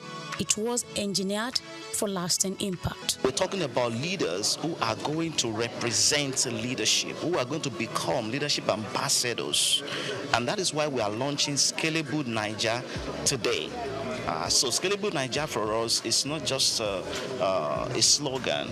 It's something that we want to see happening in every community in Nigeria, because today every participant is going to go home with three powerful frameworks,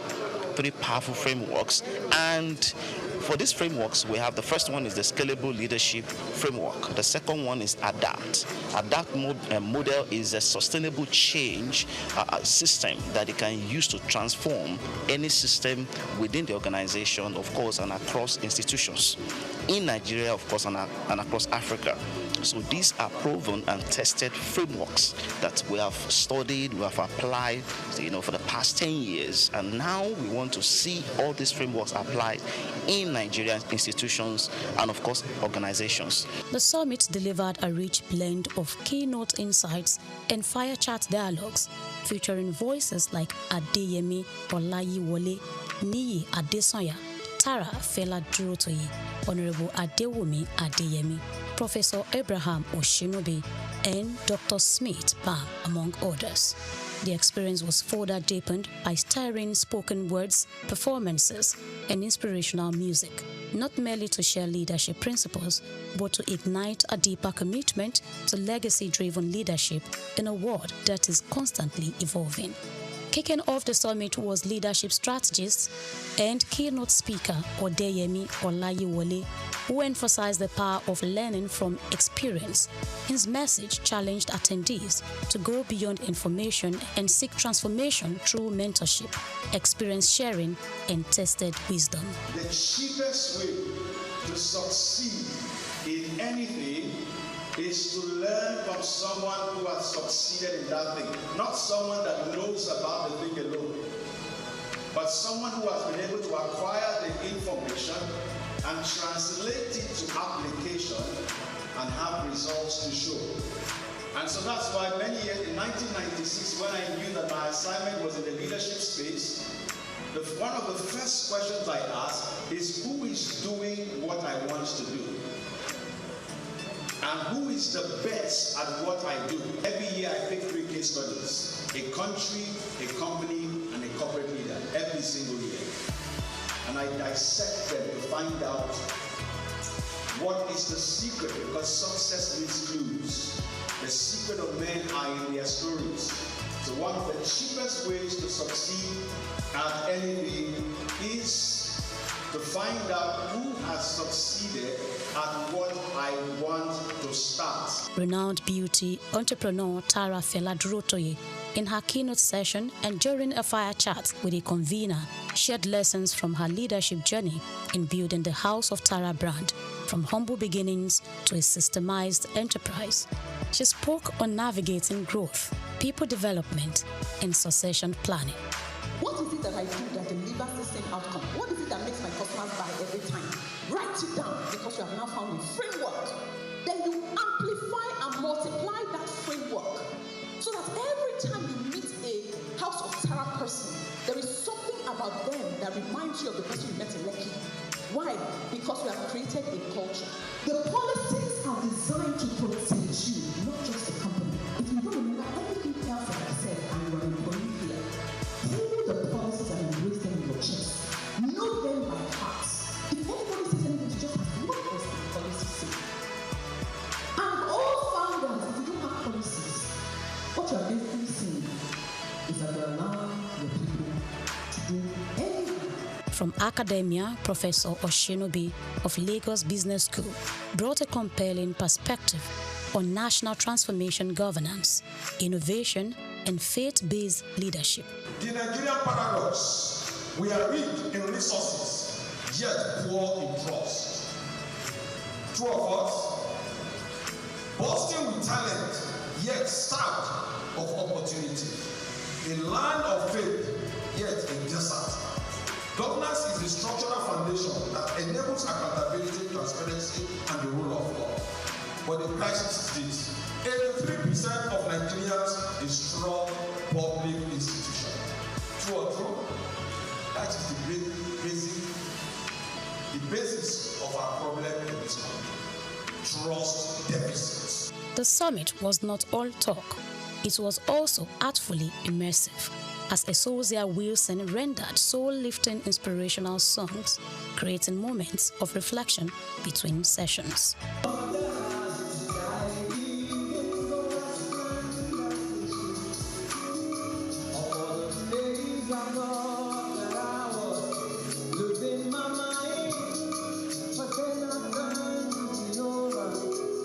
In an interview with SOUQ News TV, the convener emphasized the summit's depth, that it is a leadership movement committed to shaping a new breed of leaders. Participants shared their reflections, describing the summit as a catalytic experience that confronted, challenged, and compelled. Leadership is not just a day thing, it's a daily thing. We want them to recognize 3 types of patterns. So we have encouraged them to study pattern.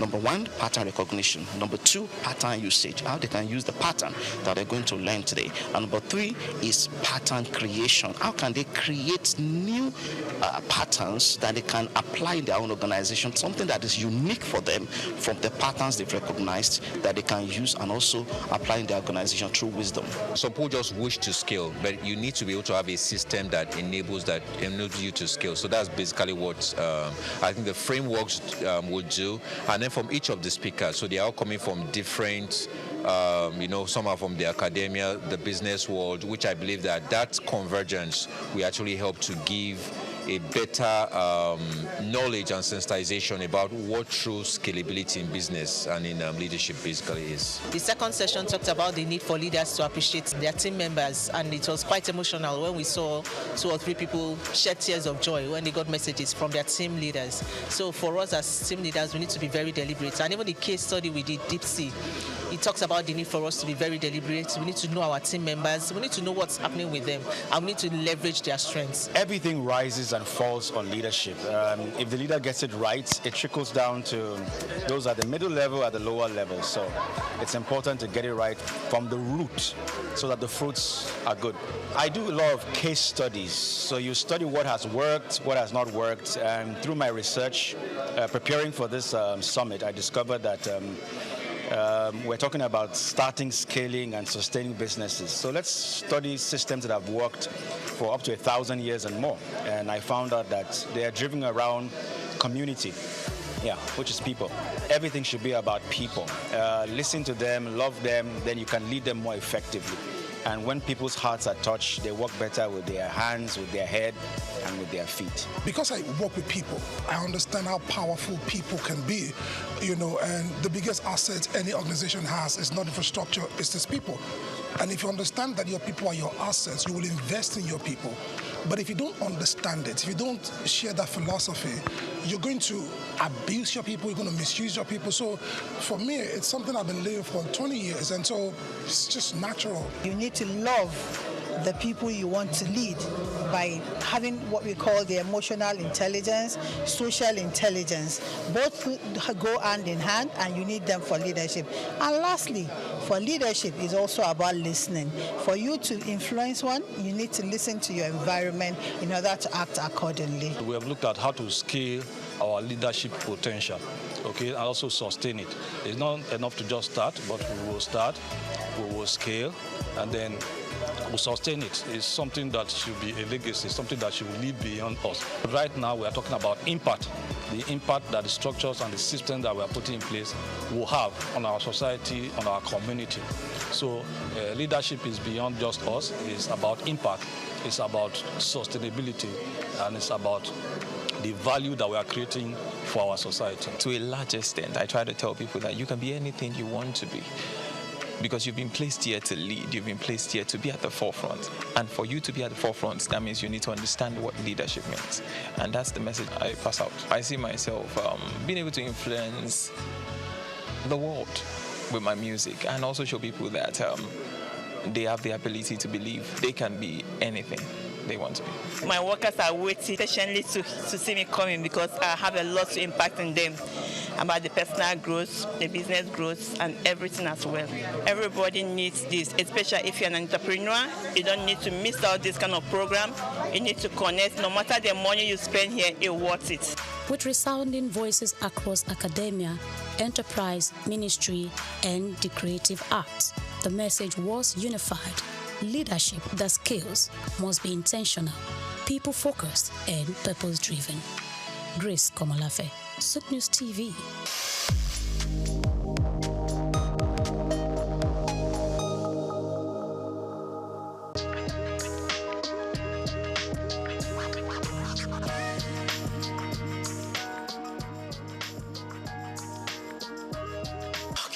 so much.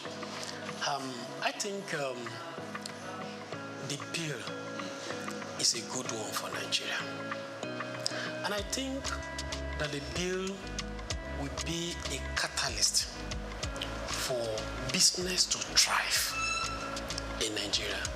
So my position and my perspective to the bill would be that it will be a very positive one for Nigeria going forward. If eventually the bill scales through the legislative processes and it have actually eventually become a law. So that would be my position.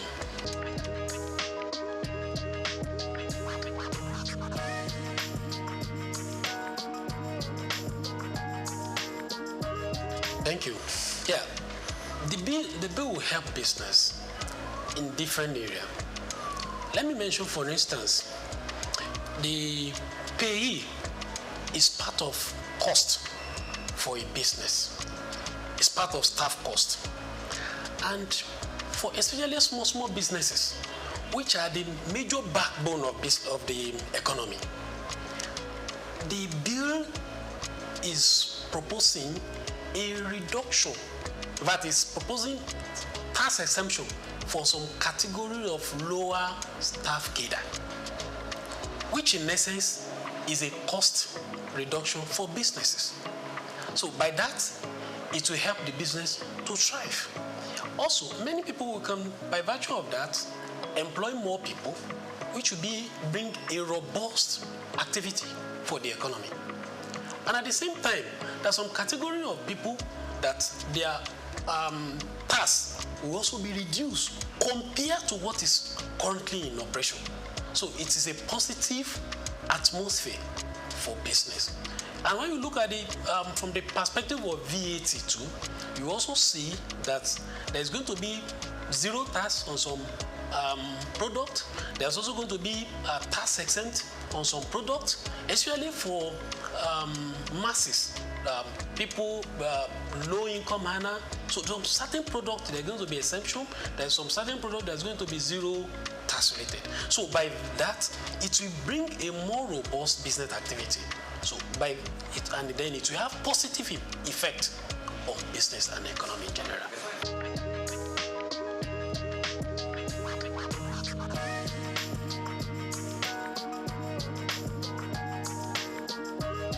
Yeah, the argument is important.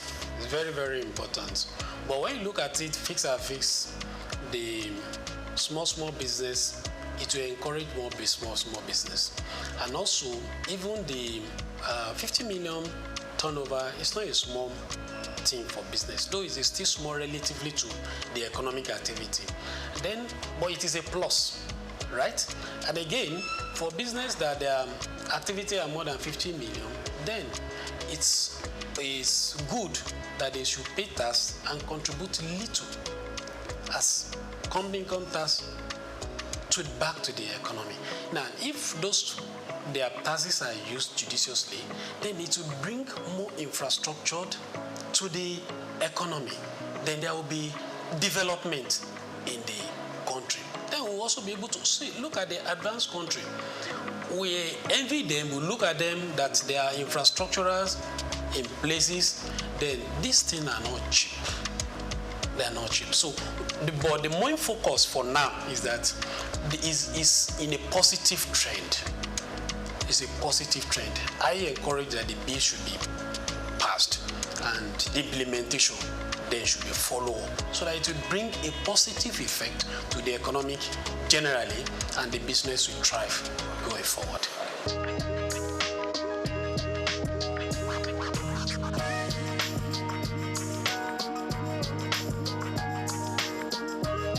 Well, I don't see disadvantage, but I see challenge. Okay. Yeah, one of the things is that naturally, human beings were adverse to change. So if something is bringing a change, especially when you want to take us out of a comfort zone, we may not want to willingly agree with it. But for me, I think the positive and the benefits outweigh whatever probably challenge or the disadvantage we may envisage. So I still strongly believe that the bill is in the right direction for us.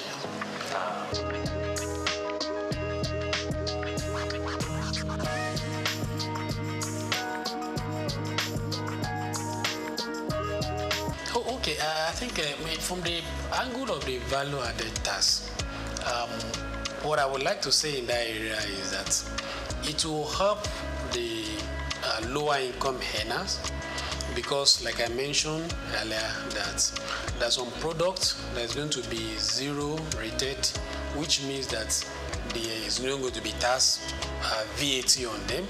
There are some that are totally tax VAT exempted. So, which means that, and these products, they are products that commonly, they are everybody really, but more of a masses low-income earner will not, with the VAT that will have been paid on it will have been an impact on them, then it's taking off. So I think from that perspective is also a good and a welcome one. And it compared to what was proposed before, a general increase in the VAT rates across board. So this one is narrow it down to a particular area. So wherein it also exempt or puts zero rated on some product that are commonly used by the masses. So it's a positive direction. It's a good one.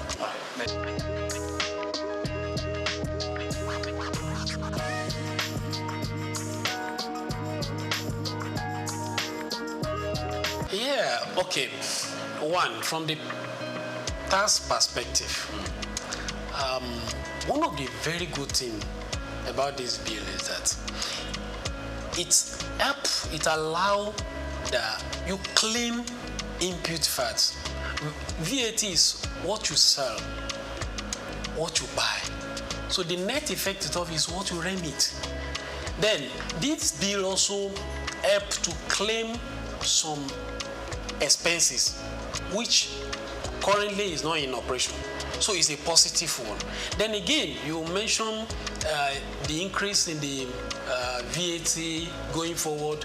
Well, let's appreciate that the increase is going to be gradual. That's one. Then two, let's also remember that the VAT, some of these products, they are not going to be with VAT again. That with common people like me and you, transport, there's not going to be VAT on it. Rent, no VAT on it. Food item, no VAT on it any longer. And many more. Health, no VAT on it any longer. So you can see that the VAT is going to be increased gradually, but it's not across board. So those basic that we know is every day is already been taken care of. So I think it should give it to the people that work on this bill.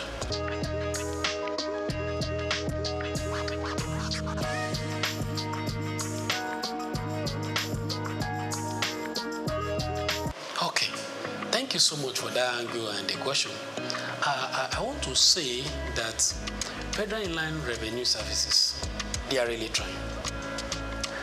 And I can tell you, there's no system that doesn't have its own challenge. But FRS, they are trying. And they are moving from those days of Alanok.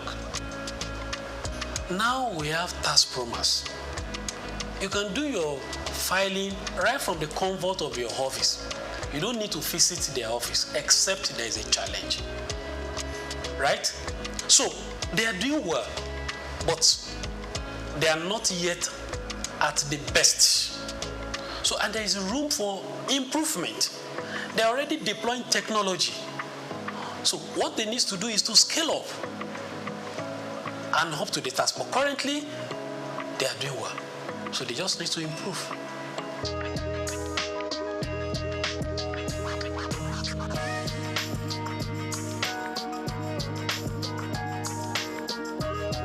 Yeah, well, it depends on the perspective you look at it. Is it shrinking? Yes, we have some companies, they are no more within the soul of the Nigerian. So in that case, their taxes is no more coming to us. But again, look at other businesses that are springing forth. So definitely those are coming to the tax net. And then again, there are some companies that are not, businesses that are not in tax net. So through the use of technologies by FRS, they're already bringing them to tax net. So the tax net is increasing. So the net effect of it, you can say, is increasing. Though we have some that are leaving the south of Nigeria. So net effect of it, the tax net is increasing.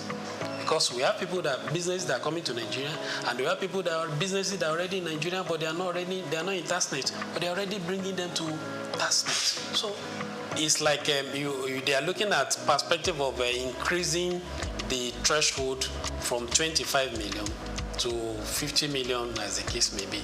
Yeah. So are they saying that government should also still be taxing 25 million threshold?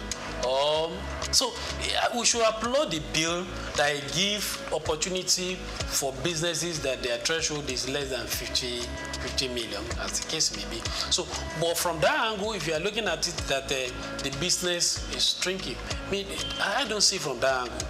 I see from the angle of if the business is doing well and you are not to pay tax, right? Then your business is becoming robust, then you exceed the 50 million threshold. Then you also come back to the tax to be paid. So it is a way of giving boost to the business. And by the time the business is doing well beyond that threshold, then they'll be able to give back to the society. So it's a win-win situation. It's like giving a kind of relief to a business for them to thrive.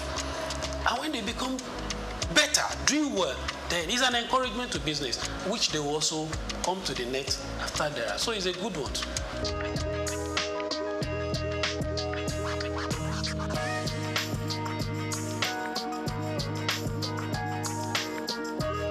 The chairman of the year. The chairman. SOUQ. Yes. How would you assess his performance so far? Yeah, I think Mr. SOUQ is a reformer. Yes. Looking at the step he has taken after assuming the office, and I also see that he's somebody that is listening. He has a close relationship with the former chairman of FRS. Probably he has learned some of things from him, challenges that he faced when he was there. So I think he's helping the current chairman. And if you look at the revenue they are getting, they are meeting up with the target. And at the same time, if you look at the staff, I don't see much of issues, challenges within them. So those are the indices that you can look at from the performance of a leader. Look at the staff that is leading. Look at the target, the businesses also, are they failing? So I think he's doing well, but he can do better.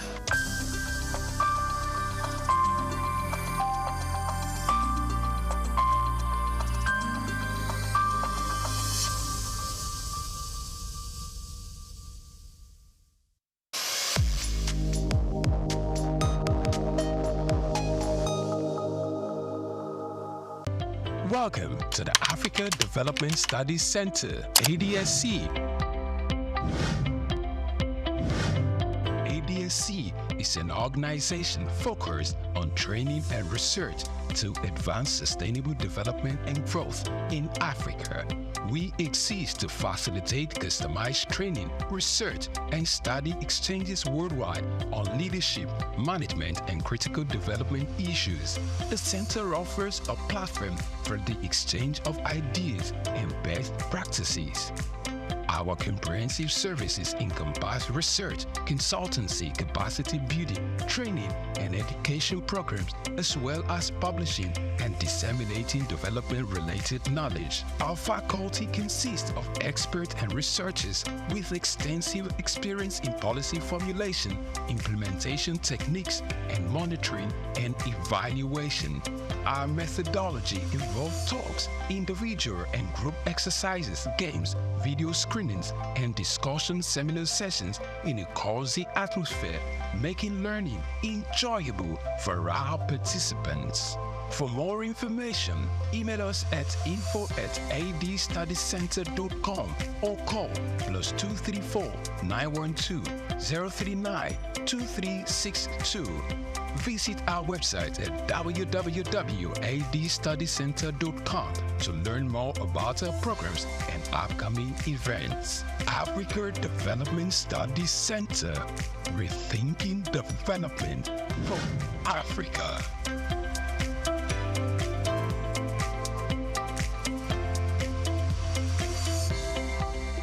In the thick green lawns of southern Nigeria, beneath towering trees and amidst age-old traditions, grows a fruit as bitter as truth, but as valuable as gold. It's called bitter kola, known scientifically as Garcinia kola.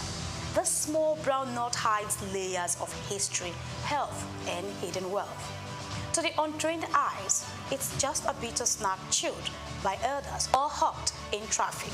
But to the world of herbal medicine, pharmaceuticals, and agro-export, bitter kola is a plant of promise, a potent gift of the rainforest. Across communities in Ondo, Cross River, Edo, and the southeast, bitter kola has long been used for its medicinal properties, antibacterial, anti-inflammatory, and antiviral.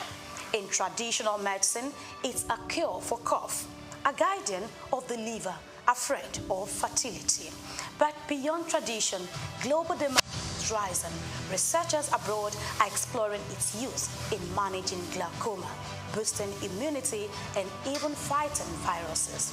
And while many countries import, Nigeria stands tall as a natural home of bitter kola. Yet, like gum arabic, most of our bitter kola is exported raw. No branding, no packaging, no processing. Just sacks of potent sent abroad for a fraction of what they are worth. Imagine this, a local SMA producing organic bitter kola supplements, branded extracts for the global herbal market, or dried sliced kola shipped to Europe, Asia, America, or capsules, oil, tea, cosmetics from a tree right in your backyard. If you're a youth, entrepreneur, or agro-lover, here is how to plug in. 1. Harvesting. Locate local trees or cultivate them. They thrive in humid forests. In 2022 alone, Nigeria exported over 160 metric tons of bitter kola, generating an estimated 2.6 billion naira in export earnings, according to trade reports.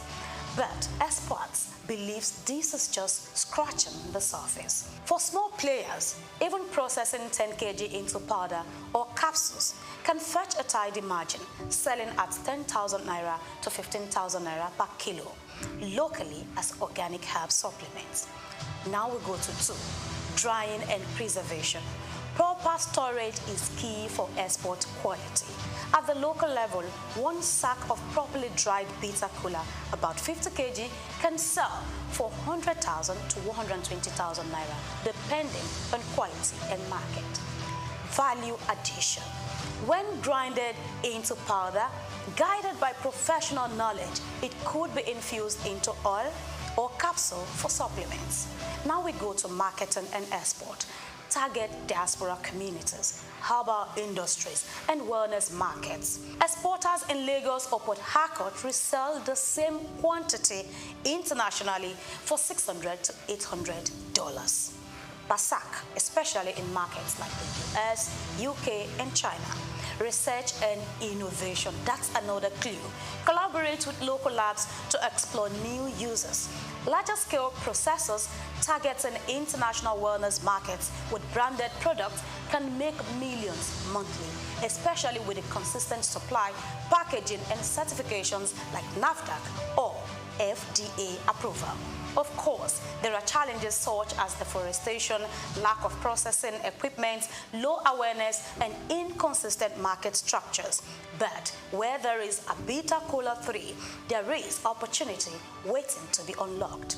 With cooperatives, training, youth-focused agro schemes, and export incentives, Beta Cola could be Nigeria's next agro star, sitting silently, waiting to be noticed. So next time you see a wrinkled nut by the roadside, don't just think Beta. Think business. Think export. Think legacy. Cash can be crafted not only in the offices, but in the orchard, in a forest, and in forgotten fruits. This is Grace Komolafe bringing you clues from the quiet corners of commerce. I'll see you again next time.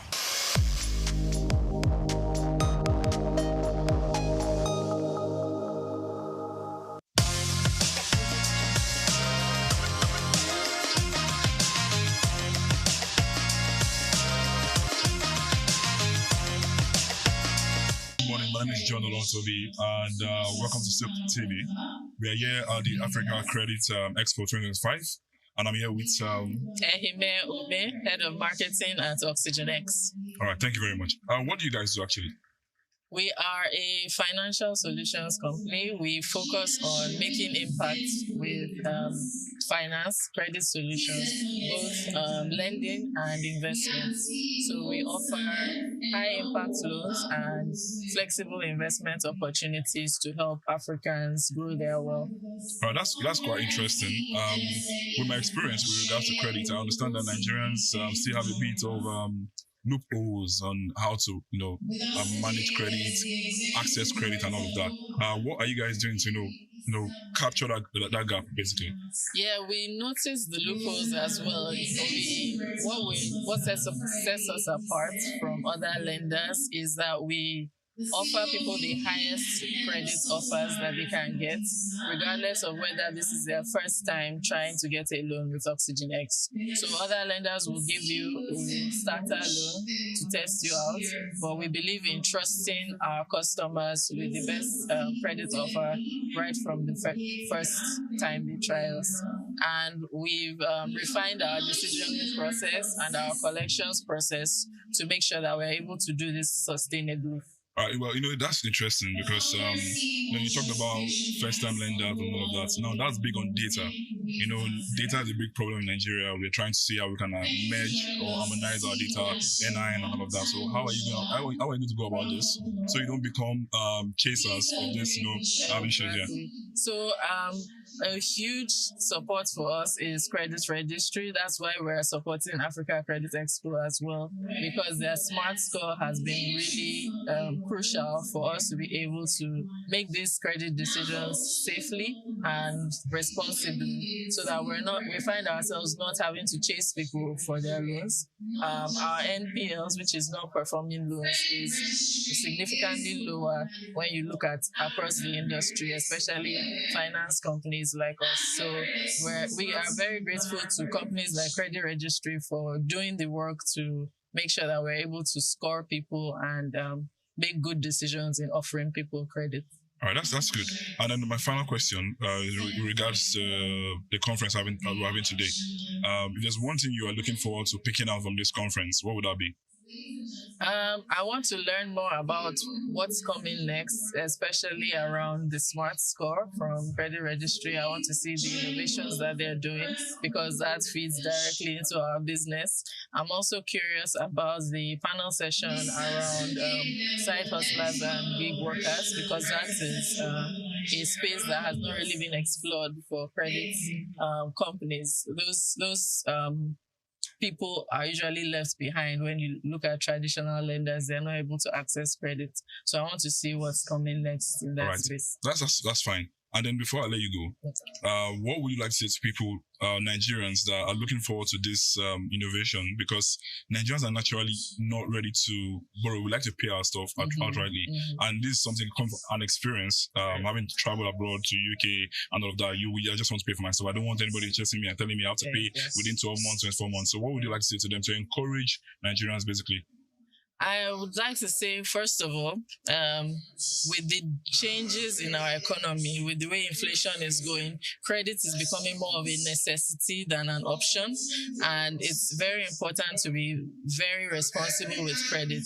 I don't subscribe to the idea of taking loans just for the sake of it, because every loan that you take has an impact on your credit score. So I think that it's good for people to embrace credit, but responsibly, and learn that it's a very good necessity at this point in time that we are in this economy that we are facing.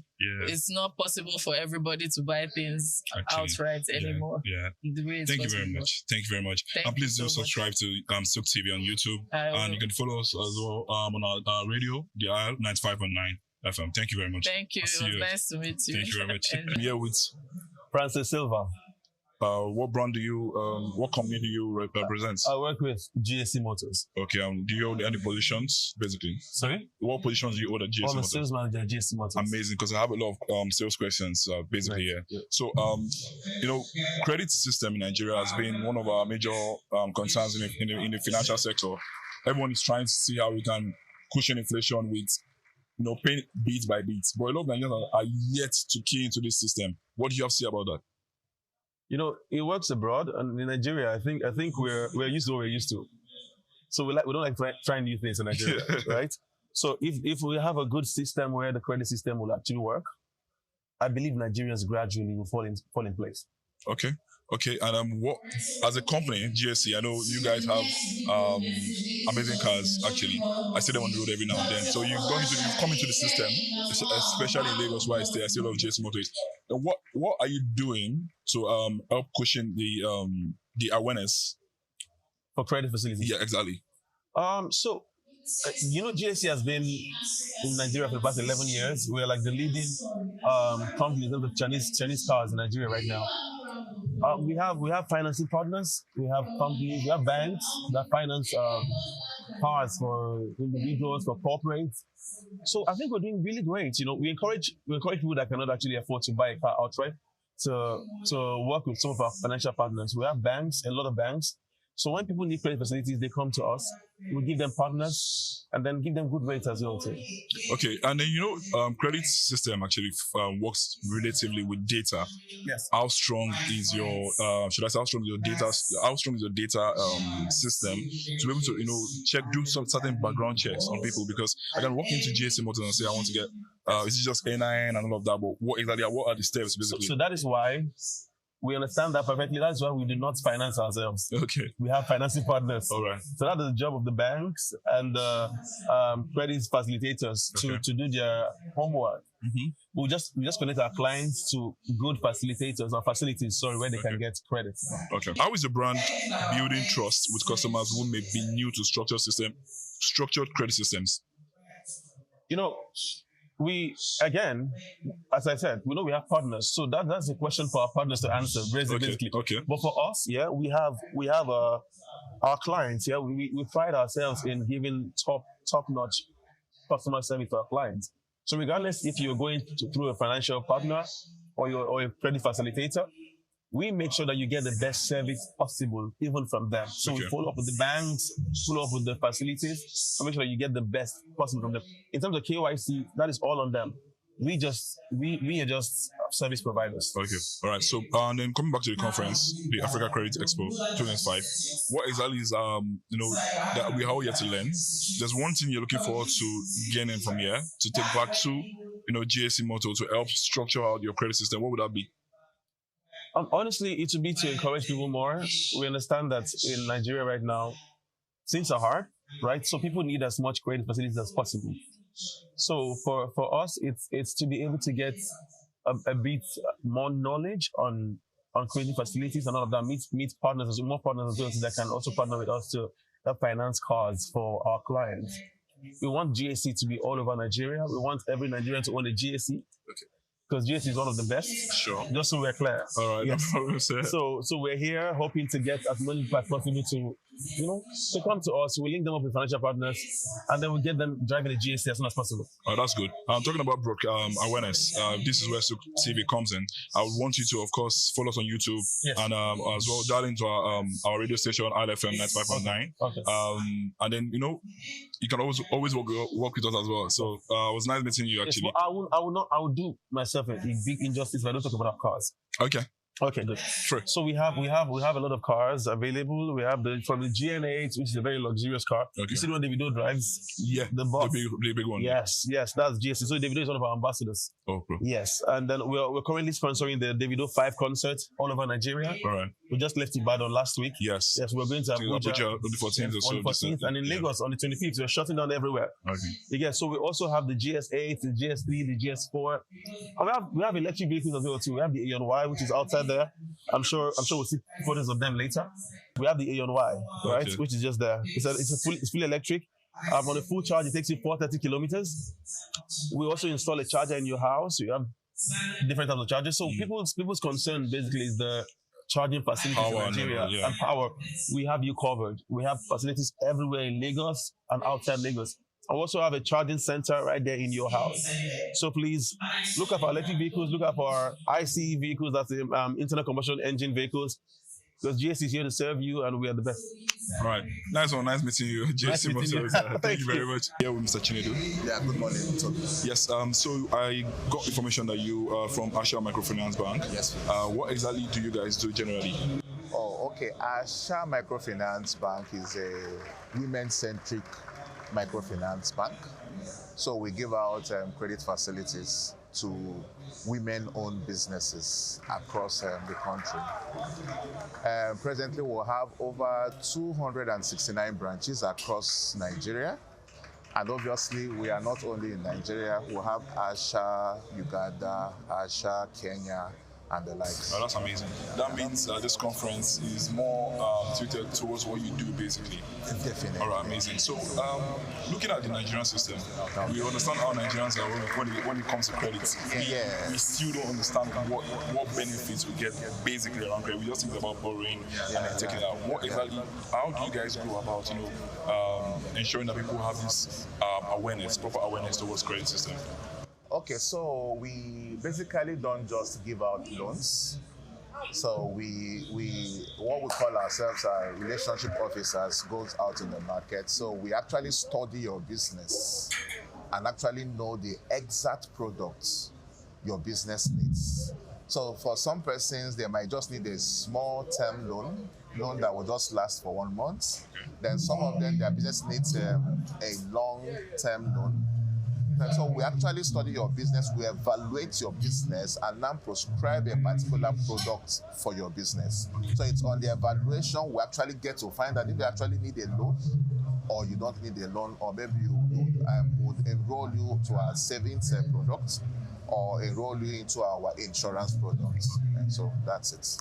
That's beautiful. Yeah. Now, looking at the complexity around the credit system in Nigeria compared to other countries, what are the limitations that you face on a daily activity? Oh, well, there is a whole lot of limitations, but thank God for the credit portals we have. That's the credit registry and the XDS and the credit bureau, where prospects, BVNs, and businesses are checked in these platforms to find out their credit character. So that has also helped a lot of times, where you can be able to see the person's past credit history, the person's character. So that helps you to make a better decision. Also, when it comes to collateral also, I think we also have the Nigerian collateral registry, where collaterals are registered. So for any client giving you any form of collateral, you're going to pass it through that collateral to find out if the collateral is the incumbent before you can venture into having a business relationship with the person. All right. Away from all of this, there are still other challenges where you have people putting up shops, businesses that doesn't belong to them. You have situations where people connive and join to share the monies given out and the likes. Yeah, so there are challenges also, but over time we are getting around them. Oh, that's beautiful. My last question will be around customer experience. Okay. So what are customers demanding today that they were not demanding 2 years ago from your business? You said what are they demanding now that they were not demanding 2 years ago from your business? Oh, okay. So I think now the loan limits the limit had now increased. What I mean is that 2 years ago, you'd see customers that are making do with maybe 500, a 1 million loan. But now the limit had now increased. So we are seeing clients coming to us, the businessmen coming to us, they need 30 million, they need 50 million. So the loan size presently had actually increased. All right. Yeah. Scaling between 1 to 10, 10 being the, let's say, highest advantage, should I say, positive. Okay. Yeah, how do you see the credit system going in Nigeria? Oh, I would say for now, if they had actually adopted the GSI, that will also include the microfinance bank, I would be rating them an 8, but for now, I'll do them a 5. All right. Yeah. All right. No problem. And then lastly, we're at the conference right now, talking about credit and all of that, Expo 2025. What's the one thing you'll be taking back home, to your colleagues and customers as well from this conference? Well, because the conference had not really started well, we are yet to see what the masterclass. I'm looking forward to the MSME masterclass, and I will the exposure also, beating the MSMEs also. That's basically why I'm here. All right. I want to network. All right. Yeah. We mentioned awareness, and this is where SOUQ TV comes in. I'd love you and your company to go to YouTube and follow us on YouTube. Okay. And as well, we have our radio station, the High FM 95.9, where we broadcast to the entire world. Yeah. Thank you very much. Have a wonderful day. Yeah.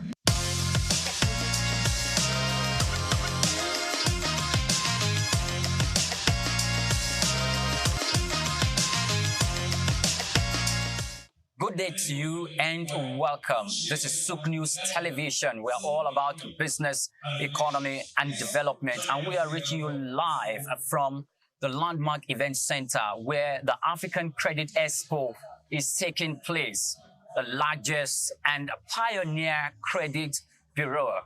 Credit registry, making a platform for where both businesses and credit organizations converge on how to do business, not only in the continent of Africa, but specifically in Nigeria. And we, SOUQ News Television, we are here to facilitate this conversation so the businesses can meet the public and the public can meet the businesses and the businesses can meet the credit organizations where they can convert, talk about business and to facilitate the smooth transactions that normally take place in our society. And I'm sitting with one of the business representatives right here. Good day to you. Good day to you too. Yes. So tell us about your organization and what you do. So Baobab Microfinance Bank is one of Nigeria's most trusted credit lending industry, and we provide business loans and savings to individuals and business loans to SMEs, entrepreneurs, just businesses in general. How aware is the public about you, that you are a credit organization that facilitates, businesses between individuals and the organization? So we've been in the business for 15 years, so that's like a long time. And we're in 7 regions across the country. We have 36 branches across Nigeria. So yeah, we're very involved in the digital space, and also we have physical branches across Nigeria. And we also recently launched a savings app called Jollof Plus, which provides allows people to save and earn up to 21.6%. So we've been able to penetrate the digital space and also physical space at large. Okay, so in your journey as a credit organization, how credit worthy Nigerian businesses, most especially the small and medium-sized enterprises, because we've seen cases where some platforms borrow businesses to borrow or give credit to both individuals and businesses.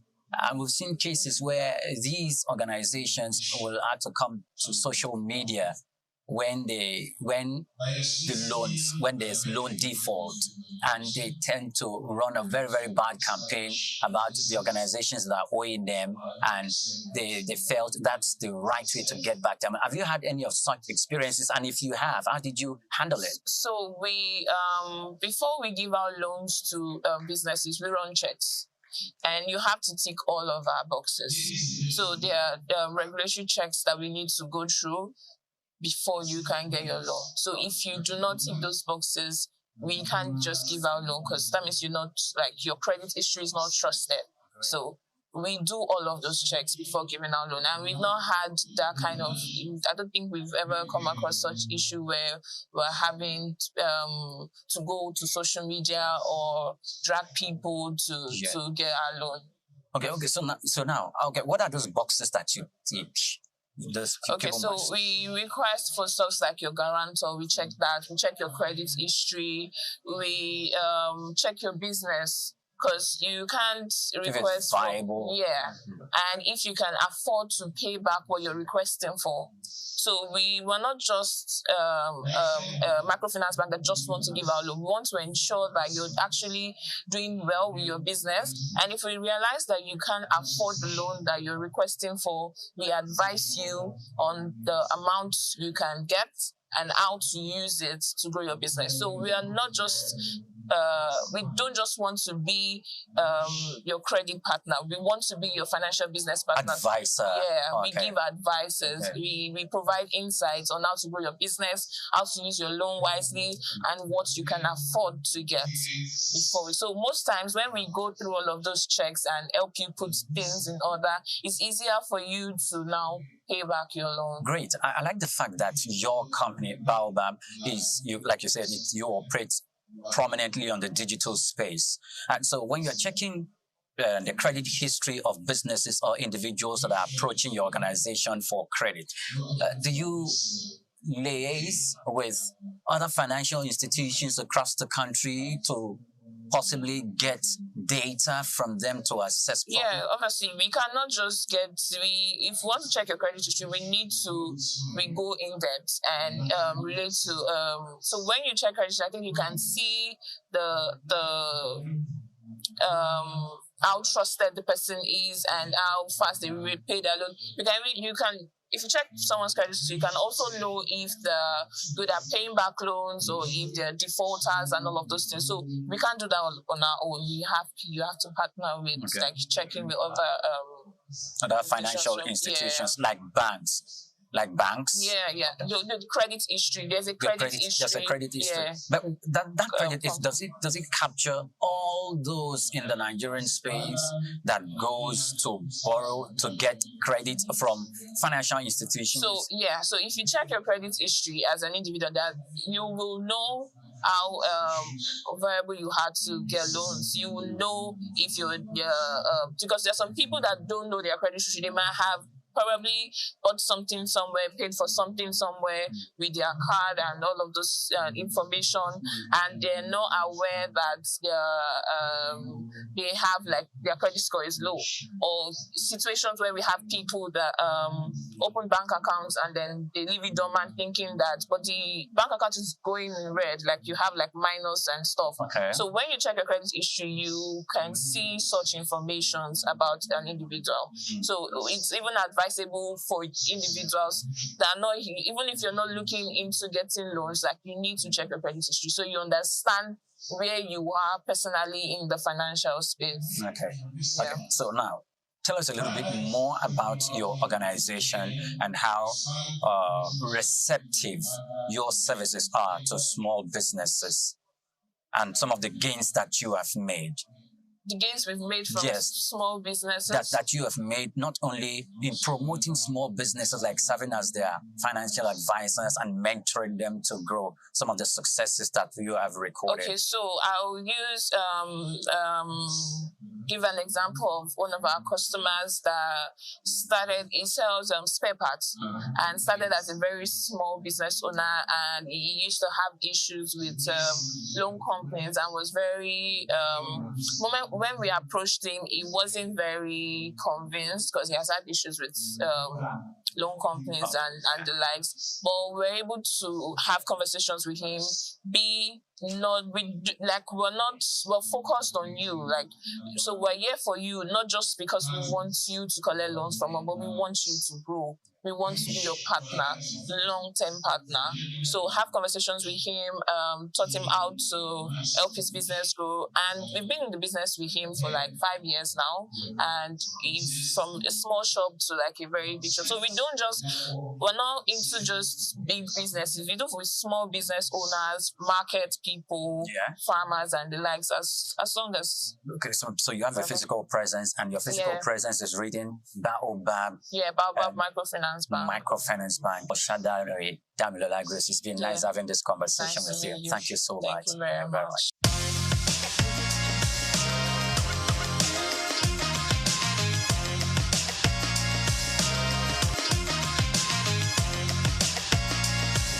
Name, please. Okpeoluwa Adekoya. Okay, Okpeoluwa Adekoya. Yes. This is SOUQ News Television. Okay. We are all about business, economy, and development. Okay. And that's the reason why we are registering our presence here today, and we are glad we are speaking to someone from the financial services sector. Okay. Great. So tell us the name of your organization and what you do. Okay. I represent Credit Direct Finance Company Limited. We are a lending first financial technology company, a subsidiary of the FCMB Group. We have been in service for over 18 years now.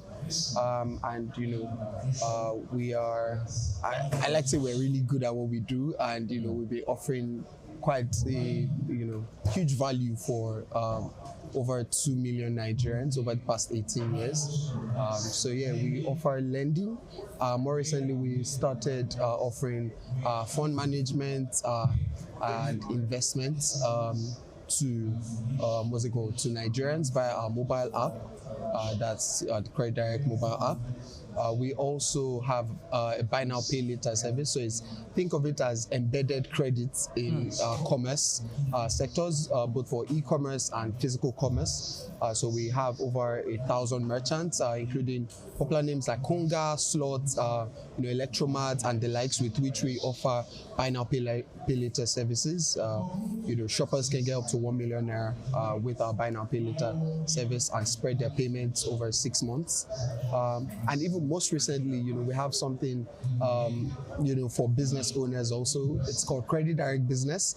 It's a fund management platform also, or solution for businesses, where you could do single and bulk transfers very seamlessly.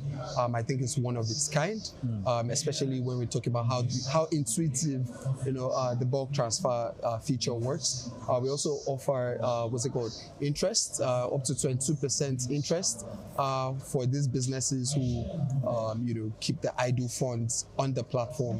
What's that platform from? Like keeping their idle funds under your platform with an expectation of getting like 21%, 22%. 22%. Yes, what's it called? Credit Direct Business. Credit Direct Business. Yes, so that's it. It's a business fund management platform.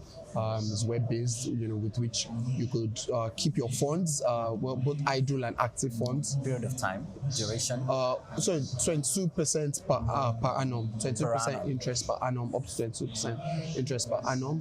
On our mobile app, we also have something similar for individuals that are looking to make the most of their money.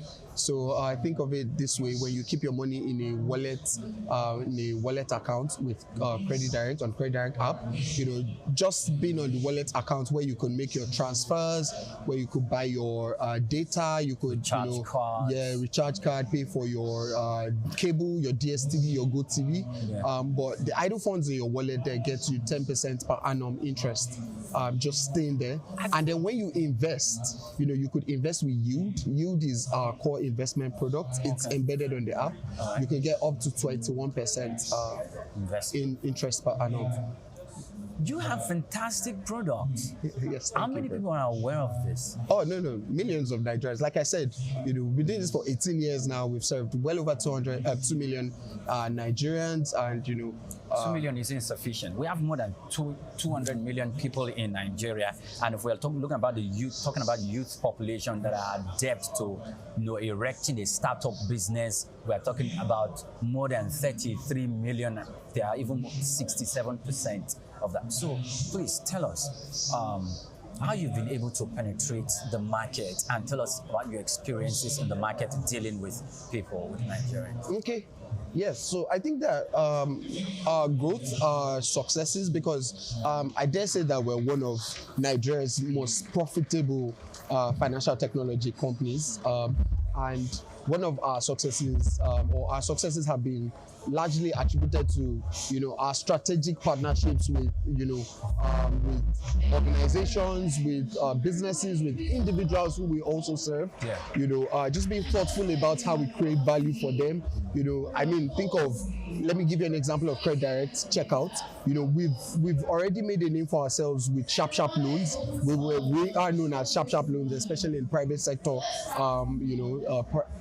In the public service, public sector. Think about the ministries, think about your paramilitary and the likes. But we thought of a way to just, because when people take these loans, they obviously want to pay for products and services. So why not meet them at the points of commerce, at points of sales? So it's things like that, it's thinking like that. Empathetic approach to business, to technology, to service. I think that's how we've been able to make the strides that we're making today. We've also noticed the need for financial education, and as we know, a lot of Nigerians are either underbanked or unbanked. And for those that even have some sort of financial technology access or financial access, there's not a lot of financial education going on. A lot of people don't know what they get to, how they can responsibly access credit.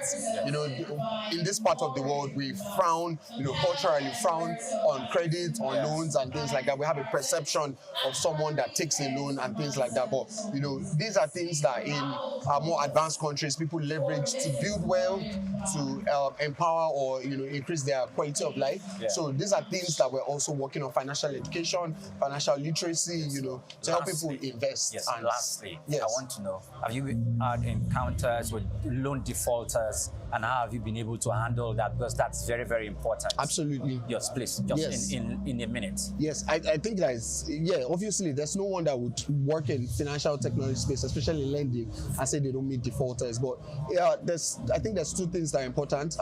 A constant reminder of why it's important to pay your loans and pay them on time and pay them as you should, so that you don't affect your credit score. That's something we're heavy on. That's something we're big on. This constant reminders. Also ensuring that we do it ethically.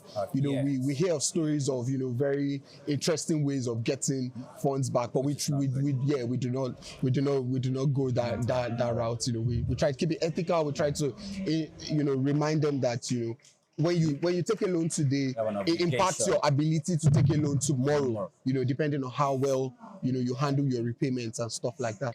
All right, so your name, please. So my name is Ini Samuel. Ini Samuel. Ini Samuel. Yes. Okay. I work with Action Microfinance Bank. Action Microfinance Bank. I work in the marketing communications team. Great. As the marketing communications officer. Great. And I'm talking to the right person. Yeah. So tell us about what Action Microfinance Bank do and how it does what it does. Okay, so Action Microfinance Bank is the term implying microfinance bank. So we are a national microfinance bank licensed by the Central Bank of Nigeria. We've been in existence for over 19 years now. Next year is our 20th anniversary. And basically, Action Microfinance Bank, we cater to the SME, as small, medium enterprise people. We try to impact low income businesses. So you're a trader, a market woman, you earn less than the average people. Action Microfinance Bank is here for you, basically. So we have over 76 branches in 15 states currently, and we've been impacting life ever since. So how do you give credit, you perform credit services to small and medium-sized enterprises, including individuals? Yeah. Right. And so how do you do that? Because when you do that, how do you ascertain the credit history of these persons to, give you the confidence to be able to advance credit to them? Okay, so we have different processes when it comes to ascertaining someone's credit eligibility, basically. So we have credit registry where we check the person's credit eligibility aside other platforms, which I probably will not mention right now. Okay. So, but what we do is we have different processes. Our internal control team, we have different processes we get to check. And because of the kind of business you do, so there are different processes that pertains to that kind of business. So you have low income earners. The same credit history you check an SME person is not the way you ascertain the creditworthiness of a business person, probably a trader in the market. So basically, those are two different processes we use in-house. So, and were you able, in your dealings with the public, have you experienced, some unsavory relationship with business defaulters, credit defaulters, and how were you able to handle that? Okay, so Action Microfinance Bank is a big organization in Nigeria as a national microfinance bank, right? So we have departments that handle such. Okay. So we have the recovery departments that handle such. We also have the customer experience that gets to call those people to remind them of their obligations to us, basically. So you're taking a loan from 3 months to 6 months to even a year. So we are always on the process. We are always calling them 24 hours, or maybe when it gets to the point of their loan maturing. Yes. So we call them in-house to call them to remind them, basically, to remind them of the obligations to pay.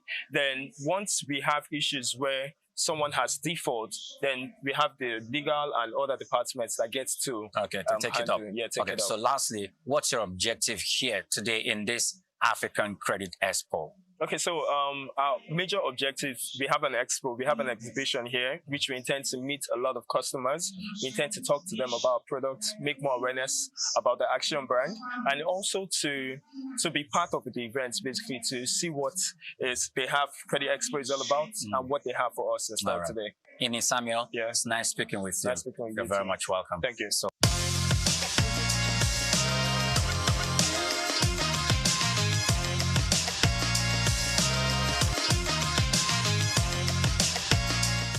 all right. So, good day to you. Yeah, thank you. Yes, so let's meet you. Okay, my name is Emmanuel. Emmanuel what? Yeah, Emmanuel Ubo. Okay. I'm the business development manager for Gree Air Conditioners in the whole of Nigeria. And Gree is a product that is a household name for air conditioners. And when I talk about air condition, I talk about premium air conditioners.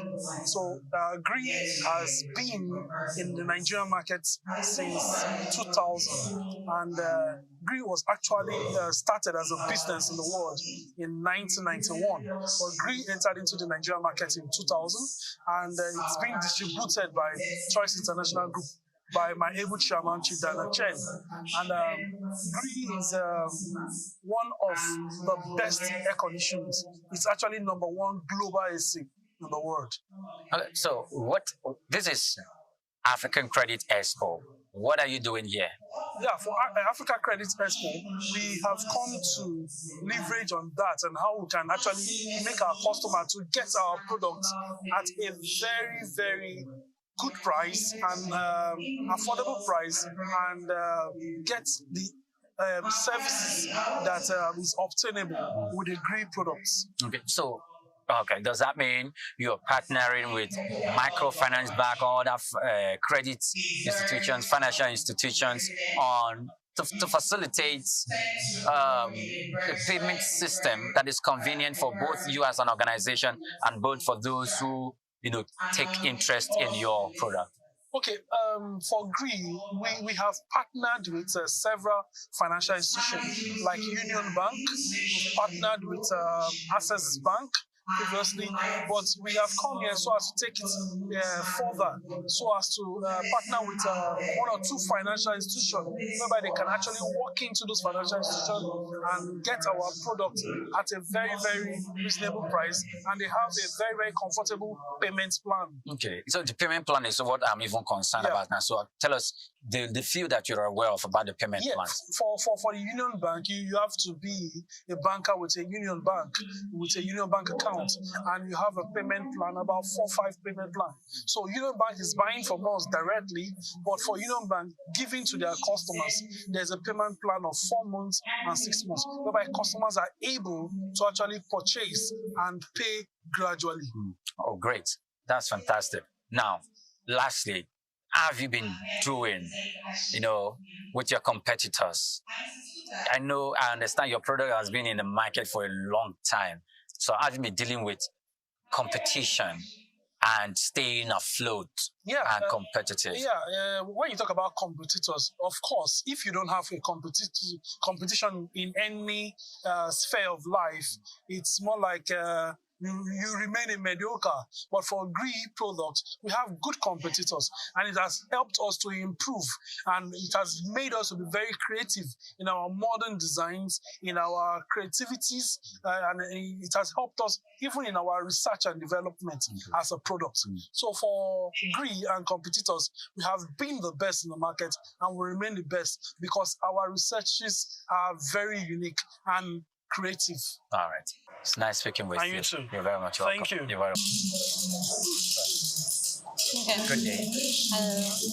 So, let's meet you. All right, my name is Susan Omiete. I work with Nigerian Consumer Credit Corporation. Nigerian Consumer Credit Corporation. Okay. So what do they do? So it's a development financial institution. It was a fulfillment of the president's promise while he was campaigning. The president has always promised that he wanted every Nigerian to have access to credit to improve the quality of life, right? So what we do is we have 3 mandates. We have wholesale lending, we also have cultural orientation, and we also have infrastructure. The core of what we do is to ensure that credit gets to the last person, the last mile, right? Every consumer, every Nigerian should have access to credit to improve their way of life. And so far, we have been able to partner with about 33 banks, and we have also been able to get credit across to over 182 beneficiaries so far. How do you get credit across to people? How do you assess, select, and assess the credit history of everything? So one of our core things that we do at Credit Corp is collaboration, right? Because we can't do everything ourselves. We are able to collaborate with credit bureau system. We collaborate with banks, right? Like I said, we have about 33 banks that we have partnered with. So what we do is that when we give this wholesale lending, we provide funds. Cost of funds is very expensive out there. So we get the funds, the federal government, we get funds, and then we give to these banks, we give to fintechs, we give to microfinance banks, and they by extension give these funds to the beneficiaries, right? So we don't lend directly to consumers. Okay. We lend to banks. That's what the wholesale lending is about. So and then we tell them that you have to make the credits very affordable. That's where we come in. So you might be getting your funds at a high rate, but we're giving it to you at very subsidized rates as a bank. And then we tell you that you should get to the consumer at very affordable rates. If I am applying for credit for my business as someone who just wants to get bread from bakery to sell, or to just engage myself in SME, do I apply straight to the bank, but not through you? How do I apply through the Nigerian Credit Consumer Commission? First of all, I'd like to say that we don't necessarily do businesses.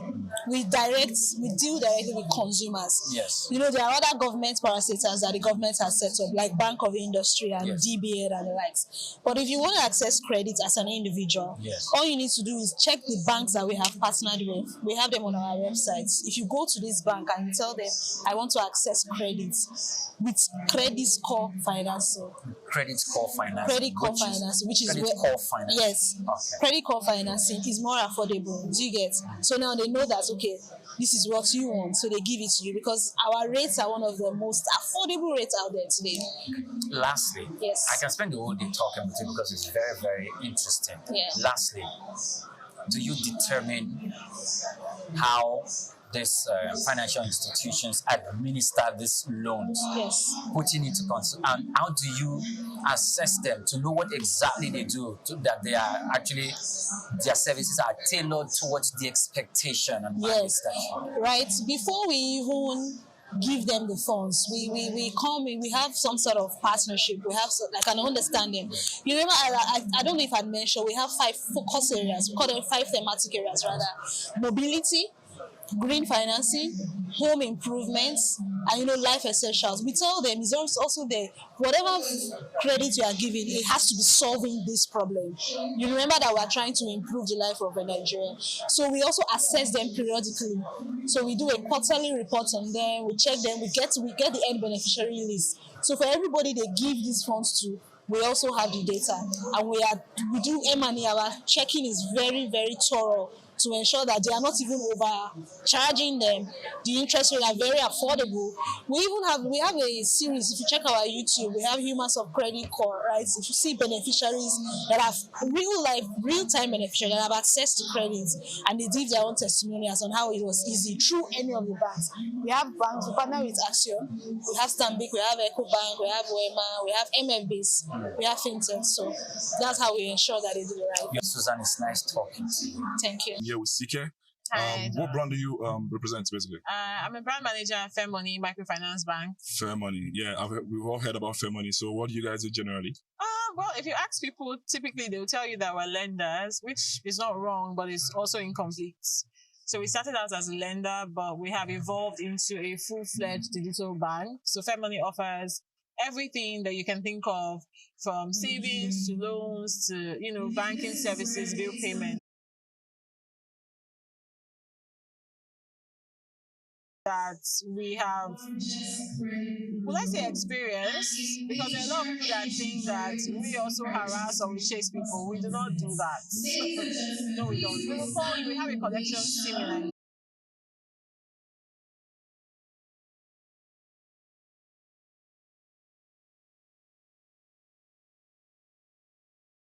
Stuff because of my data and all of that. I don't want anyone to come tomorrow and say, oh,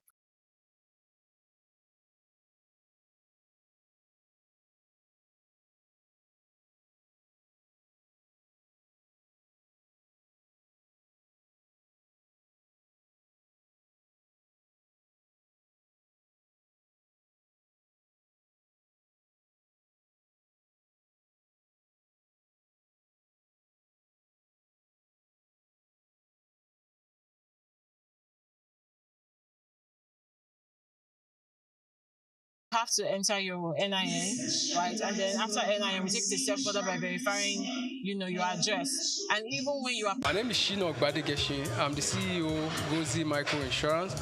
Continue to watch SOUQ News. Adenike Adeyemi, Executive Director of Faith Foundation. Keep watching SOUQ News. My name is Shepherd Michael Adewale Onofuye.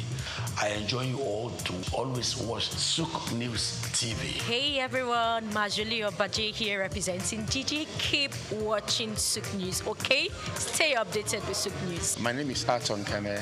I am the head of MSME Banking. Please keep watching SOUQ News and stay glued to SOUQ News. I recommend that more and more people should watch SOUQ News because they deal with business news. Hi, my name is Amaka Wokolo. I am the director of the Faith Institute at Faith Foundation. Keep watching SOUQ News.